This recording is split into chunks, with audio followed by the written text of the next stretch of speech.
I must stay alive, survive in this man-eating apocalypse. Zhang Xiaoqiang sat on the floor, his stomach burning with a fire-like hunger. In truth, he had been trapped in his home for more than a full day and night without a single bite of food. If not for the last shreds of reason clinging to his mind, he would long since have lost control, flung the door open and rushed out to fight the zombies in the corridor in a reckless battle to the death. Half a month ago he had been nothing more than an aging otaku holed up every day in Jinyun City. His parents had both died of cancer one after another, and his only younger sister had married far away. The home now belonged to him alone. Fortunately, his late parents had left behind a storefront that brought in rental income. He never had to worry about food or drink, and that modest security allowed him to live a simple, tranquil life. Yet just as Zhang Xiaoqiang began to enjoy that idle, unambitious existence, the world was struck by a zombie virus. He personally witnessed the process of human mutation. Their bodies remained, their faces even looked familiar, but they had already become mindless corpses that knew only one thing: to feed and feed again. In merely half a month he saw the entire city swallowed by countless walking corpses. Law and order had utterly vanished.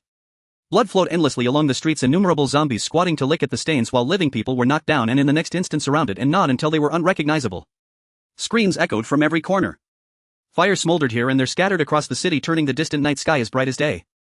No one knew the cause of the zombie outbreak, but through constant observation Zhang Xiaoqiang discovered that if a zombie bit you even once, or if blood from their bodies accidentally entered an open wound, you were highly likely to be infected, and those infected would die of raging fever within 3 days. When that moment came, the victim's mind would be erased. All that remained was the primal instinct to devour living flesh, clinging to existence through the blood and meat of others, a life stripped of all meaning.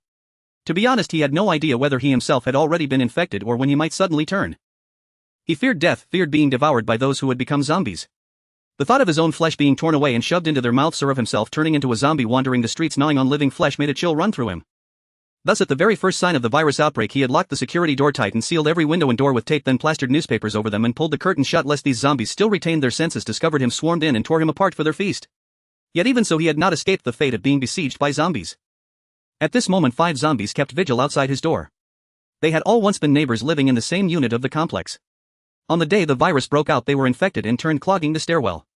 For 5 days now they had relentlessly battered at the security door. Their ravenous craving for flesh kept them waiting like loyal hounds, never pausing as they anticipated him stumbling into their jaws. Through the peephole in the security door he could clearly see their desiccated faces. One was missing half its skull, exposing pulsing blood vessels that writhed with every unconscious clench of its teeth. The sight was so grotesque it shook the heart. Zhang Xiaoqiang rose to his feet and tightened his grip on the kitchen cleaver. At most he could only handle 2 zombies at once. Beyond that number he could not guarantee he wouldn't be injured. If he were wounded, it would be little different from death.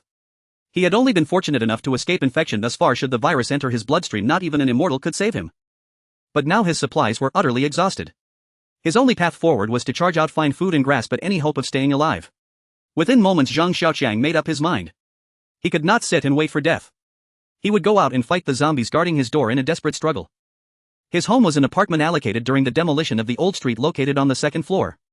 Front and back the unit shared a large platform with the building.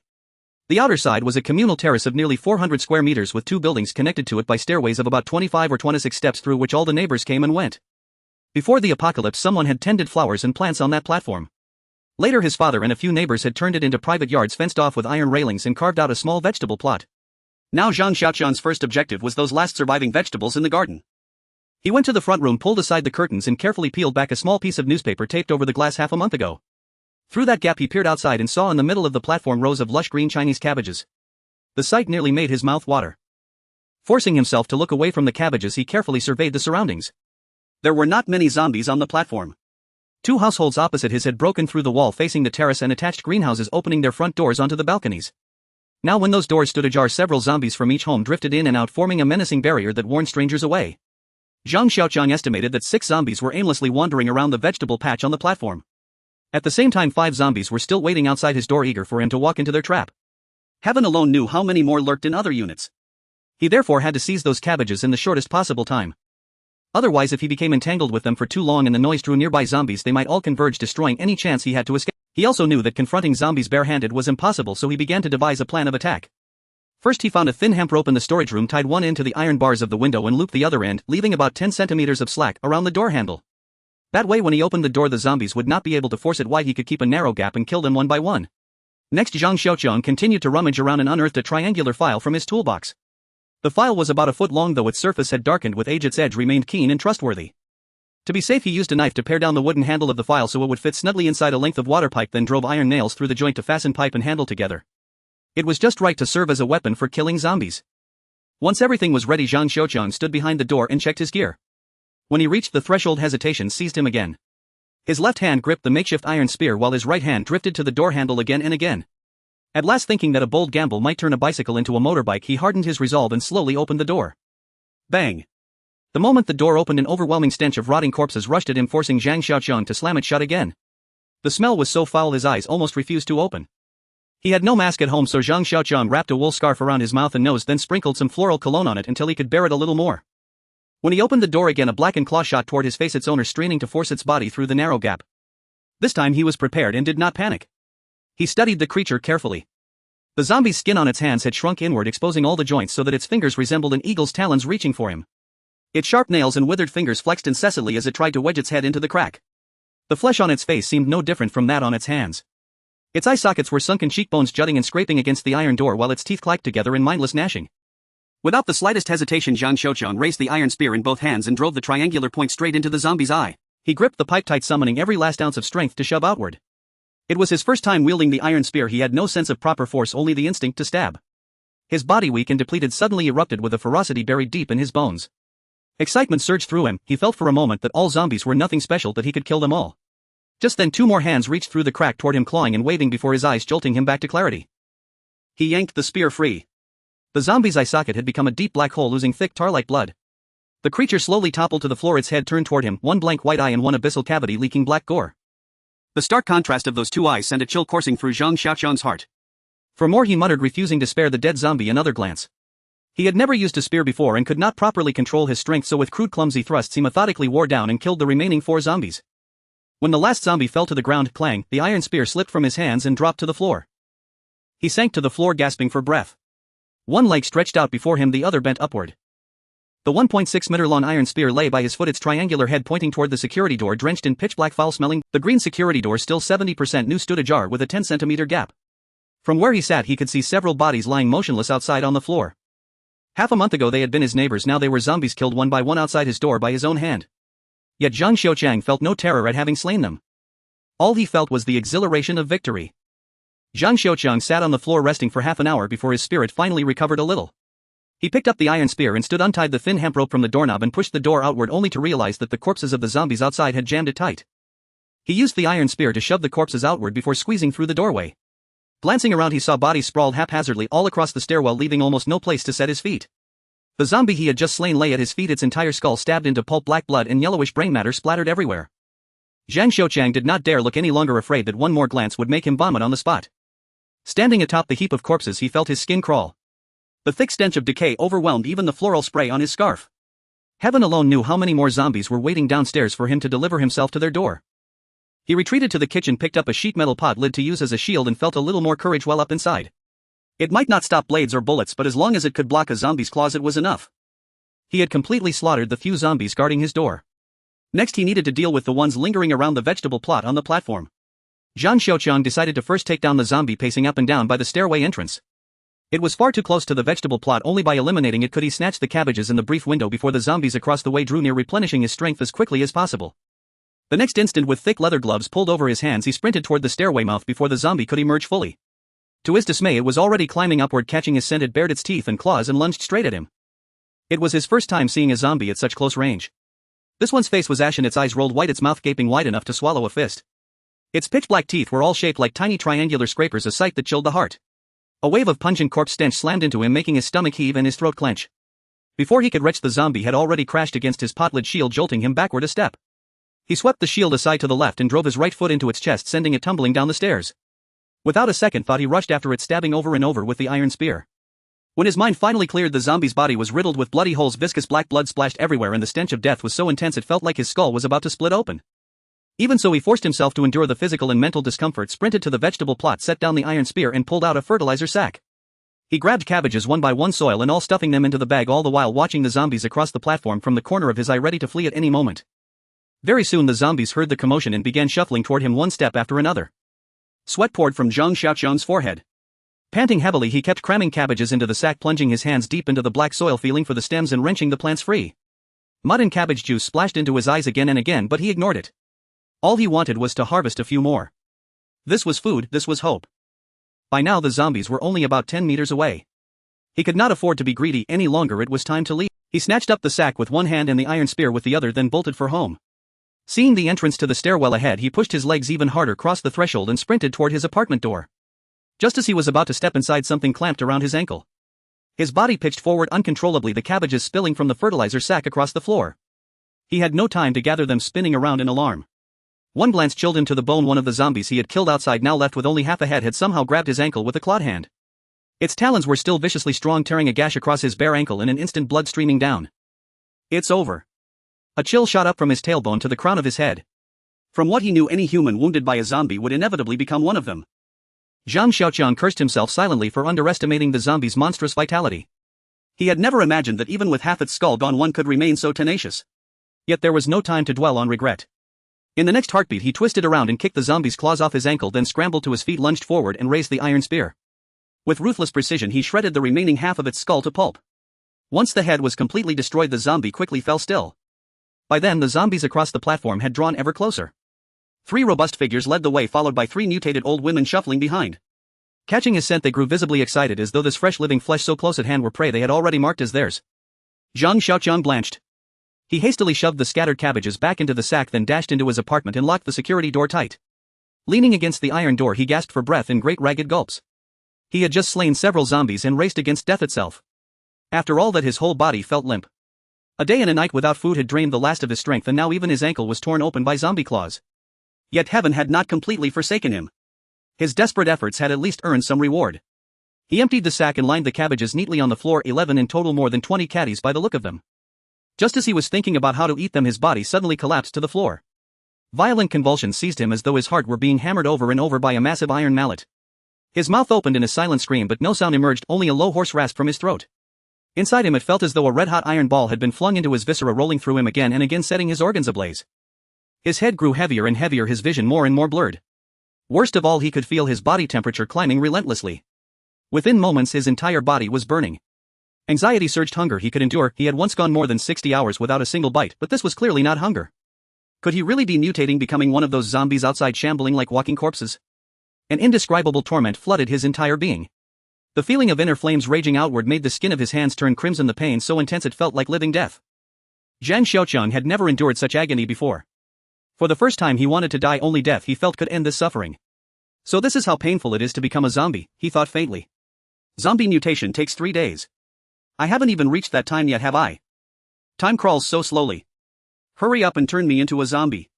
He lay face down on the floor, smashing his forehead against the boards again and again. Blood ran into his eyes until he could see nothing but red. Zombies, food, survival, none of it mattered anymore. All he wanted was to end this howling torment, even if it meant ending his life. Driven purely by instinct, he kept slamming his head against the ground, hoping to knock himself unconscious. As his temperature climbed past what any human body should be able to endure, his consciousness thinned. It felt as though the hand gripping his life had lost all strength. Reuniting with his younger sister had become his greatest and now impossible wish. In his final shred of awareness, he felt only regret that he had not managed to eat those cabbages, that he would die with an empty stomach. Then everything went dark. When Zhang Xiaoqiang once again opened his eyes, he did not see any so-called heaven or hell. Everything around him was unchanged. He was still inside his own home. Did I become a zombie? Once he finally emerged from that terrifying pain, he hurriedly examined his fingers. His nails were neatly trimmed. He felt his teeth flat and normal. They're smooth. Could it be that I didn't turn into a zombie? He struggled to his feet and walked to the bedroom. The figure reflected in the wardrobe mirror looked utterly disheveled, hair matted from long days without washing, face smeared with dried blood, eyes somewhat small but clearly showing dark brown pupils. The face in the mirror was painfully ordinary, devoid of any beauty, yet he was ecstatic. He could clearly tell that his body had not changed at all. He had not mutated into a zombie. He had no idea how long he had been unconscious. He only knew that the hunger gnawing at his stomach now was far worse than before, yet his body no longer felt as weak. In fact, his mental state was markedly better than it had been. He pondered for a moment, still unable to fathom why his body had undergone such a change. But in his present circumstances, this transformation was clearly beneficial. At the very least, it proved that he showed no signs of zombification. With that thought, his gaze was irresistibly drawn to the 11 cabbages neatly arranged on the floor, his eyes burning with hunger. He quickly separated out 2 of them, turned on the induction cooker and prepared to boil them in water. Tap water was out of the question. Who knew whether zombies were floating in the reservoirs of the water plant? Fortunately, he lived alone and had been too lazy to boil water, preferring to order bottled water delivered. At that moment, there was still half a barrel left in his home. Soon the 2 cabbages were cooked through in the boiling water. Their green and white leaves stirred constantly, teasing his appetite until saliva flowed. It was as if even the ever-present stench of corpses in the air had vanished. He fished out the leaves as carefully as he could, resisting the urge to devour them in gulps, instead placing them in his mouth piece by piece, slowly savoring them with the tip of his tongue. Before he knew it, the last leaf had disappeared. For the sake of saving water, there was still plenty of soil grit in his mouth. He waited patiently until the water in the pot cooled, then rinsed his mouth and swallowed mud and all. After ensuring he would not die of dehydration, he sealed the remaining water as carefully as possible, afraid it might evaporate too quickly. In this resource-scarce apocalypse, even a single drop of water could mean the difference between life and death. Only after all this did Zhang Xiaoqiang allow himself to relax, sitting on the floor and truly understanding how precious life was. Outside, several zombies, lured again by his presence, scratched incessantly at the security door. Inside, sitting on the floor, Zhang Xiaoqiang for the first time felt genuine confidence in his will to survive. In the early morning, the alarm on Zhang Xiaoqiang's phone startled him awake. After getting out of bed, he went to the living room to check the remaining supplies. The cabbage he had risked his life for 5 days ago had dwindled down to just one. He entered the kitchen, turned on the induction cooker, and boiled the last cabbage with water. After cooking, he divided it into 2 portions, one for breakfast and the other for dinner. After finishing breakfast, Zhang Xiaoqiang as usual walked to the window to observe the zombies downstairs. He gazed at the end of the road at the dim, heavy, and suffocating sky. The obscure clouds carried a hint of coldness, pressing down on his heart and making it difficult to breathe. To be honest, he wished that a convoy would suddenly appear at the end of the road with soldiers standing in camouflage vehicles, sweeping away the despair of humanity with their steel weapons, driving the rotten zombies back to hell, restoring life to its normal course and allowing him to return to a life of idleness. But fantasies are ultimately just fantasies. The zombies continued to wander everywhere while Zhang Xiaoqiang still had to worry about food. He returned to the living room, cradling his head in his hands, preparing for today's physical training. Spending too much time alone in the room made his body gradually weaken. If he wanted to survive and leave this dead city, he needed to improve his physical fitness desperately. Even if the effects of daily training were minimal, persistence would eventually yield unexpected surprises. 94. 95. Zhang Xiaoqiang supported himself on the ground, drenched in sweat. He was exhausted. It had been a long time since he had trained this hard. But thinking of the zombies lurking outside, the dwindling food at home, and his sister in another city possibly waiting for his rescue, he took a deep breath, cradled his head again, and resumed. Strangely, ever since his ankle was bitten by a zombie, his physical fitness had started to improve gradually. In the past, he could only manage 10 sit-ups before collapsing. But now he could do over 100, and even on top of that he could perform 1,000 frog jumps. This was something he never dared to dream of, yet the reality before him made him accept it with a sense of rightful pride. In the afternoon, Zhang Xiaoqiang picked up a towel to wipe off the sweat from his face. After 1,000 frog jumps and practicing his thrusts with the iron spear, he felt utterly exhausted, and the breakfast he had consumed was nearly digested. His stomach began to growl again. The supplies at home were insufficient to last a few more days. The urgent task at hand was to quickly find new food to fill his stomach. Zhang Xiaoqiang remembered that there was a convenience store across the street which usually sold tobacco, alcohol, and some groceries, as well as rice and eggs. However, right now there were more than 20 zombies aimlessly wandering nearby. It was easy to imagine that if he charged in alone in his current state, he would surely be devoured by these mindless corpses. Thinking of this, he finished the remaining cabbage, drank to a half-full state, then tucked a kitchen knife into his belt, picked up his homemade iron spear and metal pot lid shield, and headed to the door. He skillfully opened the security door and, just like 5 days ago, methodically stabbed 6 zombies to death. Then he entered the corridor, took out the kitchen knife, and chopped off their heads and limbs to avoid getting injured by any still living zombies. After dealing with all the zombies in the building, Zhang Xiaoqiang noticed that the door of a first-floor apartment was still open. He hesitated for just a moment before entering, holding his shield and iron spear. Cautiously pushing the door open, he found no zombies inside. Similarly, after searching the entire house, he did not find any food. Fortunately, the owner of this room was likely a military enthusiast. In the bedroom, Zhang Xiaoqiang found a crossbow and a military knife and even a high-power telescope. Zhang Xiaoqiang wasn't very familiar with the crossbow, so he found the instruction manual. MP9 Military Anti-Terrorism Sniper Crossbow. Pulling force 48 kilograms. Range 180 m. Effective range can reach over 100 m. Net weight 4.6 kilograms.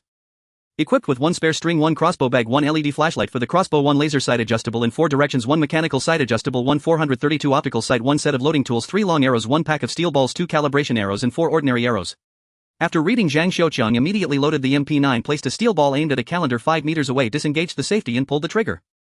With a loud bang, the MP9 jolted back violently, causing pain in his shoulder, and he almost dropped the crossbow. Rubbing his shoulder, he looked at the calendar. The image of a beautiful woman from last year's calendar had vanished, leaving only scraps of paper scattered on the floor.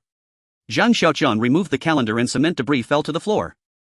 A cement pit the size of a cup appeared before him with a slightly deformed steel ball embedded in the wall tiles. Hiss. So fast. Such power. He gasped.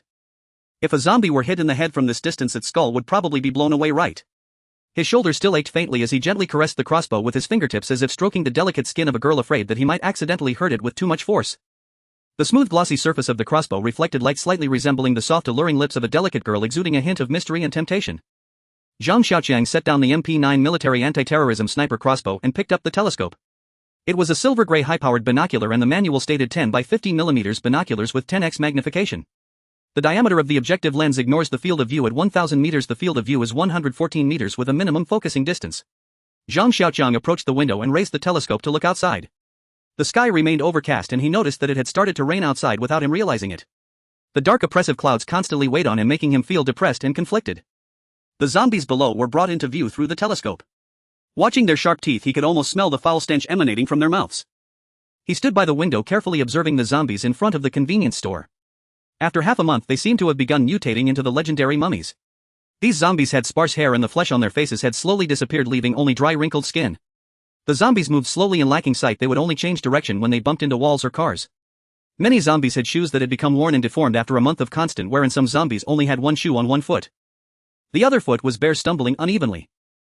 As the rain intensified, the view outside became increasingly hazy.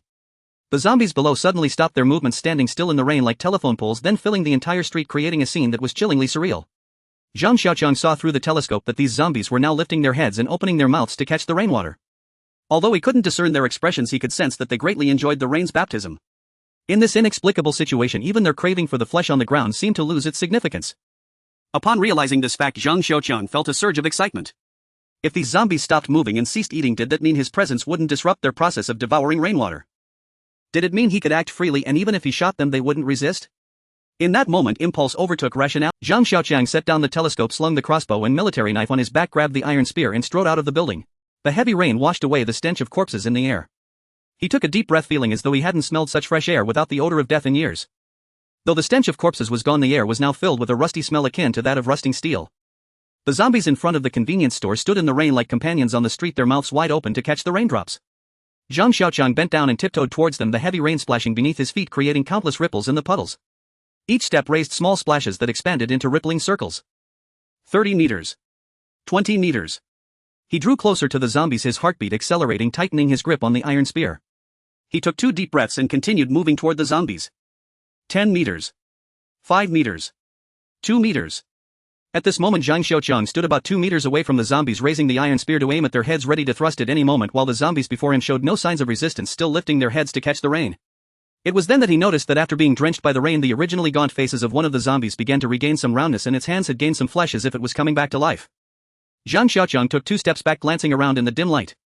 The zombies in front of the convenience store had increased from over 20 to now more than 40. Many zombies that had been in the corridors and rooms also came out, all standing outside in the rain. In the next moment, he raised the iron spear and thrust it toward the zombie's head. The spear pierced through the zombie's eye socket before being pulled out. The zombie fell onto the rain-soaked grass, splashing water everywhere.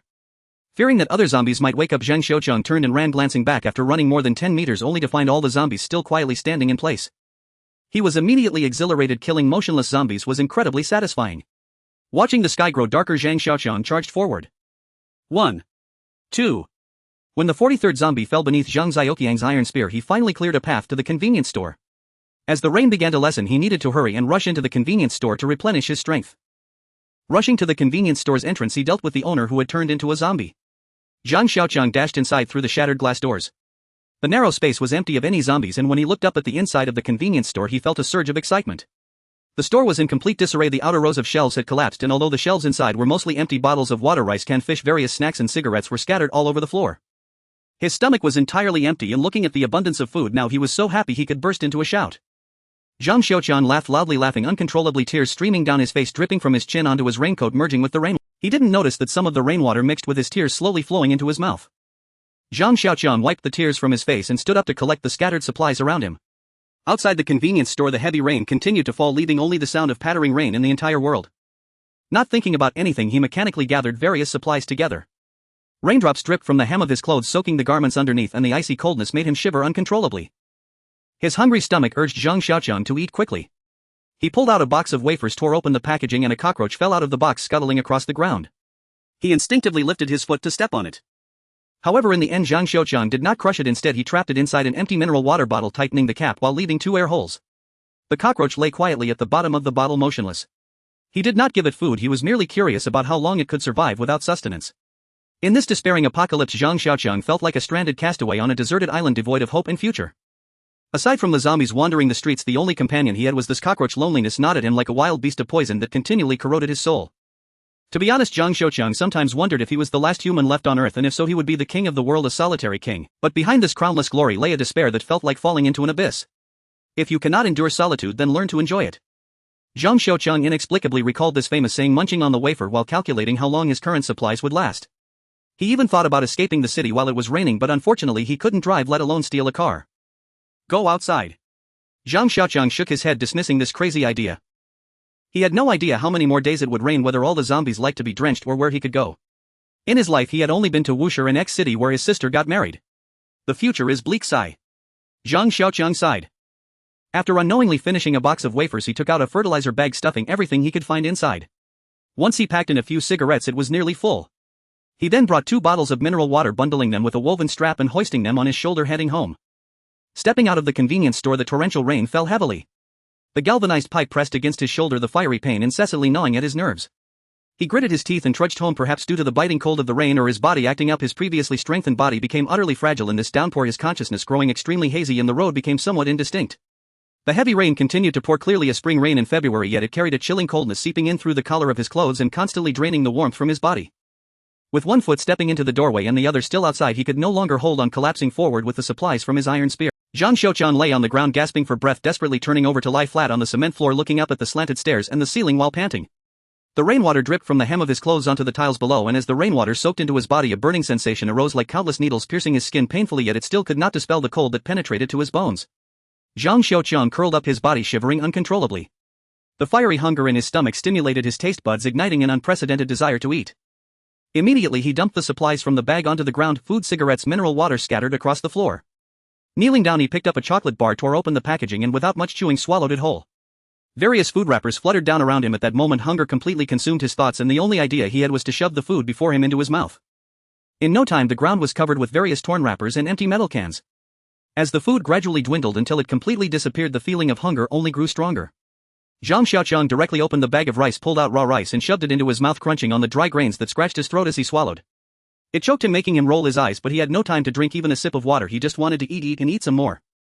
As he reached the bottom of the nearly 10-kilogram bag of rice, he was still unsatisfied.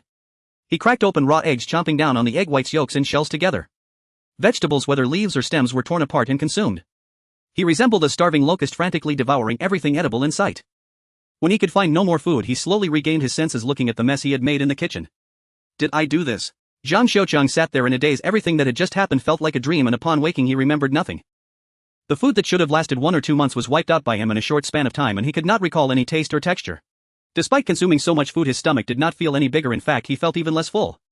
Could it be that after being drenched in rainwater my digestive system mutated? Zhang Xiaoqiang pondered in confusion. But unable to understand, he decided not to dwell on it. This was one of his greatest strengths, never getting stuck in a dilemma. A slight itch at his ankle reminded Zhang Xiaoqiang that 5 days ago he had been scratched by a zombie's sharp claws, resulting in a half-inch deep wound that was 10 centimeters long. But now the sides of the wound were tightly closed, forming deep brown scars. It seemed that a gentle tug would cause the dark blood scab to fall off, leaving no trace of the injury. Have I become superhuman? Zhang Xiaoqiang was surprised by his healing ability. Did the rainwater infection enhance his self-healing speed dozens of times? Isn't that the legendary immortality, he thought to himself. If that were true, he wouldn't have to fear injury anymore. But just thinking about the cost of eating enough food to last him 2 months brought a dull pain to his chest. I can't get hurt carelessly in the future, otherwise if I run out of food I would have to hug a zombie and gnaw on it. The heavy rain lasted for 3 full days before finally ceasing. Yet even after 3 days of downpour, the sky remained gloomy and dark, with layers of black and gray clouds blocking the winter sunlight, allowing only a few weak rays to pierce through and illuminate the entire city. During these days, the zombies stood motionless in the rain, enduring its relentless drenching, while Zhang Xiaoqiang seized the opportunity to tirelessly haul various food supplies from the convenience store for future needs. At this moment, Zhang Xiaoqiang approached the window, lifting his binoculars to survey the surroundings. He had come to consider this a habit, yet aside from the zombies there was nothing outside worth watching, monotonous and dull. Through the binoculars, every movement of the zombies was clearly visible. The torrential rain over these days had failed to cleanse the streets, leaving shattered bones, broken glass and discarded drink bottles scattered everywhere. Thinking of the rain these days made him feel a twinge of pain. The rainwater not only carried viruses but also possessed a strong corrosive quality. The steel protective railing outside had become rusted and mottled. Had he not been observing it daily, Zhang Xiaoqiang would have certainly thought that the railing had been corroded by moisture for over a decade. Could it be that this rainwater was the infamous acid rain? The clothes corroded by the rain were tattered by the wandering zombies, leaving only a few scraps hanging loosely on them. The zombies on the street wandered aimlessly as before, yet their movements exhibited a newfound agility. Their nails had grown longer and some once mighty zombies were growing even taller, moving with a steadiness indistinguishable from that of an ordinary person. Their exposed skin appeared dark and shiny, and many ordinary zombies that stood in their way were knocked over without any impact on the stronger ones. Conversely, some zombies had become increasingly emaciated, their forms shrunk yet more agile, with joints that moved with greater flexibility, able to leap over low obstacles, their claws nails much longer, over twice the length of those of ordinary zombies. A chill crept into Zhang Xiaoqiang's heart as he held the binoculars, muttering to himself, could they be evolving? If the zombies were evolving, did humanity still have hope? He tightened his grip on the binoculars, his hands slowly losing their color as they turned pale. Lowering the tenfold binoculars, his mouth tasted bitter. He lit a cigarette, inhaling deeply into his lungs before exhaling slowly, leaning against the windowsill. Only despair filled his mind. Through his observations over these days, he estimated there were about 200 zombies downstairs, with 9 having undergone evolution, 3 categorized as agile and 6 as powerful. As for the mutation rate among these zombies, it was around 5%. With a population of 5,000,000 in Y City, there were at least 250,000 mutated zombies. With a national population of 1.5 billion in Huagua, that would mean 75 million mutated zombies. How many zombies could there possibly be among the world's 7 billion people? Zhang Xiaoqiang leaned against the windowsill, staring blankly at the zombies below, with cigarette butts littering his feet. He recalled a blockbuster movie he had once watched where the protagonist lost contact with the outside world and lived a calm yet monotonous life on the boundless plains, accompanied only by a white wolf with 2 front legs. That wolf was far superior to Zhang Xiaoqiang. It had the entire wilderness, while Zhang Xiaoqiang was confined within his house by countless zombies, unable to move an inch outside the window. The wolf named 2 White Sox frolicked joyfully around him, while Zhang Xiaoqiang had only a nameless cockroach which could merely lie still at the bottom of the bottle, pretending to be dead. Zhang Xiaoqiang picked up a water bottle and held it up to his eyes. The cockroach remained playing dead at the bottom. Shaking the bottle, the cockroach scuttled around the bottom, desperately trying to climb out, only to fall back down repeatedly. He watched quietly, feeling a pang of sadness for the cockroach, but more so for himself. He realized that he was no different from the cockroach and the bottle, both bound by their respective fates. At that moment, an agile zombie suddenly caught his attention. Through the binoculars, he saw this zombie lunging at another, and the surrounding zombies began to stir, moving in to encircle it. Could it be that zombies can turn on each other? Zhang Xiaoqiang focused intently on the scene through his tenfold binoculars, somewhat dazed. He saw the surrounded zombie, which appeared stronger and more agile than the average agile zombie. Although it stood only about 1.4 meters tall, much shorter than typical zombies, it moved quickly with a hunched back, making it impossible for the surrounding zombies to catch it. It was holding something in its hands, ready to shove it into its mouth. At first, Zhang Xiaoqiang couldn't discern what it was holding, but upon turning to face him, he noticed a rat's tail protruding from its grip. The rat was small, so the commotion didn't last long.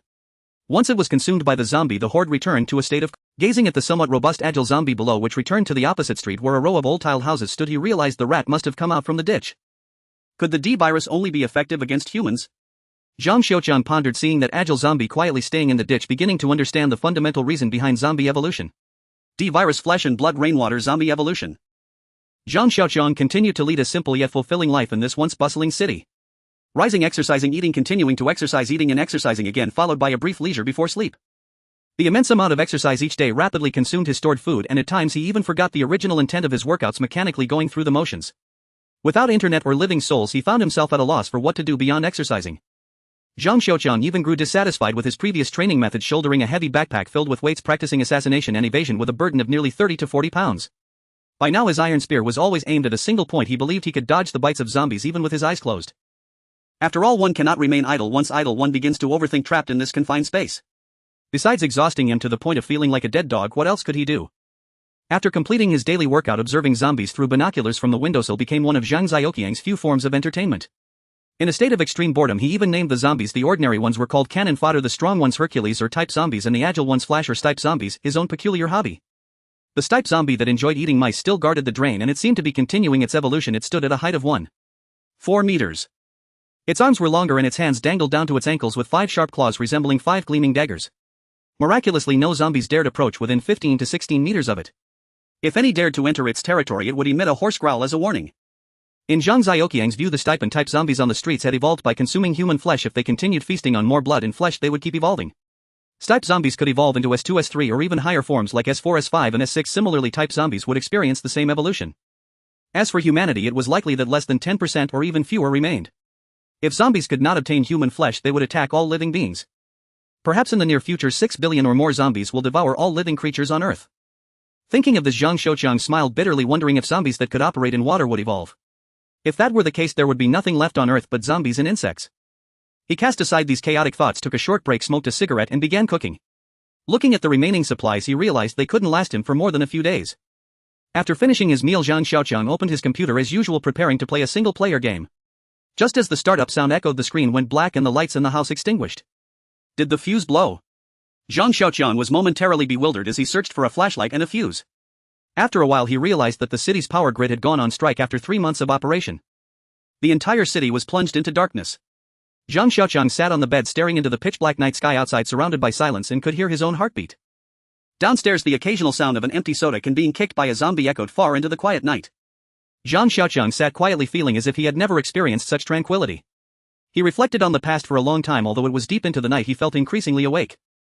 I can't stay here any longer. I must fight back and leave this dead city. There is no water or electricity, and the food in the convenience store downstairs is starting to spoil. I can't stay here any longer. I need to escape. To be honest, Zhang Xiaoqiang was truly afraid of death. If it were possible, he would prefer to stay at home. In this apocalypse, with no communication media or even anyone to converse with, he felt utterly lost. There were too many dangers outside, countless zombies waiting for him to walk into their jaws, and even some animals might start mutating. More terrifying than this were the malevolent living humans and the unpredictable future. But now he had exhausted all options. Even with some food left, it was merely a drop in the bucket. Moreover, a whole month had passed since the crisis erupted and his sister's fate remained uncertain. Even if the odds were grim, he could not give up until he received concrete news of her death. He would do everything possible to reunite with her. After a moment, Zhang Xiaoqiang made his decision. He could no longer live a meager life in this sunless room. He had to break free from his cage and make a desperate escape from this dead city which had long been occupied by zombies. If he could survive and leave, he would head south to reunite with his sister. If he died, it would be a release. Death was nothing to fear. With that thought, he walked over to the iron spear, opened the door, but as he reached the stairway, he discovered hundreds of zombies swaying downstairs, some even gnawing on the corpses of their kind. Zhang Xiaoqiang stared blankly downstairs, a chill creeping up his spine. Could it be that all the zombies from the street have come here? Downstairs in a small space, it was densely packed with zombies. The stairs leading up to the platform were slightly off-center, forming an angle with the main building, and hundreds of zombies were crammed into that corner. A few zombies caught the scent of Zhang Xiaoqiang and charged toward him. A strong smell of blood mixed with the stench of corpses assaulted the senses. 2 stipe zombies lunged at him in an instant. Zhang Xiaoqiang had no time to think and ran in the opposite direction of the zombies. The 2 stipe zombies closely followed him. He ran in a half arc and glanced back. The stipe zombies were closer, while 6 stipe zombies trailed far behind, with ordinary zombies showing no reaction. Why are the stipe zombies so fast? Zhang Xiaoqiang exclaimed in panic. At this moment, the stipe zombies were merely 3 to 5 steps away and he was about to be caught. I have to fight back. He planted his right foot firmly, stepped back slightly with his left foot and turned to thrust. Kill! Zhang Xiaoqiang shouted, driving the gun's barrel into the forehead of a zombie, quickly twisting and pulling it out. Another stipe zombie was right in front of him, claws reaching for his face. He moved his right foot back half a step, sidestepping to let the zombie pass. A withered, decayed arm brushed past his nose, carrying the smell of death. In the next moment, he swung the iron spear around and struck the zombie's lower back. The blow sent the zombie tumbling forward to the ground, and Zhang Xiaoqiang stepped forward to pin it down with the iron spear. Zhang Xiaoqiang let out a slight sigh of relief, but soon realized that the 6 stipe zombies were approaching him with the speed of an average person. He dared not be careless, and considering the layout of the hallway, thought of luring them to spread out for a chance to take them out one by one. Unfortunately, the zombies instinctively lunged towards him, moving in unison, leaving him with no opportunity. Zhang Xiaoqiang glanced down at the apartment building and saw a few ordinary zombies still gnawing on something. Suddenly an idea struck him. In the next moment, he led the 6 stipe zombies toward the bodies. As expected, the stipe zombies collided with the ordinary ones, causing chaos. Seizing the rare opportunity, Zhang Xiaoqiang dashed behind one of the stipe zombies and thrust his spear into it. He withdrew the spear, seeing that the stipe zombie had fallen atop an ordinary zombie. The rest of the stipe zombies circled around the ordinary ones, closing in on him. With no time to kill a second one, Zhang Xiaoqiang circled with the remaining stipe zombies. 5, 4, 3, 2. When the last zombie fell, Zhang Xiaoqiang leaned on the iron spear, panting heavily. Now only about 70 to 80 ordinary zombies remained, one of which was pinned under the corpse of a dead stipe zombie. The recent fierce battle had not even caught their attention. They cared for nothing but flesh. In fact, they did not even notice Zhang Xiaoqiang standing right behind them. Zhang Xiaoqiang longed to kill these zombies one by one, but after such an intense fight, his stamina had plummeted. Attempting to take down these zombies would likely tire him to death. Thus he could only return home, desperately thinking of a solution. What method should I use? Burning them. I have no gasoline and there's hardly any cooking oil left either. How about using a crossbow? I only have 6 bolts and 40 steel balls left. That could only take out a quarter. What about the remaining 3/4? What if I just used a rope to lower myself from the window? But how do I get the protective railing down? I have no tools. Should I wrap myself in thick clothes and charge out? Zhang Xiaoqiang shivered and shook his head, saying, that's a death wish. Unable to think of a solution, he turned his mind back to the zombies. Zombies can't see, but they can hear and smell. They move relatively slowly. Stipe zombies are not included in that. Whoever says they are slow, I will rush at them. Zhang Xiaoqiang began to think wildly. No sight, average hearing, but an acute sense of smell. Their keen sense of smell can detect blood from 100 meters away. At least all the zombies within that range downstairs ran over to me. A heightened sense of smell. Zhang Xiaoqiang muttered repeatedly. The ability to smell from 100 meters means their olfactory organs are developed, indicating precision, and precision implies vulnerability. I've got it. Zhang Xiaoqiang reasoned that for zombies, the more sensitive their sense of smell, the more vital it is to their existence. During the mutation process, the sensory organs of zombies develop unevenly. They rely too much on their sense of smell, and the greater the impact on their olfactory sense, the greater the effect on their existence. In other words, the sense of smell is the radar and locator for zombies. If their sense of smell fails, they will become headless flies. If I can't make napalm, creating a few makeshift gas bombs shouldn't be a problem. With the idea in mind, Zhang Xiaoqiang headed to the kitchen. Soon several makeshift gas bombs lay before him, made primarily of damp dried chili peppers enhanced with star anise, cinnamon, and Sichuan pepper, wrapped in a bedsheet and soaked with peanut oil. Additionally, he prepared some ground pepper wrapped in newspaper. Once all was ready, he stepped outside, finding dozens of ordinary zombies surrounding the area, again likely attracted by the smell of blood and flesh. Zhang Xiaoqiang ignored them. After all, there was still plenty of corpses left for them to feast on. He returned to the stairway where the zombies downstairs were still packed together. A few more zombies lazily stumbled toward him from the edges. He tossed the newspaper-wrapped pepper into the horde, and it spread in the air, releasing the pepper inside, creating a cloud of gray mist that slowly enveloped the zombies. Soon, the horde of corpses began to stir chaotically as Zhang Xiaoqiang ignited his homemade gas canisters and threw them into the crowd. Within moments, thick smoke billowed up, filling the air with a choking odor that even Zhang Xiaoqiang standing on the platform could smell, let alone the zombies below. The zombies, like a disturbed nest of hornets, surged aimlessly, pushing and shoving each other while howling. Some, panicked by the smoke, turned on their fellow kind, clawing and biting wildly. A few zombies were knocked to the ground, only to be trampled by hundreds of large feet, becoming buried beneath the horde. Zhang Xiaoqiang watched this rare spectacle from the platform, feeling invigorated. The once chaotic horde below now showed no signs of life, leaving only a dozen unfortunate zombies, their bones shattered and lying helplessly on the ground. Zhang Xiaoqiang gripped his iron spear tightly, methodically killing them one by one. He then entered the convenience store where the food on the shelves was rapidly depleting. After consuming the last piece of biscuit, he cast a greedy glance at the empty food shelves. Only 8 parts full. Somewhat regretful, the small store was already quite limited, and after his several raids, most shelves were bare, leaving only a few condiments. With a mindset of not missing any opportunity, he stuffed them all into his backpack, thinking that there wasn't much tobacco left at home. He picked up a pack of red box Huangalo and a pack of soft Zhonghua to take home. Zhang Xiaoqiang planned to set off to escape the city early the next morning, so he prepared various supplies. After returning home, he revisited the 2 households on the first floor to see if he could salvage anything. Unfortunately, the rewards were meager, but he did find a box of steel balls and a multifunctional folding military shovel in a military enthusiast's bedroom. The shovel could chop, shave, clamp, and saw, and he hid it under the bed. Sadly, the previous owner had been dead for a long time, which turned out to be a boon for Zhang Xiaoqiang. Zhang Xiaoqiang's final find was a large unfolded provincial map hidden in the desk by this generous benefactor. He packed all the edible items and carried as much water as he could. Considering that the glass bottles for the condiments would add weight, he took out several empty mineral water bottles and transferred the condiments into them. Lastly, he disassembled the remaining few cigarettes and packed them into his backpack.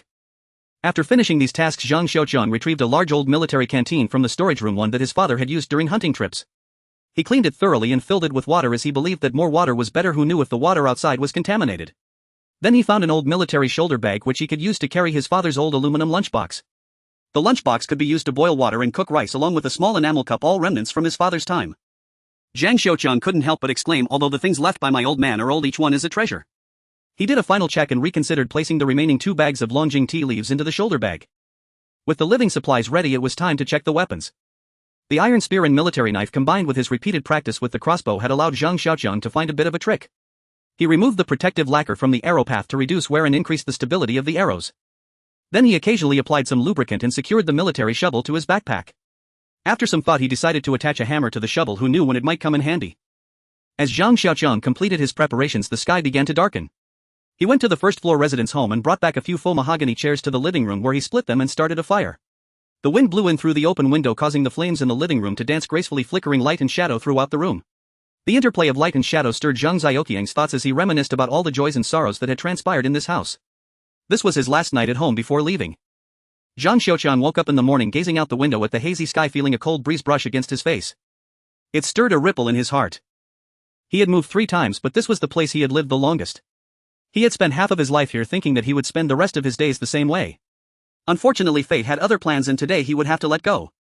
After packing his belongings, checking his weapons, and dressing appropriately, he took one last patrol around the house, etching everything in his memory. He didn't know if he would return, nor did he know what challenges lay ahead. From the living room to the kitchen and all the way to the bedroom he touched the computer and mused, from now on without a computer and internet I will forever bid farewell to the title of a homebody. In the plastic bottle beside the computer a cockroach lay motionless at the bottom, seemingly oblivious to everything happening outside. Zhang Xiaoqiang picked up the bottle and gently shook it, causing the cockroach to stir in search for an escape route. The 2 months without food or water had seemingly had no effect on it. Zhang Xiaoqiang suddenly felt a realization. The cockroach, so humble and insignificant, had displayed such calmness in the face of despair. It conserved every bit of its strength, minimizing its consumption, and quietly awaited the chance to escape. Though it was the inherent instinct of the cockroach, this survival instinct earned his respect, and he suddenly felt a glimmer of hope for the future, no longer feeling lost.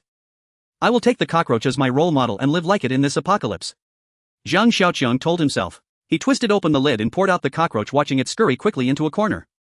Zhang Xiaoqiang silently wished, "May you survive." Zhang Xiaoqiang opened the iron door, took one last look at the room and stepped outside.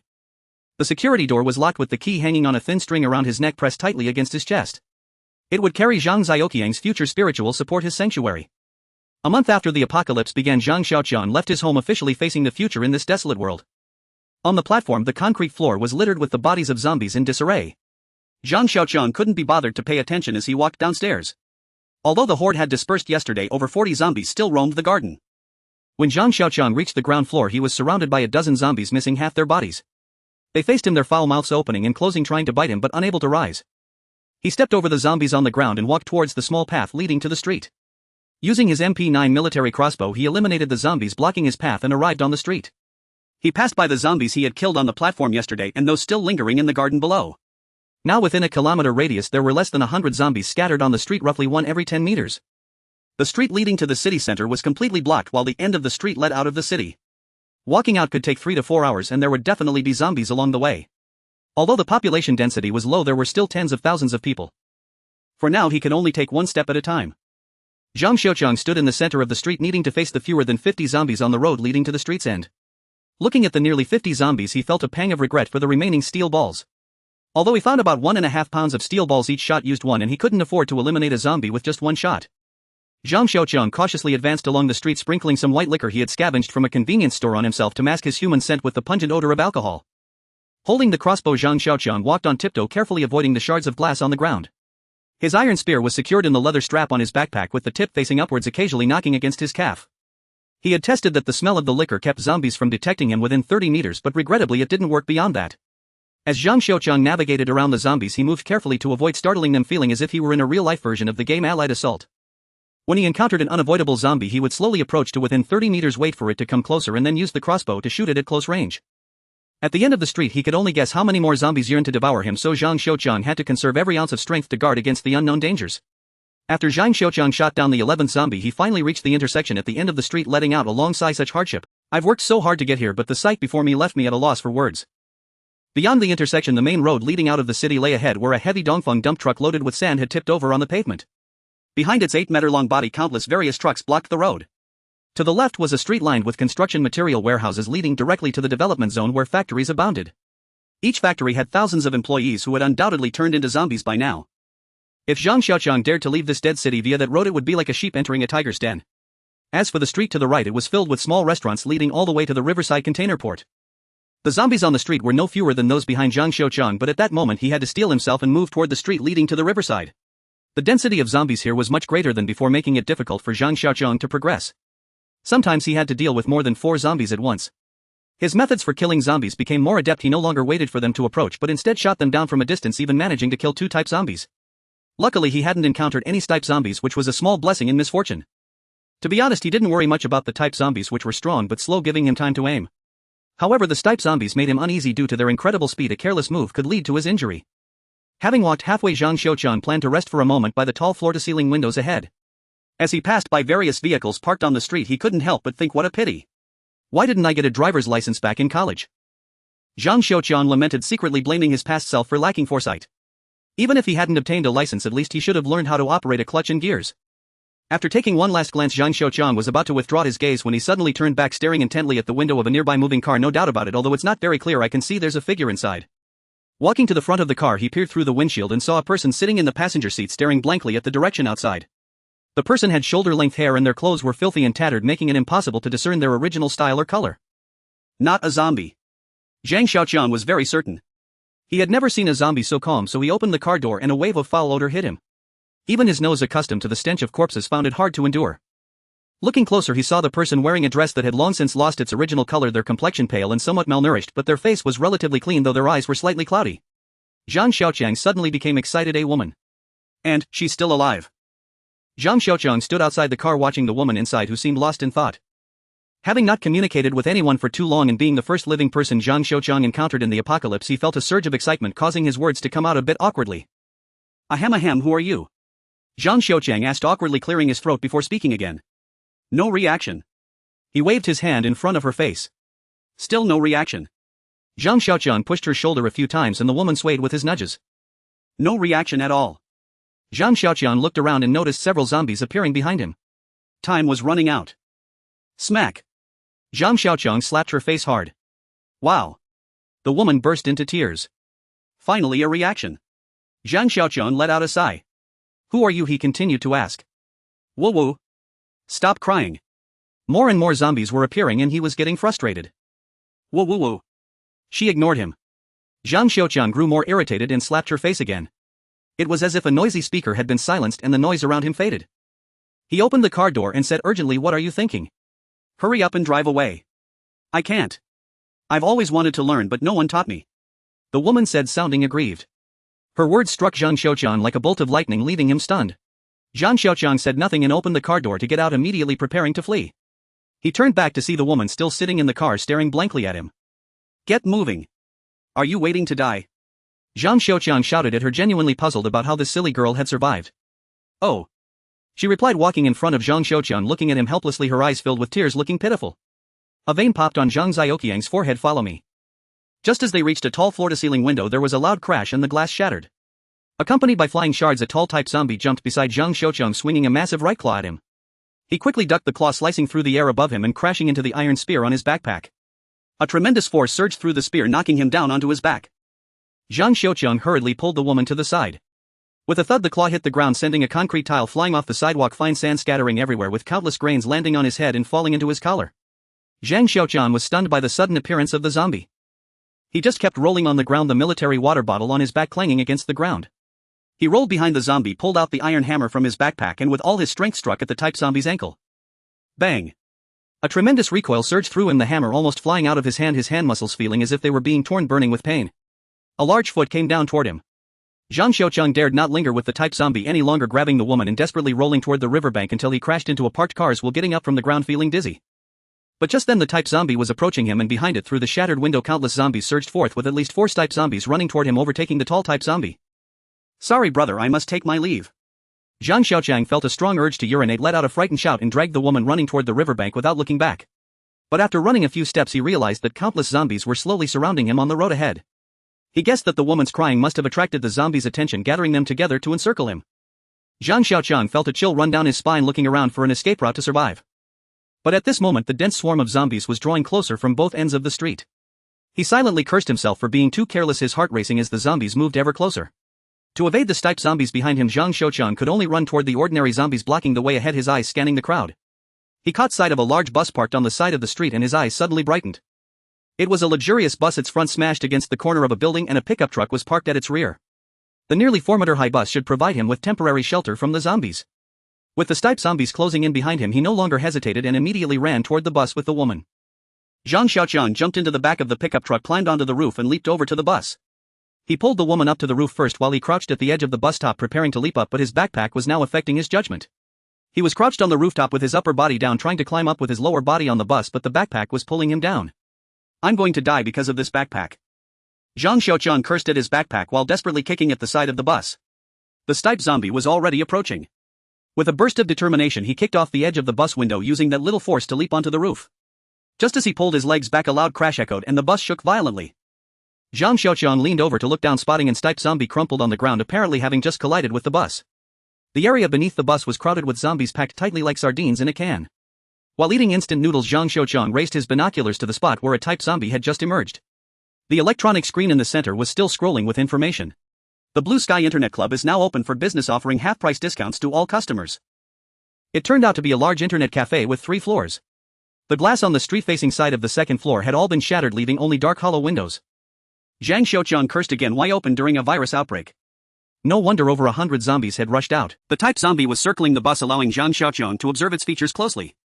It stood over 2 meters tall, significantly taller than other type zombies which dared not approach it. Its skin resembled freshly unearthed bronze, dark and thick with a faint metallic sheen. Its muscles bulged as if it could rival a governor, with veins twisting and coiling, causing the bus to tremble slightly as it moved. Could it be the legendary D2 type zombie? I wonder how many people it had to eat to evolve into this. Zhang Xiaoqiang raised his crossbow, aiming at the D2 type zombie. Its threat was too great, he had to eliminate it first. This time he was using a crossbow bolt, of which he only had 6. One of the heads was somewhat worn, making it likely that this bolt would not be retrieved.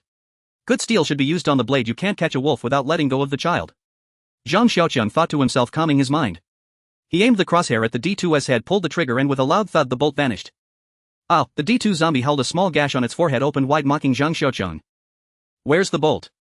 Zhang Xiaoqiang searched around the D2 only to hear a thud as a normal type zombie collapsed, a bolt piercing through from below its right ear and exiting from its left temple, quickly being engulfed by the swarm. Zhang Xiaoqiang looked at the frenzied D2 zombie, nearly in tears. Isn't this bullying? Does it have armor plating on its head?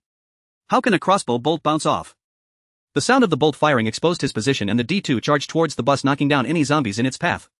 With a loud crash, the bus cried out in pain as a massive dent formed in its body, glass shattered and fell to the ground. Zhang Xiaoqiang, standing on the roof, struggled to maintain his balance as the bus shook violently, while the woman beside him screamed in fright. Stealing chickens only to lose rice. With each impact, the bus emitted a cacophony of breaking sounds, leaving Zhang Xiaoqiang on the roof in a state of anxiety. He searched around for a way to escape the roof while the bus kept getting lifted off the ground by the D2, then crashing back down, his hands gripping the bus window, rising and falling with the vehicle as if riding on the back of a wild bull. The bus was continually moving, gradually leaving its original position, and many zombies were caught beneath the moving vehicle, their bones and flesh ground apart. Zhang Xiaoqiang was filled with despair. Is there still a paradise in this world? He looked up at the sky, hoping to see it one last time before death, but it was blocked by the protective railing above. In this apocalypse, what is still worth stealing? Wait, the protective railing. An idea sparked in Zhang Xiaoqiang's mind. Maybe this could work. In the next moment, he untied the thin hemp rope from his backpack, threw the blanket tied to it off the roof, then tied the rope to a heavy hammer. The bus shook violently and the woman clung tightly to him, nearly throwing both of them off several times. Is this the legendary car vibration? He thought as he busily worked. Okay. Zhang Xiaoqiang swung the rope with the hammer in the air towards the protective railing above. The bus trembled again as the flying hammer made a turn, smashing into the head of an type zombie beside the bus, knocking it down. No rush, no rush. There's still a few minutes before the bus falls apart. Zhang Xiaoqiang encouraged himself and swung the hammer out again. Don, the hammer struck the steel railing and then flew back towards him at a faster speed, hitting him between the legs. Zhang Xiaoqiang reached for his groin with his trembling left hand, and after a moment he exhaled a long breath. That was close. He nearly lost his little brother. The violent shaking of the vehicle made Zhang Xiaoqiang constantly face the danger of being crushed by his own hammer as he repeatedly swung it out. Finally, with a ding, the hammer got wedged between the railing. Grabbing the rope, he swung towards the wall. Just as his feet were about to push against the wall, the weight of the backpack on his back caused him to lose his balance, slamming sideways against the wall. His forehead hit the surface, causing a gash from which blood dripped down onto his collar, and the pain from the impact nearly made him let go. I'm going to be killed by this backpack sooner or later. Zhang Xiaoqiang muttered with a hint of tears, then turned to the woman and said, Quick, hold on tight to me and don't let go. The woman, terrified of Zhang Xiaoqiang leaving her, immediately clutched his waist tightly upon hearing this, refusing to loosen her grip, almost choked. But at that moment Zhang Xiaoqiang couldn't care about that. He hurriedly began to climb up the rope while the D2 zombies continued to smash against the bus, which had taken on a V shape yet still stubbornly held on. It's definitely a domestic product. It's sturdy. If it were imported, I would have died several times already. As he climbed, he reflected with the scent of blood attracting the surrounding zombies to his feet. Looking down, he saw a dense mass of zombie heads. His near-death experiences had numbed his heart. He was no longer frightened by the zombies below, realizing that there were not many threats left that could scare him. Just like now. The countless impacts of the hammer had loosened the hemp rope tied behind it, and Zhang Xiaoqiang could clearly see the rope slowly sliding down the hammer handle. He panicked. He desperately quickened his climbing speed. Finally, just as there was only 3 centimeters left between the rope and the hammer handle, he grasped the guardrail. Zhang Xiaoqiang let the woman down and stood on the guardrail, looking down at the mass of corpses below, which were still pushing and shoving. The D2 had already dismantled the luxury bus into pieces, drawing closer. Today is just too unlucky. Nothing is going right. It wouldn't collapse even with me standing on this guardrail, would it? Zhang Xiaoqiang looked anxiously at the screws connecting the guardrail, relieved to see no movement, and exhaled. Now stuck in midair with no way up or down, Zhang Xiaoqiang began to lament his situation. If he had a child, he would tell them, the closest I came to losing you was 0.01 centimeters. If he could find a woman willing to spend the rest of her life with him, he would say to her, the farthest distance from heaven for me is only 3 centimeters. Below, the D2 zombies were roaring at him. Zhang Xiaoqiang dangled in midair, standing on the guardrail and looking at the horde below, filled with resentment. He cursed himself for not paying attention to the internet cafe sign, for choosing this path, thinking it would be better to risk death in the development zone than to wait for death here. He also cursed himself for not burning paper for his parents before leaving. Now they wouldn't bless him. He even hated that no one was coming to save him. Lost in thought, Zhang Xiaoqiang began to regret. He regretted not running home, regretted not simply climbing over the truck blocking the road.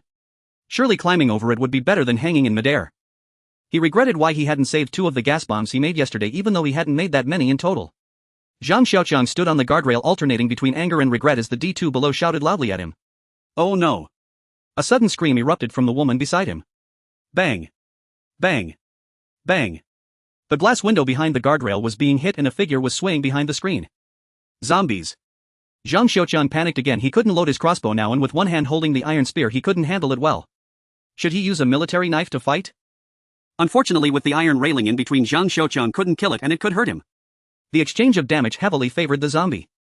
This reminded Zhang Xiaoqiang of a scene from a movie. He had seen a person falling into a pit grabbing a vine with an abyss beneath him. Beside him was a poisonous snake ready to bite him, and at the root of the vine a mouse was gnawing on it while he wanted to taste the honey on the leaves, unaware of the danger. That was Zhang Xiaoqiang's evaluation at the time, and now it was his turn. Aside from not having a mouse or honey, he had everything else. Having narrowly escaped death many times today, am I really going to end here? The shape didn't catch up to me, the D2 didn't kill me, and a small cannon fodder is going to finish me off. As he reached the final step, Zhang Xiaoqiang's heart calmed down.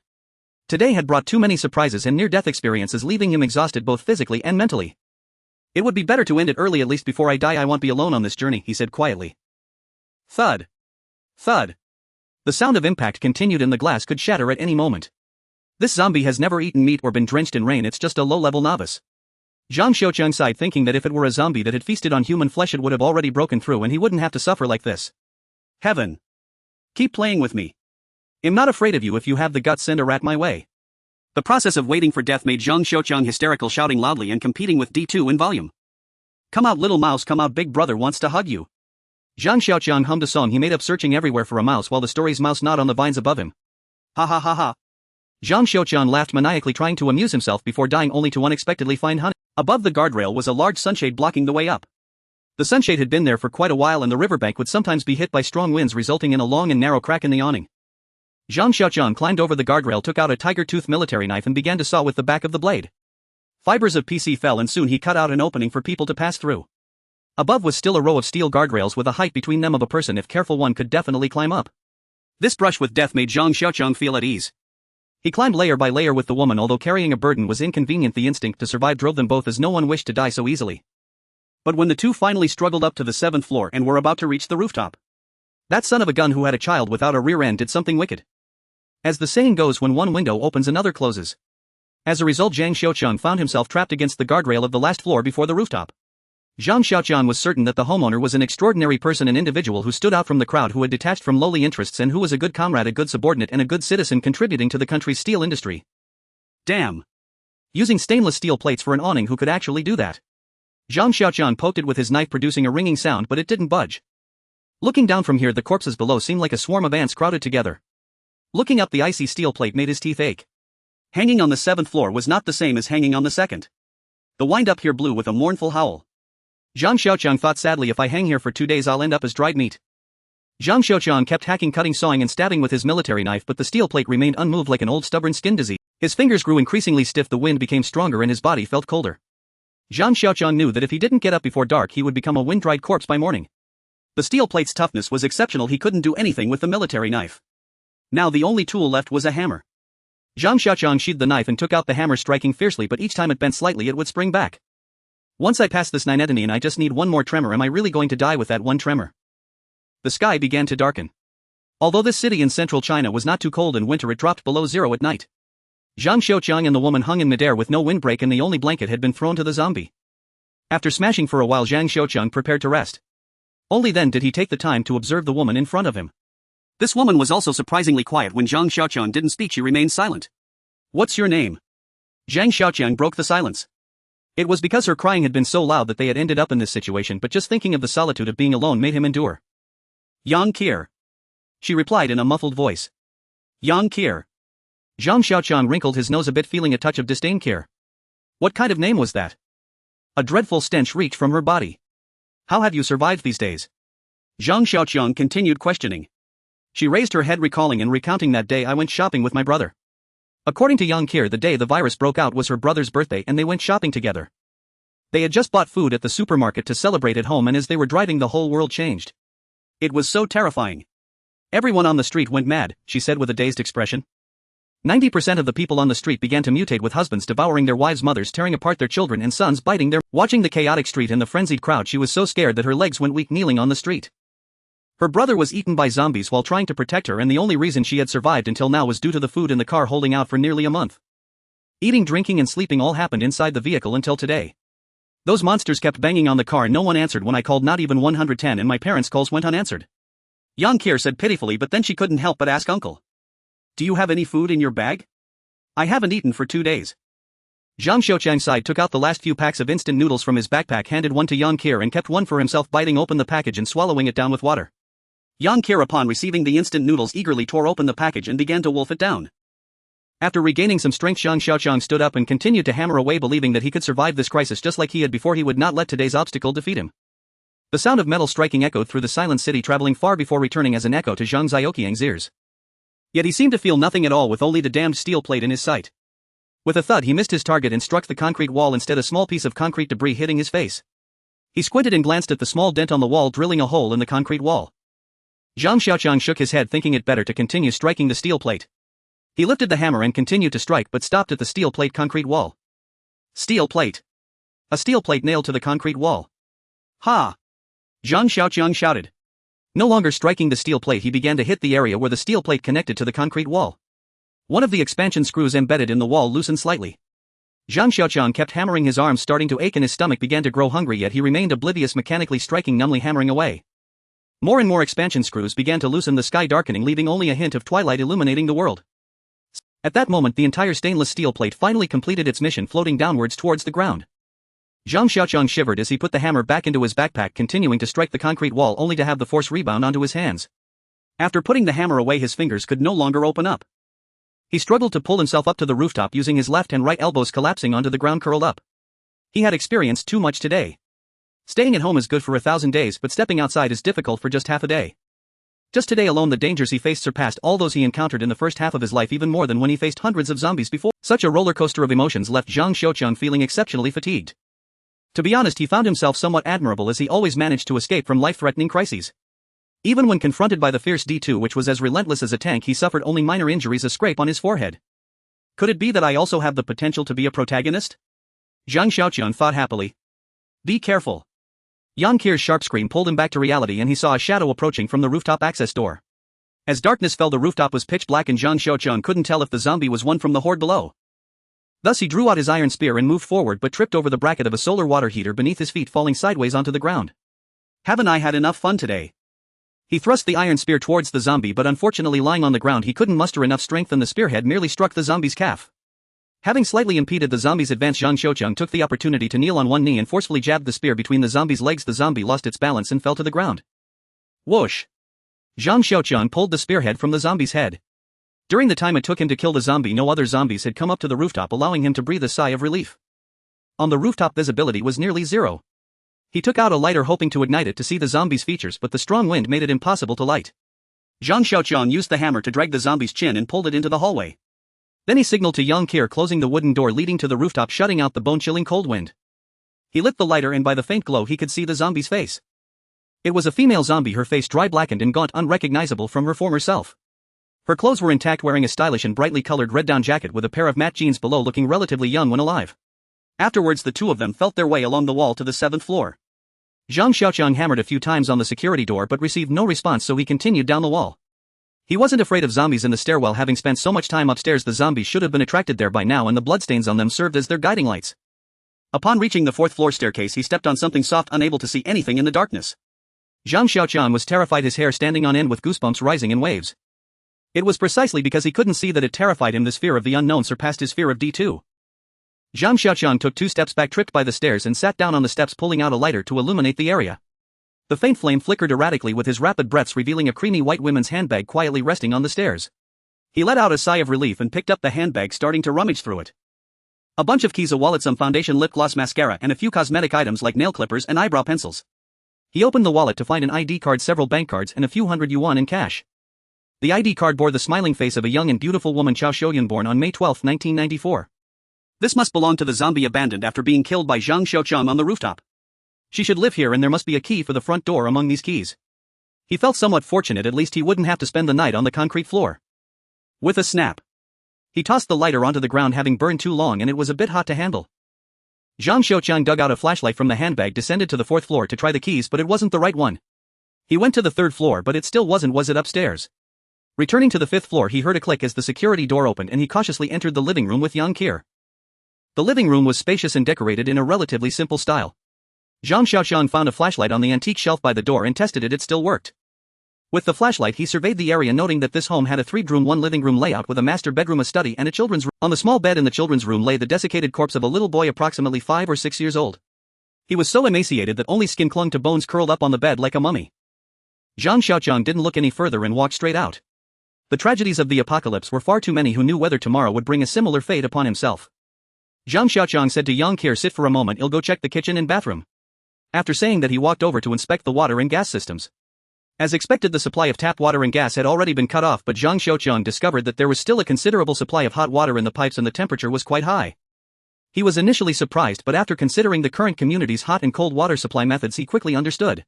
In the current community, the cold water pipes still carried tap water while the hot water pipes were fed by large solar water heaters installed on the rooftop for energy conservation, making it eco-friendly. The solar water supply system was independent of the residential building's hot water system, merely requiring a pump to convey tap water to the solar heaters. Since the solar water heaters were installed atop the building, they could deliver hot water downwards without needing electricity. Moreover, it was summer and the water temperature was around 70 degrees, quite hot, indicating that the rooftop stored a sufficient water supply. The bathroom's glass door was shattered. After cleaning the glass shards from the floor, Zhang Xiaoqiang scrubbed the bathtub clean and filled it with hot water. Then he stepped out and told Yang Qian, who was resting in the living room, "There's hot water here, I've prepared it. It's a bit hot, but you can wash up in a moment. The toiletries are all here. It seems the owner didn't manage to take them." Yang Qian appeared somewhat embarrassed. Having not bathed for a long time, she was well aware of the unpleasant odor she carried and lacked the courage to even glance at Zhang Xiaoqiang. Instead, she lowered her head and asked, "Uncle, can I skip the bath?" Zhang Xiaoqiang nearly thought he misheard her and asked, "Skip the bath?" Yang Qian's face flushed red as she spoke in a barely audible voice, "There might be dirty things in the water. I saw with my own eyes." Half a month after the zombie outbreak, she witnessed a survivor drink from a pool in a roadside flower bed, and within mere minutes that person began to vomit uncontrollably. As he vomited, that survivor transformed into a zombie. The water must be problematic. Zhang Xiaoqiang didn't need to guess that the unfortunate survivor must have consumed rainwater mixed into the water, and he himself was merely splashed with a little bit, yet he had suffered tremendously and nearly died. But that fellow had drunk to his heart's content, and it was only fair for him to turn into a zombie. As long as you don't drink the water, you'll be fine. Moreover, this is sealed and has not been contaminated hot water. Zhang Xiaoqiang was imparting his experience, recalling that he had been drenched in rainwater and had come out all right. Yang Qian lowered her head, looking at her feet in silence, silently protesting against Zhang Xiaoqiang. "Look!" Zhang Xiaoqiang shouted at her, pouring some water to wash his hands, then stood up and shook off the water droplets. Yang Qian watched him warily and stepped back a few paces, feeling it was still unsafe, and retreated a bit further until she felt secure enough to stop and observe him. Seeing her scrutinizing him with a judgmental gaze made him feel uneasy. Not thick-skinned enough. Unable to handle even the gaze of a little woman, Zhang Xiaoqiang berated himself. 5 minutes. 10 minutes. Half an hour passed and she remained watching. "Are you done yet? If you don't wash up soon, the water will get cold." Zhang Xiaoqiang grew annoyed. At that moment, Yang Qian hesitantly stepped closer, inching forward only to retreat 1 step for every 3 steps she took, stopping 5 meters away and refusing to come any closer.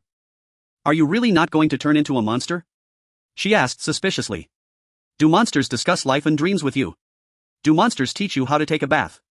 Zhang Xiaoqiang replied irritably. "Oh." Yang Qian felt relieved. "All right, I'll go find you some clothes to change into." Zhang Xiaoqiang went back to the bedroom he had entered earlier, trying to see if he could find a replacement outfit for Yang Qian. Her figure was petite and the deceased owner's clothes were a bit large, but they should fit better than her dirty clothes. He found a cashmere dress set and a set of underwear that the owner never got around to taking the tags off. Zhang Xiaoqiang placed these on the towel rack in the bathroom and tested the water temperature. It was just about right. He said, "You can start washing now." Yang Qian blushed as she entered the bathroom, while Zhang Xiaoqiang sat on the sofa pondering what to do next. The sound of water splashing could be heard from the bathroom clear despite the distance due to the surrounding silence. Steam began to rise as the damaged glass door of the bathroom let out mist. Zhang Xiaoqiang's gaze inadvertently caught sight of Yang Qian's vague hazy silhouette. As time passed, he could even see her somewhat voluptuous back and the beautiful alluring scenery in front of her. Zhang Xiaoqiang stared intently, cursing himself inwardly for being a beast, yet suddenly thought if he didn't look, wouldn't that be even worse than being a beast? With such a mindset, he would occasionally gaze at that enchanting silhouette for several seconds before shifting his gaze elsewhere, only to return to his focus later. He was no paragon of virtue and naturally he would not miss the opportunity to indulge. Meanwhile Yang Qier seemed worried that he might suddenly leave her side, occasionally peeking out to check on him. At that moment Zhang Xiaoqiang would feign a gentlemanly demeanor. The sound of the shower lasted for quite some time until the bathroom door was opened and footsteps approached. Zhang Xiaoqiang looked over to see the woman walking slowly into the living room, no longer the dirt-covered girl emitting an unpleasant odor. Her long black hair cascaded over her bare shoulders, still glistening with droplets of water. The face beneath her hair was as fair as cream, adorned with a youthful visage, and her cheeks bore a hint of rosy color, making her extraordinarily beautiful. "Uncle, the clothes are a bit too big." Yang Qier said, her cheeks flushed as she lowered her head, not daring to look at Zhang Xiaoqiang. To be honest, she had never worn something so revealing in front of a man before, making her feel extremely uneasy. Zhang Xiaoqiang found himself a bit dazed, even sensing certain changes in his body. He hurriedly adjusted his state and said helplessly, "Why don't you check the wardrobe for something more suitable? Change into that if you find it." Yang Qier nodded gently, and after a while in the room she came out awkwardly and said, "There's nothing suitable. The size of the hostess clothes is too big, so I'll just wear this one for now. I'll wash the clothes we change out of later." She then added, "By the way, uncle, I've refilled the water. You should take a shower too, and I'll help you wash the clothes you've changed out of." Standing in the bathroom, Zhang Xiaoqiang looked at himself in the mirror, struggling to imagine that he had become such a figure. The stubble on his lips and chin was already quite long and his complexion was dark. He hardly resembled a young man, instead he gave off a somewhat worn and aged vibe. As he shed his clothes, Zhang Xiaoqiang noticed that his body had changed significantly compared to before. The muscle definition was more pronounced. He had previously only a few sparse muscles, but now he was well built. His entire body seemed to be filled with strength and he was in great shape. After the apocalypse he had been conserving water, and it had been a long time since he had a proper hot shower. Lying in the bathtub he felt utterly relaxed, reminiscing about the ease he had lost for so long amidst the relentless struggles he faced. Having thoroughly cleaned himself, Zhang Xiaoqiang found an electric razor in the bathroom cabinet and shaved off his stubble completely. His hair had grown a bit long, and after washing his bangs could even hang down to cover his eyes. His pants had become stiff, and even after taking them off they could still stand firm on the ground. His upper body clothing was reeking and uncomfortable, so he rummaged through the male protagonist's wardrobe and found a suitable outfit along with unopened undergarments, then walked out of the bathroom after drying off. Just like when Zhang Xiaoqiang first saw Yang Qier after her shower, she too was finally able to see his face clearly. Though his appearance was ordinary, he was clean, especially with his bronzed skin and rugged facial features, making him look less like a college student and more like a soldier. Moreover, this was her first time witnessing a man emerge from the bathroom wearing only boxers. The boxers were a bit small, accentuating certain features, and coupled with the exposed solid muscles on his chest, it made her feel a bit shy. Zhang Xiaoqiang approached Yang Qier holding a common household pair of scissors and said, "Could you help me cut my hair?" "Ah." Yang Qier waved her hand and said, "Uncle, I haven't learned this and am afraid it won't look good." Zhang Xiaoqiang chuckled and teased, "At this point who cares if it looks good or not? Just try to keep it short and tidy." Yang Qier hesitated for a moment and finally nodded, saying, "All right, I'll try to make it look nice for you." Zhang Xiaoqiang merely wanted Yang Qier to help him trim his long hair to a shorter length. Whether it ended up looking like a wave or a dog's chew was inconsequential. However, Yang Qier took it very seriously, moving around him with the scissors, her body bearing a subtle fragrance that was somewhat intoxicating. Yang Qier cut each section of hair carefully while Zhang Xiaoqiang found his thoughts wandering, distracted by her close proximity. After a while he realized that she had given him a perfectly even buzz cut. "Go take a look in the bathroom and see if you're satisfied," Yang Qier said as she put down the scissors. Zhang Xiaoqiang casually ran his hand over the prickly roots of his hair and smiled. "Shorter is fine. This feels much more comfortable, thank you." Yang Qier then asked, "Uncle, what are we planning to do next?" Zhang Xiaoqiang pondered for a moment and replied, "It's getting dark. We'll rest here for the night and find a chance to leave tomorrow. The food we have is only enough for us to last a few days, we can't linger here too long." Yang Qier had no choice but to say, "Then I'll go wash our clothes in the bathroom." As night fell she washed their clothes and hung them out to dry on the balcony, then sat down beside Zhang Xiaoqiang. Zhang Xiaoqiang asked, "Do you still have any family?" "No, I don't," she replied. Yang Qier spoke softly, "My brother was my only family. He died after the zombie outbreak." Zhang Xiaoqiang said, "There are some things I need to clarify with you. I'm determined to find a way to leave this place and head south, not to look for a safe zone, but to see if I can find any news of my sister. I don't know how many hardships and dangers lie ahead. Are you sure you want to come with me? Of course, if we are fortunate enough to find a safe zone along the way, you won't have to continue adventuring with me." Yang Qier responded, "I will go with you." However, her eyes soon dimmed again as she quietly said, "But I'm a woman and I might be a burden to you. If you don't want to take me along, I can understand." Zhang Xiaoqiang shook his head and said, "We can go together. You can also use my supplies, I won't be stingy about that. But if there comes a dire moment when I must abandon you, I think I won't take the risk for you, as my foremost goal is to survive and reunite with my sister." After a few more words, Zhang Xiaoqiang walked directly to the master bedroom, lay down on the large mattress and closed his eyes. That night he slept on someone else's bed while next door lay a corpse and a living woman. That night was not very restful. Ever since the apocalypse began, Zhang Xiaoqiang had been plagued by a profound sense of insecurity at night, sleeping lightly. At the slightest rustle he would rise and patrol the area with his iron spear, only returning to bed once he confirmed there was no danger. So when Zhang Xiaoqiang opened his eyes he felt a bit disoriented, as if he were still lying in his own bed. Upon seeing the unfamiliar living room, the strange curtains and the unfamiliar blanket, the reality hit him. He recalled that he was sleeping in a stranger's house, remembered the mummified corpse next door, and thought of the numerous brushes with death he had faced yesterday. Zhang Xiaoqiang got out of bed feeling a dull ache throughout his body, and his stomach began to rumble, reminding him it was time to replenish his energy. As he walked into the kitchen, he found the floor littered with various snack wrappers and yogurt bottles. Standing in the kitchen felt like standing atop a garbage pile. Opening the refrigerator, he saw that the ingredients were neatly arranged, but most had spoiled due to the passage of time. In the freezer below there were still quite a few frozen meats and sausages, as the power outage hadn't lasted long and the ice had not melted. Zhang Xiaoqiang also found a good amount of rice and flour in the kitchen cupboard, along with some cornmeal and mung bean flour among other coarse grains. Kids these days. Spoiled and pampered. I could cook fried rice with eggs at his age. Zhang Xiaoqiang found it amusing that the little boy would starve to death with all that rice and flour. This household was using natural gas, but when he tried to ignite it, it didn't catch fire. They must have run out. Zhang Xiaoqiang turned around in the kitchen and found a small gas cylinder in the corner behind the cupboard. He opened the igniter and with a snap, blue flames ignited. Using the remaining ingredients from the refrigerator, he prepared a lavish breakfast. Zhang Xiaoqiang went to the second bedroom and saw Yang Qiao still sound asleep in bed, which made him laugh even more. Given this woman's personality, if she were outside she probably wouldn't last a day. He walked over to Yang Qiao and shook her awake, saying it's time to eat. A pot of rice sufficient for 7 or 8 people, and all the dishes was devoured by the two of them. After the meal, Zhang Xiaoqiang touched his forehead. The wound he had sustained yesterday had already scabbed over. Zhang Xiaoqiang took a shower using the bottled water from the living room, changed into clean clothes belonging to the male owner of the house, and then spread the flour from the kitchen into pancakes, cooking all the sausages and frozen meat, packing them away in his backpack. Once they were ready, the two of them headed out. When they reached the first floor, they saw a horde of zombies outside the shared security door. The zombies, catching the scent of the two, stretched their arms through the gaps in the railing and waved at them. The zombies outside the iron door were being pushed aside, revealing a tall figure. D2. Zhang Xiaoqiang shouted, uttering those two words. Bang. The iron door was somewhat deformed and he turned to run upstairs. The sound of banging on the door kept coming and Zhang Xiaoqiang felt a surge of anger rising within him. He groped around for a sharp object and upon finding a crossbow bolt he pulled it down and made a quick slash with the arrowhead against his hand. Blood oozed out from his index finger. Zhang Xiaoqiang pressed his blood against all the iron doors from the 2nd to the 7th floor, then returned to the room to think of a way out. I can't go to the rooftop, there's nowhere to run, and being trapped in the room isn't an option either. The security door can't hold. Zhang Xiaoqiang walked to the window and looked down. Behind the residential building there was a small open space with no zombies, but the protective railing blocked the window tightly. Installing protective railings is tantamount to signing a death warrant. His mind was filled with resentment.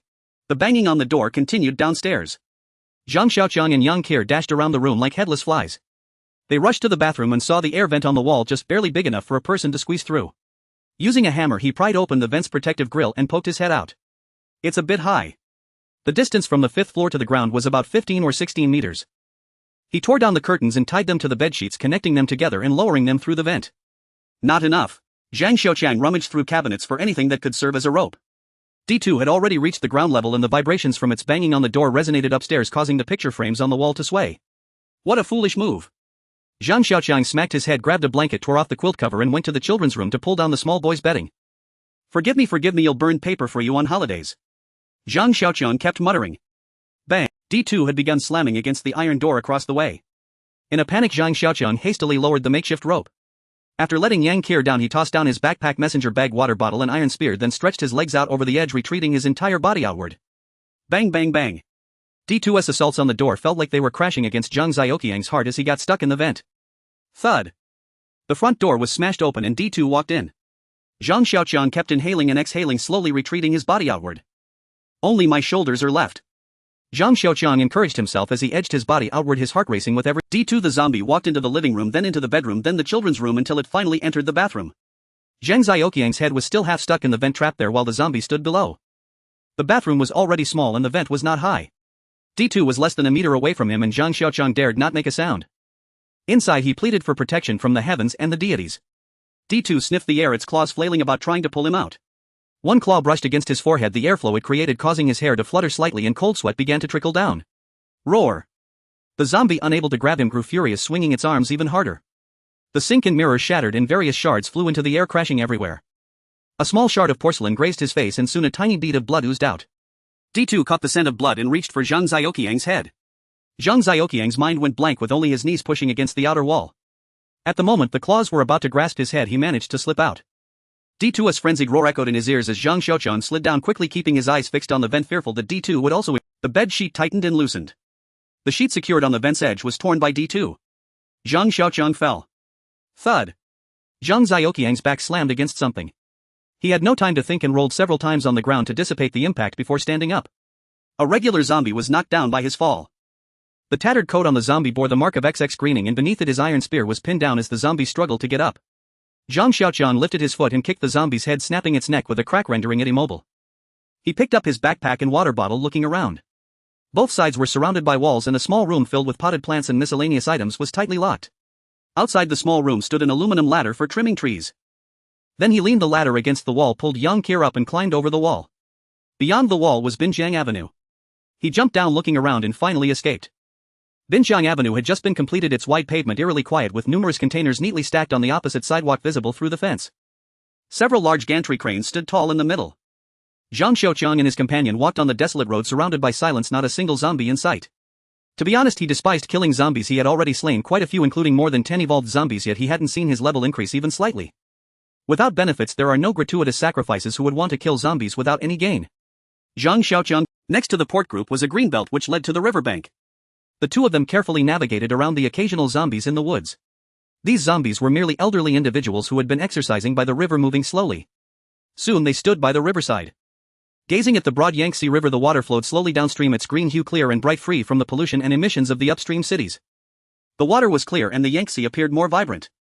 Zhang Xiaoqiang and Yang Qiao walked slowly along the riverbank, gradually feeling more relaxed. Before long, Zhang Xiaoqiang was blocked by zombies. In the distance, a dozen zombies wandered on the riverbank with fishing rods lined up around them, aimed at the river surface. They were all ordinary zombies, and Zhang Xiaoqiang did not want to waste steel balls, so he took up his iron spear and approached, instructing Yang Qiao find a place to hide. Zhang Xiaoqiang fought fiercely against the zombies by the Yangtze River while the river flowed quietly, just as it had for thousands of years, carrying countless memories and past events, witnessing the changes of the times. By the river beneath the willows he battled the zombies. He dashed and leaped, shouting commands. The gun moved with his shadow, his body moving like a dragon, and when the last zombie fell, he fell silent. Zombies lay scattered on the ground, and the river wind slowly erased the beads of sweat from Zhang Xiaoqiang's forehead. Seeing himself alone facing over 10 zombies, he felt a surge of exhilaration. He recalled the time when he was cornered by 6 ordinary zombies in a room, racking his brains for a way out. Now he had grown to this level. Zhang Xiaoqiang found it hard to believe. He then called out to Yang Qiao, and they slowly walked along the riverbank. The path along the river was difficult, as there were often drainage ditches blocking the embankment, forcing him to take detours and wasting much time. It was already dark and they had only made half the distance. Zhang Xiaoqiang used a military shovel to dig a pit in the sandy ground by the river, just large enough for him to curl up and spend the night.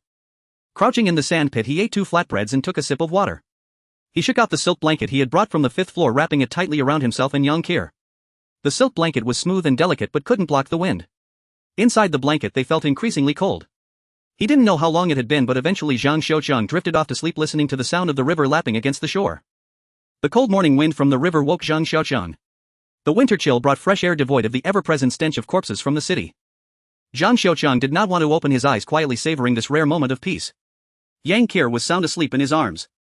After last night's bath, her face was finally clean and the odor from her body was barely noticeable. At that moment a warm breath blew onto his face and he opened his eyes to see 2 gigantic dog heads staring back at him. The breath that came from their panting transformed into white mist in the winter air, hitting his face. Startled, Zhang Xiaoqiang's body tensed and he dared not move. These 2 large dogs were completely mutated strains infected by the zombie virus, looking incredibly imposing. The larger one stood a full 180 centimeters from head to toe, while the smaller one was at least 170 centimeters tall.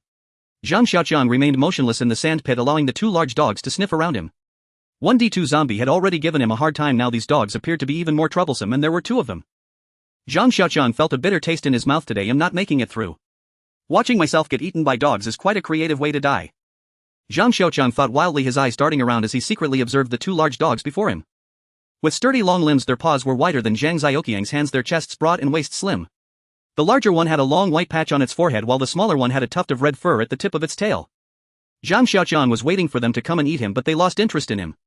Instead, they pulled out his backpack from the sandpit and began to paw at it, whining at him. Could it be? Zhang Xiaoqiang didn't have time to think more, unzipping his backpack to pull out a plastic bag. The dog with the red-furred tail immediately grabbed the plastic bag from Zhang Xiaoqiang's hand, using its paws to tear it open and devouring the cooked meat and sausages inside. Before long, the 2 large dogs had consumed everything. Zhang Xiaoqiang felt a pang of sorrow. That was 7 or 8 kilograms of cooked meat and over 10 sausages. Not a single piece left. After the red-tailed dog finished eating, it joyfully bounded around the larger dog while the larger dog continued to sniff at him. Could it be that it's still not full? Zhang Xiaoqiang felt despair. The large dog sniffed at his chest but made no further move, leaving him in a state of confusion. I don't have any milk. Zhang Xiaoqiang said with a mournful face to the large dog. The large dog sniffed him a couple of times, then stepped back and snorted before ignoring the two and heading towards the riverbank, playfully chasing after a smaller dog. Phew, Zhang Xiaoqiang let out a sigh of relief. Watching the two large dogs drinking and playing at the riverbank, he remarked, dogs are definitely better than cats. No wonder people say it's better to raise dogs than cats. He woke young Kier, and after casually eating a bit, they slung their backpacks on and set off on today's journey. As Zhang Xiaoqiang walked along the road, the two large dogs followed them from a distance, not approaching when he stopped. This was a small square in a greenbelt with several tape recorders placed around the edges. Around 70 to 80 zombies were scattered across the square, including one-shaped and two-shaped ones. It must be a place where the local aunties gather to dance, Zhang Xiaoqiang concluded. Zhang Xiaoqiang retracted his binoculars, pondering how to circumvent the area, when suddenly two shadowy figures dashed from behind him towards the square. He hurriedly raised his binoculars to take a look. The two large dogs ran wildly among the zombies, occasionally biting off a zombie's head. The sharp claws of the zombies were ineffective against the thick and sturdy fur of the large dogs, as the zombies in the square fell one after another and soon none were left standing. Zhang Xiaoqiang watched closer and saw the two large dogs tearing open the skulls of several evolved zombies, licking the yellowish brain matter. After consuming the brain, the dogs began to shred the tough flesh of the shaped zombies, ignoring the withered corpses of the ordinary and shaped zombies nearby. After finishing the shaped zombie, the two large dogs licked their lips, still wanting more. Zhang Xiaoqiang tightened the straps of his backpack and continued forward with Yang Kier. As they approached the urban rural fringe, the two large dogs barked at Zhang Xiaoqiang a few times before turning and running off into the distance, their figures gradually fading away. What a waste of two charms, Zhang Xiaoqiang muttered as he turned back to continue his journey.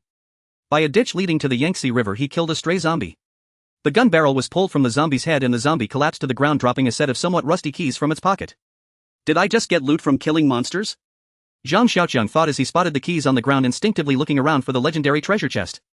Although there was no treasure chest, he did find a 28-pound bicycle in a nearby bridge arch. The bike's basket held a severely spoiled lunchbox, a teacup, and a portable thermos. Tied to the back seat was a fish basket filled with fishing tools. It seemed the owner had ridden their bicycle here to fish before turning into a zombie just after parking it. The tires were flat, but Zhang Xiaoqiang found a foot-operated portable pump in the fish basket, indicating the owner was a meticulous person. The state of the bicycle was quite good, having been sheltered from the corrosive rainwater in the bridge arch. Zhang Xiaoqiang inflated the tires and pushed it out. The bridge overhead led to the suburban road. Zhang Xiaoqiang got onto the bridge and rode the bicycle towards the suburb. Zhang Xiaoqiang pedaled the creaking bicycle along the rural concrete road, pedaling rapidly with a happy heart. Now I can consider myself part of the cycling community. Though it was just a bicycle, a far cry from cars and motorcycles, it was vastly superior to walking. Scattered zombies occasionally sensed his presence and approached. Zhang Xiaoqiang sped past them on the bike. Seeing the shaped zombies trailing further behind, he felt like singing aloud. Zhang Xiaoqiang rode along the road with Yang Kier sitting behind him. On both sides of the road were rows of fields dotted with ponds here and there. The arrival of early spring had caused the trees in the countryside to sprout new branches, with swallows already beginning to fly to distant rooftops carrying spring mud in their beaks, and the landscape was full of tender green. Girls these days are so carefree. After feeling they had escaped danger, Yang Kier began to chatter away. Hey, your stick is poking me. Yang Kier tugged on the iron spear that Zhang Xiaoqiang had strapped to his backpack. Hearing her mention a stick poking her, Zhang Xiaoqiang swerved the bike, nearly tipping into the ditch. Just endure it. Zhang Xiaoqiang replied without looking back, muttering those three words. Your stick is poking me so badly. Yang Kier continued to tug at the iron spear. Zhang Xiaoqiang was riding the bike when he felt a warmth at the tip of his nose, as if blood was about to flow down. His thoughts drifted back to the scene of watching her bathe that morning, making him shiver. Zhang Xiaoqiang ignored her and kept pedaling, but she became lively. Did you kill all those monsters by yourself yesterday, uncle? So impressive. Uncle, where do you live? What do you do? Zhang Xiaoqiang remained silent, as being a recluse wasn't exactly a glorious profession. Uncle, aren't you tired of riding with that heavy backpack? Do you want to take a break? My butt is getting sore sitting back here.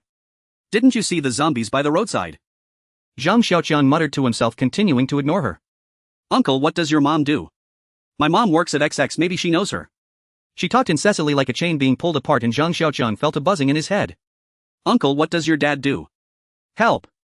Zhang Xiaoqiang inexplicably recalled a line from the movie A Chinese Odyssey featuring Sun Wukong. He buzzes around your ear like a fly, always present everywhere. I really want to grab his neck and rip out his intestines. The entire world fell silent. Zhang Xiaoqiang also felt a surge of impulse in his heart to kick Yang Kier out of the car and strangle her to death. If you don't want to die, shut up. Zhang Xiaoqiang shouted. The noise behind him disappeared and the world became quiet, but unfortunately it only lasted for a few minutes. I'm so scared. Whoa whoa whoa. She began to cry loudly. The distant zombies were attracted by her cries. Zhang Xiaoqiang regretted saving her yesterday. She was just a brainless little girl who couldn't assess the situation, only crying and not noticing the zombies by the roadside. Zhang Xiaoqiang wanted to throw her down and escape alone, but he ultimately couldn't make up his mind. He was a homebody but not a murderer. Sister, just stop crying, won't that be enough? If you keep crying you'll attract the wolves. Seeing a coach parked by the roadside surrounded by dozens of zombies, Zhang Xiaoqiang didn't want Yang Qir's cries to lead them over. Yang Qir finally wasn't brainless to the extreme. Her crying stopped as she sobbed behind him. He rode his bike past the bus with zombies chasing him from behind. Creak. Zhang Xiaoqiang stopped the bike 1 foot on the ground. An shaped zombie lunged onto the road towards him, blocking his way. Run! The monster is coming! Yang Qir shouted anxiously behind him. The shaped zombie was too fast. If he tried to bypass it he would definitely be pulled off the bike. It appeared too suddenly, leaving Zhang Xiaoqiang a bit caught off guard, and the zombies behind were getting closer, not to mention the burden in the back. Get out of the car! Zhang Xiaoqiang yelled, then drew out a hammer and threw it at the shaped zombie. There's a monster! Yang Qir screamed. Zhang Xiaoqiang ignored her, jumped off the car first, too late to pull out his iron spear, and drew out his military knife to meet the zombie heathen. Clang! The sound of the bicycle falling echoed, but Zhang Xiaoqiang had no time to worry about whether she was dead or alive.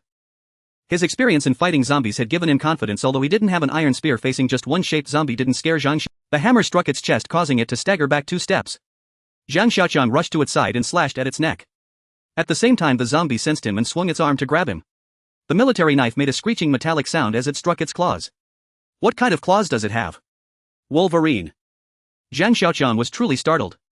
The military knife was knocked away by its claws and another claw came swinging at him. Zhang Xiaoqiang leaned back, tilting his head back as the claw swiped past just under his eyelids, bringing with it a gust of putrid wind. Zhang Xiaoqiang kicked it hard at the base of its leg, causing the zombie to fall back and sit on the ground. Taking advantage of its struggle to get up, Zhang Xiaoqiang ran behind it, switching the knife grip to stab downwards. The blade pierced through the top of the zombie's head until it got stuck.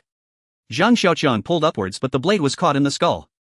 He pushed down on the zombie's shoulder with his foot and pulled it out with force. From Yang Qir's side came continuous heart-wrenching screams, sending chills down Zhang Xiaoqiang's spine. That Yang Qir must have already fed the zombies. Zhang Xiaoqiang sighed as he looked towards the bicycle. Puff! Zhang Xiaoqiang burst into laughter. That girl was running along the edge of the road screaming and hopping, while the zombies behind her formed a line, pushing and shoving, with some of them tripping over the roadside. Yang Qir was like a train pulling monsters in a game. Whenever the zombies couldn't keep up and were about to be shaken off, she'd dazedly run back to their side, scream upon seeing them, and continue to lead them. So talented. The speed of attracting monsters is just right, perfectly keeping the zombies from touching her while ensuring none fall behind. The whole process flows like a stream, making it a joy to watch. If it weren't for the fact that he knew she was already scared out of her wits, he would have thought she was excited. Come over here! Zhang Xiaoqiang shouted at her. She had lost all reaction to the outside world, merely burying her head in crying, running and jumping. Zhang Xiaoqiang set the bike down and ran to her, patting her. She waved her hands wildly, seemingly not recognizing him anymore. Zhang Xiaoqiang lifted her onto his shoulder and ran back. She mindlessly grabbed at the backpack on his back. He set her down on the crossbar of the bike, adjusted the stand, and rode forward. Fields of crops slid by his peripheral vision as she sat quietly on his shoulder, staring blankly. The sky began to darken. Another night was approaching. The bright bonfire warmed his body as Zhang Xiaoqiang leisurely sharpened his military knife beside it. Yang Qir, tightly wrapped in a silk blanket, stared blankly at the bonfire, her body trembling, continuously untouched food sitting beside her. She must have been terribly frightened. Zhang Xiaoqiang glanced at her from the corner of his eye, but continued sharpening the blade, knowing that the recent intense use had caused some damage to this high-quality imitation knife, which was essential for survival, so it needed proper maintenance. Aside from the crackling sound of burning wood, only the sound of the whetstone grinding against the blade echoed in the night. Do you want to live? Zhang Xiaoqiang suddenly spoke, breaking the silence. She looked up at him, somewhat bewildered. Do you want to continue living? Zhang Xiaoqiang spoke again, and her eyes brightened as she nodded repeatedly. If you want to survive in this apocalypse, you can only rely on yourself. Zhang Xiaoqiang recalled his countless training sessions at home. Rely on myself? Yang Qir asked, puzzled. From now on you must forget everything from the past, Zhang Xiaoqiang said, looking at her. You are no longer your parents' precious daughter, nor the mischievous student of your teacher. You even have to forget that you are a woman. Zhang Xiaoqiang suddenly remembered his happy days as a recluse. You need to learn to observe zombies, face them, and kill. Zhang Xiaoqiang spoke like a seasoned mentor. How do I kill them? Yang Qir asked. Your body is quite agile and your speed is decent. Images of her luring zombies flashed through her mind. As long as you aren't afraid, ordinary zombies won't catch you, but you need to be careful of evolved zombies. Zhang Xiaoqiang continuously imparted his experiences to her. Yang Qir gradually gained confidence. Thank you, uncle, she said gratefully. Get some sleep and let's start training tomorrow. Zhang Xiaoqiang advised. Oh. Yang Qir lay down, wrapped in her blanket. Uncle, what do you think about me when you peeked at me while I was showering? She suddenly asked, was I good looking? Zhang Xiaoqiang instinctively exclaimed, not at all. No curves, no waist, nothing, just a completely flat figure. Poof. Yang Qir turned over and ignored him. As the night deepened and the cold began to creep in, Yang Qir unconsciously inched closer to the fire while Zhang Xiaoqiang placed some firewood between her and the bonfire, fearing she might accidentally roll into it. Zhang Xiaoqiang wanted to sleep but felt an inexplicable sense that something would happen that night. This unsettling feeling made him anxious as he didn't know when it would come or go. Every time it appeared it was when he was about to have bad luck. The first time he was tormented by the rain and the second time he was thrown around by a mutated cat. This was the third time. Zhang Xiaoqiang didn't want to wake Yang Qir. He didn't know when danger would strike or where it would come from. At least while she was in front of him he could keep an eye on her. The night wind stirred the flames like a dancing spirit, casting beautiful yet eerie shadows around.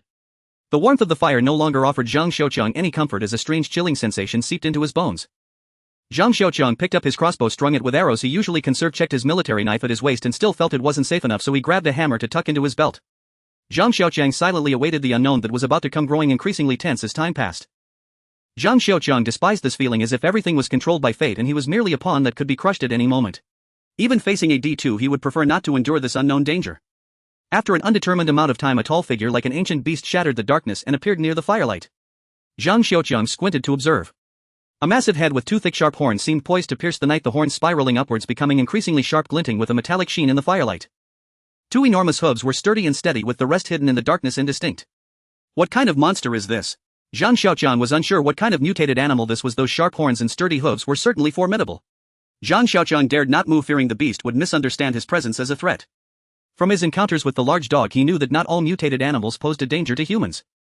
He slowly exhaled and inhaled, remaining motionless, quietly hoping that the beast would leave on its own.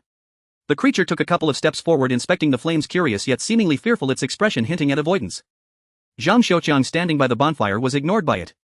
He scrutinized the beast, which stood about 160 centimeters tall with mottled slightly yellow fur, its solid body resembling a wall. Looking closely, it bore some resemblance to a goat, though he couldn't be certain. The goats he had seen had short thick horns angled slightly back, while this creature's horns were more akin to those of an African antelope, long and straight. Time slowly passed as the beast approached and Zhang Xiaoqiang grew increasingly vigilant, aiming the crossbow bolt between its eyes. The atmosphere grew strange. The beast was intrigued by the fire while Yang Qir slept nearby unaware. The creature seemed to lose interest in the flames, stepping back and preparing to leave. Crack! A spark erupted from the burning wood, startling the beast, which charged towards the bonfire, its horns lowered. Zhang Xiaoqiang was unaware that the creature's target was the burning fire, and then swish. The bolt appeared on the creature's forehead, the tip trembling slightly. The beast halted, pressing its head, still impaled, with the bolt towards Zhang Xiaoqiang. Zhang Xiaoqiang felt a bitter pang. What weapon could he use against a monster that couldn't even be killed by a crossbow bolt? He discarded the crossbow, seizing the iron spear, thinking, I'm going for broke. With no place to run, hiding in the darkness would mean death faster. His eyesight was no match for the beast's. The creature seemed to be in great pain, shaking its head in an attempt to shake off the bolt, but failing, redirecting its fury at Zhang Xiaoqiang. The beast charged at him, its sharp horns aimed directly at him. The tail end of the iron spear was angled into the ground and Zhang Xiaoqiang leaned forward, readying himself in a bow stance, waiting for it to collide. The beast came charging in, its speed not as swift as the mutated cat's, but its force was no less than that of a D2 zombie. Zhang Xiaoqiang rolled aside at the moment of impact. Bang! Crack! The first sound was of their collision, the second was that of the spearhead breaking. Zhang Xiaoqiang, lying on the ground, watched his iron spear break into two pieces, feeling a chill in his heart. The tremendous impact caused the beast to stumble, its front legs faltering. Shaking its head as if trying to regain its senses, Zhang Xiaoqiang seized the opportunity to leap onto the creature's back, gripping its neck fur with his left hand while thrusting the military knife towards its throat with his right. Thud! The sound of the blade piercing its skin was like striking rotten leather, and after penetrating it slid off. The beast was clearly displeased with Zhang Xiaoqiang riding on its back, bouncing up and down. The military knife was discarded by Zhang Xiaoqiang, who locked his arms around its neck, determined in his mind, I won't get off even if I die. The monster dashed and leaped by the campfire like a crazed bull while Zhang Xiaoqiang was jostled on its back, feeling dizzy. His dinner was ejected from his stomach and he felt disoriented on its back, his fingers gripping tightly in pain. If not for the pain reminding him, he would have lost all sensation in his arms, while his legs felt like thousands of ants gnawing at them, causing sharp stings and aches. With each jolt it felt as though his tailbone had fractured, and between his hips and abdomen there was only numbness. Zhang Xiaoqiang continued to retch, with only bile left to expel the bitterness lingering in his mouth. He lay on the monster's back, his body rising and falling with its movements, every bone and joint feeling as though they were dislocated, unable to muster any strength, merely clinging mechanically to its neck and squeezing its waist. A metallic sweetness mixed with bitterness spread from the corner of his mouth as he bit down too hard, causing his gums to bleed. His eyelids felt heavy, overwhelmed by waves of dizziness. Zhang Xiaoqiang had no idea where it would take him or what fate awaited him. He was already unable to dismount from the beast. Unable to bear the pain of the wind piercing his eyes, Zhang Xiaoqiang buried his face in the coarse fur of the monster, letting it carry him forward. He listened to the whooshing wind and the sound of its hooves, feeling the vibrations and jolts beneath him. His mind was blank, he cared for nothing anymore, embracing the final moments of serenity. After an unknown passage of time, the sky began to lighten. The monster started to slow down and he could feel the dampness of its fur beneath its neck. By the time the sky had completely brightened, the monster was panting heavily, its steps becoming unsteady. An opportunity. His heart stirred as he released his grip on the monster's neck and pulled himself forward to seize its horns. Zhang Xiaoqiang sat atop the monster's neck, his legs tightly wrapped around its throat. Zhang Xiaoqiang grasped one of its spiraled horns with his left hand while his right hand withdrew the hammer at his waist, striking it forcefully on its head. The monster let out a mournful cry, violently shaking its head in an attempt to throw him off. Zhang Xiaoqiang began to feel dizzy again. As the monster paused momentarily, he seized the chance to strike its head with the hammer. Each hit made it shake its head in response. Zhang Xiaoqiang continued to stay put, ensuring he wouldn't be thrown off, waiting for it to stop before striking again. Back and forth the monster was tiring and Zhang Xiaoqiang was on the verge of giving in. Suddenly Zhang Xiaoqiang leaned back as the monster reared up its head, tilting backward, taking him down with it. Holding onto the horn, Zhang Xiaoqiang awaited its return to a stable stance. It wasn't long, merely about 10 seconds before its front feet hit the ground. In those 10 seconds Zhang Xiaoqiang saw his chance. The crossbow bolt was wedged firmly in its forehead, neither too deep nor too shallow, just enough to pierce the skull without penetrating the brain, causing it immense pain without being fatal. Seeing hope, Zhang Xiaoqiang summoned his last strength to sit firmly on its neck, waiting for the right moment. The opportunity came again as it reared up once more.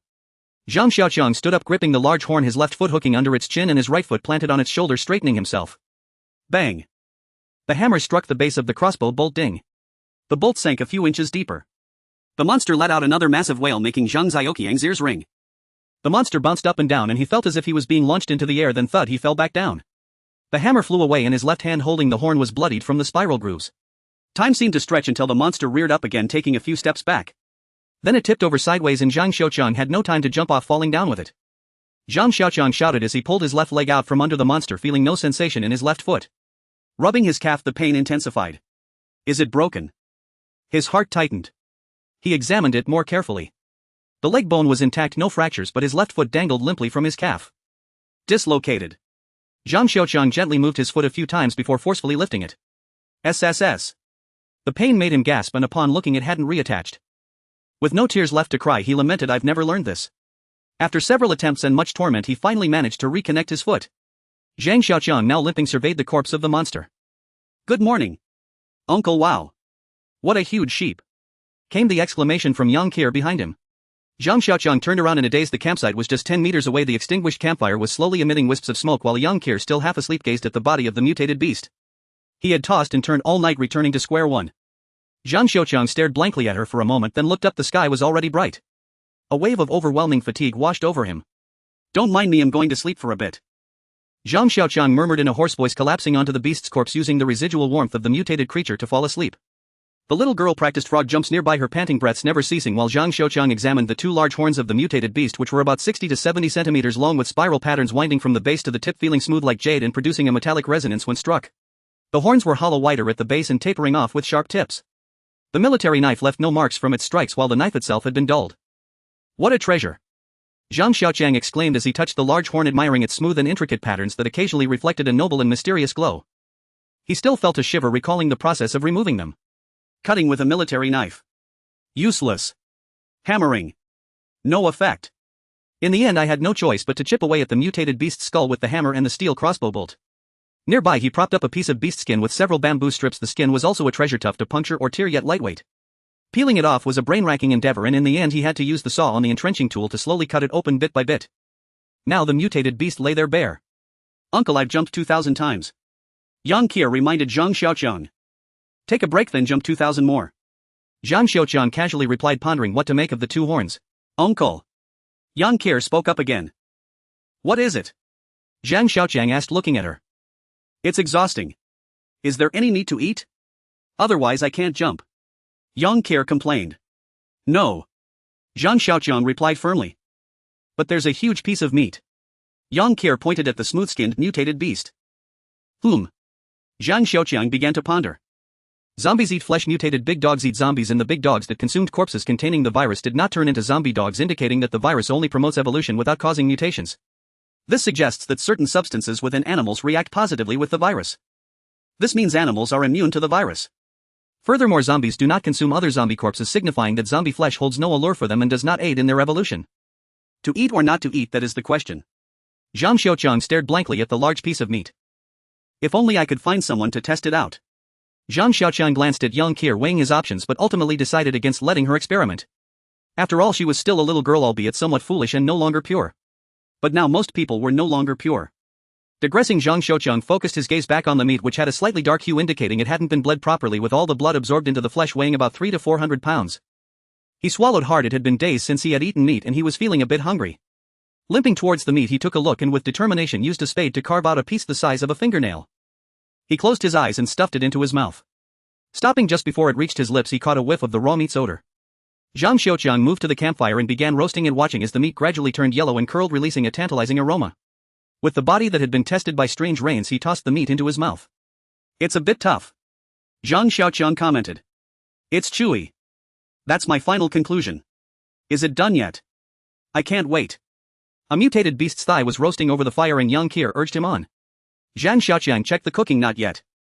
After eating the meat slice with no adverse reactions, he tricked the little girl into trying some, confirming his suspicion that the D virus was harmful to humans but beneficial to animals. "I wonder if monkeys will turn into zombie monkeys." Zhang Xiaoqiang sighed as he looked at the fire. It's burnt. "I told you so, but you didn't believe me, hum." "The meat is a bit burnt," Yang Qian complained from the side. "If you think it's burnt, then don't eat it. Good intentions treated as donkey liver and lungs." Zhang Xiaoqiang chastised her. All right, I'm sorry." "Ouch, it's so tough," Yang Qian said with a pained expression. "No matter how much I chew, it won't break apart. Just chew a bit more. Think of it as eating wild boar." Zhang Xiaoqiang shared his wisdom. "Uncle, what's your name?" Yang Qian finally remembered to ask. Hearing her question brought back painful memories. Xiaoqiang. Stop playing and come home for dinner." It was his mother's call from childhood. "Now everyone, please introduce yourselves." The teacher stepped down from the podium and he approached, looking into over 50 pairs of eyes. My name is Zhang Xiaoqiang," he answered weakly, a memory from middle school. Xiaoqiang, what happened to you?" An old man sending off a young one. Woo. It was his classmates reciting movie lines beside him. Zhang Xiaoqiang. "Haha, isn't that just a cockroach?" Sorry, hahaha. I can't take it anymore, it's just too funny." This was from his past during a blind date. He harbored resentment towards his name. It felt like a curse that bound him throughout his life. A name is just a symbol, merely a reminder of the past. It doesn't represent anything, Zhang Xiaoqiang said sternly to Yang Qian. "But how should I address you? I can't just keep calling you uncle, right? You're still complaining to me about not being married. What about the 31 flowers? You are blooming now." Hearing Yang Qian's question, he fell silent. Suddenly he recalled the cockroach desperately seeking to survive in the bottle and the countless times he had escaped death after leaving home. "Just call me cockroach." Zhang Xiaoqiang suddenly made up his mind. Cockroach. Yuck. That's so disgusting. I hate cockroaches the most. "Uncle, why would you pick such a name?" Yang Qian gave an honest assessment of the name cockroach. "Have you eaten enough? If you're full, then go to sleep. We'll continue training tomorrow." Zhang Xiaoqiang sent Yang Qian off to sleep. She mumbled as she rolled up in her blanket and fell asleep. Zhang Xiaoqiang finished off the remaining roasted meat, clutching his stomach with a sigh. Each time he was injured, his appetite would become particularly good. Although the wounds healed quickly, the consumption of food was a painful thought. He cut the meat from the mutated beast piece by piece and placed it over the campfire to roast, preparing it as future rations. The taste was not great, but it satisfied his hunger. As the meat continued to be sliced away, the mutated beast gradually became just a skeleton. Soon a crystal emerged mixed with blood, emanating an inexplicable color. A stone. Zhang Xiaoqiang pondered, somewhat bewildered. After all the beast meat had been cut off and roasted, Zhang Xiaoqiang estimated in his heart the body is quite large, but there's not much meat, only about 100 pounds. Most of it is taken up by the skeleton and organs. Once roasted, it would only amount to about 40 to 50 pounds. After tidying up the beast meat, he turned his attention to the hide, scraping off the remaining flesh and tendons before tanning it with plant ash. He only stopped when he deemed it nearly done, contemplating how to utilize it. This was a problem. His main weapon had been destroyed. The iron spear was broken into 2 pieces and the triangular file that served as the spearhead had been bent into an shape, while the galvanized pipe had been bent into a curve. Zhang Xiaoqiang felt a tinge of regret. The iron spear had accompanied him through many fierce battles, and now it had reached a point where he had no choice but to part with it. He buried the remnants of the iron spear and closed his eyes, holding 2 beast horns. "Uncle Zhang, slow down, I can't keep up." Zhang Xiaoqiang rode ahead on a bike with a pile of roasted beast meat tied to the back, while Yang Qian followed behind, running, calling it exercise. Zhang Xiaoqiang ignored her and continued riding. "Zhang Xiaoqiang, stop right now." Yang Qian was anxious. She had just learned his name this morning. Creak. He stopped the bike. Finally willing to stop. Huff huff. "I'm exhausted." Yang Qian gasped as she walked over to Zhang Xiaoqiang. Zhang Xiaoqiang paid her no mind, using binoculars to observe. "What's wrong?" Yang Qian asked, puzzled. There was a solitary zombie near the edge of the farmland ahead, with the closest one over a mile away. "What a rare opportunity. Do you see that zombie?" Zhang Xiaoqiang pointed at it while speaking to Yang Qian. What's wrong? It looks pretty ordinary to me. Yang Qian didn't pay much attention, just fanning herself with her hand. You go take care of it. Zhang Xiaoqiang said in a tone as if he were telling her to crush an ant. Yang Qian was stunned. But I have no experience, she said, staring blankly at Zhang Xiaoqiang. No one starts off with experience. This is a great opportunity. Go ahead, I'll watch you from behind. Zhang Xiaoqiang reassured Yang Qian. If I get into danger, will you save me? Yang Qian asked with pleading eyes. No, I told you. You can only rely on yourself. If you don't dare to go up today, then just dig a pit and bury yourself. Better to avoid suffering more. Zhang Xiaoqiang's expression was serious, his tone resolute. What should I use to kill the monster? Yang Qian found her reason, nervously clutching her clothes, her eyes shining as she looked at Zhang Xiaoqiang. Here. Zhang Xiaoqiang pulled out an iron hammer. Wow, uncle, you're bullying me. Why don't you give me that? Yang Qian pointed at the crossbow on Zhang Xiaoqiang's backpack. You need to have the courage to face the zombie directly rather than hiding far away. Zhang Xiaoqiang was somewhat impatient. If you don't go soon, I will leave you behind. I don't want to carry a burden while fighting for my life. Zhang Xiaoqiang pretended to ride away. All right, I'll go. I didn't say I wouldn't. Yang Qian took the hammer and slowly walked towards the zombie. The zombie was only 60 or 70 meters away, yet Yang Qian took 5 minutes and still hadn't approached within 40 meters of the danger zone. If you don't hurry, I'm leaving. Zhang Xiaoqiang shouted at Yang Qian, his voice so loud that even the zombie was alerted and began to shamble toward them. Yang Qian quickened her pace, moving closer to the zombie, which lunged at her upon catching her scent. Mommy! Ah!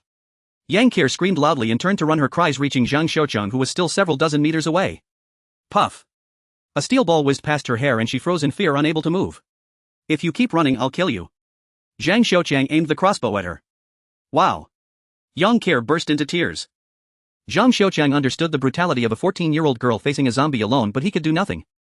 The numerous life-and-death struggles he had endured after the apocalypse taught him no one is anyone's savior. To survive in this apocalypse surrounded by countless zombies and mutated beasts, one can only rely on oneself. If she cannot kill this zombie today, then let the zombie kill her. Zhang Xiaoqiang told himself that the apocalypse had forced all survivors to start from scratch, and he was just a small fry with no responsibility or obligation to save anyone. Thus there are no laws, no human rights, and certainly no emotions in the apocalypse. If you dwell on these things, you'll only die faster. Yang Qian sobbed as she looked at Zhang Xiaoqiang, who was aiming the crossbow at her. After hesitating for a moment, she turned and ran toward the zombie. Yang Qian stopped about 7 or 8 meters from the zombie and then began to run to the left, moving behind it. Starting to use your brain. A bit of progress. Zhang Xiaoqiang lit a cigarette, smoking while watching. When Yang Qian reached the spot, the zombie also turned around and she continued running to the right, trying to circle behind the zombie again. As she ran past, the zombie turned to face her again. A game of hide-and-seek unfolded between a person and a zombie.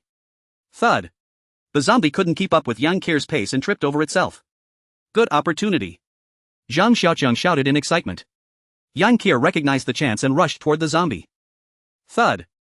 Yang Qian focused solely on the zombie, didn't notice her footing and fell just like the zombie did. Cough, cough. Cough.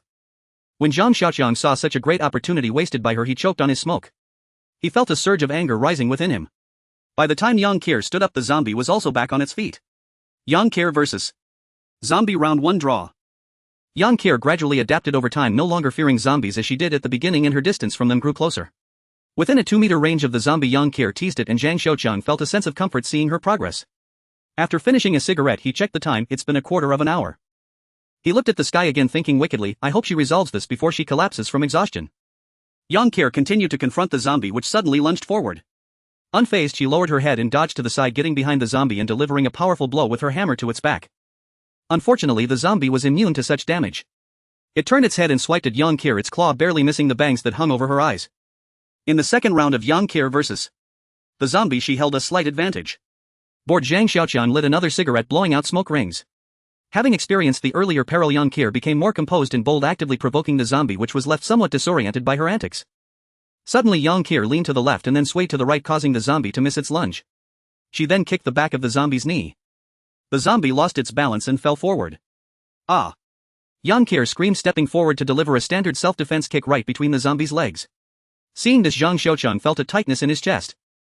Yang Qian jumped onto the zombie's back, wildly smashing the hammer down on its rear as the zombie attempted to rise multiple times, only to collapse back to the ground until it no longer moved. In the third round of Yang Qian vs. the zombie, she achieved a complete victory.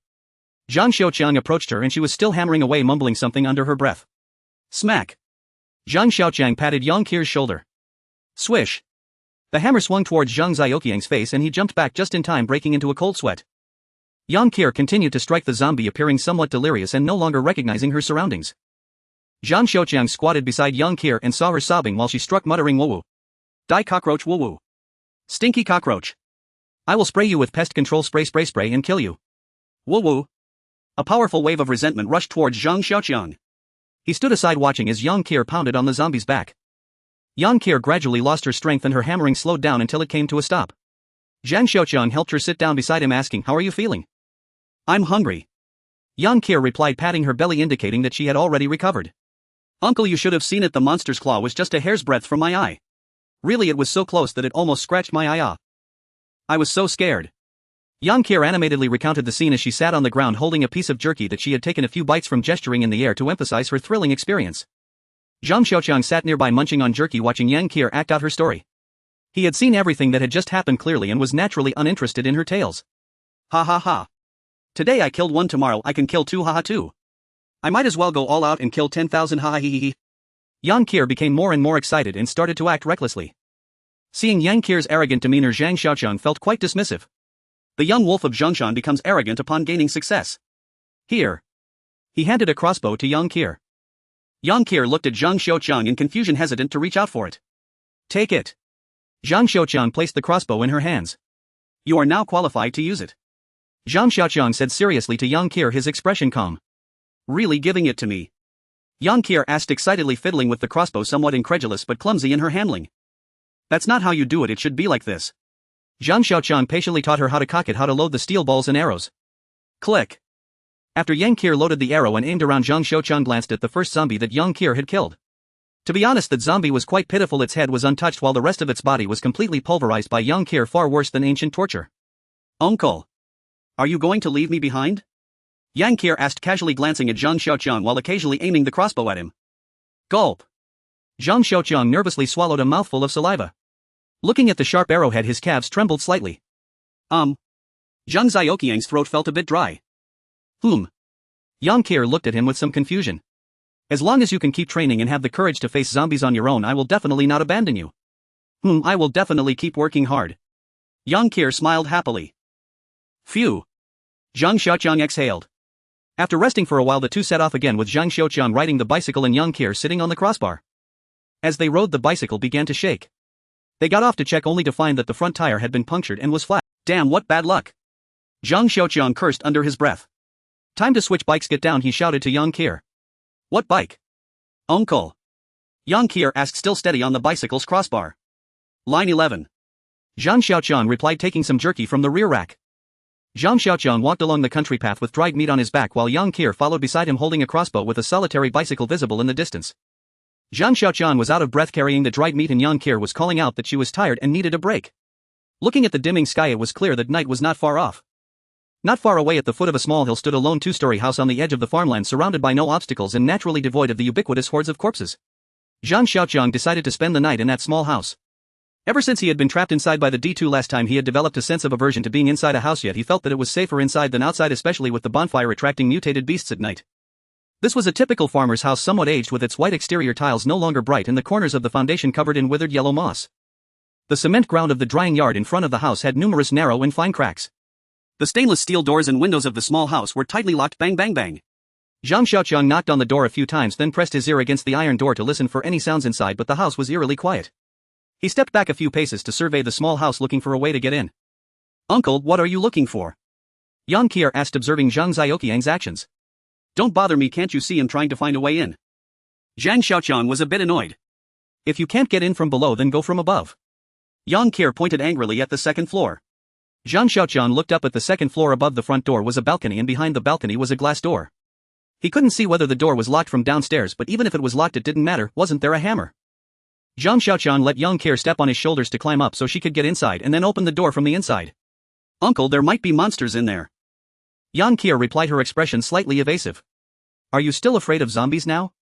Zhang Xiaoqiang retorted. "Oh right, I'm not afraid anymore." Yang Kier recalled the battle against the zombies today and their victory. "Watch out, you're stepping on my face." "Sorry, I was just a little bit off, really just a bit." "Forget it, just step on my head, consider it my bad luck." "Uncle, I can't reach." "How about I come down and you step on me? Your little frame can handle me. Get ready, lift." Zhang Xiaoqiang supported Yang Qir's shoes from below and lifted her up. Yang Qir's feet flailed in the air before disappearing. "Uncle, wait for me, I'm going to open the door." Yang Qir's voice was still outside, but she had already vanished behind the glass door. Click. The iron door was open and Yang Qir said to Zhang Xiaoqiang, "Uncle, it's so dark inside, I'm so scared." She spoke with lingering fear. Zhang Xiaoqiang ignored her and slipped inside. The house felt somewhat eerie due to its long abandonment. Inside was a main room with a painting of the god of longevity hanging on the wall opposite the door, and beside it stood a ceramic statue on a cap. The decor was very ordinary and the white porcelain tiles on the floor had become discolored and yellowed. Zhang Xiaoqiang wandered around the first floor and found the kitchen. Apart from a full water tank, everything else was empty. There was no oil, salt, soy sauce, vinegar or rice, and it was so clean that even a mouse would weep. Next to the kitchen was a corridor that extended to the back of the house, leading to a small courtyard. On either side were a few adobe houses, one of which was a shed for vehicles with some tires and tools scattered in the corner, and another was a wood storage room. There were also two more rooms, one was a pigsty and the other was a firewood room, a place for curing meat in the countryside, yet there was no smoked meat. The small courtyard had an iron gate leading to the back of the small hill, and the gate was secured with a hefty padlock. The homeowner must have escaped the virus with food supplies and locked the doors front and back in time. Zhang Xiaoqiang One room on the first floor was a bedroom for the elderly, furnished with old furniture and a wooden bed. The other rooms had been used as storerooms with a few grains of rice scattered on the floor. The second floor was a living area consisting of one living room and 3 bedrooms. The living room had wooden flooring, a large sofa set and a high-end home theater system. The bedding in the 3 bedrooms was ready, allowing for immediate sleep. Zhang Xiaoqiang and Yang Qir had dinner and used the large pot in the kitchen to heat water for a refreshing bath. "You sleep inside, I'll sleep in the living room. Keep an ear out for any noises during the night, don't sleep too deeply." Before sleeping, Zhang Xiaoqiang reminded Yang Qir. "God, it's so naggy. Oh, I haven't slept in a bed for a long time." Yang Qir cheered as she walked into the bedroom. Zhang Xiaoqiang lay on the sofa covered with a blanket, eyes closed, with a military knife beside him. The soft and comfortable sofa allowed him to relax completely, and soon he drifted into a peaceful slumber. A metal pipe poked Zhang Xiaoqiang in the stomach, but he remained oblivious, instinctively scratching at it and continuing to sleep. The pipe then tapped his face, causing Zhang Xiaoqiang to abruptly open his eyes. A blinding beam of flashlight shone from across the room, dazzling Zhang Xiaoqiang's eyes. A shadowy figure loomed behind the flashlight. After a moment, Zhang Xiaoqiang adjusted to the brightness, squinting to see what was in front of him. A handmade shotgun was aimed at him and the flashlight's beam swept across him, searching for hidden weapons. "Who are you?" the figure asked, their voice suggesting they were quite young. "I am a survivor. Just taking refuge here for now." "I don't care if you're some damn survivor, why are you in my house? Speak." The figure sounded somewhat. "Put down the gun and let me explain, I am not a bad person," Zhang Xiaoqiang tried to reason. "You're in my house and you expect me to put down the gun? Ah. You damn fool," the person erupted, and with a loud bang the stock of the gun struck Zhang Xiaoqiang's face. Zhang Xiaoqiang covered his face, attempting to continue his plea. "Don't move or I'll shoot you." Yang Qir appeared with a sniper crossbow, eager to join in. The figure turned the gun towards Yang Qir, ready to pull the trigger. In that instant, Zhang Xiaoqiang lunged at him. Bang! The gun fired and the bullet struck the ceiling, plaster, dust and concrete debris raining down. The living room was filled with the pungent smell of gunpowder as Zhang Xiaoqiang and the figure tumbled to the ground, wrestling with each other. The two rolled across the floor, crashing into the sofa with a loud thud, then colliding with the coffee table, which shattered with a crash. Glass shattered and shards scattered across the wooden floor. Both men bore scratches on their faces and hands as if they were unaware of the pain. With a sudden loosening of grip, the shotgun was seized by Zhang Xiaoqiang. Then a sudden force slammed into Zhang Xiaoqiang's nose. The figure had taken advantage of Zhang Xiaoqiang's distraction to ram his head into Zhang Xiaoqiang's face. At that moment, Zhang Xiaoqiang felt as if his face had been doused with a mix of spices, sour, salty, bitter and spicy sensations flooded his senses. Tears and snot streamed down his face, and before he could react further, a pair of large hands tightened around his throat, the calloused grip gradually applying more pressure. A breath trapped in his chest, Zhang Xiaoqiang's cheeks turned from red to blue, the lack of oxygen clouding his mind. He struggled to pry open the large hands around his throat, but to no avail, his tongue slowly slipped out of his mouth.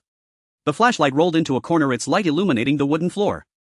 Yang Qir stood at the bedroom door, unable to see the actions of the two men, only feeling anxious. A powerful wave of dizziness surged through his brain. Zhang Xiaoqiang curled his right leg, stamping his foot on the figure's abdomen, and forcefully kicked him away. Cough, cough. Who? Who? Zhang Xiaoqiang sat up, rubbing his throat as he coughed, taking deep breaths to replenish the lost oxygen. Ah! The figure lunged at him again. Bang! Zhang Xiaoqiang grabbed the shotgun barrel beside him and swung it around the stock, striking the figure. Ah!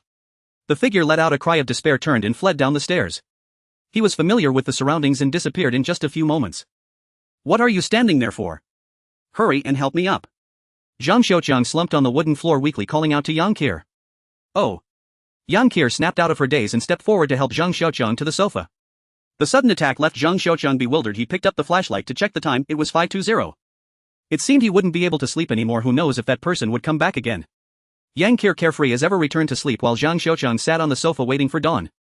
Could he be the homeowner? Did he mistake us for thieves? Zhang Xiaoqiang pondered. But wait. Why isn't he at home? There are no zombies around, it's quite safe. He felt a bit confused. If he doesn't stay at home, why sneak back in the middle of the night? Could he have some secret? He continued to let his thoughts wander. Good morning, uncle. Zhang Xiaoqiang looked up and Yang Qir, rubbing her eyes, walked out of the bedroom, the sky outside the glass door already bright. The stainless steel door of the living room was tightly locked and light filtered through the air vent of the iron door into the room, casting a few bright spots. This is not where I came in, could it be? Following the corridor beside the kitchen to the small yard behind the house, the iron gate of the small yard was half open, a heavy lock hanging from a chain on the iron door. Pulling open the iron gate, a dirt path extended towards the hill behind. The dirt road lay at the foot of the hill with sparse vegetation above, a few pine trees 2 to 3 men high scattered on the little hill, while the rest were mostly waist-deep shrubs. Stay here and don't wander around, wait for me to return. Zhang Xiaoqiang instructed Yang Qir as he inserted 2 spiraled beast horns into 2 bamboo tubes that had been pierced. The 1-foot-long bamboo tube fit the beast horns about 2/3 of the way, with the ends sticking out, making it difficult for them to fall off his back. What if you don't come back? Yang Qir pouted. Then you should die as far away as possible. Keep an eye on the bag. Zhang Xiaoqiang ignored the crow's caw, shouldered the beast horns and walked along the lush road towards the mountain. Holding the sniper crossbow and stepping on the solid small path, he occasionally observed his surroundings, vigilant against any rustle of the wind or grass, walking for about a quarter of an hour. In the distance he saw a cave at the foot of the mountain with the area around the entrance clear of obstructions. The cave was not the end of the lush path, as the path wound around the cave and disappeared behind the mountain. The cave was about 6 or 7 meters high and around 5 meters wide, with signs of human carving around the entrance. Loading steel balls into the sniper crossbow, Zhang Xiaoqiang cautiously entered the cave. It was deep inside, with a faint cool breeze blowing, and not far from the entrance there were several faded large characters on the cave wall reading "Prepare for disaster in war." After walking for several meters he saw a 3-wheeled agricultural vehicle parked under the rock wall. It was a red-painted motorcycle 3-wheeler with the words "double guns" printed in large white letters on the cargo area. It looked almost brand new, with a large fuel tank that had a key inserted into it. The key. Zhang Xiaoqiang's heart raced as he stepped forward to examine it closely. A tremendous force came from behind as a large foot kicked Zhang Xiaoqiang hard in the back, causing him to stumble forward and crash onto the uneven ground. His finger accidentally pulled the trigger and the steel ball shot whoosh into the darkness ahead. Without a moment to think, Zhang Xiaoqiang rolled to the side on the ground. Bang! A stone the size of a bowl hit the ground where Zhang Xiaoqiang had fallen earlier. He stood up and drew the beast horns from behind, looking in the direction of the attack. A man stood behind the agricultural vehicle. The cave was dimly lit, making it difficult to see his features clearly. The man brandished a kitchen knife, pointing it at Zhang Xiaoqiang with a frantic and agitated expression. I knew it. You guys are here to catch me, aren't you? The man shouted at Zhang Xiaoqiang. With both hands tightly gripping the beast horns, Zhang Xiaoqiang took 2 steps forward and began to see the man's appearance clearly. He was quite young, probably in his early 20s, with a strong build. One hand gripped a kitchen knife tightly while the other formed a fist, his legs trembling with evident fear and tension. You don't come any closer. I don't want to do this, please don't catch me. The man became agitated as Zhang Xiaoqiang approached the knife, trembling more violently as he pointed it at Zhang Xiaoqiang. Is he crazy? Zhang Xiaoqiang thought to himself, calm down brother, I'm just passing by, not here to catch you. No, you're lying. You're here to catch me, you want to kill me, ah? The man shouted as he swung the kitchen knife at Zhang Xiaoqiang. Clang! Zhang Xiaoqiang used the beast horns to block the knife, and with a strong kick he struck the man's chest, sending him staggering back nearly 10 steps. Ah! The man threw the kitchen knife towards Zhang Xiaoqiang and turned to run towards the cave entrance. Zhang Xiaoqiang crossed the beast horns in front of him and the knife clanged as it hit the horns and fell to the ground. Oh no, the little girl. Zhang Xiaoqiang feared for Yang Qir in the small building and hurriedly pursued the man. Upon exiting the cave he saw a figure running up the mountain. Zhang Xiaoqiang closely followed until the man reached the mountaintop and stopped at a rock wall with a quarry below and no way to go further. Don't come any closer. I don't want to do this. I don't want to kill them, it's not my fault. The man said as he retreated, eventually pressing himself against the rock wall, half his body suspended in the air. Zhang Xiaoqiang was speechless. After being attacked by him in the dead of night and having waited until dawn in fear of him, now he had to watch the man lose his mind. Zhang Xiaoqiang didn't want to deal with him but was also afraid of being attacked from behind, hesitating to take any drastic actions. I killed them. They are no longer my grandparents, my parents, or my elder brother and sister-in-law. They are monsters. They devoured Xiaohao right in front of me. The man's face was fierce and grim as he muttered incessantly. Hey brother.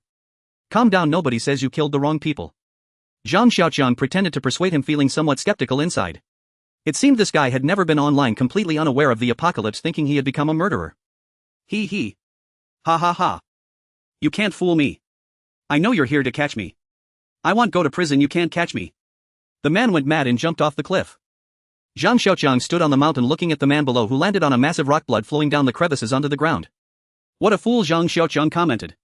Not being online is truly terrifying, Zhang Xiaoqiang reflected on the state of the world. Descending the mountain along a narrow path, he came upon a row of new graves: father grave of Xiang Weiga, mother grave of Huang Xiu, brother grave of Xiang Wei, sister-in-law grave of Chen Xiangyun, and further down nephew grave of Xiang Jiahao, totaling 7 fresh graves. On the very day the apocalypse arrived, the man's family began to mutate one by one, ultimately devouring his little nephew Xiang Jiahao right in front of him. The man killed all his family members, who had turned into zombies, his mind traumatized and driven to madness, living in guilt and fear for months after the apocalypse. Fearful of contact with the outside world, the man even dreaded staying at home, only returning at night to check until he encountered Zhang Xiaoqiang. Zhang Xiaoqiang was uncertain whether the final outcome would be good or bad for the man. Had he not met Zhang Xiaoqiang, the man would not have died but would have continued to live in pain and guilt. This damn apocalypse. A wave of frustration lingered in Zhang Xiaoqiang's heart. After descending the mountain, he recalled the 3-wheeled agricultural vehicle in the cave and turned back. Poot poot poot poot. The 3-wheeled vehicle emerged from the cave and Zhang Xiaoqiang felt a rush of excitement as he drove it. Brother has finally gotten himself a motor vehicle today. After circling outside the cave a few times and feeling completely in control, he stopped. Sitting in the front seat, he lit a cigarette and took a satisfying puff. Feeling a bit relieved, having a vehicle was certainly much better than walking. Despite the many experiences since leaving home, the joy of acquiring a means of transportation felt incredibly precious. He opened the fuel tank cap and saw there was still half a tank of fuel. He wondered if he could find some diesel in the cave. The cave was silent, the passage long and dim. Zhang Xiaoqiang switched on his flashlight and walked deeper into the cave, and after about 30 meters the passage became narrow enough for 2 or 3 people to walk side by side. At 50 meters it opened up into a vast space. Before him lay a gigantic cavern, the ceiling reaching approximately 30 meters high. On one side, a narrow crack in the rock wall let light pour in, illuminating everything within the cave. Walking forward for about 7 or 8 meters, he could see a staircase with dozens of steps leading down to a small pool of water, not very large, about 5 or 6 square meters in size, its depth unfathomable, with clear and sweet water. The spring water in the pool should be safe. The man had been drinking it for months without any mutation. He climbed the stairs to a platform which was spacious, nearly 500 or 600 square meters, dry and well ventilated. In the center there was a bed made of straw covered with several quilts and blankets. Not far from the bed was a fire pit with a stone stove built up around it, on which sat a large iron pot. Around the platform he could see various jars and containers along with hundreds of plastic woven bags filled to the brim. Zhang Xiaoqiang surveyed the surroundings and discovered that the cave was stocked with abundant supplies. Hundreds of plastic bags were filled with rice and corn, each bag capable of holding 100 pounds, amounting to several tons in total. Next to the grains hung smoked meat, enough to have come from at least 2 fat pigs. The cave also contained nearly 1,000 pounds of neatly stacked cabbage. There were also over 10 pounds of dried vegetables, 2 jars of pickled vegetables, and even a dozen free-range chickens, with a large rooster leading over 10 hens scratching and pecking about in a corner. Incredible. This is practically a small base. Zhang Xiaoqiang exclaimed. Should I just stay here and live until I die?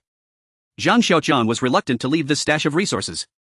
But the thought of living a lifetime with Yang Qir sent a shiver down his spine. The little girl was too powerful. What if he truly ended up with her? That would not just be finding a wife, but rather taking on an ancestor. The 3-wheeled vehicle rocked as it entered the small courtyard, leaving Yang Qir, who was exercising there, dumbfounded. Zhang Xiaoqiang felt a surge of disdain. Little girl, haven't you ever seen someone ride a 3-wheeled vehicle so coolly? Uncle, where did you steal this 3-wheeler from? The question nearly made Zhang Xiaoqiang fall off the vehicle. Why do you care where I stole it from? Come upstairs and pack your things, we're moving. Zhang Xiaoqiang shouted at Yang Qir. Zhang Xiaoqiang ultimately decided to rest in the cave for a while before heading to the provincial capital. After all, humans are social creatures, and in the face of the dangers of the apocalypse, a group is always stronger than an individual. Yang Qir also needed time to train. While she was still young and malleable, he wanted to give her more survival skills in this harsh world. He brought down 2 mattresses, several quilts, blankets, and other supplies from upstairs, loaded them into the vehicle, and called for Yang Qir to get ready to set off. Uncle, have you noticed anything different about me today? Yang Qir said, brushing her hair aside with her fingers in a peculiar tone. Zhang Xiaoqiang took a glance at her. She still had that same flat figure. I don't see anything different. Zhang Xiaoqiang replied dismissively. Uncle, take a closer look. Yang Qir stepped in front of him, tilting her head up to speak.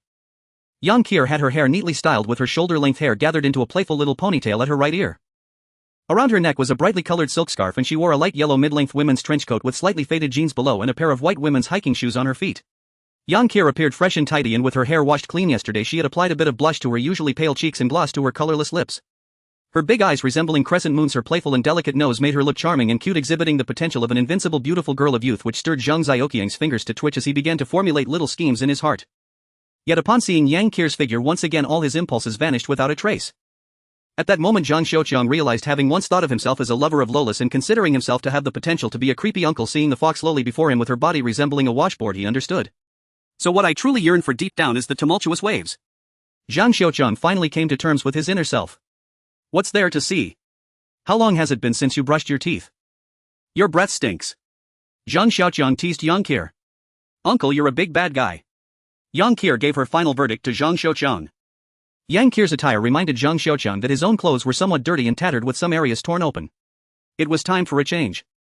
Going upstairs to rummage through all the wardrobes, he found a few outfits that fit reasonably well, though the colors were too bright. If he wore them, the mutated beasts would probably spot him from afar. In his search, he unexpectedly found a set of unopened intimate apparel. Should I let Yang Qir try it on? Zhang Xiaoqiang thought wickedly.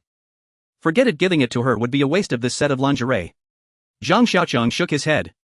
Heading downstairs, Zhang Xiaoqiang wore a black and grey down jacket over a high-neck sweater paired with old-style blue military pants made of an unknown durable material. Suitable for various environments, it seemed to be what the man's father wore while working, and it was still new, feeling quite comfortable when worn. Zhang Xiaoqiang tossed the spare clothes into the back of the vehicle. Hold on tight, he called to Yang Qir, who sat in the back as he drove the tricycle towards the cave. Yang Qir was running laps around the platform while Zhang Xiaoqiang fitted a sharpened hardwood stick into the beast horn, testing its balance. The beast horn was lightweight yet incredibly sturdy, and after crafting it into a beast horn spear, it was much lighter than the previous makeshift iron spear. After twirling it a few times, he worried that the beast horn wasn't secured well. Thud. He thrust the beast horn spear into the ground, its tip easily embedding itself into the earth. After shaking it a bit, it felt secure. He found a few iron nails and hammered them into the connection between the beast horn and spear. Thud, thud, thud. With each hammer strike, the beast horn spear sunk deeper.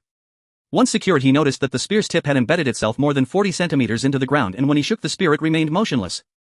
Pulling hard upwards, it wouldn't budge. Zhang Xiaoqiang bent down to look at the spearhead. It was firmly nailed to the ground, and the surrounding soil had cracked and caved in. Digging through the dirt revealed the issue. Damn, that's too much. The layer of soil was only 2 or 3 centimeters thick, beneath which lay a massive flat rock. The beast horn was firmly nailed into the stone. Didn't use much effort, huh? Zhang Xiaoqiang sighed while looking at the beast horn embedded in the rock. He randomly grabbed another beast horn and stabbed it into the rock. Thud. The tip of the beast horn penetrated the rock by 2 or 3 centimeters. I've got an idea. Using the other beast horn to dig out the beast horn spear, he looked at the large pit formed in the rocky floor and then at the beast horn spear in his hand. The spearhead showed no signs of where the tip of the beast horn remained exceptionally sharp, and the entire beast horn was pristine, unaffected by the previous actions, not even a scratch. A divine weapon. Zhang Xiaoqiang marveled while holding the beast horn spear. It could probably pierce through even AD2. The sky remained grey and gloomy, the clouds as obscure and dull as ever. Zhang Xiaoqiang drove the tricycle along the rural path while Yang Qir squatted in the back, surrounded by some grains and miscellaneous items. How many more houses? Zhang Xiaoqiang asked while driving. The third one. Uncle, why do we need to find so much food when we can't even finish what's in the cave? Yang Qir was quite puzzled in the back. Why do you care so much? Zhang Xiaoqiang ignored her and continued to focus on driving. Though he had decided to head to City W in search of a survivor gathering place, it didn't mean he wouldn't leave himself a backup plan. That cave could serve as a secret base, and since it would be used as such, the more resources the better. Now, taking advantage of this break, he was searching for supplies nearby with Yang Qir. In the morning, they searched 3 houses and found a few thousand pounds of rice, some corn cobs and other food, yet it still didn't feel sufficient. This was their second search of the day. The tricycle stopped by a small river which was about 6 meters wide and not very deep, revealing the sandy bottom. The riverbed was somewhat narrow, with the banks overgrown with weeds and littered with various colored plastic bags, plastic bottles and glass bottles that once held pesticides, causing the river water to appear somewhat murky. A cement bridge spanned the small river, and on the opposite side was a flat area with dozens of uniquely shaped 2-story small buildings scattered around, surrounded by patches of vegetable plots. After months of neglect, the garden showed no signs of vegetables. Zhang Xiaoqiang parked the tricycle at the bridgehead, leading Yang Qir across to the other side, hoping to increase her experience facing zombies, but they reached the nearest small building without encountering any. Something feels off. Zhang Xiaoqiang raised his binoculars to survey the area. The village was eerily quiet, exuding an air of desolation from the lack of human presence for a long time. The two cautiously advanced forward in their search. A small building that looked somewhat new stood at the edge of the village, flanked by 2 brick houses on either side. The small building was surrounded by hundreds of zombies, yet there was no sign of life inside. Are there any living people? Zhang Xiaoqiang made a judgment while looking through the binoculars. Should we rescue them or not? This question is quite convoluted. Zhang Xiaoqiang felt hesitant. This was the 3rd survivor he encountered, while Yang Qir had met her 6th. Up until now, apart from Zhang Xiaoqiang and Yang Qir, all other survivors had perished for various reasons. In the apocalypse, the chances of survival for survivors are slim, and Zhang Xiaoqiang longed to meet more living people, but the more than 100 zombies before him made him feel troubled. A few or even a dozen might be manageable, but now I have no choice. Zhang Xiaoqiang ultimately decided to give up and hoped to seize supplies while the zombies were distracted. Wait here, I'll drive over. Zhang Xiaoqiang turned to Yang Qir and said, Uncle, look. Yang Qir pointed behind Zhang Xiaoqiang. The horde of zombies stirred and began to move towards Zhang Xiaoqiang, led by 2 type zombies followed by type zombies and ordinary zombies. Run! Zhang Xiaoqiang pulled Yang Qir and they ran towards the other side. Are you injured anywhere? Zhang Xiaoqiang asked Yang Qir while running. No. What's wrong, uncle? Yang Qir looked puzzled. Did you come into contact with any blood? Zhang Xiaoqiang asked again. Blood. Uncle, does that thing count? Yang Qir looked a bit embarrassed.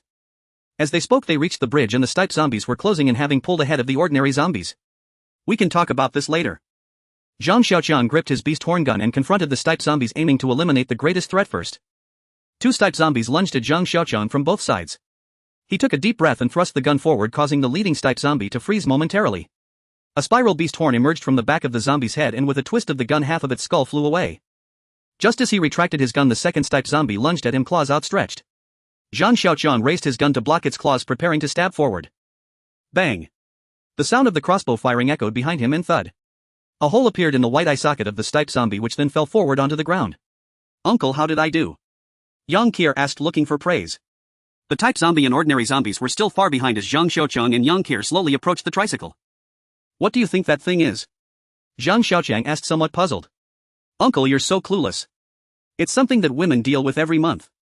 Yang Qir rolled her eyes, looking at him as if he were naive. Oh. So that's quite a significant wound. Zhang Xiaoqiang nodded silently, feeling that something was off. Zhang Xiaoqiang glanced at the small building on the opposite side with regret, thinking how much supplies must be inside.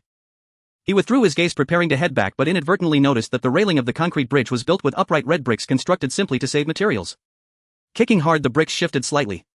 Zhang Xiaoqiang's mind sparked with an idea. I've got a plan. He kicked open a gap in the railing wide enough for 2 or 3 people to pass through, then positioned the tricycle in the middle of the bridge to block the roadway. Give me that thing of yours. Zhang Xiaoqiang said to Yang Qir. What thing? Yang Qir replied, puzzled. The proper name is sanitary napkin, but it's also called jelly. Zhang Xiaoqiang said seriously.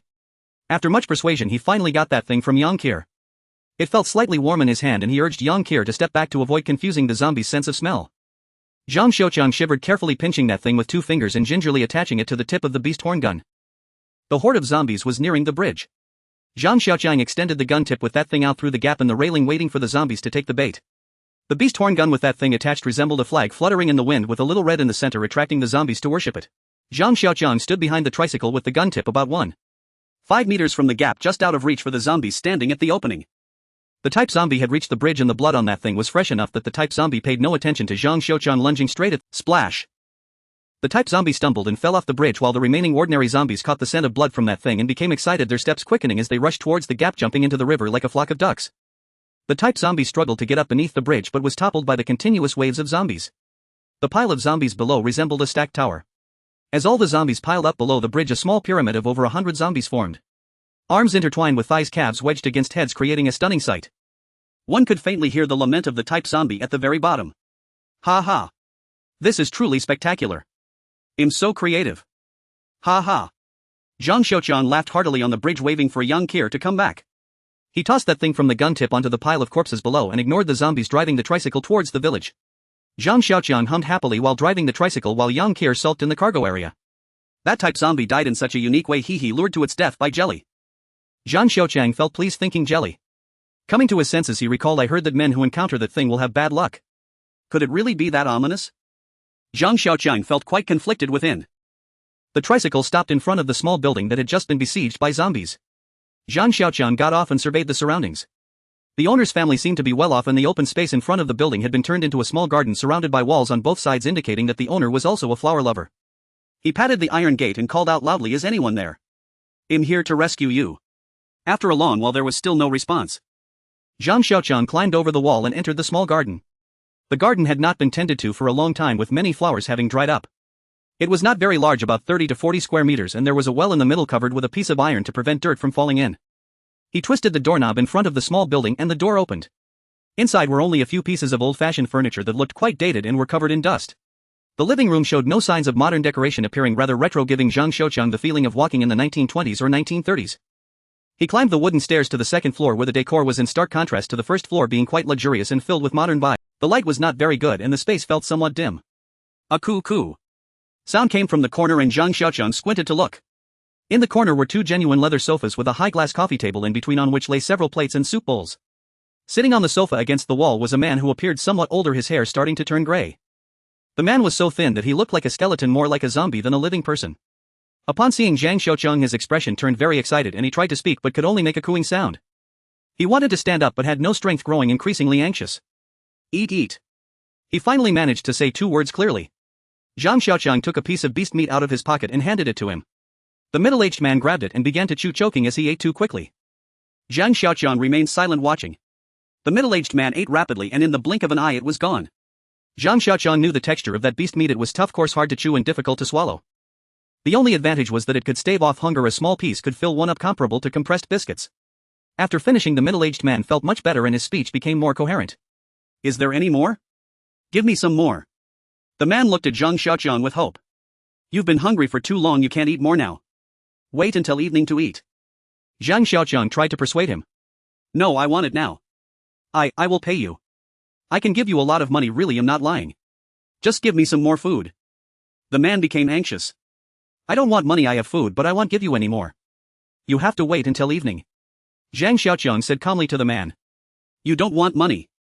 Just tell me, I'll give you everything I have, please just give me some food. The man pleaded with Zhang Xiaoqiang. If you eat more you'll die, it's a miracle you've survived until now. Zhang Xiaoqiang continued to persuade him. Ha ha. Die. Am I afraid of dying? I've been waiting to die, waiting to starve to death. Do you know that feeling? My greatest wish while waiting for death is to die from being overstuffed. The man seemed somewhat deranged. You don't have to die now, come with me.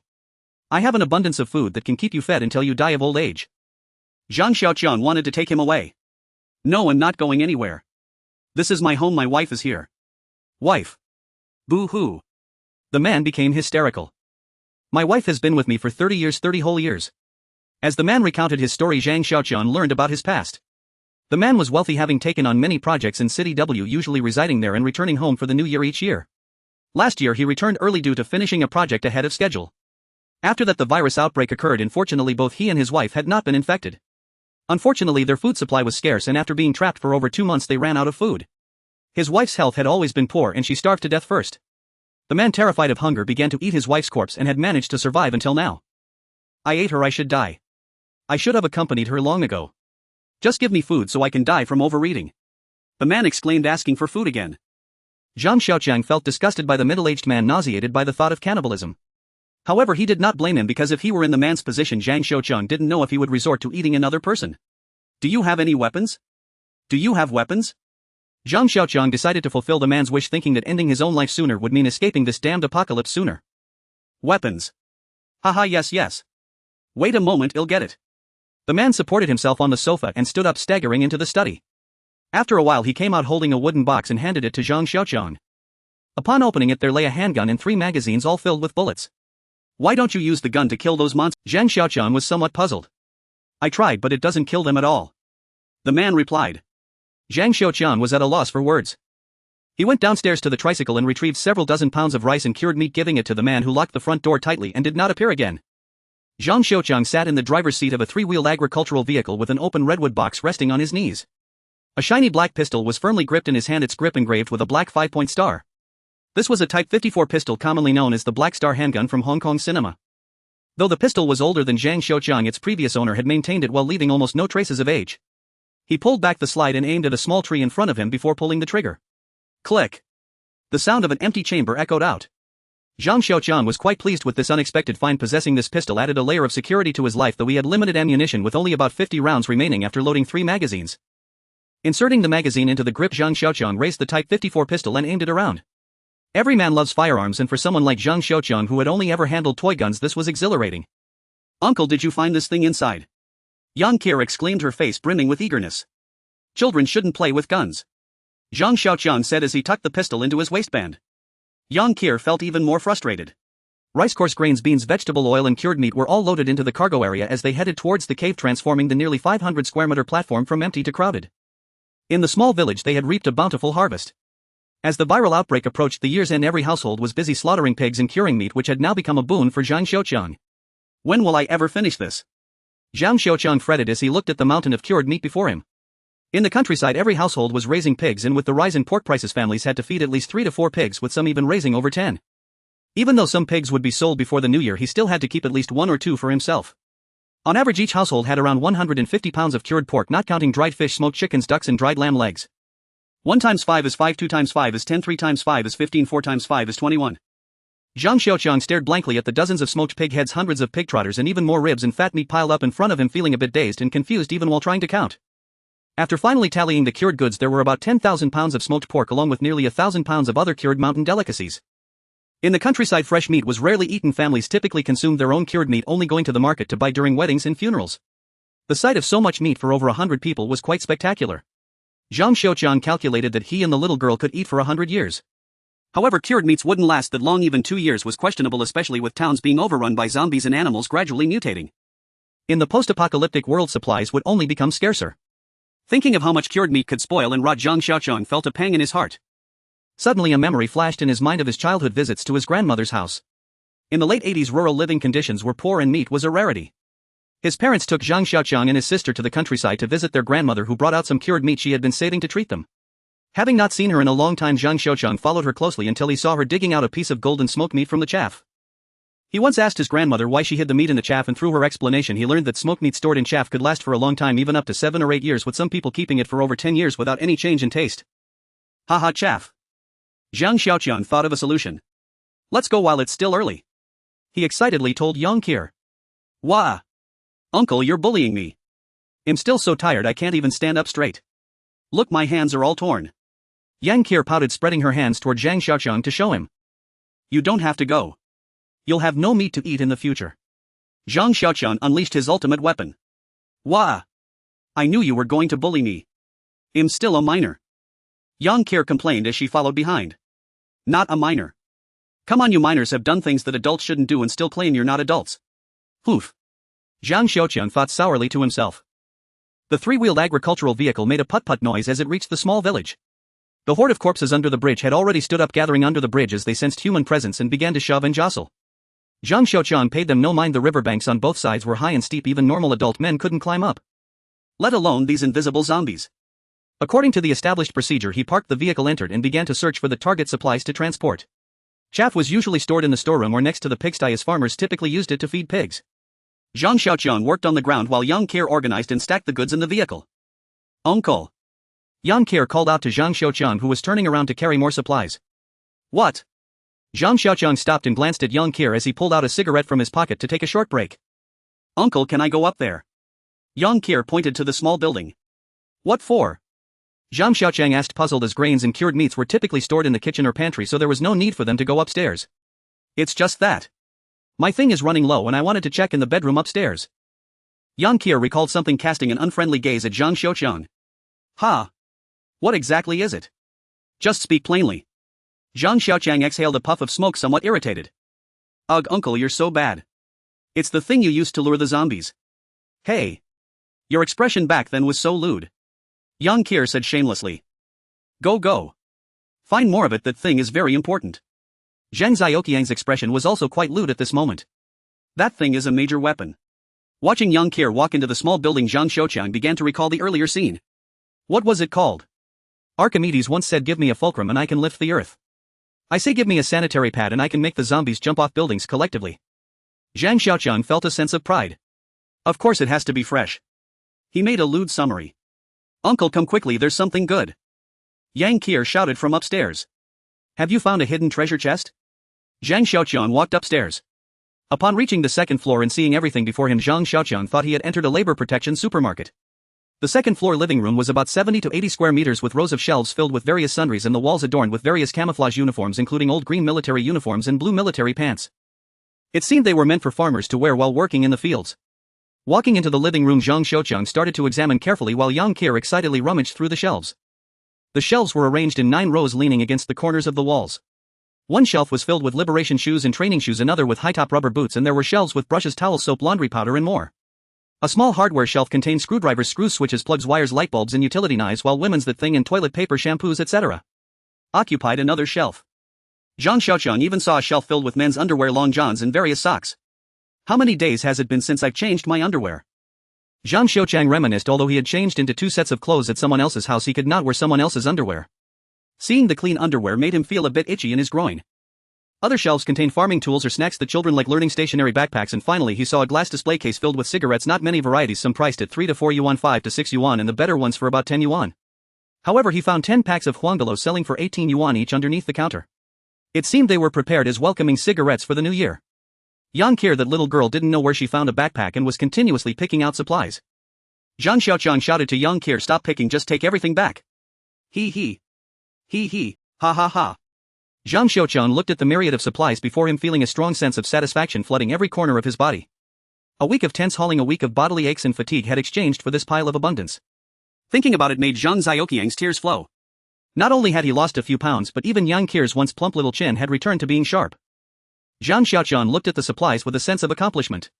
Not far away, Yang Qier was squatting on the ground brushing her teeth, seemingly trying to make up for the toothpaste she had saved up in the past 3 months. It seemed the little girl held a grudge against Zhang Xiaoqiang for his earlier comments. As for rice and other grains, there's no need to mention them. Nearly 200,000 jin of grains piled up were not visible at the top. Besides preparing enough food for a year, farmers would stock up on an additional year's worth of grain, likely a remnant of the famine experiences of the older generation. Plus there were some that hadn't been sold in time, now all piled up here. All kinds of bedding materials, mattresses and clothing from various wardrobes were brought back by Zhang Xiaoqiang. As for the goods from the small shop, they were even more numerous, including 10 white plastic containers for bulk corn liquor, each container about half a person tall, capable of holding dozens of pounds of water. Yang Qier disapproved of Zhang Xiaoqiang's obsession with wealth, especially not understanding why he insisted on taking all the white plastic containers. Zhang Xiaoqiang knew that having drinking water outside later would be very important, and the water in 2 containers could last 2 people for more than a month. If it weren't for discovering a few barrels of diesel, we definitely wouldn't have brought all this. Zhang Xiaoqiang sighed, recalling the diesel as he glanced down the steps. 5 large iron oil barrels, each waist-high, were lined up neatly in a row, 4 of which were full of diesel and 1 half full. Next to the barrels was a Yamaha single-phase diesel generator. Seeing the diesel generator made Zhang Xiaoqiang feel a bit apprehensive. The diesel generator was found at the back of a small shop in a red brick house with the doors and windows tightly locked. When Zhang Xiaoqiang pried open the wooden door and looked up, he saw this diesel generator painted in blue. The generator's oil was about 80 new, and next to it stood 6 large oil barrels, 5 of which were filled with diesel. After Zhang Xiaoqiang pushed the generator out, things took a turn for the worse. The single-phase generator was not heavy, just 2 kilograms short of 100 kilos. Zhang Xiaoqiang could jog with bags of rice weighing over 100 kilos, but he couldn't lift a 200-kilo generator. Yang Qier, lacking strength, couldn't manage it either, and after fiddling for a long time she still couldn't get it onto the truck. Zhang Xiaoqiang was at a loss and sighed at the machine. In the end it was Yang Qier who rummaged up a rusty pulley from somewhere, solving Zhang Xiaoqiang's troubles. With that rather clumsy pulley they exerted great effort to hoist the diesel generator onto the 3-wheeled farm vehicle. Looking at the barrel on the ground that contained 300 kilos of oil, Zhang Xiaoqiang felt like crying. "Uncle, can you smell if there's still an odor?" After saying this, Yang Qier opened her mouth and breathed towards Zhang Xiaoqiang. "If you brush your teeth for another week it should be fine." Zhang Xiaoqiang replied absently. "You are so annoying, stinky uncle." "Really?" Yang Qier asked somewhat skeptically as she huffed into her palm to check her own breath. Regaining his thoughts, which had been disrupted by Yang Qier, Zhang Xiaoqiang continued to reflect. The pulley, which had been in use for many years, broke apart while lifting the oil barrel. Zhang Xiaoqiang was dumbfounded at the sight of the broken pulley. Without the pulley they couldn't lift the oil barrel, and without the oil barrel there would be no diesel. What would the diesel generator, which they had worked so hard to get onto the vehicle, even do without diesel? In the end they used the siphoning principle to draw the original diesel into the empty barrel on the vehicle. Thinking of this, Zhang Xiaoqiang still felt that the taste of diesel in his mouth had not dissipated. Life without a computer and the internet is really boring. The middle-aged otaku began to express new sentiments. After stepping out, Zhang Xiaoqiang was always on edge. When he arrived at the cave to transport supplies he was too tired to think about anything else. Now that he had settled down, the otaku's heart began to rekindle. Why didn't I think of bringing a computer back? Looking at the generator, Zhang Xiaoqiang felt quite frustrated. Suddenly he remembered finding a PSP 3000 in a small building, likely left by the children of a family that worked away from home. Thinking of this, he acted quickly. He found a power strip, connected it to the diesel generator, filled it with diesel and manually started the generator. Buzz, buzz, buzz. In the distance the diesel generator continuously emitted noise. Beside 2 simple beds stood a bamboo pole with a light bulb hanging from it, casting a warm orange glow. Zhang Xiaoqiang sat on the bed playing with the PSP. Seeing the long-lost light he felt as if he had returned to a civilized society. "Is there electricity now?" Yang Qier stood under the light, tilting her head while drying her wet hair with a towel, and asked Zhang Xiaoqiang. "Yes." Zhang Xiaoqiang nodded proudly. "Yay, does that mean we can use the water heater for a shower?" Yang Qier jumped up in excitement. "Little sister, even if you carry the water heater back you won't know how to operate it." Zhang Xiaoqiang replied seriously. He put 2 blankets into the truck's compartment and let out a breath, feeling that everything was almost ready. A barrel filled with diesel was securely fixed in the compartment. Beside it were 3 large barrels of spring water, 2 bags of rice, some cured meats, and a large red plastic barrel containing a dozen chickens. All the chickens raised in the cave were here. Finally he stuffed in a large waterproof tarp that could serve as a tent. "That's it. Zhang Xiaoqiang nodded. Uncle, are we really leaving? Yang Qier asked Zhang Xiaoqiang, looking at the platform piled high with supplies. Zhang Xiaoqiang nodded silently. Can we not go? Yang Qier was reluctant to leave the current comfort. You can stay here by yourself, Zhang Xiaoqiang said to Yang Qier earnestly. Yang Qier glanced at the platform filled with supplies and then at the dark path leading to the cave entrance, shivering slightly. Uncle, I've made up my mind. Wherever you go I will follow. If I have to die, let's die together as soulmates, Yang Qier said carelessly to Zhang Xiaoqiang. Who wants to die with you? If I die, I want to die far away so I won't be bothered. Zhang Xiaoqiang complained verbally, but inside he felt a bit moved. Oh, is that so? Then it's life or death for us. I'll find a handsome guy to share a two-person world here. Yang Qier pouted. Damn, I'm not dead yet and you're already thinking about dividing the inheritance. Zhang Xiaoqiang angrily scolded Yang Qier. The little bit of emotion he felt had long since vanished. All right. No more talking, uncle. Sleep early tonight so we can set off tomorrow. By the way, you should let me play with the PSP for a while. You've played for so long. Yang Qier took the PSP 3000 with a sly glance and climbed into bed to start playing. I've really saved an ancestor. Why did I fall for her? Zhang Xiaoqiang lay down on the bed staring at the cave ceiling, feeling frustrated. Suddenly a thunderous sound echoed outside, faintly reaching the cave. Ha ha. It's raining. We can't go anywhere, uncle, you can just struggle slowly. By the way, let me play with the PSP for a while. That fish dragon in that hunter game is so hard to beat. Today I must defeat it. Yang Qier happily ran towards the cave with the PSP while Zhang Xiaoqiang stared blankly outside. The heavy rain poured down incessantly, its dense curtain making it impossible to see beyond 10 meters. Rainwater flowed down the hillside into the cave entrance, forming puddles of varying sizes. Countless raindrops fell onto the puddles, creating numerous bubbles which were shattered in an instant by the falling droplets only to rise again. Last time the heavy rain lasted for 11 days. How many days will this time last? Looking at the pouring rain before him, Zhang Xiaoqiang felt a chill in his heart. The previous downpour had allowed zombies to evolve and animals to mutate. What will happen this time with the heavy rain? For Zhang Xiaoqiang, zombies that had not evolved were like grazing sheep. A flock of sheep might trample a person but wouldn't scare him. However, the evolved zombies were like ferocious beasts. They would bite through your neck, tear open your chest, and devour your flesh and blood. They are truly unpredictable. Yet compared to mutated animals, zombies were nothing. Zombies acted purely on instinct, driven to pursue flesh and blood to evolve, whereas mutated animals were different. You never knew when or where they would appear. They possessed intelligence, inherited the instincts of hunters, understood ambushes, flanking, and even sneak attacks. With the arrival of the apocalypse, various dangers followed closely behind. Every survivor who had made it this far had done so against great odds, and as the apocalypse continued, survival would become increasingly difficult. Thinking of the survivors who would die for various reasons in front of him, Zhang Xiaoqiang sighed heavily. When it rains it pours, let it be. Zhang Xiaoqiang walked into the cave, his steps growing heavier. The flickering light of the lamp, which dispelled darkness and brought brightness, cast intermittent shadows within the cave. The grinding wheel of the cutter whirred rapidly, filling the air with the acrid smell of burning fur as Zhang Xiaoqiang cautiously cut the skin of the mutated beast. Last time he had painstakingly peeled off the skin of the mutated beast but found no way to utilize it. Now, with nothing to do, he remembered the cutter and electric drill he had found at a roadside garage, so he prepared to craft them into leather armor. Uncle, what are you doing? It smells so bad. Yang Qier shifted her gaze from the PSP to Zhang Xiaoqiang. If it smells, just stay away, I'm busy and have no time for you. Zhang Xiaoqiang replied, still focused on operating. I'm not talking about that, I need to go to the bathroom. Yang Qier said, slightly embarrassed. Then why are you here? Are you waiting for me to wipe your bottom? Zhang Xiaoqiang finally lifted his head, a smirk curling at the corners of his mouth, his expression infuriatingly smug. You're so disgusting, uncle. Yang Qier stood up, hands on her hips, angrily addressing Zhang Xiaoqiang. Oof. Compared to you middle schoolers, I am so pure. Zhang Xiaoqiang felt quite displeased, a sour feeling stirring within him. Comrade Zhang Xiaoqiang was a good comrade with traditional values. He only lost his virginity at the age of 27. After being dumped by his girlfriend, ending that short-lived blissful period of 3 or 4 months, he had known nothing of carnal pleasures since. Countless times Zhang Xiaoqiang had wandered around Wenzhou's salons and roadside nightclubs, clutching cash in his pockets. Sweat pooled in his palms, soaking the bills as he continually resolved to charge in. But thinking of the syphilis and gonorrhea posters plastered in the community bulletin board was like a bucket of cold water splashed on his heart, leaving him teary-eyed as he walked home, turning back 3 times and returned to chat with the 5th girl. What a grievance. How many years had it been since that? 7 years. Or 8? He felt a bit unclear. Uncle. What should we do? It's pouring outside. Yang Qier interrupted Zhang Xiaoqiang's solitary reverie with a hint of urgency. Find a place to solve it yourself. As long as it's not in the passage near the water or by the supplies, you can go anywhere. Zhang Xiaoqiang emphasized the 3 principles to Yang Qier. Then I can only go to the darkest corner. But it's so dark in there. I'm a bit scared. Yang Qier hesitated, looking towards the deepest part of the platform. Then just hold it. Zhang Xiaoqiang ignored Yang Qier and continued his work.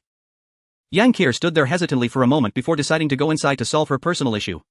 She found a flashlight, hugged the PSP and ventured into the depths of the platform. Could that little girl Yang Qier also have the potential to be a homebody? Watching her walk slowly hugging the PSP, Zhang Xiaoqiang scoffed inwardly. That's what's left from my gaming. Yang Qier called out loudly from deep within the platform. Uncle, come quickly and see. Zhang Xiaoqiang was startled by her shrill shout, almost cutting his hand on the cutter. What's there to see with your bony butt? Ridiculous. Zhang Xiaoqiang stood up and shouted angrily at Yang Qier. No, there's a door here.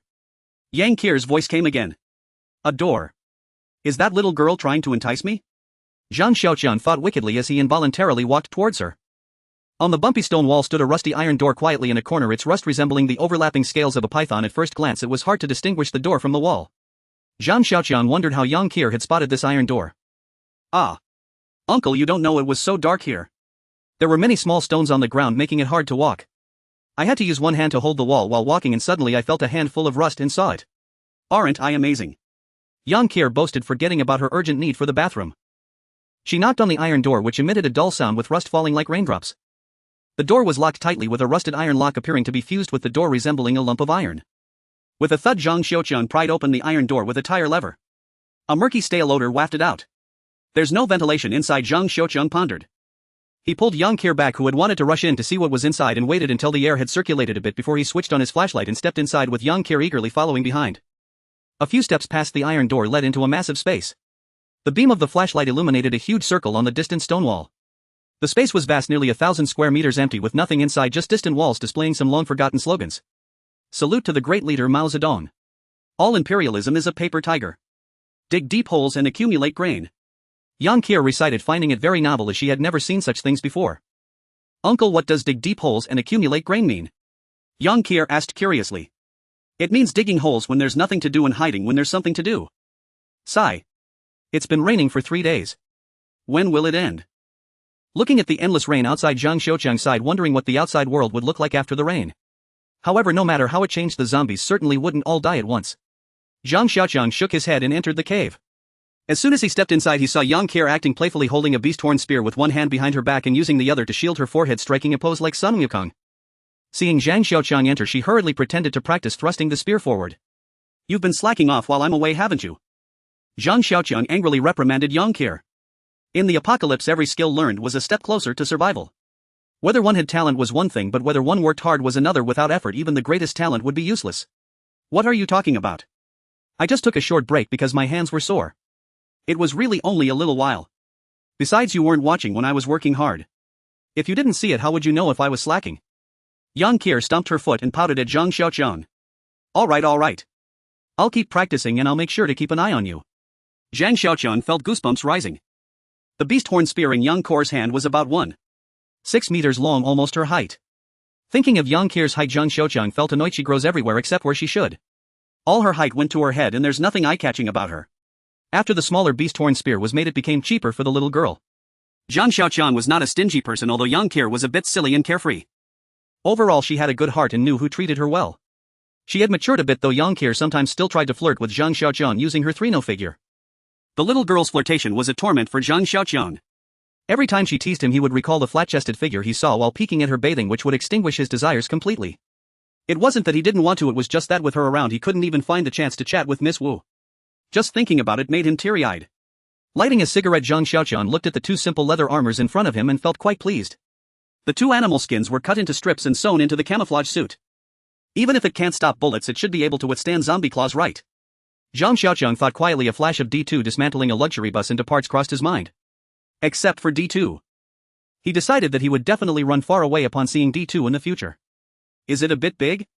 It doesn't seem very comfortable. Yang Qier commented on the camouflage suit sewn with animal skins. The camouflage suit hanging on Yang Qier looked baggy, giving off a vibe of a little girl wearing her father's clothes.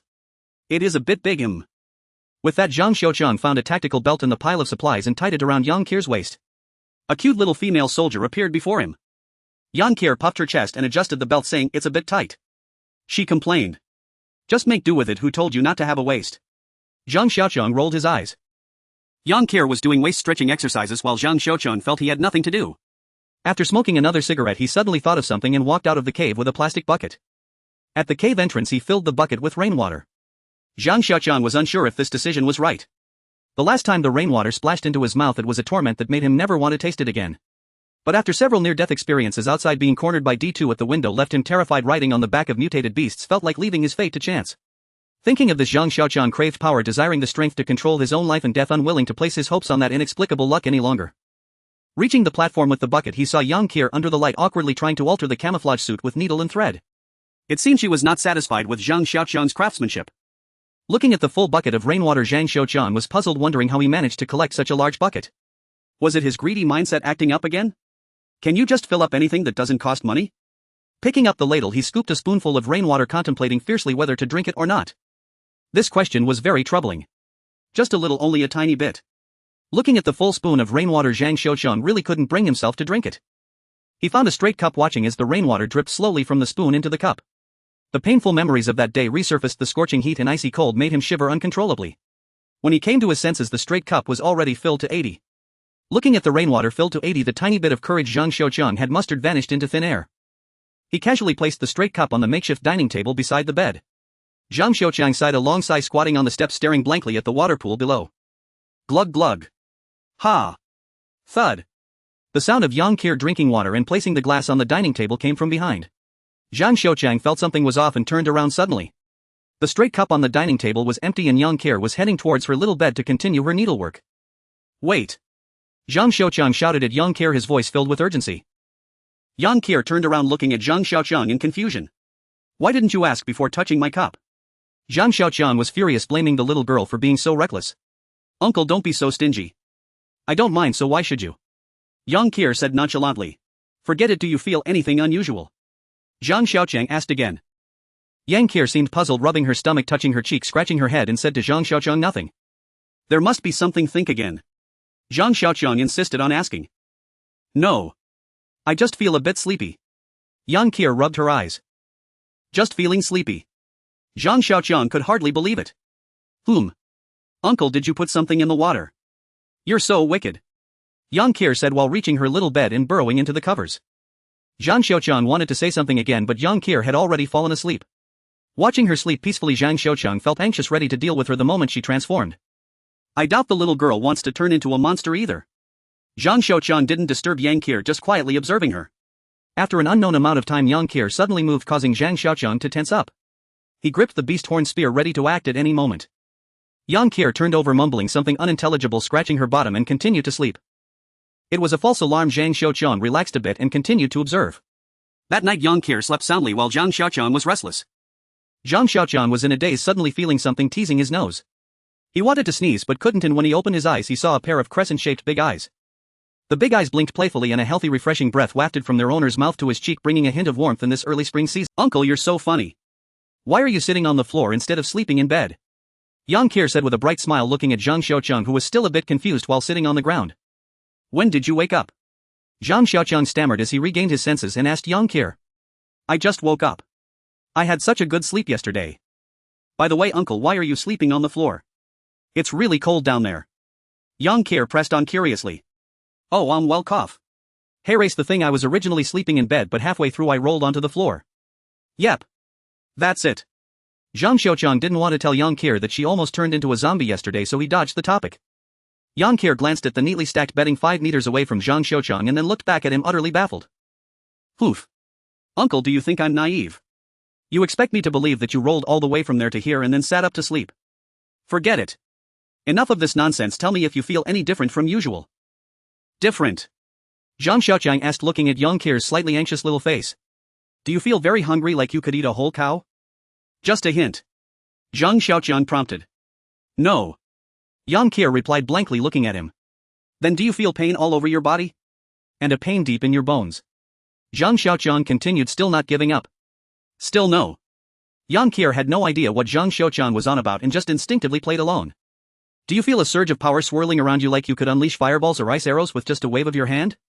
Zhang Xiaoqiang felt a chill, wondering if all his anxiousness from the night had been in vain. Uncle, did you dream about crossing over while you were asleep yesterday? Do you want me to use a super forbidden spell to wipe out all the monsters in the world? Yang Qier thought Zhang Xiaoqiang still wasn't fully awake. Come on, do you have anything wrong? If not, make something up. Zhang Xiaoqiang was furious, but he didn't know whether he was mad at Yang Qier or at himself. He had taken the trouble to catch rainwater and then tortured himself with it. No means no. Why are you getting angry? Does wanting to poop count? Yang Qian said weakly. Zhang Xiaoqiang was completely depressed. Yang Qian was at the bottom of the cave taking care of personal matters while Zhang Xiaoqiang gazed at the straight cup in his hand which was half filled with clear transparent rainwater. The rainwater was very clean with no floating particles looking no different from a glass of pure water. Could it really only have a hypnotic effect? Zhang Xiaoqiang, somewhat superstitious, poured some of the rainwater into his mouth. It's a bit bland, and a bit astringent on the tongue, Zhang Xiaoqiang said, smacking his lips to evaluate the taste. Why can't I sleep? Zhang Xiaoqiang lay on the bed staring at the cave ceiling. The little girl could fall asleep after drinking it while he couldn't sleep no matter what. Was it true that different people have different fates? Oh dear. This is so painful. Uncle, did you give me a laxative yesterday? Yang Qian came out rubbing her belly looking distressed. In just a short while the little girl had gone to the bottom of the cave 3 times. Gurgle gurgle. Sounds came from Yang Qian's stomach again. Ah. Here it comes again. Boo. If this keeps up my intestines are going to come out boo-hoo. She ran toward the bottom of the cave, her voice tinged with tears. Zhang Xiaoqiang was left confused as he lay on the bed and a series of gurgling sounds issued from his own stomach. Have I been affected too? He jumped out of bed, snatched a roll of toilet paper and rushed after Yang Qian. Hey! How can you do this? Can't you see him here? Yang Qian shouted from the corner, squatting against the stone wall. Help! I'm also having diarrhea, just bear with it. Zhang Xiaoqiang with no shame unbuckled his belt and squatted down face to face with Yang Qian. But I'm a girl. Can't you just take care of it outside? Yang Qian blushed and stammered. Do you want me to poop on your bed or do it on the rice? Zhang Xiaoqiang argued back as he then grunted, and with a relaxing of his muscles it was as if a dam had burst. A strong foul odor filled the small space. Feeling better. Comfortable. Zhang Xiaoqiang felt as if he had unloaded a 1,000-pound burden, feeling great, completely ignoring the stench around him. Poof. Yang Qian huffed as she ran out. Zhang Xiaoqiang paid no mind to her disdainful snort, pondering, did she forget to wipe? A few minutes later, just as Zhang Xiaoqiang was about to get up, he saw Yang Qian rushing back. She squatted down in front of him. Don't you know there are men here? Zhang Xiaoqiang shouted loudly at Yang Qian, completely forgetting his own shamelessness from moments earlier. Do you want me to poop on your bed or do it on the rice? Yang Qian learned quickly. Zhang Xiaoqiang ran towards the platform with his pants up and Yang Qian shouted behind him, Uncle, you forgot to wipe. Upon hearing Yang Qian's shout, Zhang Xiaoqiang stumbled and fell to the ground. Thus the two continued their rather embarrassing escapade at the bottom of the cave until they could no longer hold it, and only then did they manage to settle down. Both of them sat on their beds feeling drained. Yang Qian seemed hesitant to say something while Zhang Xiaoqiang endured the lingering sting from earlier, pondering, could there be castor oil in the rainwater? Suddenly Yang Qian's voice interrupted Zhang Xiaoqiang's thoughts. Uncle. You saw my. So you have to take responsibility. Yang Qian sat on the small bed, her face pouting as she addressed Zhang Xiaoqiang. Didn't you see I was busy at the time? Who has the time to look at you? Zhang Xiaoqiang replied dismissively, thinking, you want me to take responsibility? Who is going to take responsibility for me? No. I mean, I didn't even let my husband see. Yang Qian clarified to Zhang Xiaoqiang. Still not seen? After doing it, you've still not seen it? Zhang Xiaoqiang clearly didn't believe. Really? With my ex-husband, I used my hands to help him in the carriage. They say that women feel pain when they're there. Yang Qian squatted on the ground, drawing circles and looking aggrieved. They? Who are they? Zhang Xiaoqiang asked with some interest. They are the older sisters I live with, they live upstairs. Didn't you say you were pregnant? Zhang Xiaoqiang asked, puzzled. Yeah, they said if a woman lets a man ejaculate on her, she will get pregnant. They said if you don't want to get pregnant, you have to use protection. I got that thing on my hands, so I will definitely get pregnant. Yang Qian seemed to think of something and became a little restless. Little girl. Don't you ever read your biology textbooks on physiology? Zhang Xiaoqiang asked her seriously. Those sisters of mine never explain things clearly. I thought pregnancy had nothing to do with when a little girl gets hers. Zhang Xiaoqiang thought. Others say that if you don't get points in biology for the midterms, it's not a priority and can be ignored. Lying quietly on the bed and gazing at the cave ceiling, Zhang Xiaoqiang pondered. Another day has passed. How many days has it been since I left home? Feeling a bit bored, he thought, why did I have to drink that cup of water yesterday? Good morning, Uncle. Yang Qian, brimming with energy, stood at the foot of the bed greeting Zhang Xiaoqiang. Squinting against the light filtering through the cracks in the stone wall, Zhang Xiaoqiang scrutinized Yang Qian standing before him. She seemed different from usual, an indescribable feeling lingering in the air. Her hair was styled in a side ponytail behind her right ear, fluffy and glossy. Her large eyes, curved like crescent moons, sparkled with mischief, and her dainty little nose wrinkled slightly, revealing a set of small porcelain-like silver teeth peeking out as she smiled. Her smooth and radiant oval face showcased 2 small dimples. Although her cheeks were unadorned with blush, they glowed with a healthy natural blush complemented by a slightly upturned chin resembling a vibrant sunflower. Dressed in a camouflage outfit, she resembled a spirited little soldier. Today Yang Qian was as dazzling as a sunflower, making Zhang Xiaoqiang feel dizzy. What a disgrace. Zhang Xiaoqiang scorned himself, thinking, I've seen countless adult films, how could I be enamored by a little girl? Wow. Uncle, you seem to have become younger today. Yang Qian exclaimed, surprised as if she had discovered a new continent. Really? Is that so? Zhang Xiaoqiang stroked his chin, feeling pleased. Could that rainwater have beautifying effects? He pondered secretly. It's true. You used to look as old as my dad, but now you look as young as my uncle. Yang Qian asserted confidently, searching for a small mirror to show him proof of her words. Zhang Xiaoqiang felt deeply insulted. His title had now been downgraded from uncle to uncle. I'm not a creepy uncle. Zhang Xiaoqiang shouted inwardly. If you keep this up, you might just call me brother instead. Brother. A classic song flashed in Zhang Xiaoqiang's mind. Sister, boldly move forward, don't look back. The road to heaven is wide and long. Uncle, look. Yang Qian produced a small mirror from somewhere and aimed it at Zhang Xiaoqiang, interrupting his daydreaming. He. Ha ha. Zhang Xiaoqiang gazed at the little face in the mirror, grinning with glee. Before the apocalypse, Zhang Xiaoqiang had been a reclusive otaku, and the mirror reflected a feeble, listless little fat boy. Now it showcased a roughly 27 or 28-year-old young man with fair, smooth skin and a hint of handsomeness, sporting a stubble that added a touch of masculinity. Zhang Xiaoqiang touched his chin, gazing at the mirror, and sighed with a classic line, being young feels so good. Uncle, when are we eating? I'm hungry. Yang Qian interrupted Zhang Xiaoqiang's self-admiration once more. Swish swish. The spatula danced up and down in the iron pot, frying smoked meat and cabbage, sending a delicious aroma wafting through the air, and Zhang Xiaoqiang's stomach began to grumble. A pot of white rice and a large plate of smoked meat stir-fried with cabbage were neatly placed on a makeshift dining table, while Yang Qian quickly grabbed the lean meat, ignoring the fatty pieces. Zhang Xiaoqiang watched from the side, feeling frustrated and gloomy while eating. I like lean meat too. He silently screamed in his heart. Unable to endure any longer, Zhang Xiaoqiang piled all the lean meat onto his bowl and began to savor it slowly. Uncle, how could you do this? Yang Qian fumed, glaring at Zhang Xiaoqiang with fierce eyes resembling a peasant resentful of the landlord's oppression, as if she was ready to stomp on Zhang Xiaoqiang like a cockroach. Zhang Xiaoqiang remained unfazed amidst the storm until Yang Qian's piercing gaze made his face flush. Sigh. My skin just isn't thick enough. Zhang Xiaoqiang shook his head, scooped a piece of fatty meat onto Yang Qian's bowl, and casually remarked, kids shouldn't be picky eaters.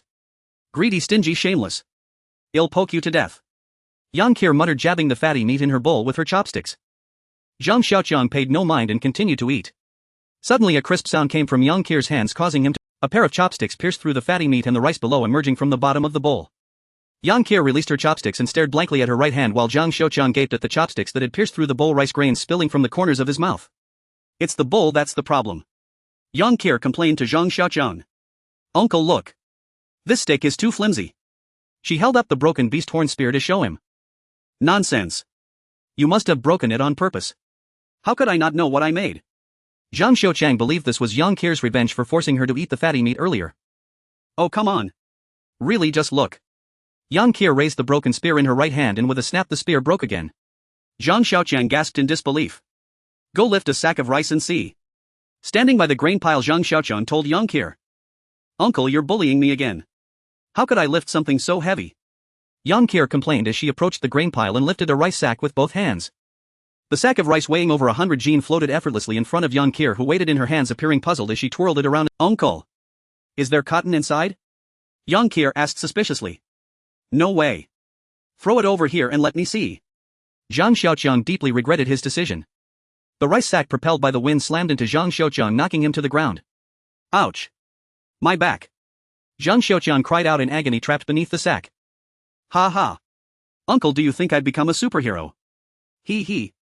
I'm a female superhero, I'm like a salted egg superhero, ha ha ha. Yang Qian gleefully exclaimed, increasing the pressure on him. Ouch. Be gentle, do you want to crush me? Zhang Xiaoqiang shouted from the bed as Yang Qian continued to massage his back. Why? Why is this happening? Zhang Xiaoqiang cried without tears, watching Yang Qian frolicking on the platform, feeling both frustrated and conflicted. The back injury from yesterday had healed significantly, yet his strength and agility had not improved much. He could barely increase them by 2 to 3%. In other words, his strength could match that of a type zombie and his agility could rival that of an type zombie. But what good is that? In the past, killing types and types was no different from killing Xiaoqiang. When faced with a D2, wasn't he just a piece of cake? Even against mutated beasts, would he have to become a cowboy again? Zhang Xiaoqiang continued to wallow in self-pity, wondering why Yang Qian had transformed into a powerhouse while he had become an indestructible little cockroach. Why did that little girl gain immense strength just from a good sleep and a few visits to the restroom, while he had been tormented to the brink of death and ended up as a little cockroach? And what about the side effect of being injured and turning into a hungry ghost? Is my name unlucky? Zhang Xiaoqiang pondered. It's all the fault of that something called Tang Bohu's spot's autumn fragrance. Invisible dark clouds swirled around him filled with resentment. Sigh. Ah. Zhang Xiaoqiang let out a deep sigh realizing he had no choice but to accept it. No matter how bad his name was, it was still given by his parents and had accompanied him for over 30 years. Although he had been teased in school and faced criticism during blind dates, it had left him unable to lift his head for over a decade. But he had survived until now. Those old classmates of his, the girls, had probably turned into zombies by now. Uncle, stop sighing. Don't worry, I will protect you. Yang Kier walked over looking proud, her head held high, her eyes seemingly gazing at the cave ceiling, her small chest puffed out and her little quail legs tightly stretched by her camouflage outfit. Zhang Xiaoqiang felt even more frustrated seeing Yang Kier, who looked as proud as a little peacock. Don't worry, uncle. In the future, if anyone bullies you, I will beat them up. If you want to bully someone, I will bully them with you. Yang Kier patted her little chest, assuring Zhang Xiaoqiang. Interesting. At least it wasn't a waste raising you. You have a bit of conscience. Zhang Xiaoqiang felt a bit better, but then thought, am I not becoming someone who lives off a woman? Once a man's pride is diminished, he can't rely on a little girl. You think a little smile is love and a little sunshine is brilliance. What do you look like now? Did you do today's practice? Zhang Xiaoqiang adopted a mentor-like demeanor to lecture the somewhat reckless little girl. What? Now that I have become stronger, can't I slack off on those practices a bit? Yang Kier replied timidly. Can an ant be stronger than a cat? What attitude are you taking now? Is your tail sticking up? Zhang Xiaoqiang reprimanded Yang Kier, his face filled with disappointment. Yang Kier dawdled her way to train, muttering, no matter how much an ant trains, it can't beat a cat. Lack of education, terrible metaphors. What are you murmuring about? Don't think I can't hear you. Hurry up. Zhang Xiaoqiang suddenly shouted from behind Yang Kier. I wasn't saying anything. You're so annoying, you sound less like an uncle and more like an ant.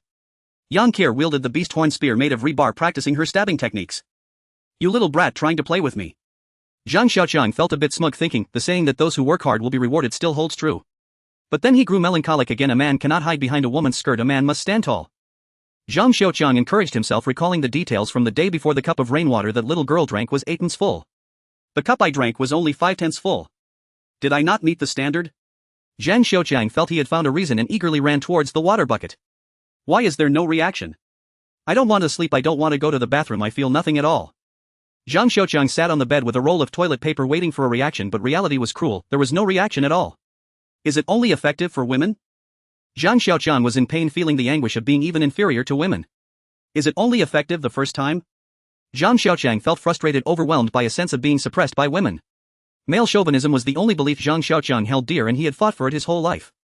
He had never had the chance before, but now he could finally savor the feeling of being a real man with Yang Kier. Yet he was struck down by reality now. It's not easy being a man, especially a tough guy. Zhang Xiaoqiang kept lamenting. And ha. Yang Kier was diligently practicing her stabbing techniques on the platform, sweat dripping from her forehead, sliding down her cheeks to her little chin, sparkling and then dripping down with her movements. Zhang Xiaoqiang stared blankly at Yang Kier, practicing, no longer expecting anything from that strange rainwater. He could be sure that the rainwater had only been effective the first time, while Yang Kier gained immense strength and beauty. Zhang Xiaoqiang only experienced the beauty effect. Although his strength and speed had improved, they were negligible compared to Yang Kier. In the apocalypse, one can't rely on looks to survive. Zhang Xiaoqiang dismissed his transformation back to youth. Even if he had undergone cosmetic changes, he couldn't reach the standards of a pretty boy, and besides, there were no rich women in the apocalypse. Rainwater is a good thing. The first rainwater felt completely different from this time. The first rainwater made Zhang Xiaoqiang feel like a soldier of the 8th Route Army being tortured by the Japanese army. Even that little bit of rainwater almost cost him his life. The second rainwater felt more like a weight loss tea. Aside from the discomfort in his lower regions, everything else was quite good. Drinking a large cup posed no problem, as if it were a miracle drug specifically for humans. Baby. After Zhang Xiaoqiang realized this, he looked at the still half-full bucket of rainwater with some delight. No matter what, he should store it first. Looking at the plastic jug filled with rainwater, he felt it was insufficient. Even if he didn't use it, he could save it for his son. Thinking of his son made Zhang Xiaoqiang sigh again. Where is his mother? That little girl. With her flat figure. Not worth considering for now. Good things are always in abundance. Zhang Xiaoqiang carried the large bucket, preparing to fetch more rainwater. Seeing Yang Kier drenched in sweat, the god of otaku descended upon him again, and the motto of otaku is, if you can sit, don't stand; if you can lie down, don't sit; if you can avoid effort, avoid it at all costs. Anyway, she has great strength, why not take advantage of it? Zhang Xiaoqiang had no sense of duty towards the little girl working hard. He called Yang Kier to carry 2 large plastic jugs and walked towards the cave entrance. Clang. The plastic bucket fell to the ground, rolling a few times before coming to a stop. Oh. The sun is out. I haven't seen the sun in a long time. Yang Kier cheered under the sunlight. After nearly 4 months of the apocalypse, the sky had been shrouded in gloom with dark clouds refusing to let in even a hint of brightness, making the world appear even more desolate. Now that the rain had stopped and the sun was out, golden rays of light shone upon the earth, illuminating it in a golden hue. The warm sunlight bathed Zhang Xiaoqiang, yet his heart felt cold. Could it be that men really face misfortune when they encounter that thing? Why is everything going wrong? Looking at young Keir cheering and dancing in the sunlight, a children's book he had seen somewhere flashed through Zhang Xiaoqiang's mind. The sun has come out and the little girl smiles in the sunshine. The air was filled with suffocating heat waves. The sun blazed as fiercely as in July or August, an unusual climate that dealt a fatal blow to the vegetation of the season. The new buds on the branches drooped helplessly, and the tender grass that had recently sprouted in the wild had turned dry and yellow, collapsing to the ground as if silently protesting against the scorching sun above. Zhang Xiaoqiang drove a tricycle on the asphalt road dressed in a camouflage outfit. His clothes were soaked with sweat and the hot wind blowing against his face offered no relief, only suffocation and oppression. The fabric of his clothing went from wet to dry, then back to wet again, forming large patches of salt. Young Keir sat in the back compartment loudly complaining about the heat, having tossed her camouflage jacket aside, her upper body clad only in a chest wrap. She fanned herself with a piece of cardboard she had dug out from somewhere, her bare feet resting on a sack of rice. Next to her were supplies of food, water, cooking utensils, and clothes piled high. Today marked the 3rd day since the rain stopped and the 2nd day since Zhang Xiaoqiang and she set out from the cave. Before setting off, Zhang Xiaoqiang had pulled young Keir to block the passage to the supply platform with rubble, ensuring that only locals who were familiar with the area would discover the stash behind the pile of stones. The remaining half jug of rainwater had also been carefully hidden by Zhang Xiaoqiang in the deepest part of the cave. As they were about to depart to continue their exploration of the apocalypse, young Keir felt reluctant. Although the cave was humble and poorly lit, it was safe and comfortable. The supplies in the cave had been brought back bit by bit by the two of them, like a cozy nest built from nothing by their own hands. "We will come back," Zhang Xiaoqiang assured young Keir, and as he got into the vehicle he thought to himself, without computers, without the internet, and without the beautiful girls who would want to come back. "It's so hot. So hot. So hot." Young Keir wailed in the back compartment as if her cries could somehow drive away the heat enveloping her. The loss of moisture made Zhang Xiaoqiang feel dizzy. His clothes laden with salt and halftry felt uncomfortably tight against his body, compounded by young Keir's ruckus in the back making his ears ring. Creak. Zhang Xiaoqiang stopped the tricycle and shouted at young Keir, "Stop making noise, it's so annoying."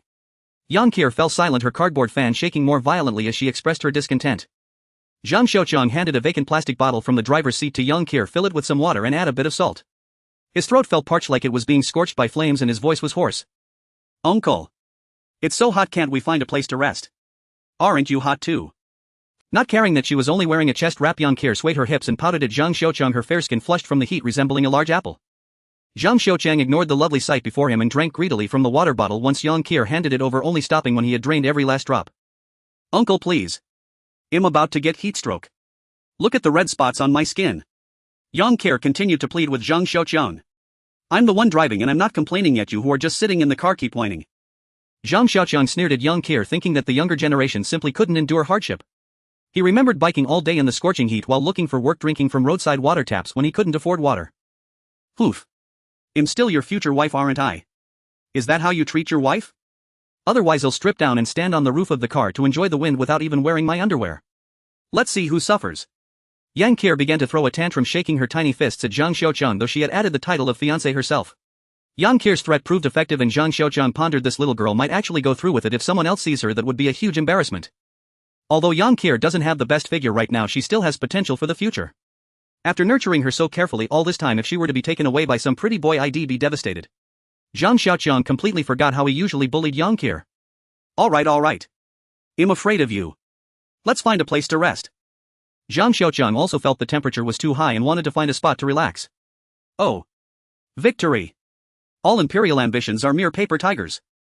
Young Keir, caught up in her excitement, began chanting slogans from the cave, but seeing Zhang Xiaoqiang's displeased expression, she stuck out her tongue and quieted down.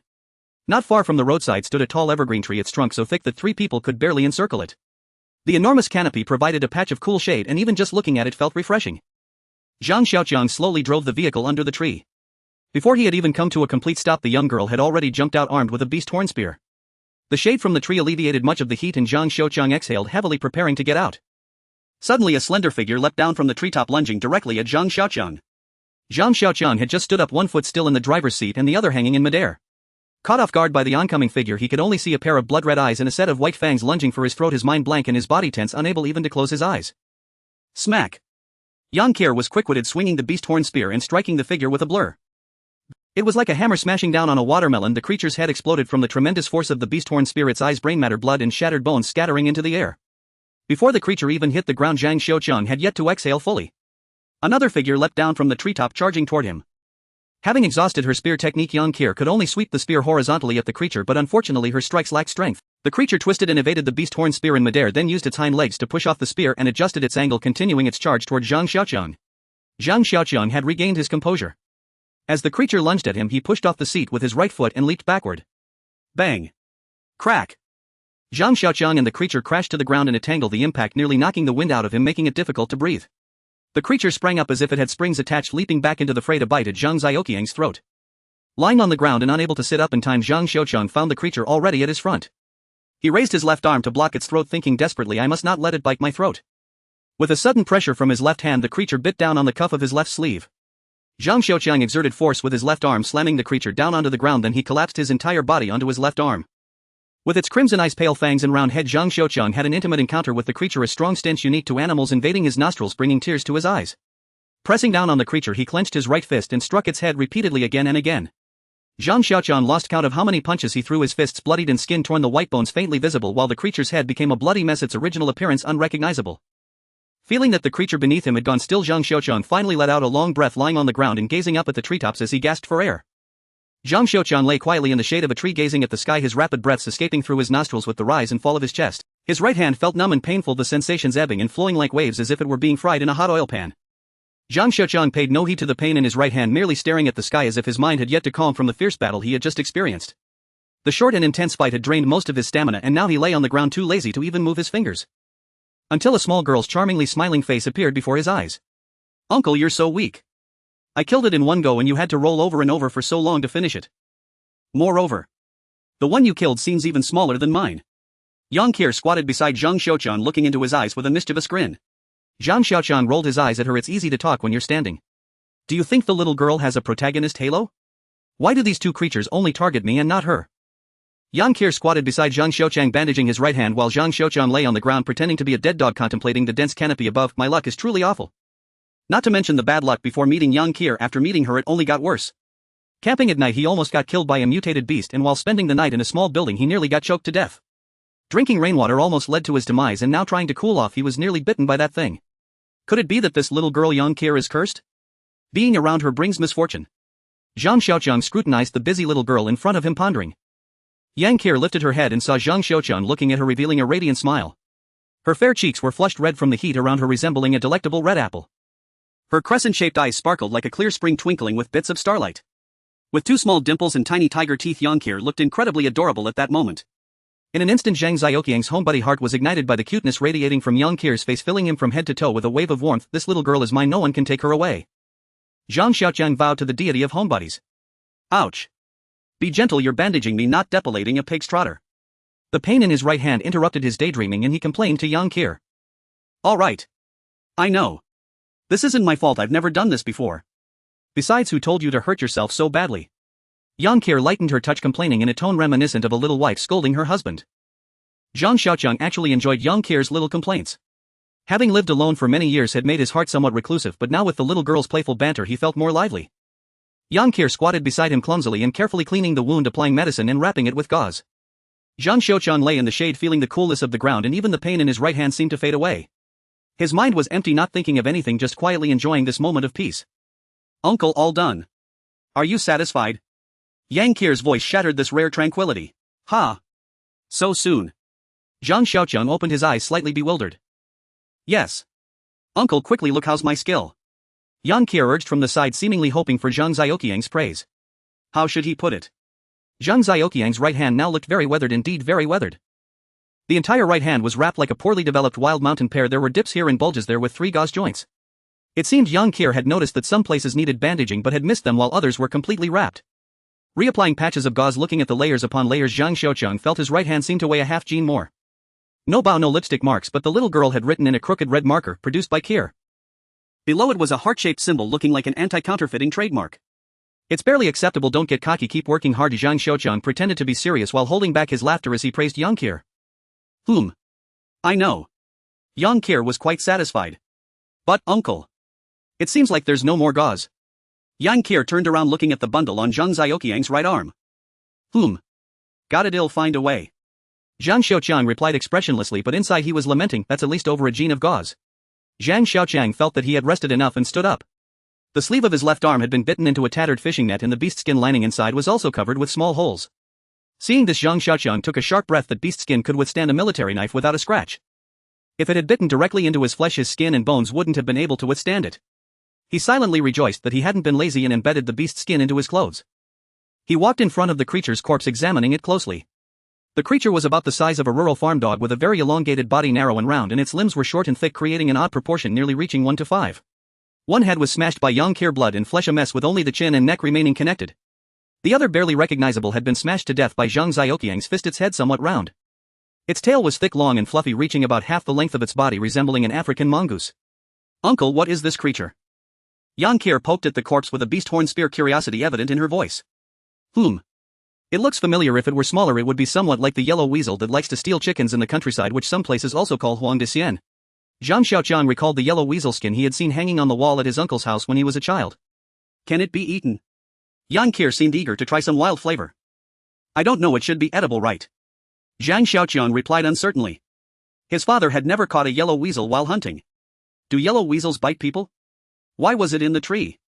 Can yellow weasels climb trees? Yang Qiao treated Zhang Xiaoqiang as a question machine, bombarding him with inquiries. Zhang Xiaoqiang felt frustrated. Yang Qiao held a small knife she had found from somewhere, unbothered by the stinky blood on the yellow weasel, skinning and gutting it, showing a potential to become a crafty housewife.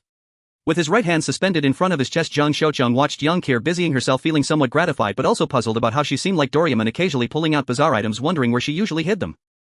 Gee.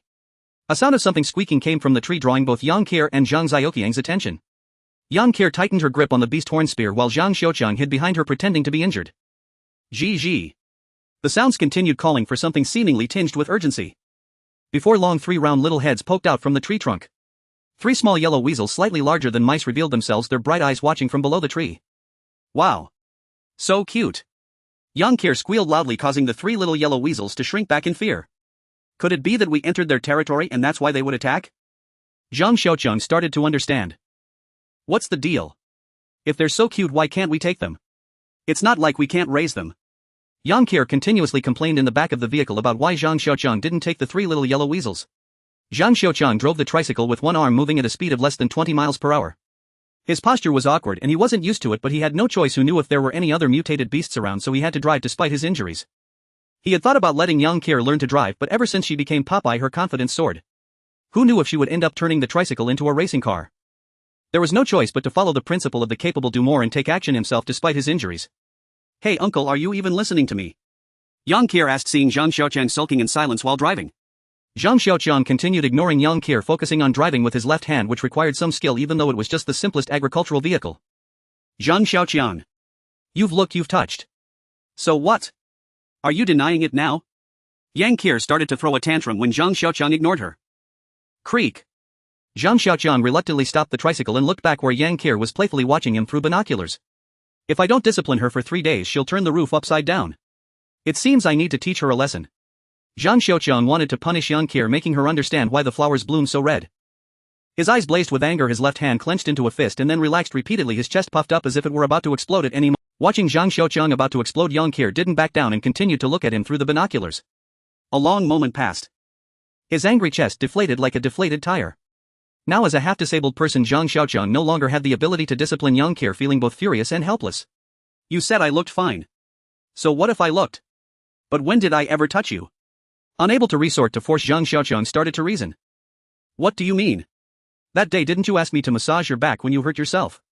How could that not count?" Yang Qiao began to act like a rogue. "Come on, if that's the case, wouldn't washing my feet mean I'm marrying you?" Zhang Xiaoqiang was really angry. How could she be so unreasonable at such a young age? What would happen in the future? Yang Qiao said nothing, holding up the binoculars with one hand while pointing at Zhang Xiaoqiang with the other hand, shaking her finger up and down. "What, do you still want to fight me? Come on, today I'm going to let you experience the family rules of the Zhang family." Zhang Xiaoqiang was determined to teach this ungrateful little girl a lesson, even if it meant getting hurt again. No. Not that there's someone over there." Yang Qiao stuttered a bit while pointing behind Zhang Xiaoqiang. Zhang Xiaoqiang snatched the binoculars and looked in the direction Yang Qiao was pointing. Ahead, the main road connected to a fork, and about 200 meters along the fork was a small factory surrounded by walls that obscured the situation inside. On top of a building which was unclear whether it was a workshop or a warehouse, a person waved a red banner trying to attract attention. "What do you think?" Zhang Xiaoqiang began to consult Yang Kir for her opinion as he was now an injured party and the only one who could help was this girl. Let's take a look first. Don't worry, I won't be swept away by a pretty boy. Yang Kir seemed to understand Zhang Xiaoqiang's concerns. The tricycle stopped more than 200 meters away from the factory gate with Zhang Xiaoqiang and Yang Kir each holding binoculars and a sniper crossbow observing. The small factory wasn't large, consisting of 3 workshops, 2 warehouses and a 3-story office building which also seemed to serve as dormitories with various clothes hanging out the windows exposed to the wind and rain. A man in an indistinguishable suit stood on top of the warehouse vigorously waving the banner, seemingly welcoming the two of them enthusiastically. Uncle! What should we do? Should I charge in? Yang Kir was eager to try. Wait.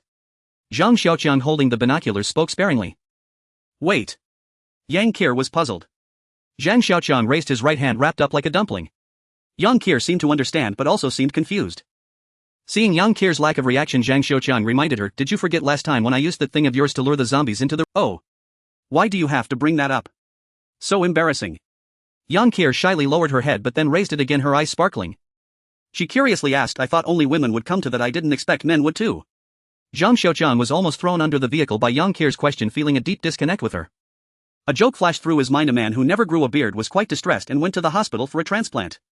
The doctor had no ready beard, so he transplanted some hair from the man's wife to his face. Later the doctor visited to ask how he felt now. The man replied, everything else is fine, but I bleed from my nose a few days every month. Zhang Xiaoqiang explained, patiently pondering, it's not the wolf-like opponents I fear but the pig-like teammates. This time Yang Kir truly understood, looking dejected while muttering, why is it only women who come to that?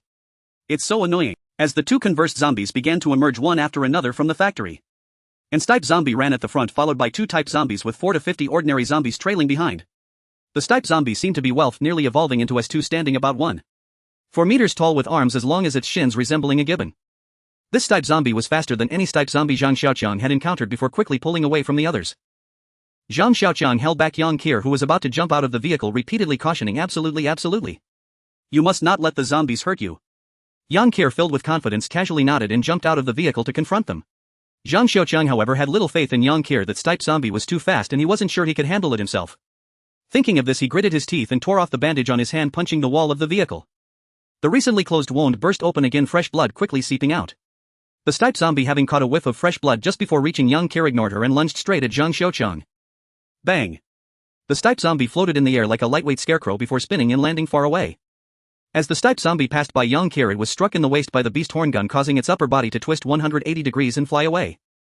Unsatisfied with her current achievement, Yang Kir actively ran toward the type zombies, thinking, I was too eager, I should have waited for the zombies to come to me. Zhang Xiaoqiang commented from the back. Yang Kir reached the type zombies, swinging both arms, the beast horn gun slicing through the air and flashing past the necks of the 2 type zombies. The gun, carrying the gust of wind, was withdrawn and 2 heads fell to the ground while the 2 robust bodies slowly slumped to the ground. Seeing this, Zhang Xiaoqiang felt relieved. The most threatening zombies had been dealt with and the remaining ones were just cannon fodder, lacking speed and as long as they were careful not to be surrounded, it would be fine. Oh dear.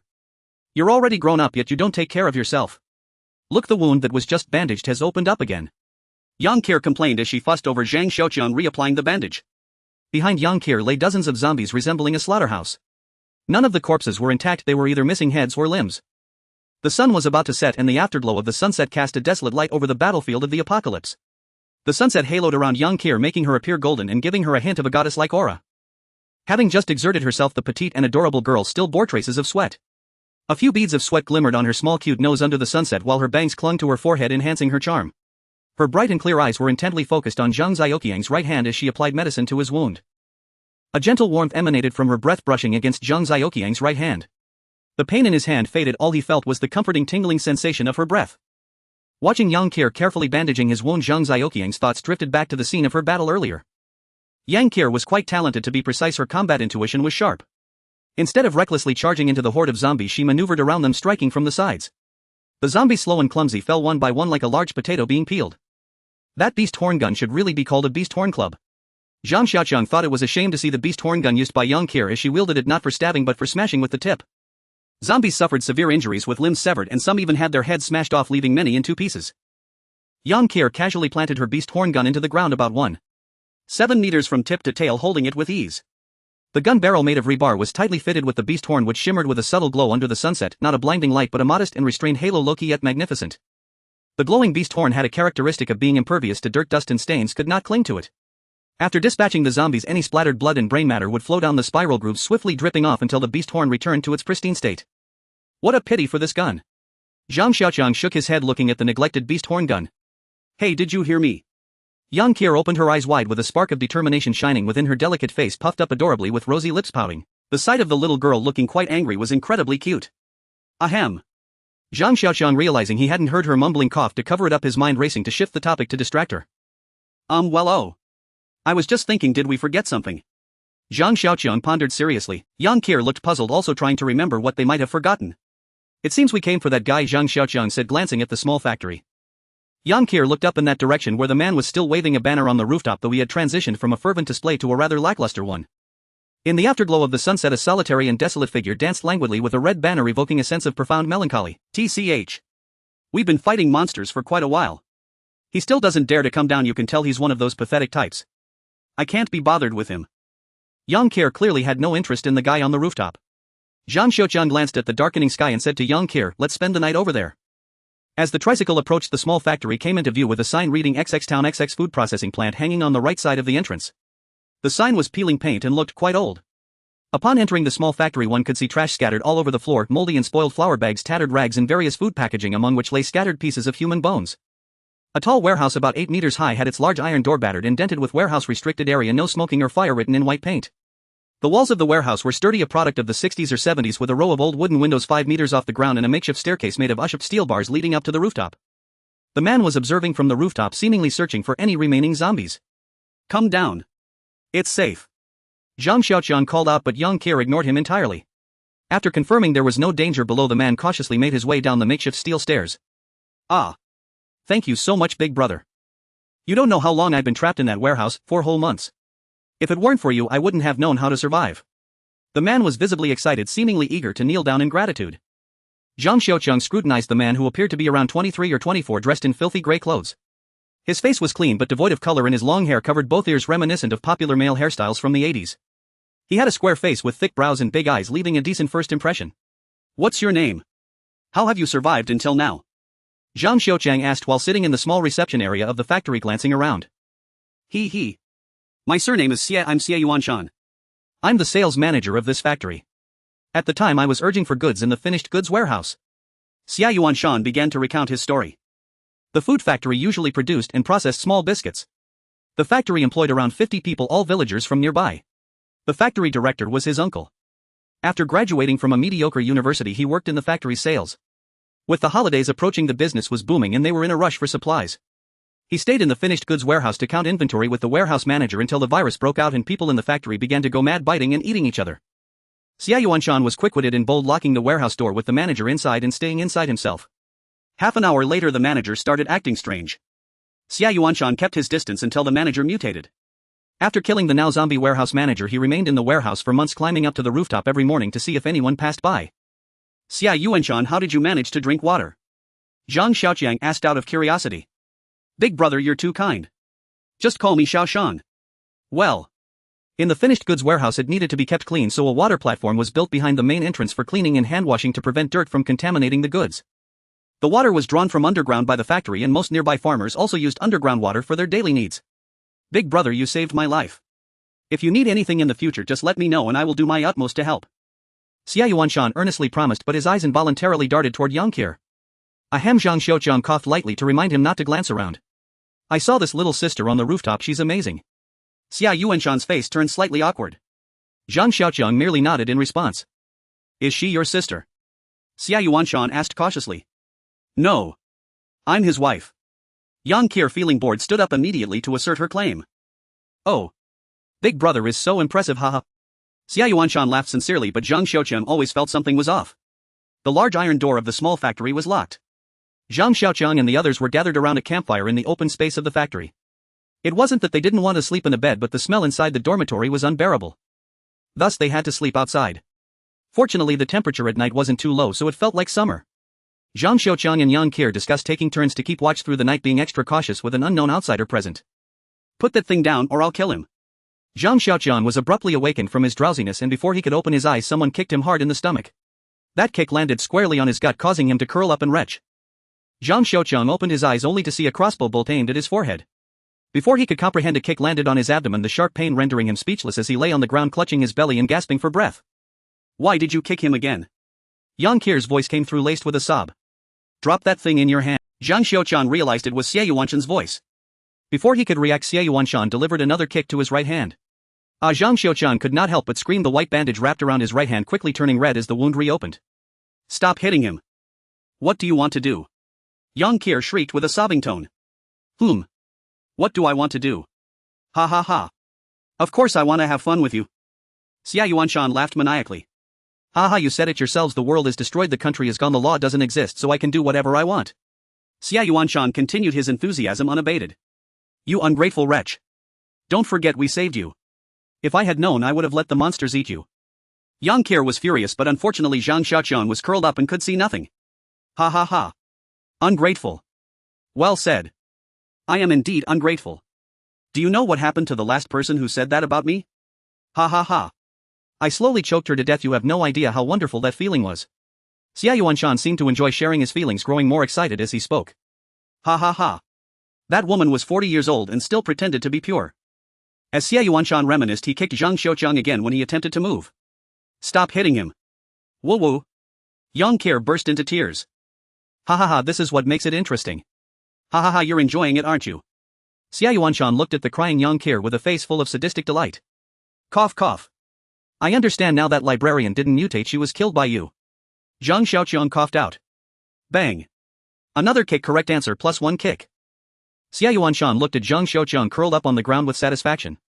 Woo woo. Seeing Zhang Xiaoqiang getting beaten, Yang Kir cried continuously, her grip on the beast horn spear tightening. By the way, where was I? Ha. That librarian, I remember, it was she who pulled me away from the door and closed the big door.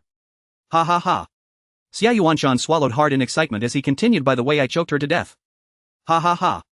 Who told her to want to kill me? What chastity can a 40-year-old woman have? Ha ha ha ha. Xie Yuanshan grew more exhilarated, his face twisted with madness. The broad thick eyebrows and wide-set eyes were severely contorted, making him look repulsive. His eyes revealed the madness typical of a lunatic, his body trembling slightly as he seemed to recall the scene, becoming increasingly agitated. Zhang Xiaoqiang noticed that Yang Kir was still over 10 meters away from him and could not suddenly attack. He could only save himself, slowly moving his left hand toward his back while Xie Yuanshan was distracted. Xie Yuanshan caught a glimpse of Zhang Xiaoqiang shifting positions out of the corner of his eye. Pooh! Zhang Xiaoqiang spat out a mouthful of blood from his throat, feeling as though his internal organs had shifted after being kicked repeatedly. Cough cough, ha ha ha, cough cough. Zhang Xiaoqiang coughed while exhaling heavily, feeling as if his insides were on fire. Ah! Yang Kir could not bear to see Zhang Xiaoqiang being tortured. She screamed loudly, holding the beast horn spear, wanting to rush over. Don't come over. I'll kill him, I really will. Xie Yuanshan, seeing Yang Kir's movement, grew a bit flustered, pressing the crossbow firmly against Zhang Xiaoqiang's head, leaving a deep imprint on his face. Who? What do you want? Yang Kir was on the verge of madness under Xie Yuanshan's pressure. At worst, I'll avenge my husband. Calm down, I won't do anything to him. As long as you throw away that thing in your hand, I will let you go tomorrow. I promise. Xie Yuanshan said to Yang Kir with a pretentious serious face, his expression fluctuating. Yang Kir looked at Zhang Xiaoqiang with teary eyes, tightly biting her lower lip, a drop of blood slowly sliding down her lip, her hands gripping the beast horn spear, trembling slightly. Don't, he's lying. Zhang Xiaoqiang tried to warn Yang Kir that Xie Yuanshan was untrustworthy, but before he could finish, he was kicked on the chin. Stop hitting him. I'll listen to you. Yang Kir panicked as she saw Zhang Xiaoqiang getting hit again. Bang. The beast horn spear was thrown to the ground and Yang Kir reached for the zipper of her collar. Seeing Yang Kir throw away the beast horn spear, Xie Yuanshan relaxed his guard, the crossbow in his hand moving away slightly. When he noticed Yang Kir starting to undress, his focus completely shifted to her. Taking advantage of Xie Yuanshan's distraction, Zhang Xiaoqiang freed his right hand from the bandages and delivered a powerful punch to Xie Yuanshan's groin. Oh! Xie Yuanshan covered his groin and let out a strange cry, seemingly in considerable pain. Zhang Xiaoqiang pulled out the Type 54 pistol from his waist and aimed it at Xie Yuanshan, pulling the trigger. The gun did not fire. The Type 54 made no sound at all. Damn it! Zhang Xiaoqiang cursed silently. The Type 54 was prone to misfire when loaded, and it wouldn't shoot unless properly loaded. It could cause a fatal delay at a critical moment. With no time to think, he raised his left hand and swung it down hard, the grip of the pistol smashing fiercely against Xie Yuanshan's knee. Crack! A sound reminiscent of a bone cracking was heard. Ah! Xie Yuanshan dropped the crossbow and rolled on the ground, holding his calf. Zhang Xiaoqiang glanced at Yang Kir, who was staring blankly, her left hand pressing down on her right hand, clutching her collar. What are you looking at? Hurry up and help. The previous actions had drained all of Zhang Xiaoqiang's strength. Lying on the ground, it seemed there was not a single part of him that did not hurt. Why is it always me getting hurt? Zhang Xiaoqiang couldn't understand. Oh. Yang Kir, as if waking from a dream, ran over to pick up the crossbow, then stomped hard on Xie Yuanshan's right leg. The sound of bones breaking echoed again as Xia Yuanshan screamed in agony. Yang Qir stomped on the other 4 legs of Xia Yuanshan, including the one in the middle, before finally running to Zhang Xiaoqiang's side while Xia Yuanshan lay on the ground breathless. "How are you? Does it hurt? Are you alright?" Yang Qir helped Zhang Xiaoqiang up from the ground, allowing him to lean against her chest. Zhang Xiaoqiang gasped in pain as Yang Qir moved, every inch of his body aching. Yang Qir quickly slowed her movements, hoping to alleviate his suffering. "Do you know how the villains in movies die?" Zhang Xiaoqiang leaned against Yang Qir, looking at the campfire before him. Yang Qir remained silent, tears occasionally falling onto Zhang Xiaoqiang's cheek, warm droplets flowing down his face. "Because villains always talk too much," Zhang Xiaoqiang murmured to himself. "Do you know why the female lead in movies ends up in tragedy?" Zhang Xiaoqiang turned his face with difficulty to look at Yang Qir behind him. "Because those brainless female leads always choose to believe the words of the villains." Zhang Xiaoqiang's head rested against Yang Qir's chest, his expression blank as he spoke. "Do you think that's satisfying? That pervert will really make him let us go?" At this point Zhang Xiaoqiang felt a sense of frustration. "I'm worried about you getting hurt. I care about you too." Yang Qir's voice grew softer, carrying a hint of sour grievance. Zhang Xiaoqiang was speechless, always feeling like they had no common language. What else can that pervert Xia Yuanshan do? He dares to violate and kill even his savior. Would he really give up just because one is partially disabled and the other is a minor? Thinking of this, Zhang Xiaoqiang dared not continue. A layer of cold sweat broke out along his spine. "How careless I was," he thought in alarm. Looking at the blazing fire in front of him, he began to reflect on himself. When did I become so careless? Was it the comfortable life in the cave for nearly half a month that dulled my vigilance? Was it Yang Qir transforming into a superhuman? Was it because I was wearing a simple leather armor embedded with animal hide? I should have sensed the ambush by the mutated weasel under that big tree. I didn't scout beforehand, nor did I stay alert afterward. At that time I didn't even have a weapon in hand. If it weren't for Yang Qir's quick reflexes, I would have had my throat bitten out. The ridiculous thing is that after experiencing life and death struggles, I still naively thought that I was merely violating the territory of the mutated weasel. Why didn't I use binoculars to check carefully beforehand? Did I really think I was invincible just because I changed my identity? Even more absurdly, after being injured, I still couldn't raise my vigilance. Knowing how dangerous the apocalypse is and that Xia Yuanshan is unreliable, I actually let Yang Qir guard the night. Yang Qir is naturally careless. Zhang Xiaoqiang even slept so soundly.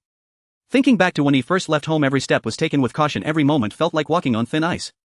In the wild he would wake up at the slightest rustle. How did I become so numb and careless now? The more he reflected on himself, the more Zhang Xiaoqiang felt a chill. The moral codes and rules of the world before the apocalypse had been shattered, and the various ambitions and desires that had been suppressed erupted with the arrival of the virus. He remembered a book he had read, perhaps it was Freud's theory of personality, which discussed how personality consists of the ID, ego and superego.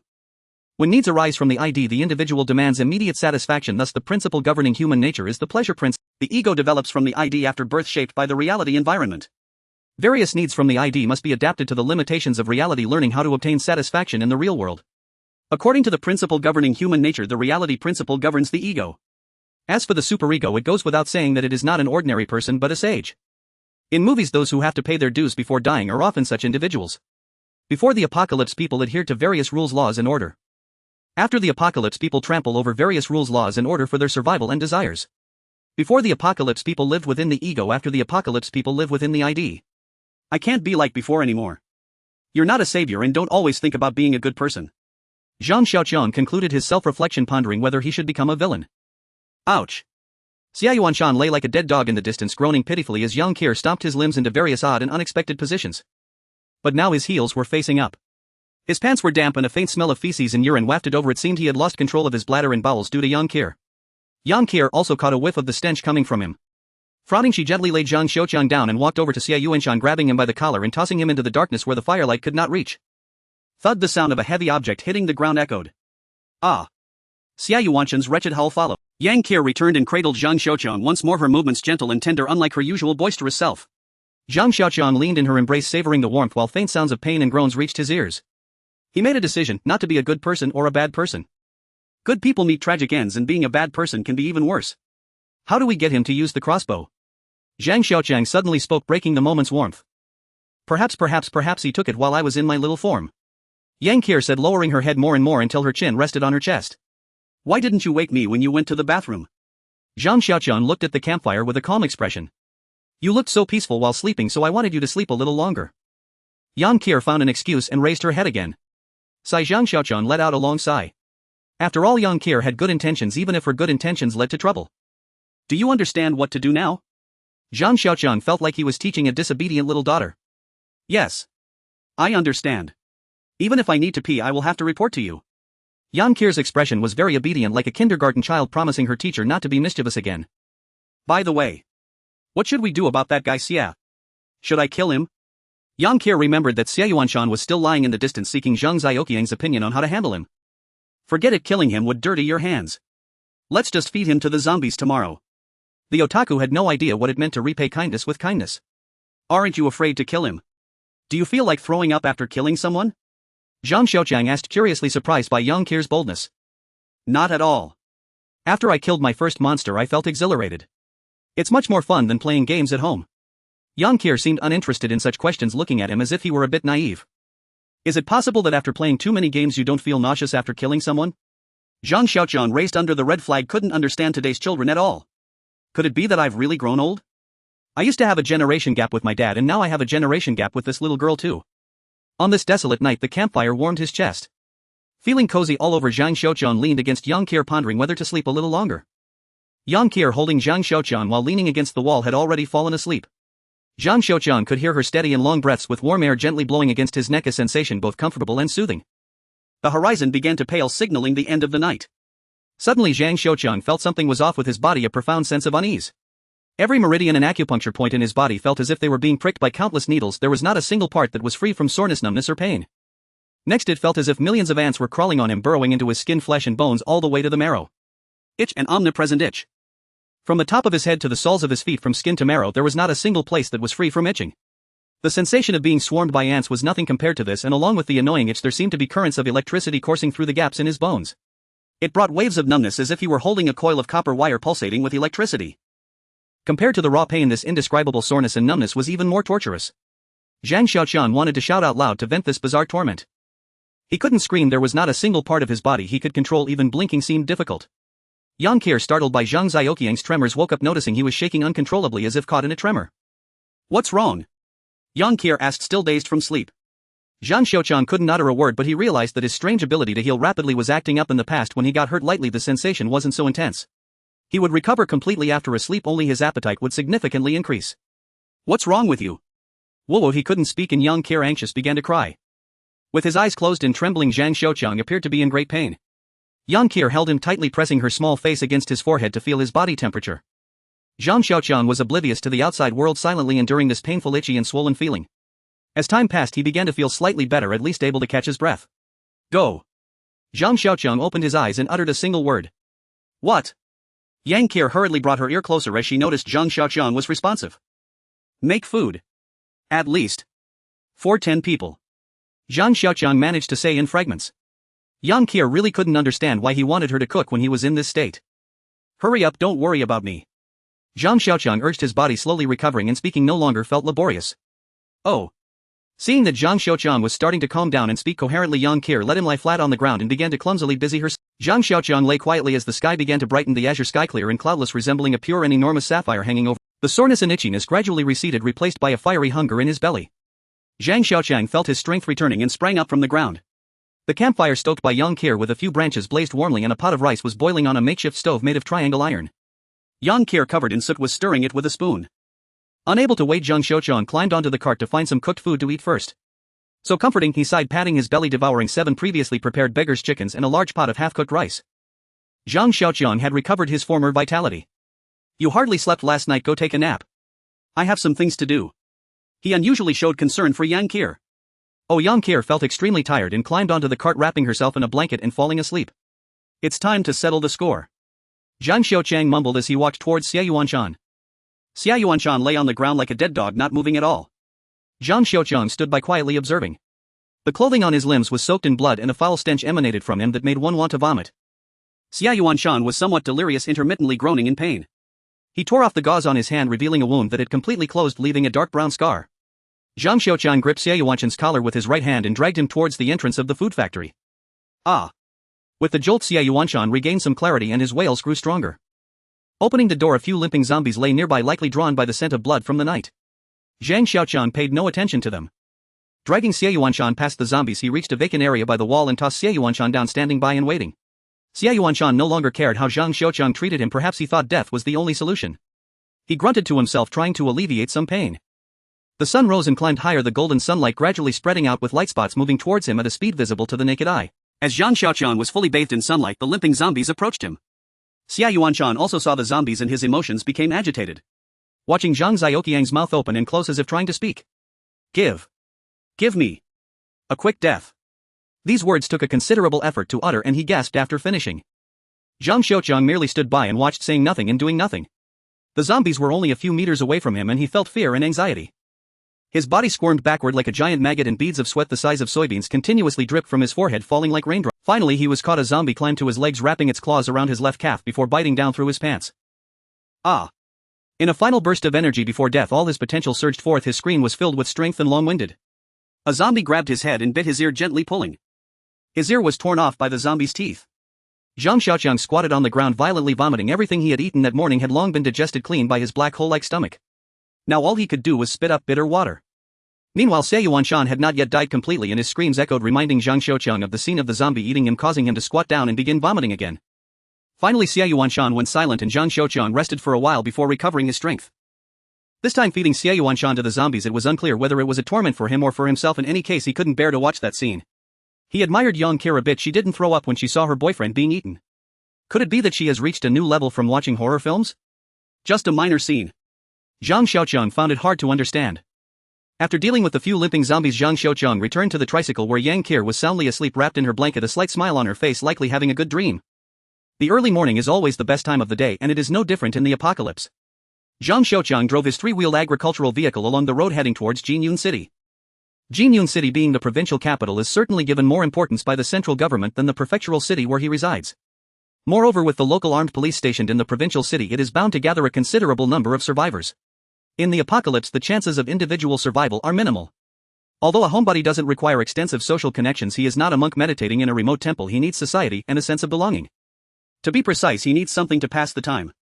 The reason homebodies remain indoors is that they often feel empty, always longing to stand apart from the mundane world. He constantly feels out of place in this world. He doesn't care about others' opinions, he merely wishes to find a space that belongs to him amidst the materialistic chaos. Homebodies observe everything around them from a distance. They may not stand out and they may remain unnoticed, but they have their own life goals and thoughts that are not imposed by others, for they inhabit their own world, indifferent to authoritative ideologies, free to critique everything. They have developed their own culture. Unfortunately, while they exist independently from the world, they cannot completely detach from it. Most of them can only endure the peculiar looks of others while living in enclosed, cramped spaces. Why is it that people do not accept homebodies yet their numbers continue to grow unabated? It is because homebodies possess a heart of freedom. They refuse to be shackled by the mundane. They may lack the ability to live large lives, but they can live their own smaller ones. The morning sun is not scorching, a coolness pervades the air and the morning breeze refreshes as it caresses the skin and brushes against the face. Yang Kir was sleeping soundly in the cabin like a little pig, oblivious to the bumps of the vehicle on the road. Zhang Xiaoqiang thought about the girl's performance last night so thoughtless. Yet a smile lingered on Zhang Xiaoqiang's lips, for Yang Kir had indeed been quite considerate, proving that his efforts in raising her were not in vain. No wonder some senior homebodies yearn for nurturing games. Something's happening. Zhang Xiaoqiang tensed up and stopped the vehicle, raising his binoculars to observe. About 300 to 400 meters ahead lay a small river across which stood a concrete bridge. The bridge was not long, measuring about 10 meters and roughly 8 meters wide. A long-distance bus had collided diagonally with the left side of the concrete bridge's guardrail, forming of shape. On the right side there was a gap of 3 to 4 meters between the bus rear and the guardrail, just enough for a small vehicle to pass through. Unfortunately, it was now filled with dozens of zombies. Under normal circumstances, Zhang Xiaoqiang would have called Yang Kir to help eliminate the zombies. However, after experiencing 2 unnecessary risks, Zhang Xiaoqiang had become cautious. He exited the vehicle and crawled to a small mound ahead, carefully observing. Lying on the mound, Zhang Xiaoqiang used his binoculars to survey the bridge more clearly due to the angle. The bus was a 12-meter-long golden dragon coach painted in bright red. The front of the bus had crumpled significantly from the impact against the opposite bridge head, and there were nearly 50 zombies scattered across the bridge, seemingly no sign of evolved zombies.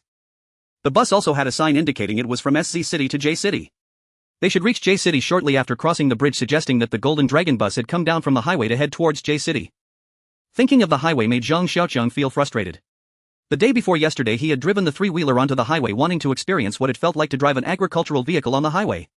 To his dismay, after only traveling a few kilometers, he found himself at a highway entrance, feeling as if he had entered a junkyard from a Western film. Various luxury RVs, high-end sports cars, large trucks and small vehicles were crammed together like a pot of overcooked treasure porridge, piled up to a height of 7 or 8 meters in places. Some vehicles were burned down to mere shells, and zombies and skeletons were scattered everywhere, painting a vivid picture of a post-apocalyptic scene. There was no other choice but to adhere to the old road. Zhang Xiaoqiang felt relieved at this sight. As long as there were no evolved zombies he would be fine. Just as he was about to get up he noticed something was off. Near the bridgehead 4 to 5 small cars had collided, their bodies twisted into pretzel shapes. However, all the car doors had been wrenched off and thrown aside, the furthest of which was more than 10 meters away. Ordinary zombies definitely lack such strength. As the temperature gradually rose, sweat began to bead on his forehead, and after lying down for too long his chest started to feel tight. Zhang Xiaoqiang dared not be careless and continued to observe intently. If it weren't for his unfamiliarity with the route and the map only showing this one road to reach the provincial city, Zhang Xiaoqiang would have certainly taken a detour. Having overcome so many obstacles, he did not want to end up stuck in this little ditch. The zombies at the bridgehead began to stir, avoiding something as they cleared the way for a tall D2 type zombie that emerged from behind the cars. As soon as the D2 zombie appeared, Zhang Xiaoqiang's heart sank. His last encounter with a D2 was a nightmare he wished not to recall. He could never forget the terror of vibrating atop the bus. Nor could he forget the fear of being pressed against the window when he had a close encounter with the D2. Zhang Xiaoqiang turned to run, gripped by fear. To him, facing a D2 was akin to being unarmed against a fully armored main battle tank. Even a crossbow capable of piercing steel would merely scratch the surface of a D2. He had no confidence in defeating it, even with a beast horn spear that could penetrate rock. The D2 stopped on the bridge surface, and through his binoculars Zhang Xiaoqiang saw it sniffing the air, letting out a roar that could be heard even from over 200 meters away. This is bad. Zhang Xiaoqiang was startled. He was positioned upwind and the wind carried his scent right to the D2's nose. It had already detected his presence. Zhang Xiaoqiang jumped up, abruptly turned around and dashed to the three-wheeler, jumping onto the vehicle and starting the ignition, steering sharply back the way he had come. Zhang Xiaoqiang desperately tried to accelerate, but the three-wheeled agricultural vehicle stalled at this critical moment, slowing down until it came to a complete stop and refused to budge. Damn it! Zhang Xiaoqiang remembered that since he set out he hadn't refueled. Previously he only refueled when transporting materials that were out of gas, and now the repercussions had arrived. Zhang Xiaoqiang woke Yang Qir, who was sleeping soundly, grabbing the beast horn spear and carrying his backpack as he pulled her towards the fields by the roadside. Uncle, what are you hiding from? Yang Qir, confused, was being dragged along by Zhang Xiaoqiang. Zombies. Zhang Xiaoqiang did not look back to see how close the D2 was, although it was at least 2,000 meters away now. TCH. Uncle, what's there to be afraid of? Watch me take care of them. Yang Qir, unaware of the situation, stopped and turned around to face the threat. Zhang Xiaoqiang, whose strength was no match for Yang Qir's, was suddenly freed from her grip, and panicking he exclaimed, "It's an evolved one or even a second evolution." Zhang Xiaoqiang had to explain to Yang Qir with difficulty. Many of them, she asked. Just one. Zhang Xiaoqiang felt embarrassed. He had once rampaged through hordes and now he felt like a mouse being chased. It's very powerful, even a crossbow bolt can't kill it. Zhang Xiaoqiang explained to Yang Qir, trying to mask his cowardice. Is it fast? Yang Qir began to understand. Based on her gaming experience, they were encountering a big boss, a thick-skinned fast boss they couldn't handle. Not exceptionally fast. Probably about the same speed as an average person jogging. Zhang Xiaoqiang recalled the first time he encountered a D2. Then there's nothing to be afraid of. According to my gaming experience, as long as it doesn't touch us we can slowly wear it down. Yang Qir, confident in her gaming skills, turned to head towards the bridge. Damn it, if I have to die then so be it. I can avoid today but not tomorrow. Better to die early and be reborn. Zhang Xiaoqiang watched Yang Qir bravely face D2, his masculinity surging as he forgot the fear he once felt when confronting D2 stepping in front of her. I am a homebody, but I am also a man. A man must rise up. Zhang Xiaoqiang kept repeating to himself as if this would help him forget the fear of facing D2. Zhang Xiaoqiang and Yang Qir stood by the tricycle waiting for D2's arrival, recalling the melodramatic movies he had seen. The hero silently awaits, unafraid, simply waiting for the impending battle. He died perishing alongside the Demon King that would destroy the world. People would forever remember him. Will anyone remember me when I die? Zhang Xiaoqiang laughed self-deprecatingly and turned to look at Yang Qir beside him. Yang Qir showed no signs of nervousness. Instead, she appeared excited, as if she was about to face a boss in a game. It seemed like D2 was taking too long to arrive as her right foot rhythmically tapped on the ground, her beast horn gun following the beat, striking the yellow earth beside her. A small pit the size of a bowl had already been created. Seeing Yang Qir so relaxed, Zhang Xiaoqiang also felt less tense, watching as a small black dot slowly approached. Is that the Marseillaise? Listening to the rhythm of Yang Qir's footsteps, Zhang Xiaoqiang suddenly realized, should we play the German armored soldiers' march? Zhang Xiaoqiang tried to relax as D2 slowly approached. Wow. What a stylish monster, even more so than the governor. Yang Qir looked surprised at D2, seemingly not expecting the typically frail zombie to be so robust. Don't be so shocked, get ready, it's coming. Zhang Xiaoqiang held the wussy pistol in his hand, checking the ammunition in the magazine. Click, he chambered around and aimed at D2. Despite holding the gun, Zhang Xiaoqiang felt uncertain. Who knew if the bullets would even penetrate? They were now within the maximum range of the pistol and Zhang Xiaoqiang dared not fire. He lacked the confidence to hit the zombie from 50 meters away, and with limited bullets he was reluctant to waste them. D2 stood about 2.5 meters tall, even larger than the one he had seen before. It had no hair at all, unlike other zombies that had at least a few strands. Its eyelids were tightly shut, hiding its eyeballs. Its shoulders were solid and broad, resembling a wall. It walked slowly as its strides were so long that an ordinary person could only keep up by jogging. Its thighs and calves were muscular and its dark skin looked like a steel plate constantly changing shape as it moved forward. As D2 approached within 30 meters, the Wuxi fired. Zhang Xiaoqiang ignored the recoil in his wrist and looked towards D2. D2 paused slightly but continued walking toward him, the bullets having no effect whatsoever. Bang bang. Zhang Xiaoqiang fired continuously, feeling the recoil from the gun make him numb below the wrist. 5 out of 6 bullets hit D2, seemingly inflicting pain as it let out an angry roar and accelerated towards him. Watching D2 charge at him, Zhang Xiaoqiang hurriedly fumbled to change the magazine. His childhood admiration for firearms made him overly trust in the power of the pistol, so the lack of effect caught him off guard and he just thought about switching the magazine to try again. Ah! Yang Qier shouted as she raised the beast horn gun and charged at D2, showing the fearlessness of a calf facing a tiger. Just as he finished changing the magazine and saw Yang Qier rush forward, Zhang Xiaoqiang cursed under his breath, put the pistol away and grabbed the beast horn gun to chase after her. Standing next to the 2.5-meter tall D2, Yang Qier looked like a little girl, only able to see the zombie's waist, needing to look up to see higher. Without hesitation, Yang Qier swung the beast horn gun in a half circle, striking D2's thigh with a resounding bang. Like hitting a drum with a hole in it. D2 stumbled forward a small step but quickly regained its balance, raising its left arm as if to swat away a fly. The recoil from the beast horn gun numbed Yang Qier's hands, and then D2 struck the gun with its left arm, causing it to rebound violently.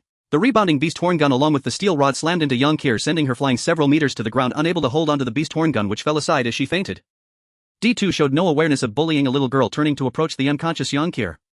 Seeing her in danger, Zhang Xiaoqiang completely forgot his fear, sprinting towards D2's back. Weathered by storms and time, D2 was only loosely tied at the waist with a belt from which hung a tattered pair of trousers. The trousers could no longer cover D2's backside and the underwear underneath had vanished. Through the ragged pants one could vaguely see D2's rear. With no time to think, Zhang Xiaoqiang's countless assassination practices found their purpose today. Thud. The beast horn gun plunged viciously into D2's rear, causing its steps to halt briefly. Zhang Xiaoqiang was already dazed with bloodlust, not even realizing he had attacked D2's rear, instinctively rotating the gun as was his habit when killing zombies. The beast horn's tip was originally spiraled, and as Zhang Xiaoqiang forcefully twisted it, it burrowed into D2 as if it were a corkscrew. The higher the evolutionary level of a zombie, the more acute its senses become. Just as ordinary zombies cannot smell Zhang Xiaoqiang's scent from downwind, D2 could.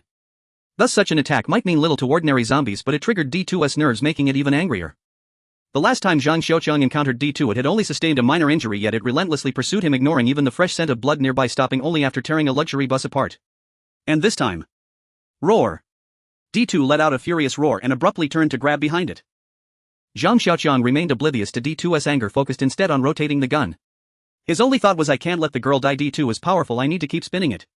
Zhang Xiaoqiang was fully concentrated on drilling into D2's rear as if he had returned to his days working in a restaurant helping customers open wine. The beast horn gun in Zhang Xiaoqiang's hands was about 2 meters long, with roughly 80 centimeters being the horn. It had already penetrated about 40 centimeters, but just as he was getting into it, D2 suddenly shifted violently, pulling him off balance. D2 turned around to grab at empty air but could feel the lingering sensation of Zhang Xiaoqiang still latched onto its rear, making it even angrier as it spun around in vain. Zhang Xiaoqiang tightly gripped the beast horn gun, running alongside D2 as it turned, feeling like he was on a pirate ship as it swayed back and forth. Zhang Xiaoqiang had long regained his clarity, but he dared not let go. If D2 caught him, his bones would surely be picked apart. If Yang Qier were to wake up, she would find the scene familiar, akin to children playing the game of eagle grabs chicken in kindergarten, with D2 as the eagle, Zhang Xiaoqiang as the chicken, and D2's rear as the hen. Zhang Xiaoqiang was now at a loss. Why did it always end up like this? He couldn't go up or down, stuck in a half-dead state. His hands tightly gripping the gun began to chafe, the palms burning as the friction intensified, feeling as though he had smeared hot pepper oil on a bleeding wound. Zhang Xiaoqiang was being spun around by D2, feeling dizzy. He had no idea how much longer he could hold on while Yang Qier lay there motionless, unable to tell how severe her injuries were. 5 minutes, 10 minutes, 20 minutes, 1 hour. Zhang Xiaoqiang yawned listlessly. D2 had halted again, prompting him to perform bizarre maneuvers. Guided by the vibration surging up the rifle's shaft, Zhang Xiaoqiang continued running. So long as he maintained this rhythm, all would be well. At first it had been agony for Zhang Xiaoqiang, numbing, torturous. Yet as the adage goes, prolonged suffering breeds expertise. Through relentless trial and error with D2, he gradually discerned its patterns. He no longer needed both hands to grip the beasthorn rifle, one sufficed, and not tightly either. He merely needed to sense the directional force transmitted through the shaft and jog lightly in response, as if walking a dog with the rifle serving as the leash. As time wore on, D2 slowed further still. Zhang Xiaoqiang even found moments to glance at Yang Qier lying motionless and unconscious on the ground. Zombies, after all, were once human, not machines that run endlessly so long as powered or fueled. Though their bodies were formidable, sustained vigorous exertion inevitably eroded their stamina. In the end it ceased, even acknowledging Zhang Xiaoqiang behind it halting entirely to rest. Fearing D2 would recover and seal his doom, Zhang Xiaoqiang repeated his odd gestures each time it paused, and each time D2 sensed movement it reawakened, resuming its relentless game of hawk and chick. Ah! Zhang Xiaoqiang yawned again. He'd slept poorly the night before and an hour earlier's intense exertion had drained him utterly. Though some strength had returned, the sudden absence of imminent peril left him overwhelmingly weary, yawns cascading one after another. D2 froze once more. Zhang Xiaoqiang resumed his antics, yet silence. No tremor traveled up the rifle shaft. Clearly D2 had grown indifferent to his antics. The bottle opener resumed its work, the beast horn burrowing several centimeters deeper. Arg! D2 shrieked in agony, whirling violently to claw at the moon once more. You think you're tough? Not yet. Zhang Xiaoqiang curled his lip and kept running. Another 15 minutes passed, and this time D2 lay utterly still. Nothing stirred it. Staring at its inert form, Zhang Xiaoqiang stood dumbfounded, then gritted his teeth and stamped his foot. With a surge of resolve, he seized the rifle shaft with both hands and began cranking it furiously, like turning the handle of an old-fashioned village. Arg! D2 unleashed the most harrowing scream ever heard, a deafening roar that made Zhang Xiaoqiang's ears ring and his grip tighten instinctively as he broke into another frantic lap. This time D2 refused to stop, relentlessly pursuing him without pause. Zhang Xiaoqiang too lost his earlier nonchalance, his movements now frequent, violent and desperate. Thus they locked into this grotesque stalemate, one man one zombie, while Yang Kor remained collapsed on the earth, lifeless and unmoving. Zhang Xiaoqiang wondered, half-dazed, whether his eyes deceived him. Had her posture shifted slightly since he last looked? D2's gait grew unsteady, its legs faltered, losing their former power. Zhang Xiaoqiang panted heavily, his calves burning with sharp swelling pain. Force pulsed once more through the rifle shaft. Zhang Xiaoqiang followed its pull, veering left, only for D2's head to suddenly pivot left mid-turn, then abruptly snap right. Two opposing forces wrenched the shaft from his grasp. At last, face with D2, Zhang Xiaoqiang stared into the snarling maw lunging toward him. Mama ya! He cried, whirling and sprinting away. Across the Springfields, man and zombie raced, Zhang Xiaoqiang contorting, crawling, rolling, tumbling, exhausting every trick in his arsenal to evade D2's massive claws. D2 seethed with hatred for him alone. Again and again they streaked past Yang Kor's prone form, yet D2 ignored her, completely fixated solely on Zhang Xiaoqiang, dogging his heels like a vengeful shadow. Once a chrysanthemum bloomed before me, I failed to cherish it. Only when lost did I realize my regret. If heaven granted me one chance to undo it, I would never let go. And if heaven insisted on imposing a limit, let it be 10,000 times. Zhang Xiaoqiang fled wildly, bitterly repentant. D2 had nearly become a lifeless fish, yet his own carelessness had reduced him once more to a panicked hare. Zhang Xiaoqiang darted across the fields, D2 thundering in pursuit, repeatedly swiping its enormous palm-sized claws. He considered using obstacles, but the open farmland offered little beyond narrow earthen ridges. D2's towering frame and long limbs meant even a stumble over a ridge only costed a brief stumbling step before it surged upright again, closing in relentlessly. They neared Yang Kor once more. Hearing the wind of pursuit, Zhang Xiaoqiang leapt instinctively, executing a flawless forward somersault landing, rolling once, springing up and sprinting anew, still gripping the beast horn rifle, its shaft forged from ribbed steel which he'd snatched up en route. The moment he grasped the rifle he nearly dropped it, it was unbearably heavy, weighing over 10 Jin. Lacking Yang Kor's unnatural strength, he could manage it in calm moments, but carrying it while fleeing felt lethal. Yet he kept it. His own beast horn rifle remained embedded in D2, his pistol proved useless, and holding the rifle lent him a sliver of courage. Suddenly from the corner of his eye he spotted an irrigation ditch ahead, roughly 2 meters wide. Too distant to gauge depth, that offered his only desperate gamble. D2, he reasoned, could not leap 2 meters. He steered D2 straight toward the ditch and at its edge launched himself into the air. Zhang Xiaoqiang soared across the ditch and landed shakily on the far bank. Dropping the rifle he tumbled head over heels, rolling several times to dissipate momentum. Before even rising to his feet he heard a deep resonant thump behind him. He turned. D2 had plummeted squarely into the ditch. Arg! It roared in fury as its prey slipped from its jaws. Zhang Xiaoqiang had long grown immune to D2's roars, having endured them countless times during their leash walking ordeal. Remarkable really how consistently powerful and sonorous each bellow remained. Approaching cautiously, Zhang Xiaoqiang surveyed the ditch, clearly lined with cement, approximately 1.8 meters deep, nearly dry but thick with viscous mud. D2 protruded only halfway, its lower legs fully submerged and trapped.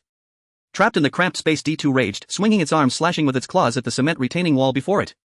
Chunks of concrete, broken bricks and clods of earth flew wildly in all directions, resembling a brutal demolition site.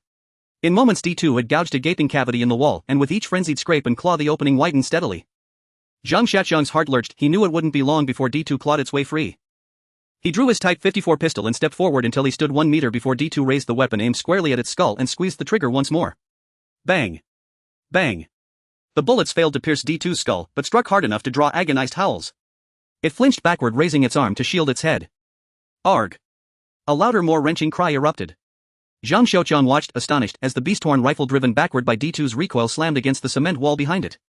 Trapped between wall and brute force, the rifle warped irrevocably. D2 let out a mournful howl as it swung its right claw backward, sending dust and bricks flying from the concrete barrier behind it. It could not grasp the gun hanging by the rear door. D2 recalled the culprit and lunged again at Zhang Xiaoqiang. However, Zhang Xiaoqiang seized the opportunity to aim the beast horn spear at D2's throat. He had thought of aiming for its head, but seeing the lack of any roundness in its fur-covered head made him fear it would slip off. Thus he aimed for its throat. Puff. The beast horn pierced through D2's trachea and embedded itself in its cervical vertebra, a tremendous force traveling through the spear all the way to its tail, dissipating against a stone block the size of a computer monitor. D2 wanted to roar again, but alas, it had no chance left. The beast horn on its throat silenced its voice completely, leaving D2 in a tragic predicament, trapped by the spear behind and the one piercing its throat in front. Seeing D2 caught between the two large spears, unable to advance or retreat, Zhang Xiaoqiang felt a slight relief, calmly loading a third magazine, chambering around and aiming. Bang! 7 bullets shot toward D2's wide mouth, but unfortunately the target was too small and Zhang Xiaoqiang's aim was lacking. The bullets struck around D2's lips, making it restless. Puff! D2 spat out an unknown object which rapidly smashed against the rock beside Zhang Xiaoqiang's feet. Bang! A yellowed front tooth hit the rock and fell to the ground. The bullet-shattered tooth triggered another outburst from D2, which swung its arms upward to smash the beast horn spear made of rebar. Thud! A U-shaped rebar beast horn spear flew into the sky and Zhang Xiaoqiang looked up at the spear soaring above. The U-shaped beast horn spear spun and rolled in the air, a large smooth head flying alongside it, its eyes tightly closed from beginning to end, now seemingly questioning something with its pale blue irises. It bore a striking resemblance to someone unable to close their eyes in death. The beast horn spear and D2's head fell to the ground simultaneously. The spear bounced once and then lay still while D2's head kept rolling until it stood before Zhang Xiaoqiang's feet, its bluish-white eyes fixed intently on his right foot as if wishing to take a bite. Zhang Xiaoqiang felt all his strength drain away, collapsing to the ground in a daze, still unable to recover from the earlier scene. Originally D2 was trapped by the two large spears while his handgun was ineffective. Zhang Xiaoqiang thought he could no longer inflict harm on D2, believing it would end their D2 stuck in the sewer while he escaped danger. Each of them would go their separate ways. Who would have thought that D2 was so fierce, swinging its arms with such force that it bent the rebar spear, while the impact also affected its cervical vertebra, the beast horn tearing through as the spear bent and D2's head was severed. It flew into the air alongside the beast horn spear. D2 was killed by its own strength, so why couldn't it close its eye? D2's head lay at Zhang Xiaoqiang's feet while its massive headless body was sprawled against the concrete barrier. Its upper body collapsed in the pit. It had dug a spear standing behind it, making it look at a glance as if it had been killed in an explosion. Sitting on the ground, Zhang Xiaoqiang gradually regulated his breathing until his heart calmed. Gazing at D2's corpse, a strong sense of pride surged within him. He remembered how he had once only thought of escaping when facing D2, having dreamt of being startled awake by D2 numerous times. D2's strength and armor-like defense left him with no way to fight back. He had never imagined he could single-handedly kill a D2. Now he had done it. He was alive and D2 was dead. Looking at D2's body lying not far away, Zhang Xiaoqiang felt a bit dazed, his body feeling light as if he was dreaming a beautiful dream. He pinched his leg hard with his fingers. Ha! Zhang Xiaoqiang woke up. Feeling a surge of strength, he got up from the ground. Looking at D2's head at his feet like a football, he exclaimed, "Damn it!" and kicked it away. D2's head rolled along the ground and fell into the sewer. Ouch! Damn! Zhang Xiaoqiang felt as though he had kicked a giant lead ball, holding his right foot, crying out and cursing. Limping on one leg, Zhang Xiaoqiang found it somewhat ridiculous. After the fierce battle with D2, he hadn't even sustained a scratch yet. Now that the dust had settled, he was injured. It seemed his luck in battling D2 had run out. Descending into the pit D2 had dug, he stepped onto its skin, which felt like a mining truck tire, making his way to its waist. He gripped the beast horn spear, shook the wooden shaft and pulled with all his might, but the spear did not budge. The spearhead was likely stuck in D2's pelvis, and after several attempts Zhang Xiaoqiang still could not pull it out. Zhang Xiaoqiang abandoned the beast horn spear, picking up the deformed rebar beast horn spear on the ground as he walked towards the unconscious Yang Qir. Looking at Yang Qir lying in the distance, Zhang Xiaoqiang felt uneasy. If it were when he first met her, Zhang Xiaoqiang would have cared little for her life or death. A girl who knew nothing and could do nothing was just as good as dead, but now it was different. Even though Yang Qir sometimes liked to throw little tantrums and could be unreasonable in Zhang Xiaoqiang's view, she still cared about him at crucial moments. He may have been reclusive and somewhat dull, but he was not heartless. Moreover, she was still young and could be considered empathetic, often referring to herself as his girlfriend. Although Zhang Xiaoqiang pretended not to care, it still felt quite nice in his heart. Thinking that the charming and cheerful girl might leave him, Zhang Xiaoqiang felt as if a heavy stone was pressing down on his heart. With a heavy heart, Zhang Xiaoqiang approached Yang Qir. She lay quietly on the ground, her camouflaged uniform slightly wrinkled, her right arm stretched forward, her left hand resting on her right arm, her face cradled in her hands, presenting a beautiful image of a sleeping beauty. Looking at Yang Qir before him, the heavy stone in Zhang Xiaoqiang's heart had long since vanished. Yang Qir seemed to have completely forgotten the dangers of earlier sleeping soundly, and he could even hear her soft snores. Seeing Yang Qir sleeping like a pig, Zhang Xiaoqiang felt like crying without tears. The one who had volunteered to fight the boss was lying on the ground sleeping soundly, while the one who wanted to escape had fought desperately with the boss. An inexplicable anger surged within him and Zhang Xiaoqiang wanted to kick her, but at the last moment he couldn't bring himself to do it. Looking at the girl with a smile on her face, deeply asleep, Zhang Xiaoqiang sighed to the heavens, "How did I end up saving such a troublemaker? Wake up. Don't sleep anymore." Zhang Xiaoqiang shook Yang Qir. Yang Qir turned over, mumbling a few incomprehensible syllables before continuing to sleep. To be honest, Zhang Xiaoqiang admired her. The fierce battle with D2 had somehow not affected her sleep despite D2's furious roars and the sounds of gunfire during his shooting. She seemed immune to it. "It's dawn. Get up quickly." Zhang Xiaoqiang changed his approach to wake her up.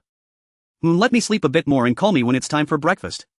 Yang Kier still refused to open her eyes. It's time to eat. Get up fast. Suddenly Yang Kier sprang up saying, I'm so hungry. The ushuped rebar beast-horn spear was thrown at Yang Kier's feet and she shrank her head, nervously glancing around in search of D2. Zhang Xiaoqiang ignored her, walked to the backpack he had placed on the ground and began to drink from his military canteen until it was empty. Where's the boss? Yang Kier asked softly from behind, her voice as gentle as a kitten's meow. Zhang Xiaoqiang shot her a glare, lighting a cigarette and taking a deep drag. Staring blankly at the curling white smoke, he pondered the gains and losses from facing D2 this time. Mister, you're amazing. Did you scare off that big boss? Yang Kier flattered Zhang Xiaoqiang, carefully observing his expression as the aura of male dominance loomed. Aren't you powerful? Didn't you transform into a beautiful girl? Aren't you supposed to punish it on behalf of the moon? Why are you just lying there asleep? Zhang Xiaoqiang questioned Yang Kier, growing increasingly frustrated. Yang Kier insisted on challenging D2 alone, but as soon as she approached she fell flat. If not for Zhang Xiaoqiang bursting D2's rear, she would have ended up inside it. If Yang Kier had put in enough effort, Zhang Xiaoqiang would have been reasonable. But the key issue was that she had actually fallen asleep in front of D2. He had seen people seeking death in magazines before, but he never thought he would encounter one today. I don't know. At that moment he felt a tightness in his chest, everything went black and he lost consciousness until you woke me up. Yang Kier tilted her head, trying to recall the scene, but couldn't understand why she had fallen asleep. Seeing Yang Kier still dazed, Zhang Xiaoqiang sighed. What on earth are these little girls being taught by their teachers? Finding two large stones to lean against, he inserted the rebar into a crack. Yang Kier forcibly straightened the rebar beast-horn spear. Seeing the weapon straightened in her hands, Zhang Xiaoqiang spoke up. What do you have in your hand? Uncle, didn't you say it was called a beast-horn spear? Yang Kier looked at the spear in her hand and then at Zhang Xiaoqiang, confused as to why he was saying this. You know that thing is called a spear. Is a spear meant for smashing? Zhang Xiaoqiang was very angry. After working hard to make her the beast-horn spear, she treated it like a wolf fawn club. Yang Kier bowed her head and said nothing, feeling very wronged. As long as it could hit the monster, wouldn't it be fine even if it was used for smashing? Seeing Yang Kier refuse to admit her mistake with her head down, Zhang Xiaoqiang became a bit agitated. He took a few deep breaths, patting his cheeks to calm himself down. Can you smash it open with that spear? Zhang Xiaoqiang pointed to a nearby boulder and asked Yang Kier. Yang Kier glanced at the towering rock, then at its thick base, stuck out her tongue and shook her head at Zhang Xiaoqiang. Why don't you poke it with the beast-horn spear and see? Zhang Xiaoqiang said calmly. Yang Kier looked at him with confusion but said nothing, raising the spear and swiftly stabbing it toward the rock. Just like chopsticks poking through tofu, the 80-centimeter beast-horn easily penetrated 40 centimeters. Yang Kier was astonished, staring at the spear in her hand in disbelief. Do you understand now?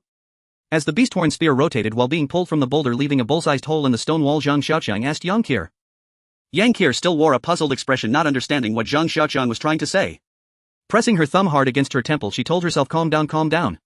When you were her age, you were still catching loaches and fishing for frogs. You need to stay calm. After a long time, Zhang Xiaoqiang exhaled a breath of frustration and looked at Yang Kier, who still didn't quite understand, and said, so far nothing has been able to withstand the spear in your hand. Especially with the spiral pattern on the beast-horn, which can cause even greater damage at the point of impact. If when you faced D2 earlier you hadn't smashed it but instead pierced its knee joint with the beast-horn and shattered its bones, D2 would be lying on the ground, ravaged by you. After finishing his explanation in one breath, Zhang Xiaoqiang felt a bit embarrassed. These were just thoughts he had come up with, but even if he had known earlier, he didn't have Yang Kier's strength to penetrate that deep. Yang Kier nodded, genuinely understanding now. But it was you who told me to smash it in the first place. Her voice interrupted Zhang Xiaoqiang's moment of pride as a temporary educator. When did I tell you to smash it? Zhang Xiaoqiang was completely confused. It was when I killed the first monster. You gave me a hammer. Yang Kier's words deeply wounded Zhang Xiaoqiang's spirit. You reap what you sow. He decided not to bicker with Yang Kier over whether it was about stabbing or smashing, calling her and walking toward the place where D2 lay dead. Wow. Uncle, you're amazing. You've killed such a big boss. Yang Kier exclaimed, surprised to see D2 lying in the waterway. She couldn't understand why she fell flat while Zhang Xiaoqiang was able to defeat it. Go pull out the beast-horn spear for me. Zhang Xiaoqiang pointed to the spear lodged in D2's rear. EW. That's so disgusting. Uncle, you're too perverted. How can you stick it there? It's so dirty. Yang Kier resisted Zhang Xiaoqiang's order, dragging her feet and unwilling to pull it out. If you don't go, I'll use your spear next time I encounter D2. Zhang Xiaoqiang threatened Yang Kier. Alright already. I'll go, but why do you have to say it in such a disgusting way?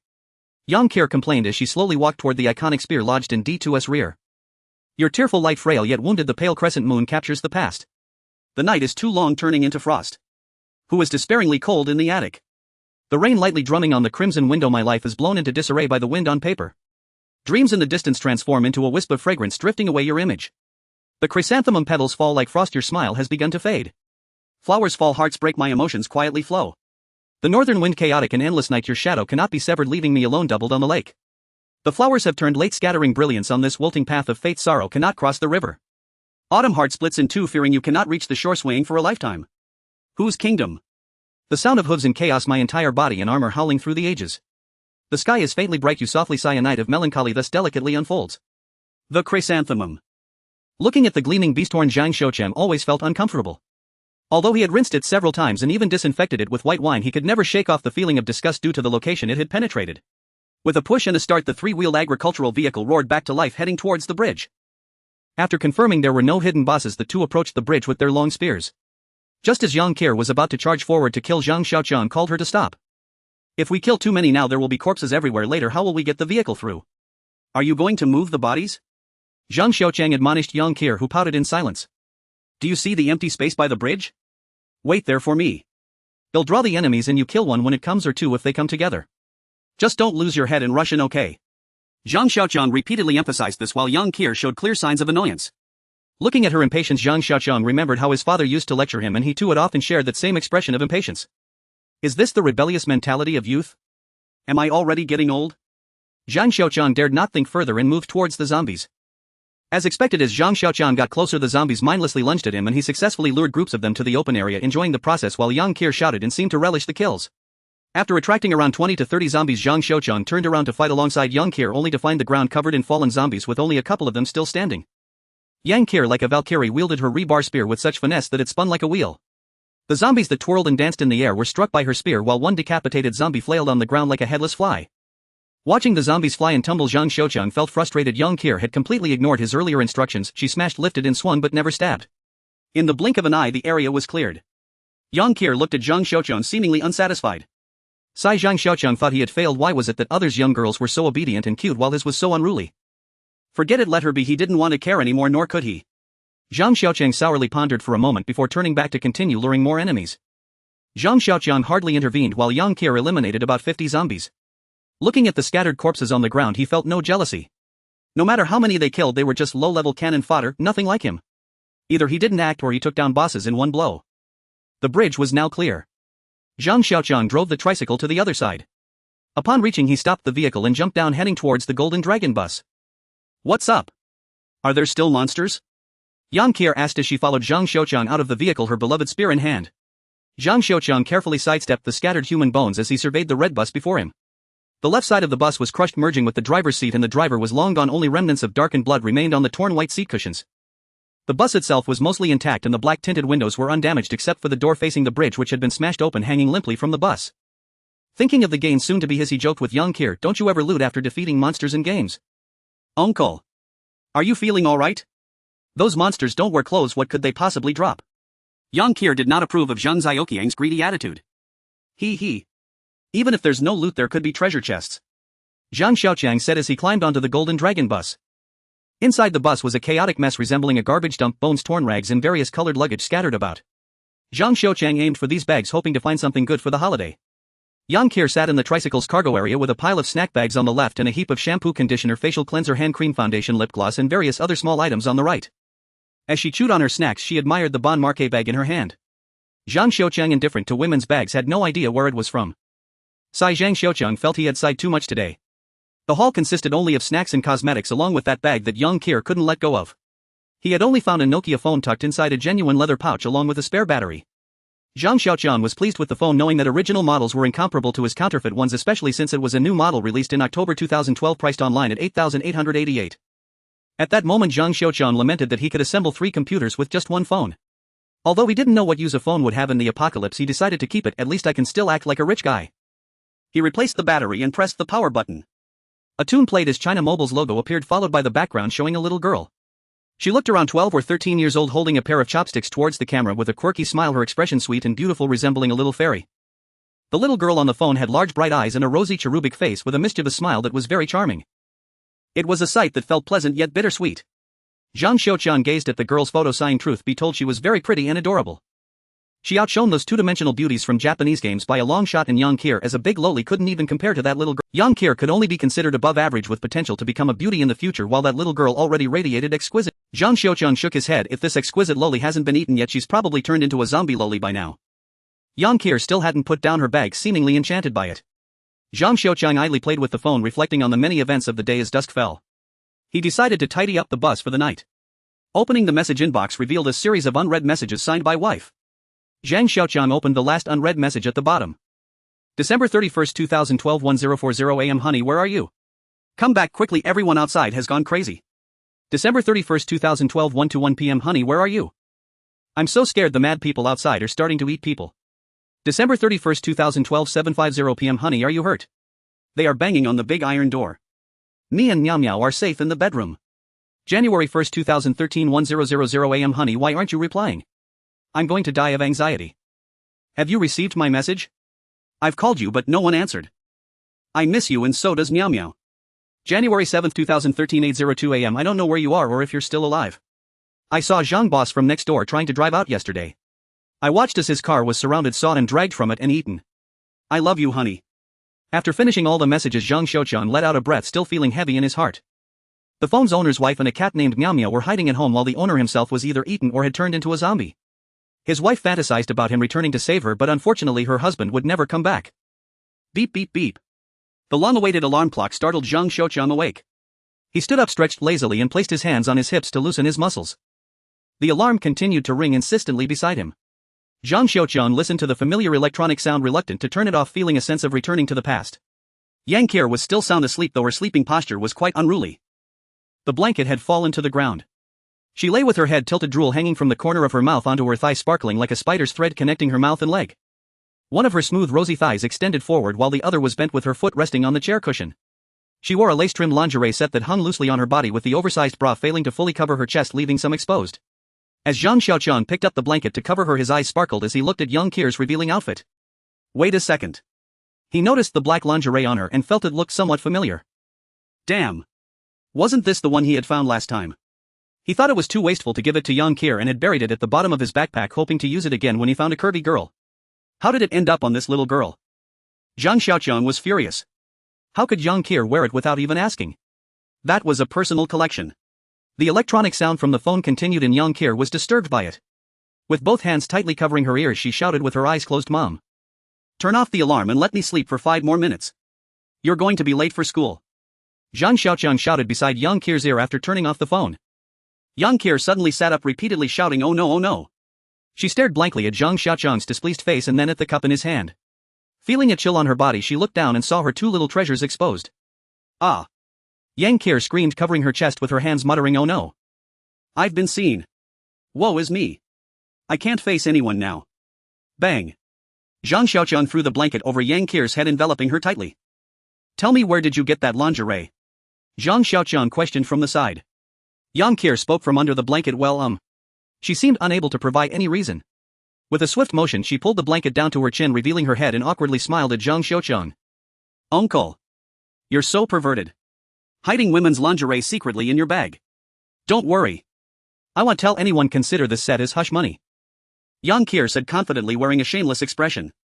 Zhang Xiaoqiang sighed deeply at the girl's unreasonable. After settling the lingerie issue, Zhang Xiaoqiang walked towards the car to prepare breakfast. Remembering the breakfast Yang Kir made yesterday morning made his stomach churn. He pulled out a steel bar stuck behind the car door and kicked the door open. Fresh air rushed in, and breathing in the morning's freshness felt invigorating. The sunlight warmed his body. Just as he was about to get out of the car, a glimmering object caught his eye and he turned to take a look. The windshield of the car, after being hit, hung on the edge like a spider web, and below it on the driver's seat hung a shiny key illuminated by the sunlight. Zhang Xiaoqiang's eyes brightened at the sight of the key. Whenever he found a key after going out, something good usually happened, hoping this time would be no different. Bang. The luggage compartment opened to reveal a row of large travel bags and suitcases neatly stacked. Creak.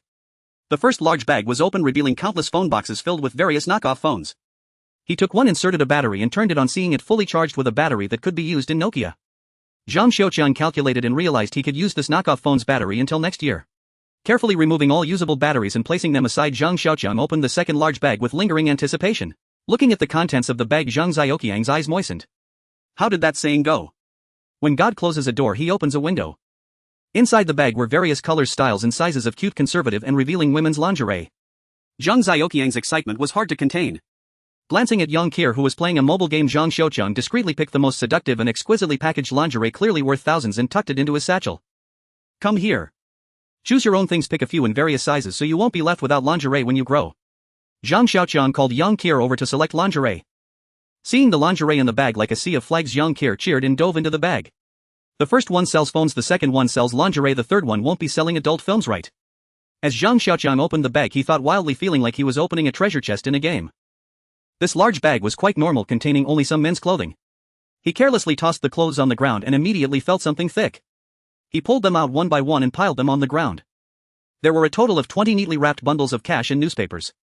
He picked one up, tore it open and saw a stack of 100 yuan notes neatly wrapped. Each bundle was worth 10,000 yuan, totaling 200,000.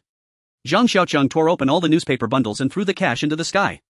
200,000 yuan scattered through the air before slowly falling back down. Watching countless red portraits of great leaders float above the bus, drift down onto the two of them and even float down to the bridge surface, some even float along with the river below. Zhang Xiaoqiang stood in the midst of the rain of cash, feeling an indescribable sensation. Yang Qier, disturbed from her game by the rain of bills, complained that Zhang Xiaoqiang shouldn't throw garbage around. Garbage? Zhang Xiaoqiang muttered Yang Qier's comment. Yes. People work hard their entire lives only to realize they've earned nothing but a pile of paper. When the apocalypse comes, those papers turn into trash and he's still sentimental over a pile of trash. What a brain malfunction. Zhang Xiaoqiang collected his emotions and opened the fourth bag. The owner of this large bag was likely a young couple with both men's and women's clothes inside, along with two sets of TNF jackets, one in blue-gray and the other in light blue. The blue-gray one was for men and the light blue one was for women. Zhang Xiaoqiang sniffed it and found no scent, indicating they were new clothes that hadn't been washed. He tossed the women's jacket to Yang Qier and continued rummaging. Ha! Zhang Xiaoqiang exclaimed in surprise at the notebook in his hand. There were two notebooks, one was pristine with no decorations while the other was covered in various stickers of cartoon cats and had a mini plush cat attached. This notebook, released by Asus in April 2012, was designed for outdoor use. Its silver-black titanium alloy matte shell could withstand various shocks and it could operate stably in a range of high and low temperatures, whether in deserts or rainforests, high altitudes or underwater. Zhang Xiaoqiang had seen it online and was very tempted, but the price of over tens of thousands made him hesitant. Now he had the chance to get his hands on it. Carefully placing the notebook in the laptop bag, Zhang Xiaoqiang noticed two folded bags. He picked one up and opened it, revealing 6 small mirror-like objects arranged in 2 rows. Zhang Xiaoqiang wasn't quite sure what they were until he spotted the connection port on the bag, which excited him. Could this be the legendary must-have for time travelers, the solar-powered laptop charging bag? The tricycle was moving along the road to J City with Yang Qier sitting in the back listening to music. The melodious tunes echoed in Zhang Xiaoqiang's ears, yet he felt somewhat displeased. In the morning, aside from 2 laptops, he only managed to gather some dried seafood. What was most frustrating was that the laptops contained nothing but incomprehensible surveying data and a few songs. There were no games, not even a single adult film that every man should have. At that moment, Zhang Xiaoqiang wanted to curse. Can a man still be considered a man if he doesn't even have adult films? Creak. The vehicle came to a stop and Zhang Xiaoqiang stared at the map in frustration. The map of the province showed J City as just a small circle and the old national road to Jinyun City had to pass through J City. Looking at the tiny circle on the map, Zhang Xiaoqiang was troubled. He didn't know the roads in J City. Who knew if driving in would lead him out again? Moreover, although J City was small, it had a population of several 100,000. If there happened to be a D3 or S3 there, wouldn't that be like delivering food to zombies? Zhang Xiaoqiang hesitated on the outskirts of the city, wanting to discuss it with Yang Qier, but her curt reply, "That's your problem," cut off his words. He was left speechless, torn between should I go in or retreat. Zhang Xiaoqiang was in a dilemma. Bang! Bang! The sound of short bursts from an assault rifle startled him. The gunfire was nearby. Stay alert! Zhang Xiaoqiang shouted to Yang Qier as he drew his pistol and chambered around. Yang Qier also readied her crossbow, aiming at the direction of the gunfire. The music from the laptop had been turned off and the two of them cautiously observed the surroundings. The atmosphere was tense and oppressive.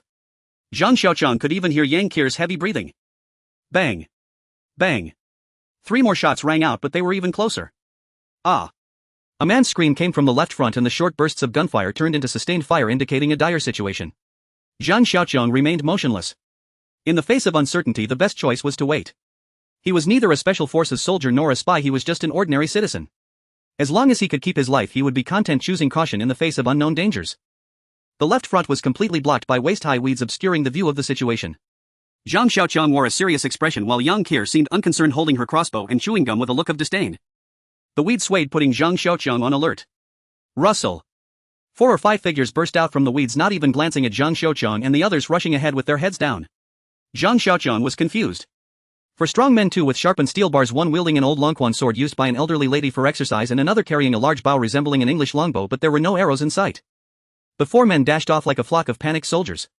Could they have encountered AD too? Zhang Xiaoqiang was startled and hurriedly started the tricycle, wanting to retreat far away. The last time he encountered AD2 he survived on luck, not skill. Relying on the girl was too risky. As for whether it was an S2, he hadn't considered that with the speed of an S2 they would never escape. At that moment a man carrying a Type 81 rifle jumped out, aiming his gun and firing behind him. Unfortunately he didn't have many bullets left, and after a few shots the rifle fell silent. The man fumbled at his waist but found nothing. Cursing, he threw away the rifle and chased after the earlier group.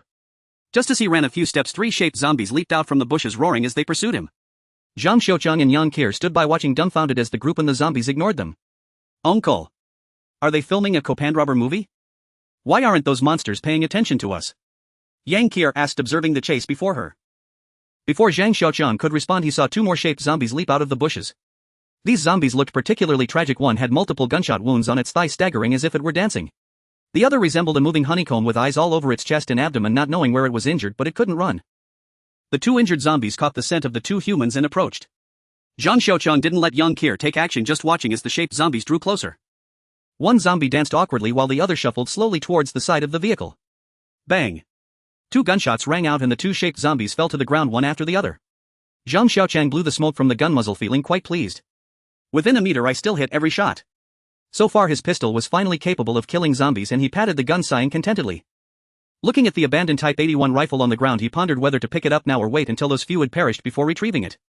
Although it had no bullets, possessing a rifle was a dream from his youth. As for the men caught in the life and death rush, they were not on his mind, they weren't duties, so he couldn't care less about their lives. Zhang Xiaoqiang's indifference towards others didn't stop Yang Qiao from enjoying the spectacle. After the incident with Xia Yuanshan she had become indifferent, though she still cared for her own people. Look! Uncle, that guy with the gun is running to the front. Ha ha! He's going to get caught. So foolish. If he just dropped what he was holding he would be faster. Right, Uncle? He really got caught. One's been bitten. Ha! Why is only one stopping to eat? What about the other two? Why are they still chasing? Could they be full? Yang Qiao watched through the scope of her crossbow, her tongue sharp, showing no sympathy whatsoever. Zhang Xiaoqiang ignored her, only focusing on the Type 81 lying on the ground, growing more fond of it. He was a homebody, but he was also a traditional Chinese man, taking without asking is theft. Even though he had gathered many items along the way, those things were all unclaimed. So I can wait until you're dead to pick it up. Zhang Xiaoqiang decided to be a hypocritical gentleman. Uncle! They're running over here. They must have heard the gunfire just now. Yang Qiao reminded Zhang Xiaoqiang, eagerly holding her beast horn gun. Wait until they get closer. Don't use the beast horn gun. Don't show your wealth. Zhang Xiaoqiang didn't want to save anyone, but that didn't mean he wouldn't kill zombies. Besides, it wouldn't hurt to ask a local for directions. The remaining four were desperately running towards the tricycle while Zhang Xiaoqiang stood quietly beneath the vehicle, watching them run without any encouraging words or gestures to make them hurry. Puff! Puff! Even from a distance he could hear their heavy breaths, their faces flushed, contorted in desperation to summon their last strength, resembling the little ghosts in Fengdexiama Hall. The man holding the Longquan sword was nearing his limit. He was gasping for air, his eyes bulging with froth forming at the corners of his mouth. Hearing footsteps closing in behind him he couldn't help but glance back. He saw a small-shaped zombie chasing him, waving its claws, and that dark foul-smelling claw was about to grab his face. Ah! He let out a blood-curdling scream, using every ounce of strength to flail his arms, increasing his speed. It seemed he had long forgotten the Longquan sword in his hand. The sword swung along with his right hand, glinting in the sun. Swish! A gust of wind brushed past his ear and into the back of his head, followed by a thud. What fell to the ground? He continued running unconcerned until he passed by Zhang Xiaoqiang, who was slowly catching his breath, at least having someone to rely on. While he thought about what to do next, he prepared to keep running. There were two monsters behind him. One shaped zombie was feeding in the distance while the other had been shot in the head by Yang Qiao's bolt and was the only one coming after him. He drew his military knife and swung it, watching as the knife flew towards the head of the shaped zombie. Thud! The flipping knife firmly lodged in the zombie's forehead and the zombie stumbled forward before collapsing to the ground. The men ran to the front of the tricycle wanting to get in, but Yang Qiao aimed her crossbow at them, making them hesitate, glancing back in fear. The four big men looked dazed. An arrow was embedded in the forehead of one zombie lying on the ground while another was sprawled on the ground, and Zhang Xiaoqiang was pulling the military knife from its head. None of the four men spoke or moved, just staring blankly as Zhang Xiaoqiang approached the shaped zombie that was feasting. The shaped zombie stopped eating and faced Zhang Xiaoqiang, appearing furious, the kind of anger an animal shows when interrupted during its meal. It roared and lunged at Zhang Xiaoqiang, who showed no sign of tension in the face of the shaped zombie. As if strolling in a garden, he took a small step to the right, slightly tilted his body, and let the shaped zombie pass behind him. As it lunged past, Zhang Xiaoqiang reversed his grip on the military knife and plunged it into the back of its head. Zhang Xiaoqiang withdrew the knife, wiping off the filthy blood from the shaped zombie's shoulder. The zombie collapsed like a limp dough on the ground. By the time Zhang Xiaoqiang returned, the others still hadn't come to their senses. Gulp. The man with the Longquan sword swallowed hard. Gulp. Gulp. The remaining three finally reacted, swallowing in unison. This is how a cool man looks. Zhang Xiaoqiang felt very proud, having almost worn out the sharpening stone while practicing his knife throwing. The four men stared at Zhang Xiaoqiang, seemingly unable to believe that he had effortlessly dealt with those mutated zombies. Zhang Xiaoqiang coughed lightly and looked at the four men. The man with the longbow had already fed the zombies. The man with the Type 81 rifle appeared to be in his mid-20s, wearing a set of clothes that were too dirty to discern their color, with a fierce-looking face that clearly indicated he was the kind of person who caused trouble. However, he now looked quite obedient, glancing at Zhang Xiaoqiang with a confused expression, unsure of what to think. The other two looked very ordinary, possessing generic features that made them unrecognizable in a crowd. They appeared to be in their 20s or 30s, standing timidly in front, casting glances at the fierce-looking man, clearly indicating that the one with the Type 81 rifle was the leader. The man with the Longquan sword was the oldest, his face covered in wrinkles, looking to be in his 40s, resembling a very honest and dull-witted person. Who is the leader among you? Zhang Xiaoqiang asked, cleaning his military knife with a cloth before tucking it back into his waist, while Yang Qier aimed her sniper crossbow at them, albeit subtly. The honest-looking man showed no reaction, merely staring blankly at Zhang Xiaoqiang's military knife, while the other two generic-faced men looked at the one with the Type 81 rifle, remaining silent. I am their temporary team leader. What orders do you have, master? The man with the Type 81 rifle forced a smile, trying his best to appear amiable, but unfortunately his distinct appearance made his smile look very fake. Zhang Xiaoqiang was not one to judge by appearance. At first, Xie Yuanshan seemed genuinely sincere, displaying a willingness to face any danger, but later he realized that he was merely a treacherous character. Oh. What is your surname? Zhang Xiaoqiang's heart stirred. None of the four had backpacks, indicating they likely lived nearby. Since the man claimed to be the temporary team leader, it suggested there were others at their residence. My surname is He and my name is He Wenbin. What is your honorable surname, master? He Wenbin nodded and bowed, trying to get close to Zhang Xiaoqiang. Call me Cockroach. Zhang Xiaoqiang didn't want to reveal his name, feeling that Cockroach was a better alias than his own. At least it sounded like someone who could survive in the outside world. Oh. Brother Cockroach. I wonder if you have any requests. You saved our lives, so feel free to ask for anything. As He Wenbin spoke, he picked up the Type 81 rifle. Seeing the Type 81 rifle return to its owner, Zhang Xiaoqiang felt a pang in his heart. Never mind, he thought he would just consider it a lesson in altruism. Zhang Xiaoqiang hesitated to ask for the gun back, opting instead to put on a brave face. How could you guys armed with guns and swords be chased by just a few zombies? Zhang Xiaoqiang found it strange, believing that Stipe zombies were not particularly strong compared to D2, they were far weaker. Killing one was no different from squashing an ant. Brother Cockroach's skills are exceptional, we cannot compare. That thing is fast, and hitting anywhere other than its head has no effect. Out of 10 people who came out today, only 4 are left. As He Wenbin said this, his expression grew grim, with a 60% casualty rate being too severe. Are there any gathering places nearby? I haven't heard of any. Aside from our group of over 40, I haven't seen anyone else. He Wenbin hesitated as he spoke. Zhang Xiaoqiang managed to obtain the information he sought. Then Brother Bin, didn't we hear any news from the car radio last time? A generic-faced man beside He Wenbin reminded him. Oh. I remember now. The radio mentioned that there is a survivor gathering point near a town on the outskirts of Jinyun City. How many people are there? Are the administrative authorities still present? Zhang Xiaoqiang quickly asked. As long as the management was still there, order would remain, and Zhang Xiaoqiang did not wish to live in chaos, as he still lacked confidence in himself. I don't know, probably tens of thousands. Anyway, the radio told us to go there. Brother Long said it's better to do it ourselves than to listen to others, at least we won't end up as cannon fodder. He Wenbin was also unaware of the specific details. Zhang Xiaoqiang inhaled sharply. Jinyun City had a population of nearly 9 million, and now only tens of thousands remained. With a 90% infection rate, Jinyun City should still have close to 1 million survivors. Does that mean the actual survival probability is only 1%? Who is Brother Long? Zhang Xiaoqiang was somewhat intrigued by this. Brother Long leading 40 or 50 people to survive in the apocalypse required some capability. It's Brother Long who let us out from the prison. He Wenbin spoke freely now, seemingly recognizing the situation and understanding that he was not a match. Zhang Xiaoqiang knew there was a labor reform farm nearby, and he had a relative inside, unsure of their fate. Do you know Kai Kuanyang? I don't know him. I'm a serious offender under solitary confinement. He Wenbin thought for a moment but couldn't recall, turning to the honest-looking man and asking, Honest man, do you have any impression? The man with an honest face, ironically named Honest Man, pondered before saying, They don't allow names inside, we are usually just called by numbers. If you're not in the same cell and lack a reputation, you wouldn't know who is who. Were many people able to escape back then? Zhang Xiaoqiang clung to his last shred of hope. Those large cells holding more than 10 people were the first to descend into chaos. I used to be a thief and was at the door when things went wrong. I picked the lock and escaped. I didn't see anyone else escape from the big cells and those guards turned into monsters, so I ran to a solitary cell and freed those who hadn't transformed yet. That's how I managed to escape." Honest Man recounted his memories, indicating that he was indeed a savior for all the surviving prisoners. Zhang Xiaoqiang felt disheartened as he looked at the few men before him and asked who was from this area. A generic-faced man cautiously replied, I am. "Do you have any orders? Are there any other routes to Jinyun City besides passing through J City?" Zhang Xiaoqiang decided to head to Jinyun City, where there were more people, providing a greater sense of security. "Head east from here until you reach Shihu village, then go north to Gujiaba. Follow the road west to bypass the city center. That's how many coal trucks go." After the generic-faced man spoke, he hesitated as if there was more to say. "Is there a problem?" Zhang Xiaoqiang naturally wanted to clarify as it concerned his life and he needed to be cautious. Earlier, wasn't there a broadcast from Jinyun City? At that time many people drove there, but then a very powerful creature appeared and 8 out of 10 who went there died, with the last one going mad. The survivors said that the area was completely blocked by various vehicles and that monster was very powerful, able to dismantle large buses with many people dying at its hands. After the generic-faced man finished speaking, he looked at Zhang Xiaoqiang, waiting for him to respond. "Are there any other routes that can bypass it?" Zhang Xiaoqiang's heart raced as he stared intently at the man's mouth, eager for an answer. The generic-faced man said nothing more, just shaking his head at Zhang Xiaoqiang. Zhang Xiaoqiang suddenly felt lost, unsure of his next steps.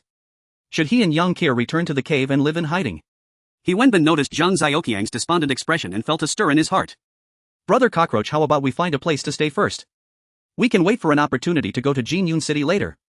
He Wenbin cautiously suggested to Zhang Xiaoqiang, fearing that he might become upset and direct his anger towards him.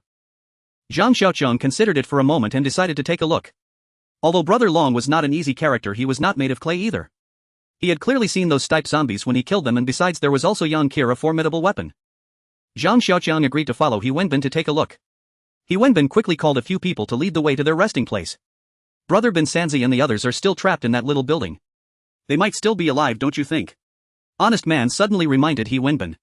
He Wenbin looked at the old, weak, sick and disabled individuals and touched the empty magazine of the Type 81 rifle, then turned his gaze to Zhang Xiaoqiang. Zhang Xiaoqiang noticed the hopeful expressions on the faces of the several big men looking at him, and he suddenly felt a headache. Was this how heroes emerged? Zhang Xiaoqiang instructed Yang Qir to guard the vehicle while he and He Wenbin made their way back along their route. He Wenbin and the others cautiously followed behind, observing the movements of the surrounding environment. They had likely become startled birds. After traversing the thicket, they spotted an shaped zombie feasting on a corpse, causing He Wenbin and the others to pale. He picked up a sharpened steel bar from a common face and weighed it in his hand, thinking it's not as handy as the beast horn spear. The group was still far from the shaped zombie, which was too preoccupied with its meal to notice Zhang Xiaoqiang and the others. Zhang Xiaoqiang raised his hand and threw the steel bar like a javelin at the shaped zombie. The steel bar arced through the air and lodged into the zombie's thigh, pinning it to the ground. "Good job!" He Wenbin shouted in praise upon seeing Zhang Xiaoqiang's accurate throw. Zhang Xiaoqiang remained expressionless, though he felt a bit flushed. Originally aimed at the zombie's head, the steel bar had inadvertently struck its thigh instead. He Wenbin and the others were unaware and assumed Zhang Xiaoqiang had thrown accurately. "Aoo!" The shaped zombie roared in anger, struggling to rise. Zhang Xiaoqiang, looking relaxed, approached it and with a swift motion fired his gun. The bullet shattered the shaped zombie's skull. Holding the gun in his left hand, he pulled the steel bar from the zombie and tossed it to the common face, observing him fumble with it while Zhang Xiaoqiang scrutinized the expressions of He Wenbin and the others. Zhang Xiaoqiang had drawn the gun to assert his authority, demonstrating that he too possessed a firearm. He Wenbin and the others were unfazed by his possession of a gun. They thought it was too ordinary for Zhang Xiaoqiang to use a gun, even believing he preferred it to avoid dirtying his military knife. He Wenbin snatched the Longquan sword from the honest man's hands and handed it to Zhang Xiaoqiang, saying, "Brother Cockroach, use this. But every bullet counts." He was genuinely worried about Zhang Xiaoqiang wasting bullets. Zhang Xiaoqiang felt speechless. He was merely putting on a show for the blind. As he casually accepted the Longquan sword, he immediately sensed something was off about it. This Longquan sword was not like the lightweight fitness equipment typically used by old ladies, it was heavy, exceptionally so. Zhang Xiaoqiang's strength was now vastly different from his past. It far exceeded that of his former self as a homebody, especially after drinking rainwater for the second time. His strength grew daily. The steel bar, which had felt light in his hands, now seemed just right with the sword. "Brother Cockroach, look. There's an inscription here." He Wenbin pointed to the area near the sword's hilt. Zhang Xiaoqiang examined the sword's body, adorned with intricate patterns resembling layers of waves, where two small inscriptions read Jingwei. The entire sword appeared rather ordinary except for its finely forged patterns, while the rest seemed utterly unremarkable. The blade was plain and unadorned, looking as if it had never been sharpened. The hilt was shaped like an old brass ingot, showing a dull color that faintly glimmered with patina, and the grip was merely a chunk of wood that felt quite comfortable in hand. In summary, this sword lacked the visual appeal of a stainless steel Longquan sword. Zhang Xiaoqiang, holding the Jingwei sword, looked at He Wenbin perplexed, prompting He Wenbin to quickly explain. They had set out to gather supplies and discovered a secret chamber in an old house filled with calligraphy and antiques, presumably family heirlooms from some household. While the calligraphy and antiques were now of no use, they had initially overlooked them. The honest man accustomed to thievery stumbled upon a hidden mechanism and uncovered a wooden box inside which contained this sword. This unassuming sword was the finest treasure in the secret chamber, and the honest man was fortunate to have kept it while escaping. Zhang Xiaoqiang regarded the honest man with a nonchalant attitude, considering if he was reluctant to part with it he could simply return it to him, as he still had the beast horn spear which was the true treasure. The honest man, noticing Zhang Xiaoqiang seeking his opinion, became somewhat agitated, his expression less wooden. It's fine, you take it. I don't need it. It seemed the honest man relished the respect he received from others. Thus Zhang Xiaoqiang carried the sword in his left hand and held a 54 in his right as he approached the location where He Wenbin's companions were trapped. As he looked at the massive corpses before him, Zhang Xiaoqiang felt a chill. So dense, not just dozens or hundreds but Zhang Xiaoqiang turned to He Wenbin, who also looked pale. Why is it like this? How could this happen? It shouldn't be like this. The honest man stared at the massive thousands of zombies, his face turning pale, lips white and his eyes wide open in disbelief. This was Zhang Xiaoqiang's first encounter with such a massive horde. During their escape they had only seen groups of 200 to 300 at most. They always said that a crowd of 10,000 was boundless, but seeing 1,000 was still quite shocking. They were near the urban-rural fringe of J City, standing on a small hillside. Below lay a dozen old-style houses made of blue bricks and large tiles. The ancient trees in front and behind the houses indicated that the village had been there for quite some time. With small bridges and flowing water, blue bricks and ancient trees, if it weren't for the residential community being built nearby by developers, it would have seemed like a paradise. The community was only half built, with floors yet to be completed, and the scaffolding was densely erected. Two figures stood atop the scaffolding watching the zombies below. Through the telescope one could see their faces filled with despair, occasionally leaping as one or two shaped zombies attempted to climb the scaffolding. Ironically, they had forgotten their human habits after becoming zombies, and after a few attempts they fell onto the heads of other zombies. What do you all think? Zhang Xiaoqiang turned to He Wenbin and the others. Should we head back for now? We can think of a plan later. He Wenbin began to retreat and the two common faces nodded in agreement. Even the honest man wanted to go back but felt a bit embarrassed to voice it. Zhang Xiaoqiang glanced at them before continuing to survey the surroundings. Two individuals were trapped in a building halfway up the hill with zombies below. Not far away was a medium-sized truck with bags of rice visible in the open cargo area. The straight-line distance from the top of the hill to where the two were trapped was only 100 meters. Watching the horde of corpses just 100 meters away, all four big men were trembling, let alone the two trapped individuals. Is that truck yours? Zhang Xiaoqiang pointed to the vehicle and asked them. He Wenbin nodded and the two common faces replied, we usually drive it, we know the route. Where's the nearest gas station? Zhang Xiaoqiang thought of using fire as a tactic. As the last zombie fell to the ground, Zhang Xiaoqiang felt quite satisfied with the Jingwei sword in his hand. Cutting through the bones was as easy as slicing tofu, effortlessly cleaving the zombies in two. It appeared as if the blade had never been sharpened, yet it could cut through hair with precision. After dispatching a dozen zombies, there were no signs of wear at all. The entire gas station had been cleared out, and he looked at the parked fuel tanker. Zhang Xiaoqiang instructed them to split up to find the keys. While searching for the keys, he noticed a car repair shop across from the gas station, surrounded by layers of stacked old tires, some of which were taller than Zhang Xiaoqiang. Eventually they found the keys on a zombie. Zhang Xiaoqiang directed them to load the old tires onto a truck waiting for repairs, using chains to tow it behind the fuel tanker as they headed toward the location where the two were trapped.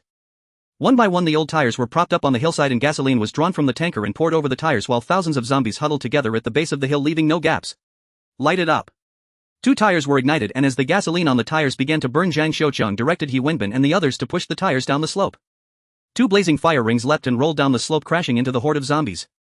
The zombie mass immediately descended into chaos, with the burning zombies attempting to push their way out while those on the outskirts shoved inward. The screams of the zombies could be heard even from the hillside. When the rubber of the tires began to burn, the flames became even harder to extinguish. One by one the zombies were ignited, turning into human-shaped torches, thrashing about and spreading the flames to other zombies. Zhang Xiaoqiang stood on the hillside, smelling the burnt meat odor wafting up from below, his stomach churning with unease. He shouted to the stunned He Wenbin, keep going. He Wenbin and the others immediately became excited, as if they had taken a blue pill, stripping off their shirts and pouring gasoline over the lower tires, their faces brimming with enthusiasm. Flaming tires rolled down the slope, occasionally toppling over midway. Watching the scene before him, it felt as if he had returned to an ancient battlefield. The horde of zombies was thrown into chaos. Countless burning zombies fled in all directions, including the type and stipe. The zombies running amok ignited everything flammable around them, and flames erupted everywhere down the hill. Even some scaffolding began to burn. You and I will go get them back together, Zhang Xiaoqiang said to He Wenbin, who hesitated while watching the zombies scatter below. Zhang Xiaoqiang did not urge him. After all, he had done all he could, enough to serve as his token of loyalty. If it weren't for the various confusing odors below, the zombies would have lost their greatest asset. Zhang Xiaoqiang would never go down. The burning rubber was far more powerful than the homemade gas bombs he had crafted before. Let's do it. I'll follow whatever the cockroach brother says. He Wenbin took on a self-sacrificial stance. Then he nodded and said, of course I don't have the skills of Cockroach Brother, so please take care of me.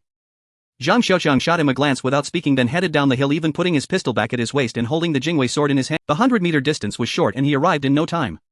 Zhang Xiaoqiang dodged some burning tires and struck down a few erratically thrashing zombies standing amidst the horde. He shouted to Yi Wenbin, tell them to come down, I'll be here to support. Yi Wenbin saw hundreds of zombies swarming around him and he wet his pants in fear. He shouted with a trembling voice towards the scaffolding, Sanzi, hurry down. Are you still up there having babies or what? Brother Bin. Oh my god. I thought it was the end for me. I'm coming down. Just don't run away. I promise to burn incense for you. The person on the scaffolding shouted incoherently as he began to climb down. This person was nimble and in the blink of an eye he reached the ground. Seeing the zombies around him flailing like headless flies, his legs began to tremble.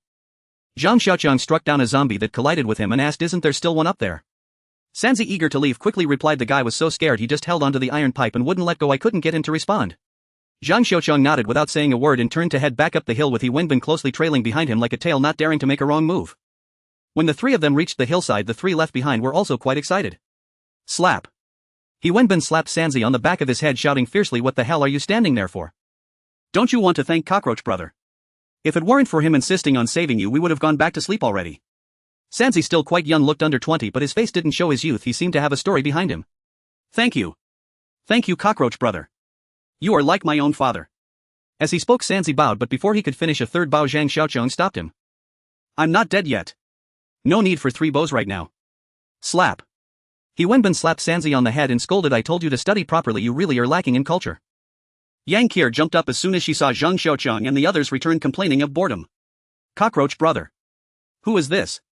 Sanzi asked. Ha. You can call me Sister Cockroach from now on. Yang Qier replied with a smug expression. The honest man, the average-looking guy, and Xiaosan squeezed into the oil tanker to clear the way while Yi Wenbin drove the tricycle behind. Zhang Xiaoqiang and Yang Qier sat in the back of the truck. Yang Qier was reading the original owner's diary on a laptop while Zhang Xiaoqiang leaned back on the quilt smoking a cigarette. This is really comfortable. Not having to drive makes Zhang Xiaoqiang very happy. The driving cabin of the tricycle was very bumpy and every time he got out he felt like his bones were about to fall apart. What did that saying go? You don't know the hardship of driving until you drive, and you don't know the comfort of riding until you ride. Yi Wenbin had followed Zhang Xiaoqiang through thick and thin, admiring him greatly. Now he was currying favor with him, answering any question Zhang Xiaoqiang asked. How did you escape back then? Were there any survivors from the armed police? Zhang Xiaoqiang inquired about their situation from behind. Oh. It was such chaos back then. There were over 1,000 people inside, most of them had gone mad. The armed police that went in to suppress them also got caught in there. I happened to have been locked up for fighting a few days before, and it was only when the honest man let me out that I escaped. Thinking back, it still frightens me. Yi Wenbin did not seem like a good person either. Usually he was quite overbearing, but now he was terrified of the zombies. If it weren't for the brute strength he had, he wouldn't have dared to run into the horde with Zhang Xiaoqiang. How many people managed to break out? The Type 81 is nice, where did it come from? Zhang Xiaoqiang handed a cigarette to Yi Wenbin from behind, who took it with one hand, hanging it in his mouth without lighting it, and continued driving. In total, more than 20 people managed to get out along with 2 prison guards. The guns were picked up from the ground, but there weren't many bullets. I originally thought of going to the ammunition depot, but unfortunately the guards there had all turned into monsters. 6 people went in and never came out. Yi Wenbin seemed to recall the first time he saw zombies eating people, his face turned pale. He paused before continuing, oh my god. It was so chaotic back then. There were those things everywhere and no one knew when one would jump out and bite you. Fortunately, most of them were locked up and couldn't get out. Yi Wenbin spoke slowly while Zhang Xiaoqiang listened quietly. Yi Wenbin had come from a poor family. His mother ran off when he was young. His father had a bad temper and liked to discipline him. After each beating there was hardly a good spot left on his body. Plus he didn't like studying and dropped out before finishing the first year of middle school, wandering outside instead, where he fought and made a name for himself. He had been wandering for 10 years when his father fell ill with liver ascites and waited to die in bed. He returned home to take care of his father. Before his father died, he held his hand and urged him to study well. What kind of job can a semi-literate who didn't even finish middle school find? After a few setbacks, his old friends called him back to continue his reckless ways, but he was determined to take the right path. Yi Wenbin sighed heavily at this point. Later, through an introduction, he worked as a bodyguard for a boss. With his previous connections, the thugs respected him and no one bothered the boss business. He was living well until... When he got to this point, Yi Wenbin's face filled with resentment. Damn. Don't let me run into him again. If I do, I'll blow up his ass. This boss, aside from having 2 furniture stores, was also secretly involved in other businesses, but Yi Wenbin didn't know what those were. One day the boss took him to a hotel to discuss business. As soon as they entered, he received a phone call. After finishing the call, he handed Yi Wenbin a suitcase and told him to take it to the store. He Wenbin, not suspecting anything, took the suitcase and went down the elevator. As soon as he exited the elevator, he was pinned to the ground by 4 or 5 men with guns pointed at his head. The boss was a drug dealer smuggling heroin back from the border using lumber meant for furniture the day he was preparing to deliver when he received a tip-off. In a twist of fate, the drug dealer was turned into He Wenbin, who used money to clear his name, and nothing happened to him. The heroin in the suitcase led to He Wenbin receiving a life sentence. He thought his life was over, but who knew the apocalypse would come? Initially, the honest man released about 30 people, and they encountered 2 prison guards grabbing some Type 81 rifles and rushing towards the exit. On the way, several cell doors were opened and dozens of zombies scattered them, taking advantage of the chaos to reach the main gate. Unfortunately, the main gate was electronically controlled and there was an electric fence on the wall, forcing them to turn back and search for the control room. After dealing with a few scattered zombies, their bullets were completely used up. They went to the ammunition depot, but 6 people died without getting anything. In the end, it was the honest man who broke into the armed police duty room to find some ammunition. After running out, only about 20 people remained. Once the prisoners were safe, a few wanted to kill the prison guards, but not all of them wished to do so. Some of them had family connections and had not suffered losses inside. They were also unwilling. In the end, all the survivors split into 2 groups. 2 prison guards took 7 or 8 acquaintances and sought another way. The remaining group, led by Longo, saved a few more survivors and formed a small settlement. The oil tanker in front slowly came to a stop and He Wenbin followed suit. Before getting out of the car, he advised Zhang Xiaoqiang be cautious of a guy named Chen Yi. He committed robbery and murder, killing an entire family of 8, and was sentenced to death. He usually didn't submit to Longo, known for his ruthless nature. Now under Longo's command, he might very well cause trouble for Cockroach Go. Zhang Xiaoqiang secretly remained vigilant and nodded in acknowledgement. He Wenbin thought for a moment and added, if He Go comes looking for trouble, Cockroach Go mustn't hold back. Zhang Xiaoqiang scrutinized He Wenbin closely and felt he was indeed quite impressive. Here. Zhang Xiaoqiang tossed a pack of Huangalo cigarettes to He Wenbin, expressing his gratitude. He Wenbin repeatedly thanked him and carefully tucked the cigarettes into his clothes. The oil tanker stopped in front of a medium-sized chicken farm surrounded by a 4-meter-high wall with the words Zhangpingzi Chicken Farm painted in red on the white lime-coated wall. A rusted iron gate was locked tightly, and nearby lay piles of trash primarily made up of chicken feathers and bones. Bang bang bang. Xiao San banged on the iron gate and shouted, "Hey, is anyone in there?" After a while a voice came back, "Damn, I recognize that voice, you little brat, you never speak properly." A figure appeared from inside and walked to unlock the gate. The man in his 30s was dressed rather sloppily, though He Wenbin's group looked a bit dirty. They appeared relatively tidy. The man wore a long black coat, open and buttonless. Underneath was a gaudy wool sweater, seemingly women's wear, and he wore tattered jeans from which red long johns could be seen through the rips. On his feet were travel shoes stained with dark patches of blood that had yet to be wiped clean, making for a rather unpleasant sight. His hair was disheveled with some white substance stuck in it, and he carried a Type 81 rifle on his back, also quite dirty with patches of white and grime, evidently never cleaned since he acquired it. Old Mousy, back to the women's pants again. He Wenbin teased old Mousy. He. I just had a meal, I was just leaning on that woman, and before I could do anything you knocked on the door. Old Mousy didn't mind He Wenbin's teasing and laughed heartily. Come on, you still get hard with that old woman. She looks over 40, like a big old sow. Her flesh is several fingers thick, it's just repulsive. Sanzi commented on old Mousy's taste. At that moment Yang Kier jumped down from a tricycle holding a laptop. Old Mousy's eyes brightened at the sight of Yang Kier. He glanced at He Wenbin but didn't dare to look too closely, sneaking peeks instead. Where are your eyes looking? You want me to dig them out? He Wenbin warned fiercely when he noticed old Mousy's wandering gaze. Old Mousy stopped talking, opened the iron door and waited aside. The oil tanker and the tricycle drove into the chicken farm and stopped in an empty space in front of a small building. Old Mousy is also a serious offender. He committed heinous crimes against young girls. He was originally just waiting to munch on peanuts, and we all despise him. He Wenbin explained to Zhang Xiaoqiang. Hearing this made Zhang Xiaoqiang feel uncomfortable. Such a person is the enemy of all homebodies. Just thinking about how adorable and innocent those little girls would be, only to meet such a person and be brutally killed. It's simply intolerable. In the middle of the chicken farm stood a 4-story small villa which seemed quite new, covered in dark green glass that looked very bright. It stood out among the chicken farm, giving a sense of elegance. Surrounding the small villa were several rows of red brick houses which likely served as the feeding area and storage for the chicken farm. Several shabby-looking men came and went around the red brick houses, all wearing haggard faces. Not a single woman was in sight. Why are there no women around here? Zhang Xiaoqiang asked curiously, wondering if women would really become extinct in this apocalyptic world. Ha ha. Cockroach Go wants women. The women are all in the villa and don't come out. But some can't be touched, those are Longu and Iges. The others are fair game. He Wenbin noticed Yang Kier glaring at him with a deadly hatred and awkwardly fell silent. The iron door of the villa opened and a tall sturdy man stepped out, his hair short and bristly, with a face full of muscle and eyes gleaming with ferocity, seemingly ready to pounce at any moment. He Wenbin saw that this man was a troublemaker. He looked like a vicious character. Ha ha ha. Binzi, you guys are back. You actually managed to get an oil tanker, you've gained some skills. Ego, I brought 2 people back. He Wenbin reported respectfully to Chun Yi. Chen Yi didn't seem to be paying attention. His expression darkened as he looked at the 5 people including Sanzi. So just you guys came back. Everyone else is dead. Chen Yi's face shifted between dark and light as he asked in a deep voice. We ran into a group of those fast-moving creatures. It was bad luck, hard to aim. To have a few people return is still considered good luck. He Wenbin honestly explained the situation. The honest man was nodding along as a witness. Ha ha ha. That's good. Just treat it as a few less mouths to feed. Chen Yi's expression brightened and his gaze shifted to young Kier, who was watching from the side.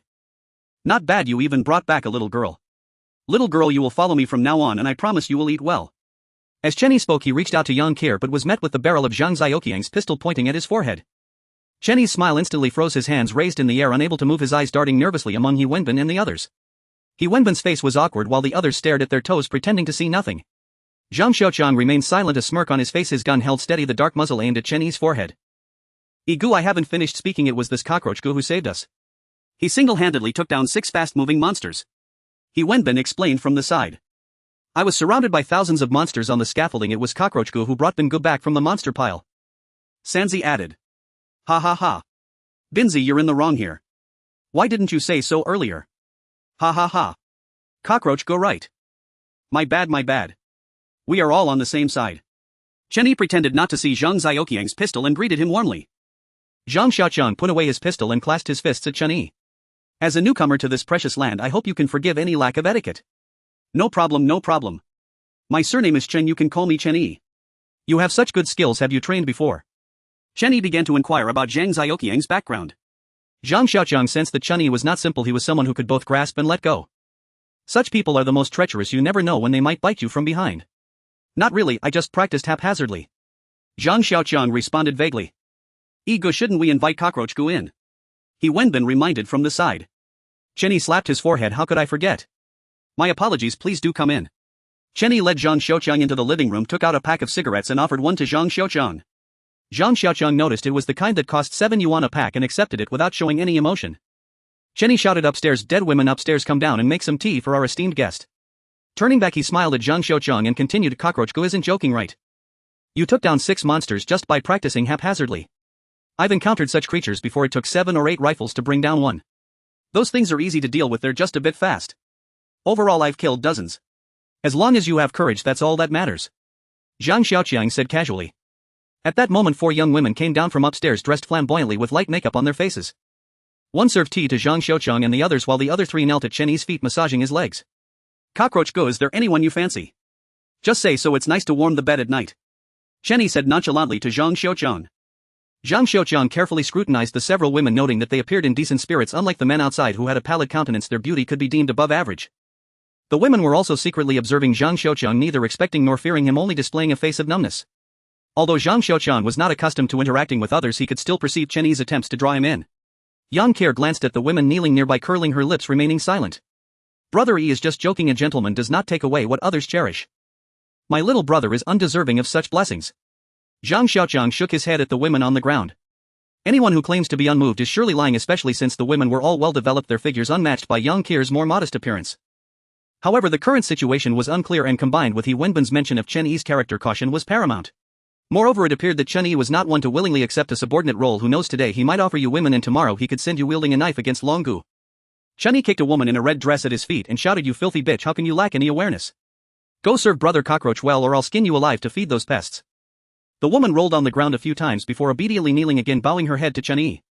Then she wiped her hands on her clothes and began to massage Zhang Xiaoqiang's thighs.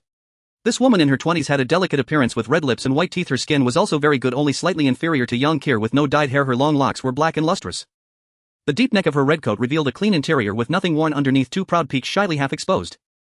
The woman looked at Zhang Xiaoqiang, her face filled with fear and expectation, her gaze revealing a hint of despair. Zhang Xiaoqiang hesitated for a moment but did not let the woman leave. He could not disrespect Chen Yi on their first meeting. The woman let out a slight sigh of relief, her 10 fingers gently kneading Zhang Xiaoqiang's thigh. Zhang Xiaoqiang called Yang Kier over and whispered something in her ear. Yang Kier pouted, visibly displeased, and walked outside. Seeing Zhang Xiaoqiang accept the woman's massage, Chen Yi was pleased. How does it feel, little brother? His tone had become more affectionate, as if Zhang Xiaoqiang were one of his own. That woman is Su Qian. She used to be the manager of a grand hotel. Initially she was reluctant to follow me, but now I've tamed her like a dog. Ha ha ha. Chen Yi was very proud, continuously imparting his knowledge on how to tame women to Zhang Xiaoqiang. Yang Kier entered cradling 4 packs of blue soft-pack premium Huangdalu cigarettes. Zhang Xiaoqiang gestured for Yang Qir to hand them over to Chen Yi. Watching the women beside Chen Yi accept the cigarettes, Zhang Xiaoqiang said, "It's a pleasure to meet you for the first time, just a small token, I hope Brother Yi won't mind." Chen Yi was very satisfied with Zhang Xiaoqiang's attitude, took a pack toward open sideways and distributed one to Yi Wenbin Xiaosan and the honest man, leaving the two ordinary-looking ones outside. The few of them hurriedly nodded in thanks while Chen Yi took a pack for himself, toward open lit one and instructed one of the women to carry the rest upstairs. Chen Yi glanced at Zhang Xiaoqiang and smiled, "Pardon my little brother, for the trouble times are tough now. There's a shortage of everything." Hearing Chen Yi lament, Zhang Xiaoqiang found it strange in this apocalypse where only a fraction of the population remained, resources were everywhere. As long as one had the strength, what couldn't be moved? Su Qian's hands were gentle and nimble, the pressure of her 10 fingers just right, massaging his thighs, causing Zhang Xiaoqiang to enjoy the moment while pondering. He initially thought his skills were commonplace, that there would surely be many ruthless individuals outside. Who would have thought that even those carrying the lives of 8 people could live so miserably? Especially when encountering Yi Wenbin, several burly men chased the shaped zombies like rabbits, lacking the courage to even turn back and fight. Are they too weak? Or am I too strong? A pair of delicate hands gently brushed against the root of his thigh, teasingly swirling above the ammunition depot through his pants. Little Xiaoqiang almost went awry when Su Qian's hands interrupted Zhang Xiaoqiang's deep thoughts. Zhang Xiaoqiang took a deep breath, suppressing Little Xiaoqiang. Before he could catch his breath, Su Qian had already unzipped his fly and reached in to capture Little Xiaoqiang. Zhang Xiaoqiang nearly jumped up, he had never experienced such a thing before. "I'm not used to doing this in front of others," Zhang Xiaoqiang said to Su Qian with a calm expression. Su Qian's face turned pale, a look of despair filling her big eyes as Chen Yi sitting beside them also began to look grim, his fierce gaze fixed on Su. Zhang Xiaoqiang sensed something was off and continued, "Just help me with my legs, your skills are quite good." Chen Yi's expression shifted back to normal and Su Qian gratefully glanced at Zhang Xiaoqiang, lifting his little leg to remove his shoes and socks, disregarding the odor, placing his big foot between her peaks to massage his calves. The soles of his feet, filled with a sour smell, felt the warmth from Su Qian's chest. So decadent. Zhang Xiaoqiang sighed, then asked Chen Yi, "Brother Yi, the dead outside are countless. There's nothing we lack. As long as one has strength, just move it." "Alas. Little brother, you have no idea. Resources are everywhere, but they come at the cost of lives. Bullets are already scarce. Once a gunshot sounds, those things swarm over, and if you run a bit slowly, you'll lose your life." Chen Yi lamented, pausing briefly before continuing, "We originally had about 70 or 80 people here, but more than half of those who dared to go out and seize resources died. Little brother also saw that of Binzi's 10 men, only 5 returned. If it weren't for you, they would have been wiped out." Zhang Xiaoqiang began to understand they were not going out to seize resources but to steal them. As long as they disturbed the zombies, they would run as fast as they could. "I heard from Yi Wenbin that Brother Yi has a large group of over dozens of people. Is there enough food?" Zhang Xiaoqiang recalled the truck filled with rice still among the horde of corpses. "Haha, little brother, don't worry. Our rule here is that as long as you dare to go out and seize, you'll have rice and flour to eat, but if you stay home playing dead, you'll only get chicken feed. We may not have much here, but we certainly have plenty of chicken feed." Zhang Xiaoqiang now understood why the women in the small building and Yi Wenbin's group appeared in good spirits while the men in the red brick house looked pallid. It turned out they were living off chicken feed. Hiss.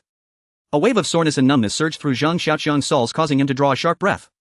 Su Qian, who was massaging his feet, looked at Zhang Xiaoqiang with concern. Yet her hands did not stop merely shifting from massage to touch. Ah. So refreshing. Zhang Xiaoqiang felt a subtle current flow from the soles of his feet throughout his body, instantly making him feel invigorated. Su Qian relaxed and continued the massage. Chen Yi watched Su Qian, his expression also softening a bit. "Little brother, you don't know that woman's massage is quite good. I heard she used to work in a foot massage parlor when she was a lobby manager. And hey, she's not even a prostitute. If my brother likes her, I'll give her to you." Before Zhang Xiaoqiang could respond, Yang Qir became anxious, constantly signaling with her eyes from the side. Zhang Xiaoqiang, noticing Yang Qir's gestures, couldn't help but roll his eyes. Men's affairs are best left for women to step aside. Zhang Xiaoqiang conveyed this message to Yang Qir. She stopped looking at him, lowering her head in frustration. "Ha ha ha. Brother Yi is joking. There's a saying that one should not betray a brother's wife." Zhang Xiaoqiang still declined Chen Yi's offer, preferring to observe until the situation became clearer. This was his stock market experience. Chen Yi was pleased with Zhang Xiaoqiang's words, thinking he had already expressed his intention to support him and was ready to persuade him again. "Binzi, I heard from Lao Maozi that a distinguished guest has arrived. Why hasn't he come to greet me? Aren't you afraid others will say we lack decorum?" A resonant and penetrating voice came from outside the door, and a burly man with a steady stride and a bald head walked in. The man appeared to be around 30, his gaze intense, a deep scar running from the corner of his right eye across his nose to his left chin, resembling a snake coiled upon his face. His chin jutted slightly outward, and with his head held high he seemed quite imposing. He fixed his gaze on Chen Yi and said, "Brother Yi, do you think I'm right?" "Long gu. Long gu. Long gu." Yi Wenbin Sanzi and the honest man stood up to greet the newcomer. Long gu ignored them, his gaze solely fixed on Chen Yi. Chen Yi's complexion turned from pale to flushed, then finally to ashen. He lowered his head and said to Long gu, "What you say is right." Zhang Xiaoqiang watched from the side, feeling he couldn't interject. The 3 women beside Chen Yi bowed their heads, not daring to make a sound. Su Qian was still massaging Zhang Xiaoqiang's stinky feet, completely oblivious to everything around her. It seemed her focus was solely on Zhang Xiaoqiang's smelly feet. Yang Qian, however, was acting strangely, wanting to speak but unsure of what to say, her face anxious, constantly signaling to Zhang Xiaoqiang. Unfortunately, Zhang Xiaoqiang was engrossed in the show and had not noticed Yang Qian at all, thus failing to perceive her unusual behavior. Long Gu seemed satisfied with Chen Yi's performance, smiling as he turned his gaze toward Zhang Xiaoqiang. Fellow townsman, are you also from Y City? Hearing Long Ji's local accent, Zhang Xiaoqiang opened his mouth to ask. However, Long Gu did not respond, his eyes fixed on Yang Qian, looking quite dazed. The atmosphere in the living room was eerie as Long Gu stared blankly at Yang Qian while Chen Yi sat nearby, lost in thought. He Wenbin and the others diligently studied their palm prints, seemingly calculating their fates. Several women knelt on the ground, burying their heads like a flock of ostriches. Zhang Xiaoqiang sat in a chair with one bare foot while Su Qian focused intently on holding his smelly foot. Yang Qian felt somewhat anxious, her hands crossed over her chest did not feel right, nor did hiding them behind her back. In the end, she let them hang at her sides, nervously pinching the corners of her clothes. The living room felt heavy with so many people crammed together. There was not a single sound and the air quality was poor, filled with the unpleasant odor of Zhang Xiaoqiang's stinky foot. Finally, Yang Qian broke the silence, greeting Long Gu, "Uncle, you're out." Hearing Yang Qian address Long Gu as uncle nearly made Zhang Xiaoqiang kick Su Qian in the face and he almost slipped off his chair. He began to hum a little tune in his heart, "I have countless uncles." Long Gu seemed to awaken from a dream as he stepped forward to scrutinize Yang Qian closely. "Are you Chang Guest's daughter? You are Qian. Wow, how have you grown so much all of a sudden?" Long Gu seemed incredulous. "Congratulations, Long Gu. Great. Long Gu has found his family." He Wenbin and the others congratulated Long Gu from the sidelines. "Uncle, I'm almost 15 now." "You've been inside for 6 years. Yang Qian reminded him. "Ha ha. No wonder. The last time I saw you, you were begging your dad for money to buy yogurt. When he refused, you sat on the ground throwing a tantrum. I had to give you $100 before you calmed down." Long Gu reminisced with a sigh. It seems Yang Qian developed the habit of throwing tantrums from a young age. Zhang Xiaoqiang began to understand why Yang Qian liked to throw tantrums. "What? I was still in elementary school back then." Yang Qian felt embarrassed hearing Long Gu mention her childhood mishap. "Where are your parents? And my mom? How are they doing now?" Long Gu asked with some excitement, still concerned about his family despite being a convict. Yang Qian felt her heart sink when Long Gu mentioned her parents, her eyes starting to redden. "I don't know either. That day I was out shopping with classmates and got trapped in a truck for 3 months. I barely escaped the city and my classmate was eaten by a monster." Yang Qian cried, sobbing for a while before continuing, "My parents and my aunt live in the city center where there are the most monsters. If I hadn't been saved by a cockroach, I would have been eaten too." Remembering her parents' uncertain fate combined with meeting family, the suppressed pain in Yang Qian's heart erupted and she cried uncontrollably. Hearing Yang Qian wail, Long Gu's mood also soured, his eyes reddening. He Wenbin and the others lowered their heads, saddened by the unknown fate of their own families. Even Chen Yi thought of his family sitting quietly with his head in his hands. The women beside him buried their heads, their expressions unclear, while water stains dripped onto the smooth floor tiles. Zhang Xiaoqiang felt a few hot drops of water land on his foot. Turning his head, he saw Su Qian had stopped massaging and was now cradling his stinky foot, staring blankly at his pant leg, tears streaming from her eyes onto his foot. Zhang Xiaoqiang's parents passed away early and he felt no pain. He firmly believed his sister would be fine. If he, a homebody who rarely exercised, could survive, then his capable sister should be okay too. Thus Zhang Xiaoqiang could observe others' expressions with the detachment of an outsider. Long Gu wiped his eyes and said, "Don't speak such gloomy words. Today is a joyous occasion, a double celebration." He turned to Zhang Xiaoqiang, who quickly stood up. "Hello, Long Gu. You're also from Y City." Zhang Xiaoqiang stood barefoot on the ground. After all, it was someone else's territory and he couldn't act too presumptuously, especially since Long Gu was Yang Qian's relative. "Ha ha ha, fellow townsman. Sit down, don't be shy." Long Gu invited Zhang Xiaoqiang to sit down and took a seat on a genuine leather sofa in the middle of the living room. He stroked the armrest and asked Zhang Xiaoqiang, "What do you go by, little brother?" After drinking rainwater, Zhang Xiaoqiang appeared even younger, looking to be in his 20s. Since the apocalypse, he had never gone hungry and had exercised well, giving him a vibrant appearance and rosy complexion, making others think he was younger than he actually was. "Ha ha. Long Gu, you flatter me. I have a nickname, Cockroach. It's better not to mention my old name." Zhang Xiaoqiang held a grievance about his name. "Hee hee, little brother. In these times, as long as you have skills, even if you're called a stinky bug, others will still call you grandpa. Ha ha ha." Long Gu brushed off Zhang Xiaoqiang's words, appearing quite arrogant. "You saved Qian and raised her to be plump and healthy. That's a skill in itself. How's your fighting ability, brother?" It seemed Long Gu didn't know Zhang Xiaoqiang had slaughtered many monsters. "Long Gu. Cockroach brother is powerful. Just last time it took 7 or 8 rifles, a long time to kill a monster, while Cockroach brother took down 6 by himself." He Wenbin cheered for Zhang Xiaoqiang from the side. "That's right. Long Gu, you don't know. I and Cheesy were trapped on the rooftop by thousands of monsters and it was Cockroach brother who fought in and out 7 times to bring me back." I thought I wouldn't make it. Cheesy was so scared he went dumb and he's still stuck up there. Sanzi also joined in promoting Zhang Xiaoqiang. He. Sanzi exaggerated. I just started a fire to cause chaos before going down to rescue people.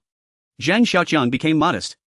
Long you didn't see I followed Cockroach Brother closely, fighting through the horde of thousands from the outside to the inside. I saw Cockroach Brother take down over 100 monsters alone. No joke, I'm still wet in my pants. He Wenbin exaggerated Zhang Xiaoqiang's achievements further. He had only taken down a dozen monsters at most, and that was purely by chance. Yeah, long ago I saw it clearly from the rooftop. It was Brother Bin who called me down. Sanzi was also eager to contribute. Even the usually dull person wanted to say something, but he couldn't express himself while just standing aside excitedly nodding at Long Gu. Long Gu was surprised by this scene, then his face broke into a joyful smile. Ha ha ha. A fierce general, definitely a fierce general. Today is a day of double happiness. Binzi. Long Gu was very pleased, comparing Zhang Xiaoqiang to a fierce general, positioning himself as the commander. Long Gu, whatever you need, just say. He Wenbin with a fierce look stood straight waiting for Long Gu's instructions. Go to the chicken coop and grab 2 fat chickens to slaughter today we feast. Also tell the old drunkard to keep an eye on the chickens for me. If a single feather goes missing, I'll skin him. All right. He Wenbin turned and left upon receiving the order, hurrying to the chicken coop. Haha, let little brother have a laugh. When I first arrived here, most of those chickens had already starved to death. By the time Sanzi said they could lay eggs, there were fewer than 100 left. I was afraid they'd go extinct, so I had someone keep an eye on them. Long Gu worried Zhang Xiaoqiang would think him stingy, offering an explanation. Su Qian finished putting on Zhang Xiaoqiang's left sock, laced his shoe and began massaging the other foot while Yang Qir watched with wide eyes, mumbling something. Seeing Su Qian take off her right sock, Chen Yi had a thought. With 4 women, Long Gu shouldn't have fewer than him, at least 4. Together they were 10 people, plus Yang Qir and him would make 12, and with He Wenbin they'd have 20. 2 chickens for 20 people was indeed a bit scant. Long Gu, I'm new here and have nothing much to offer, just a few 100 pounds of rice and smoked meat. Please don't mind. Zhang Xiaoqiang decided to temporarily settle here, preparing to hand over his supplies. Eating smoked meat daily had made him nauseous at the sight of it. Since Yang Qir wouldn't eat fatty meat, it was better to do it as a favor. Chen Yi ushered the 3 women upstairs but left Sushi behind. She remained to massage Zhang Xiaoqiang, clearly still harboring hope. Yang Qir entered carrying 2 packs of soft-pack Huandalo cigarettes and handed them to Brother Long. Seeing that Brother Long received only 2 packs, Chen Yi felt somewhat reassured. His expression softened and he began speaking more freely. Zhang Xiaoqiang's heart bled inwardly. In a single day he had parted with 6 cartons of cigarettes, especially the premium Taoist Path brand priced at 50 yuan per pack, of which he himself possessed only 2. Brother Long opened a pack of Taoist Path, tossed one to Chen Yi, then lit a cigarette and inhaled deeply. Brother, life's been treating you well, hasn't it? Ah. These are hard times to survive in. Yang Qir seemed about to speak, but a sharp glance from Zhang Xiaoqiang silenced her. She feigned discomfort and stepped outside. Zhang Xiaoqiang had no intention of revealing his secret cache. The supplies stored there had been painstakingly hauled back by him and Yang Qir drop by drop. He refused to play the selfless hero and surrender his hard-won sanctuary. In truth, the cave was his last refuge. If the world outside collapsed, he would still have a home. Before long, He Wenbin announced that dinner was ready and the group rose and made their way toward the dining room. The dining room was decently decorated. A large round table bore a glass turntable. 12 high-backed wooden chairs stood neatly arranged. Golden wallpaper lined the walls and numerous calligraphic scrolls and paintings hung throughout, though the original owner's taste left much to be desired. Traditional Chinese landscape paintings hung haphazardly beside Western oil paintings. Against one wall stood an altar bearing a bronze statue of Lord Guan. To the left of the Guan Yu statue sat an upright freezer, to the right a wine cabinet, both now utterly empty. The glass turntable held simple fare: a large tureen of egg drop soup, a generous bowl of smoked pork stir-fried with cabbage, a plate of kung pao chicken stripped of its usual garnishes, a dish of stir-fried preserved mustard greens, another of plain sautéed potato slices, and a steaming hot pot of chicken broth. Just as Zhang Xiaoqiang's group settled into their seats, 2 men entered. The first stood roughly 1.65 meters tall, powerfully built, with a thick beard reminiscent of a dwarf from fantasy lore. He wore a leather jacket stretched taut over bulging muscles as though on the verge of bursting at the seams, a man who clearly inspired neither trust nor. The second man contrasted sharply, nearly 1.8 meters tall, gaunt and pale. His balding pate gleamed slickly under the light. His ordinary features were offset only by cold, predatory eyes that unsettled all who met his gaze. Ha! You're back. Come sit down and eat. Cockroach brother, let me introduce you, this is Pao Tang. Brother Long gestured toward the shorter man. Pao Tang has a fiery temper. He both delivers and endures blows. Once he took down over a dozen men single-handedly and killed 5 of them. Truly formidable. Pao Tang merely nodded, his gaze fixed hungrily on the cured pork. Brother Long then pointed to the taller man. This is Tu Jiu, formerly a top enforcer in City with blood on his hands. Tu Jiu remained silent, offering only a curt nod as he scanned the faces around the table, his thoughts inscrutable. Damn, it's a den of wolves, Zhang Xiaoqiang muttered inwardly, though his face broke into a polite smile. 9 people sat at the table: Zhang Xiaoqiang and Yang Qir, He Wenbin and his 2 companions, Brother Long and Chen Yi, and the 2 newcomers. Not a single woman was present. It appeared not everyone earned the privilege of dining at this table, not even the Russian was admitted. After introducing Zhang Xiaoqiang and Yang Qir to the 2 newcomers, Brother Long ordered the meal to begin. At once 4 unremarkable women entered, carrying bowls of rice and bottles of baijiu. Their complexions were sallow, their steps unsteady, their clothing ill-fitting yet clean. The 4 women served rice and poured liquor while Brother Long listened to Tu Jiao and Pao Tang's reports. Brother Long, every accessible place has already been looted. Other areas are too dangerous, we dare not approach too closely. Tu Jiao recounted today's haul. Indeed, Brother Long, I led a raid on a small grocery store today. 2 men fell inside and we barely secured some cigarettes, liquor and a few cases of instant noodles. A terrible loss. Pao Tang too vented his frustrations today. 10 of us went out and only 5 returned. Without Cockroach Brother perhaps none would have made it back. He Wenbin added his own account. Around the table expressions darkened except for the young girl who cheerfully devoured kung pao chicken and sipped egg drop soup without pause. How much grain remains? Brother Long asked, his voice low and grave. Including what Cockroach Brother brought, we have just over 700 gene. The 15 women consume over 20 gene daily. The men who forage outside need over 50 gene each day. At this rate our reserves will last only 10 days, after which we'll be forced to eat poultry feed. He Wenbin delivered the grim tally. The men's faces soured further. Zhang Xiaoqiang too began to wonder whether he'd made a grave mistake in coming here. Only Yang Qir remained unruffled, eating heartily, her confidence rooted in the knowledge that should things go awry she could always retreat to the cave. A secure fallback bred unshakable composure. Should we ration portions, have everyone's daily intake? Chen Yi offered. Brother Long pondered briefly, then shook his head. Starving men lack strength. Even if grain is found they won't be able to carry it. What if we mix half grain with half poultry feed? Sanzi suggested. Before Brother Long could reply, He Wenbin swiftly dismissed the idea. Men fight fiercely now precisely because rice is plentiful. Serve them poultry feed and who'll risk their lives for you. Enough of these gloomy matters, let's eat. With that Brother Long seized a large slab of fatty pork, stuffed it into his mouth and chewed vigorously. Others followed suit. Tonight is a welcome feast for Brother Cockroach, cheers. Brother Long raised his cup and drained it in one gulp. Zhang Xiaoqiang gritted his teeth and forced the fiery baijiu down his throat, swallowing hard. Excellent. Brilliant. Cheers erupted across the table. Once the first cup was down, the second soon followed, then countless more. Zhang Xiaoqiang had no memory of how he ended up sprawled across this unfamiliar oversized bed. He recalled vomiting repeatedly, fumbling blindly for his penis while urinating, lying awake in pitch-black silence, his skull pounding yet his mind piercingly clear. He reflected upon the day's revelations. He knew the apocalypse was brutal, survival was never easy, but he couldn't fathom how wretched humanity had become within it. He thought of Sushi, beaten yet compelled to thank her assailant, of the women crouched like dogs at Chen Yi's feet, of the emaciated Hollowed men starving in silence, of Xie Yuanshan's treachery, of the contractor who devoured his beloved wife, of the man who took his own life believing Zhang Xiaoqiang had slaughtered his entire family. Zhang Xiaoqiang had always considered himself no paragon of virtue, yet beside Chen Yi and Brother Long he felt like a saint preparing to pay party dues on his deathbed. He was no grand figure, never claimed greatness, only wished to locate a region still governed by order where survival remained possible. Upon learning the passage had been sealed by a D2 class threat, he lost all direction. He sank into apathy, drifting among hardened convicts, watching women degraded, yet feeling nothing. He didn't know what lay ahead, what purpose he might serve, or where his path would lead. His gaze fell upon the Nokia screen fixed on a photograph, a stunningly adorable little girl. He stared intently, then a sudden fierce yearning surged within him to find a beautiful woman, father many children, and ensure his name endure through generations. Setting the phone aside, he felt less hollow. Purpose returned. He would live and leave descendants behind so that come festival days someone would bow before his name in remembrance. His headache raged on, yet he felt strangely at peace, freed from concern over others' ways of living. So long as he thrived, nothing else mattered. He needn't pose as a savior or hero. As Chen Yi had bluntly said, those without ability or courage deserved only poultry feed. Zhang Xiaoqiang lay still, waiting for the alcohol's haze to lift, just enough for the pain to ease so he might finally sleep soundly. Then, the door opened, a shadow slipped inside and the door clicked shut again. Zhang Xiaoqiang slid his hand beneath the pillow, drawing out his Type 54 pistol and chambering around beneath the covers, waiting for the intruder to draw near. The figure moved slowly, unaccustomed to the darkness.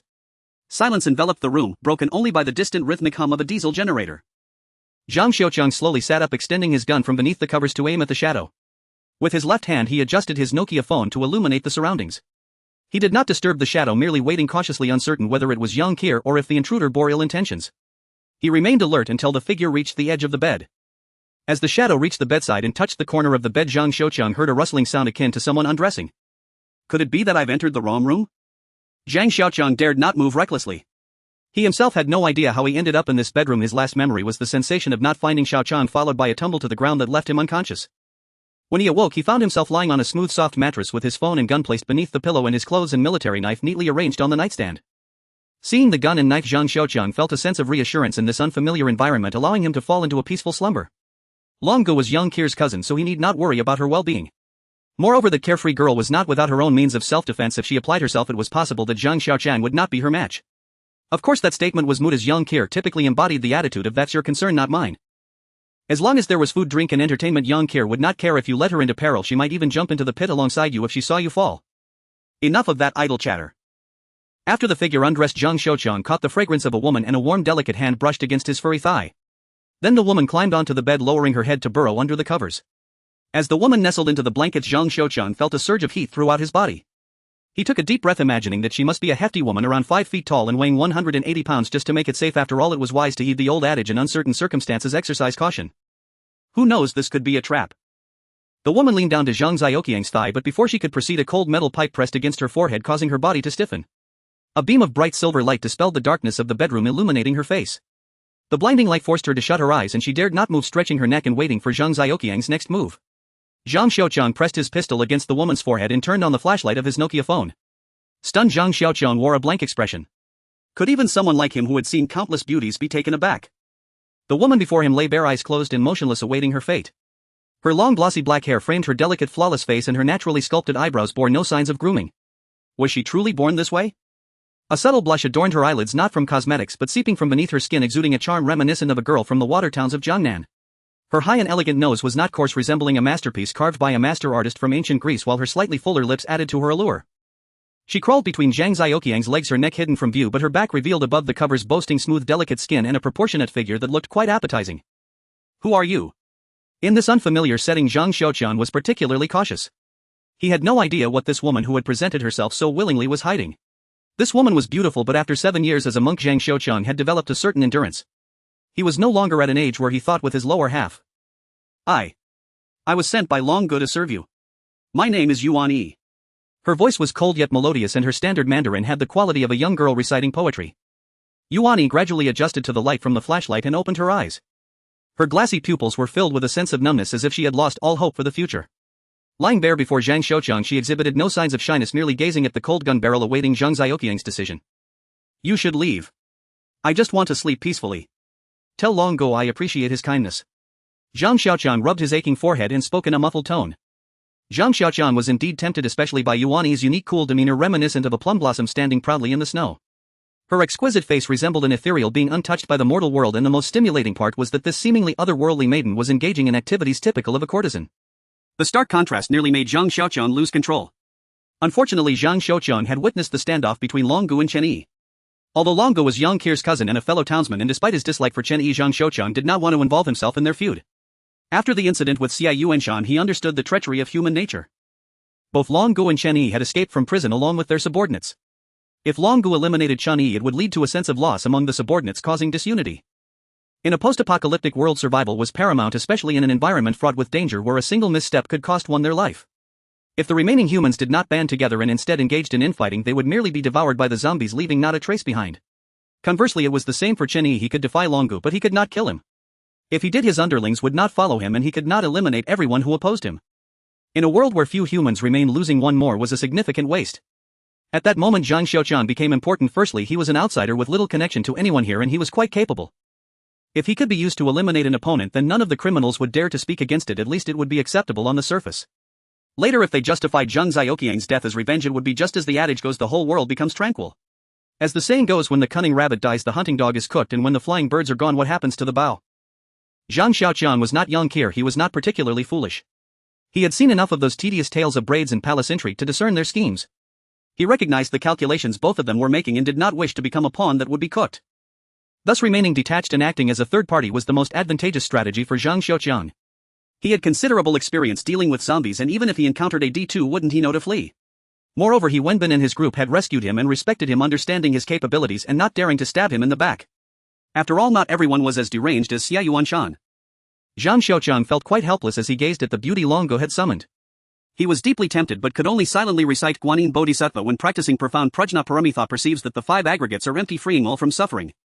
Shariputra: form is not different from emptiness. Emptiness is not different from form. Form is emptiness. Emptiness is form. Sensation, perception, volition, and consciousness are likewise Shariputra. This is the nature of all dharmas. Zhang Xiaoqiang feigned the expression of a virtuous gentleman, looking at Yuan Yi, who lay bare on him. Yuan Yi remained still, looking coldly at Zhang Xiaoqiang as she said, "Go ahead and shoot me. If you're afraid of dirtying the sheets, you can do it outside. Long Gu won't blame you." Zhang Xiaoqiang's face started to turn pale, filled with anger. Ever since Xia Yuanshan threatened Yang Qir with a sniper crossbow last time, he vowed never to let anyone threaten him again. And this woman before him actually dared to threaten him. Get lost. Go as far away as you can.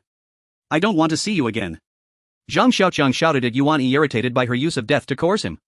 Even if it was to force him to do that, it was unacceptable. Yuan Yi did not move, remaining completely still, her expression calm, the emotions in her eyes showing no signs of fluctuation, just staring blankly at Zhang Xiaoqiang. Seeing that Yuan Yi didn't budge at all, still lying on him with her hands not even retracting, he became even more infuriated. He had never seen such a shameless woman. Zhang Xiaoqiang bent his right leg intending to kick her off the bed, but halfway through he remembered something and stopped. He recalled a time in middle school when a girl slapped him, but he didn't retaliate. This was because his father had told him that a man should only vent his anger on another man and must never lay hands on a woman. Under no circumstances, for any reason or by any excuse, should a man ever lay hands on a woman. Any man who strikes a woman is not worthy of being called a man. Zhang Xiaoqiang vividly remembered this. Before, his father had warned him he had once pushed his sister in a fight over something, and his father had punished him with a belt. After being beaten, he still didn't understand why, but later when he heard his father's words, he finally grasped it. Even the last time he had wanted to teach young Kira a lesson, it was more about scaring her. Seeing this shameless woman on him, Zhang Xiaoqiang felt immense pain. "Do you want to die?" Zhang Xiaoqiang asked in a strange tone, as if a creepy uncle was asking a little girl if she wanted a lollipop. Yuan Yi looked seriously at Zhang Xiaoqiang and nodded. It seemed she breathed a sigh of relief, her rigid body relaxed, and she released her grip on his hand. As Yuan Yi's hand loosened, Zhang Xiaoqiang also relaxed. "Do you see? It's just a tiger-tooth military knife, very sharp. You know what kind of man-eating monsters exist. This knife has killed no less than 10 people. Now I lend it to you, take it outside and pull the trigger on your vein and you'll feel something spray out. Then you will feel weakness in your body and you will have fulfilled your wish. Just go take the knife outside. Remember to close the door, thank you." Zhang Xiaoqiang wanted to send Yuan Yi away. Now that his headache had eased significantly, he just wanted to get a good night's sleep. But Yuan Yi remained unmoving. She glanced at the knife, thought for a moment, and shook her head. "If I dared to commit suicide, I would have done it already. Do you think I enjoy living this hopeless, bleak life worse than death?" She became quite agitated, her previously indifferent cheeks now lively, and her big eyes filled with despair began to glisten with moisture. Zhang Xiaoqiang looked at her helplessly. After a tiring day, he had been overwhelmed with confusion. Just when his headache was easing, this troublesome woman whom he couldn't hit or kick was ruining everything. Yuan Yi slowly calmed down, the excitement in her expression completely fading, returning to her cold demeanor, her big eyes now showing a sense of, "You should just kill me. I would be grateful to you, really. Just show a bit of compassion and let me go." Yuan Yi began to plead again, looking as if she genuinely wanted to die. Zhang Xiaoqiang felt his head starting to hurt again, not due to the alcohol this time. Looking at Yuan Yi, who he couldn't hit or drive away, he felt utterly helpless. He didn't care about killing. The fact that he could feed Xia Yuanshan to zombies proved he wasn't a soft-hearted person. But the old saying remained true, he was a homebody but he wasn't a murderer. He would only kill when provoked, and Yuan Yi had no grievances with him. She was so beautiful, if not for Long Gu trying to win him over, he might never have had the chance to get close to such a beautiful woman. But he couldn't just kill her because she disturbed his sleep, could he? "You should give up on that thought. I will not kill you. If you don't leave, I will call someone to throw you out." Zhang Xiaoqiang decided to extract himself from the conflict between Long Gu and Chen Yi. Why should he provoke trouble when he could avoid it? "No!" Yuan Yi screamed. She seemed to care very much about Zhang Xiaoqiang throwing her out, tightly hugging his waist. This time their bodies were completely pressed together with no gap between them. His already fragile willpower grew even weaker. Yuan Yi's body was cold and the chilly sensation began to clear Zhang Xiaoqiang's muddled. Zhang Xiaoqiang pushed Yuan Yi, who was clinging to him like an octopus, away from him and wrapped himself tightly in the blanket. He thought to himself, "Damn, what a femme fatale. I almost became cannon fodder." After being pushed away, Yuan Yi did not try to cling to him again. Instead, she knelt naked on the bed and said to Zhang Xiaoqiang, "You either kill me or take me. Otherwise I want leave. You should just give up." Zhang Xiaoqiang didn't look at her again and got out of bed, not caring that he would be seen naked.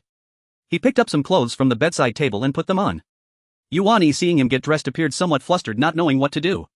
Her cold demeanor shattered, she clutched the blanket tightly, biting her lower lip until it nearly bled. After putting on his clothes, Zhang Xiaoqiang walked towards the door. "If you want to cling on stubbornly, go ahead. I'm not taking care of you anymore. I'm going to sleep outside, I've been living like this for days." Seeing Zhang Xiaoqiang dressed and heading for the door, Yuan Yi sprang off the bed like a frightened cat barefoot and ran in front of him, kneeling and clutching his legs, refusing to let go. Zhang Xiaoqiang tried to pry her hands away, but Yuan Yi's grip was like that of a turtle's mouth, refusing to loosen. He exerted all his effort but couldn't move her hands. He was utterly burned out and felt helpless. Today he finally encountered a woman more shameless than Yang Qir. Just the thought that Yang Qir might become as clingy as Yuan Yi sent a chill down Zhang Xiaoqiang's spine. Looking at Yuan Yi, Zhang Xiaoqiang felt frustrated. He suddenly found zombies to be quite adorable. Even D2 seemed far more lovable compared to Yuan Yi. He would rather deal with D2 than get entangled with Yuan Yi. Are women more dangerous than zombies? What exactly do you want to do? I tell you, I will never kill a woman. Whether it's an 80-year-old woman or an 80-year-old girl, I won't kill. That's my principle. Zhang Xiaoqiang said with a resolute expression, looking at Yuan Yi with a gaze that seemed to appraise a piece of trash. Yuan Yi didn't speak or make any unnecessary movements, just holding onto Zhang Xiaoqiang's legs tightly. Seeing Yuan Yi still unmoved, Zhang Xiaoqiang's pretense of authority deflated like a deflated tire. If you don't let go, I will call for help. Don't blame me if others see you like this. Zhang Xiaoqiang was truly out of options. He thought about calling for support, secretly hoping someone was nearby. Yuan Yi suddenly raised her head, looking at Zhang Xiaoqiang with a pitiful expression. Please, Longu said that if I don't take good care of you, I will be fed to those monsters. He can do that. I want to die, but I don't want to die like this. I've seen how those monsters eat people. I'm scared, I'm really scared. At this point, Zhang Xiaoqiang had nothing to say and no thoughts left. He knew Longu was not a good person. He could do anything, especially in this period of food scarcity where losing a person meant one less mouth to feed. Zhang Xiaoqiang could certainly choose to ignore it and let Yuan Yi be fed to the zombies by Longu, but how is that different from killing her himself? Beep beep. The Nokia phone's battery ran out and started beeping, then the room fell back into darkness. The two held their ground in the darkness. Soon the moon outside joined the fray, shining its soft light into the dark bedroom, illuminating it with a cold glow. The night was somewhat chilly and Yuan Yi, not wearing a stitch, shivered slightly from the night air.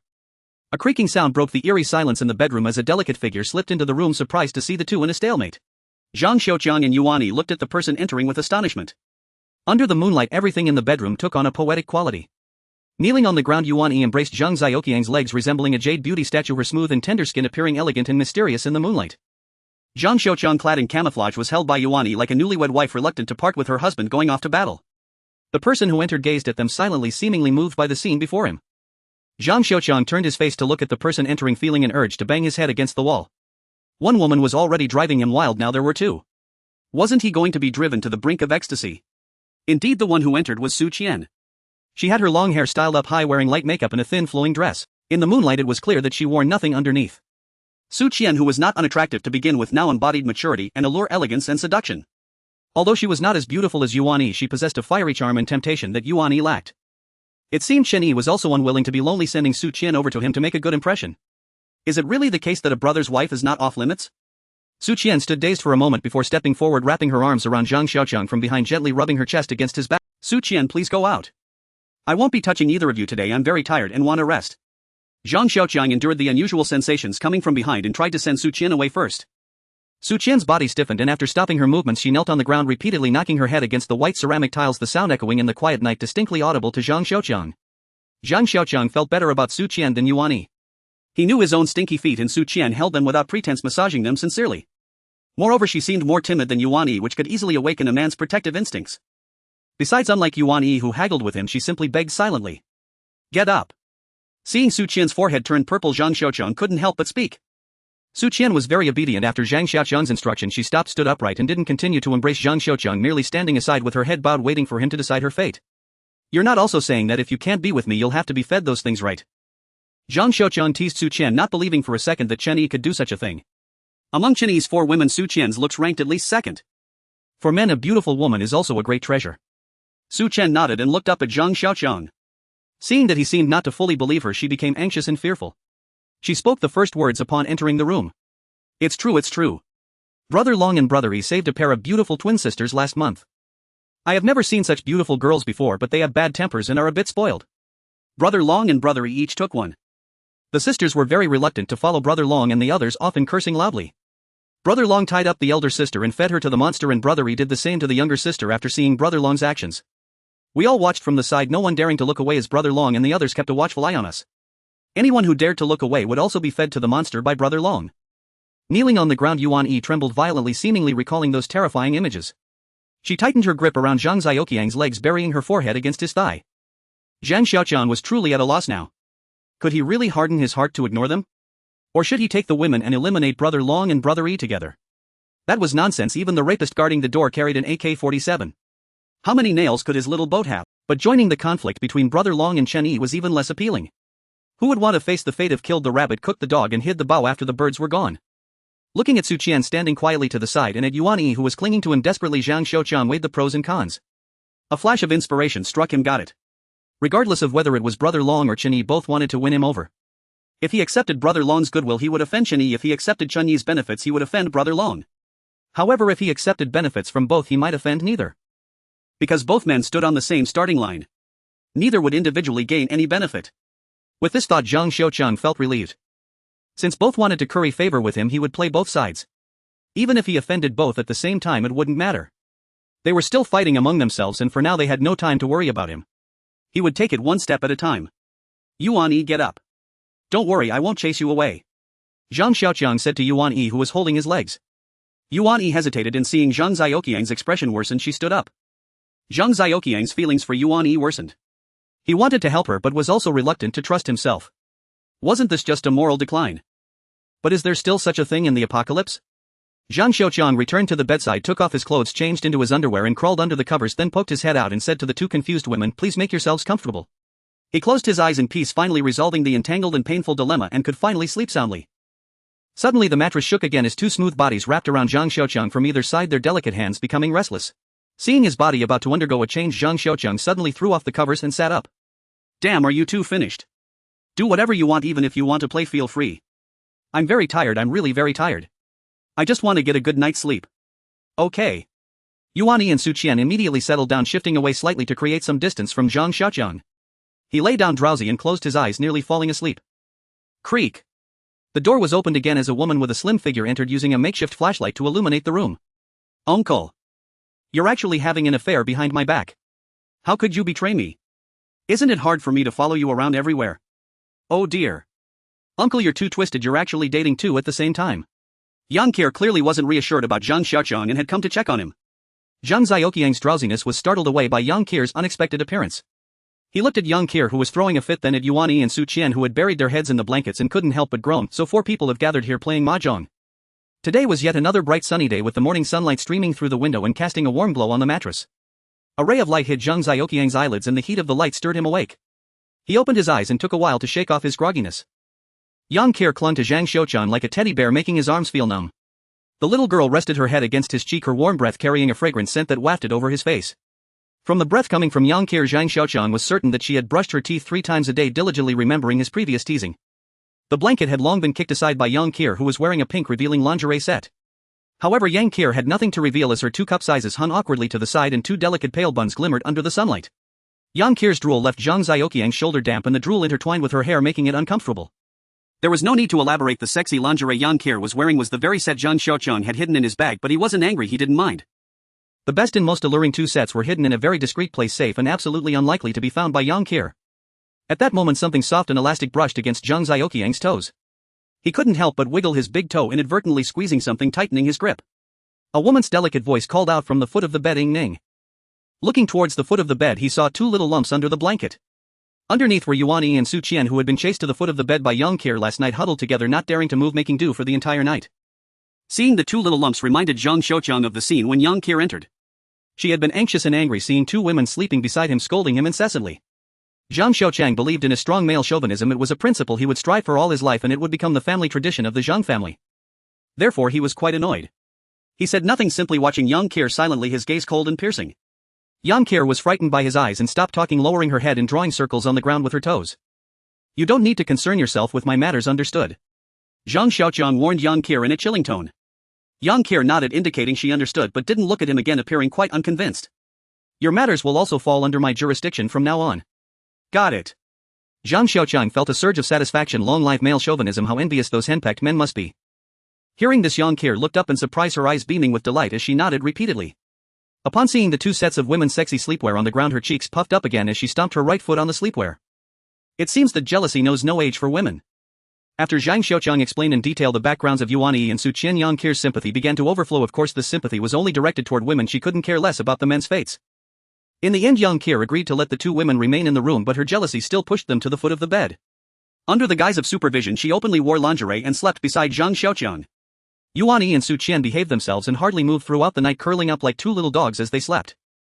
The small lump on the right side of the bed shifted gently. This sensation was very pleasant, something Zhang Xiaoqiang had never experienced before. Was this scene familiar? Zhang Xiaoqiang recalled that the actress Bai Niaoying had done something similar in a film, hadn't she? The small lump on the right seemed to be Yuan Yi. Zhang Xiaoqiang vaguely remembered her lying to his right. He didn't expect her to have such a cool demeanor yet act so provocatively. Zhang Xiaoqiang never had a good impression of her, especially with her demanding attitude while pretending to be a strong woman. As a homebody, he was least attracted to such strong women. Instead, Su Qian, who appeared submissive, caught his eye. Although Su Qian was far from as beautiful as Yuan Yi and lacked her charisma, Zhang Xiaoqiang found her more appealing, perhaps a reflection of his latent male chauvinistic tendencies. Yuan Yi's actions were inherently a violation of dignity. If it had been Su Qian, Zhang Xiaoqiang would likely have felt embarrassed and stopped her early. As for Yuan Yi, Zhang Xiaoqiang was enjoying Yuan Yi's service while pondering, did I wash my feet yesterday? I don't even know. What if I didn't? He. Suddenly Yang Care stirred. She groggily opened her eyes and stared at Zhang Xiaoqiang, who was close at hand in a daze. Yeah. Yang Care exclaimed loudly. She then stuttered, You. How did you end up on my bed? Following this, she began to check her clothes. When she saw her quail-egg breasts exposed, she hurriedly dove back under the blanket, muffled sounds coming from within. Oh no, I've been seen. I can't face anyone now. As she spoke, she kicked her legs about. Right next to her was Su Qian, who had been sleeping there. Zhang Xiaoqiang noticed that the small lump representing Su Qian was shaking from Yang Care's kicks. Su Qian remained silent, not moving at all, silently enduring Yang Care's assault. Zhang Xiaoqiang could hardly bear to watch and said to Yang Care, stop yelling. Think carefully about what you did last night. Yang Care paused, and after a moment she poked her head out, her face still a bit shy. He. I just can't recall at the moment. Besides, it's only natural for a wife to be seen by her husband. After saying this, Yang Care jumped into Zhang Xiaoqiang's arms, burying her head in his chest, sniffing around with her little nose. Zhang Xiaoqiang was speechless as he looked at Yang Care. What kind of state had Su Qian been left in after being kicked by her? Yang Care lifted her head, her crescent moon-like large eyes fixed on Zhang Xiaoqiang as she said, is this the so-called masculine charm? Why does it smell just like my dad? Is it all just the smell of smoke? Zhang Xiaoqiang could now be certain that he hadn't bathed yesterday. He wondered how Yuan Yi managed with that. Did Long Gu also dislike bathing? Get up. Zhang Xiaoqiang slapped Yang Care on the bottom and nudged Yuan Yi with his foot, signaling her to get up and dress. Whoosh. Yuan Yi and Su Qian simultaneously threw off the blanket, two mature beauties with graceful figures emerging from underneath, completely unclothed, their four white rabbits bouncing as they moved. Su Qian had a bamboo shoot type standing upright without any sag, while Yuan Yi possessed a half-spherical type, full and firm, looking quite appealing. Ah! Yang Care let out another scream, jumping up to cover Zhang Xiaoqiang's eyes, repeatedly chanting, no looking, no looking. You two are too shameless, why are you wearing nothing? Zhang Xiaoqiang quickly pried Yang Care's hands away, not looking at Yuan Yi and Su Qian again, turning to face Yang Care. Have you forgotten what I told you yesterday? Whether I seek other women or what type of women I find is my own business. If you don't like it, you can choose not to look. Zhang Xiaoqiang's threat was very effective. Yang Care had always treated past relationships like a game. Encountering the male chauvinist Zhang Xiaoqiang naturally left her speechless. But I was the first to be with you. You've seen everything about me. You have to take responsibility. Yang Care looked down at her sexy lingerie, her voice weak. Understood. As long as you behave, I won't neglect you. Zhang Xiaoqiang waved his hand nonchalantly. And I want privileges. Seeing Zhang Xiaoqiang agree, Yang Care began to bargain again. Privileges. Zhang Xiaoqiang assessed Yang Care and nodded. Immediately her face lit up with joy. You can have privileges, but they must wait until you are fully developed. Zhang Xiaoqiang added. Yang Care looked down at her quail-egg breasts, feeling quite dejected. At this moment, Yuan Yi and Su Qian had already dressed and were standing by, waiting for Zhang Xiaoqiang's instructions. When Zhang Xiaoqiang saw them, his eyes nearly popped out. Su Qian was still wearing that sheer translucent outfit which looked even clearer in the daylight. Yuan Yi wore a bit more, a narrow black cloth strip wrapped around her chest, exposing both the first and last quarter moons, and she wore a pair of jeans that only reached the top of her thighs, revealing her long, slender and flawless white legs. Zhang Xiaoqiang's gaze continuously roamed over the two women. He was currently sleeping on the first floor, so the exit from the room should be the living room. Given the situation from yesterday, there were quite a few people coming in and out of the small building. It was likely that Sanzi and the honest man were sitting in the living room, and with the women dressed like this, they would almost certainly be exposed if they went outside. That would also make Long Gu and Yi Gu look bad. Should he find a way to cover them up a bit more? Zhang Xiaoqiang searched the room for a wardrobe, hoping that the previous owner had left behind a few items. Opening the wardrobe revealed it to be completely empty except for Zhang Xiaoqiang's backpack. Seeing the backpack, Zhang Xiaoqiang's eyes brightened. Zhang Xiaoqiang's backpack contained supplies for an emergency escape, cigarettes, mineral water, various food items, and of course some change of clothes. There were several sets of camouflage training uniforms that they could wear. Zhang Xiaoqiang opened the backpack and took out the various items one by one. The food was at the top in a medium-sized transparent plastic bag containing boiled smoked pig ears and pigtails. There were also thinly sliced streaky pork. Zhang Xiaoqiang set it aside on the desk and continued digging, finding some fried wheat grains and cooked flatbreads. These staple foods were easy to preserve and wouldn't spoil anytime soon. Gulp. Gulp. Just as Zhang Xiaoqiang was digging through, he heard two sounds of swallowing. Looking up, he saw Yuan Yi staring intently at the plastic bag on the desk, swallowing hard as she gazed at the smoked pork inside. Beside her, Su Qian dared not look directly but was sneakily glancing with her peripheral vision, her swallowing speed no slower than Yuan Yi's. Zhang Xiaoqiang found this quite amusing despite the apocalypse. Zhang Xiaoqiang had not been lacking in meat when he encountered young Kier. She had asked him for meat, and after dealing with the mutated beasts the issue of meat was resolved. Later he obtained over 10,000 pounds of smoked meat. Even young Kier had begun to complain about fatty meat. Now seeing the two delicate beauties drooling over the pig's head meat was a stark contrast that nearly made Zhang Xiaoqiang burst out laughing. How long has it been since you had meat? Zhang Xiaoqiang paused and asked. Yuan Yi didn't reply, only staring blankly at the pig's head meat drooling. Su Qian hesitantly said to Zhang Xiaoqiang, last month we could still get some chicken heads, chicken feet and chicken giblets, but now it's been a long time since we had any. Usually we eat white rice with pickles. That fills us up, but the sisters living at the back of the building often go hungry. Su Qian spoke weakly, her eyes still glancing at the pig's head meat as if what she had previously ignored had suddenly become a rare treasure. No wonder the women in the restaurant yesterday walked a bit unsteadily. Thinking of this, Zhang Xiaoqiang opened the plastic bag and said, each of you can grab a handful, no more. It's not that Zhang Xiaoqiang wasn't generous, but he had no obligation to pamper other people's women. Su Qian's massage yesterday was quite on point, and Yuan Yi's service in the morning made Zhang Xiaoqiang feel comfortable. So letting them each grab a handful was already a reward. Upon hearing this, Yuan Yi hesitated for a moment but then boldly stepped forward, quickly scooping up a large handful and moving to the side to eat. Su Qian approached slowly, first saying thank you, then twisting a pigtail to savor it. Zhang Xiaoqiang tied the plastic bag and did not give Su Qian extra just because she took less. There was only one chance and he had to be responsible for himself. Yuan Yi understood how to seize the opportunity so she could eat more. This was an inevitable survival rule in the apocalypse. Zhang Xiaoqiang was sure that Yuan Yi's actions were correct, yet he felt even more contempt for her.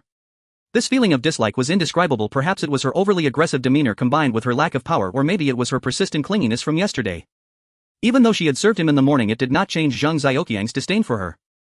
Watching Yuan Yi and Su Qian eating the pig's head meat, Zhang Xiaoqiang glanced at Yang Kier and said, look at the lives others are living, you truly are unaware of your blessings. Yang Kier turned away and ignored Zhang Xiaoqiang. Zhang Xiaoqiang and his group left the house and walked through a corridor to the living room where Long Gu and Chen Yi were drinking tea and smoking with a woman they had met in the restaurant yesterday serving them. Seeing Yuan Yi following behind Zhang Xiaoqiang, Long Gu burst into laughter. Haha.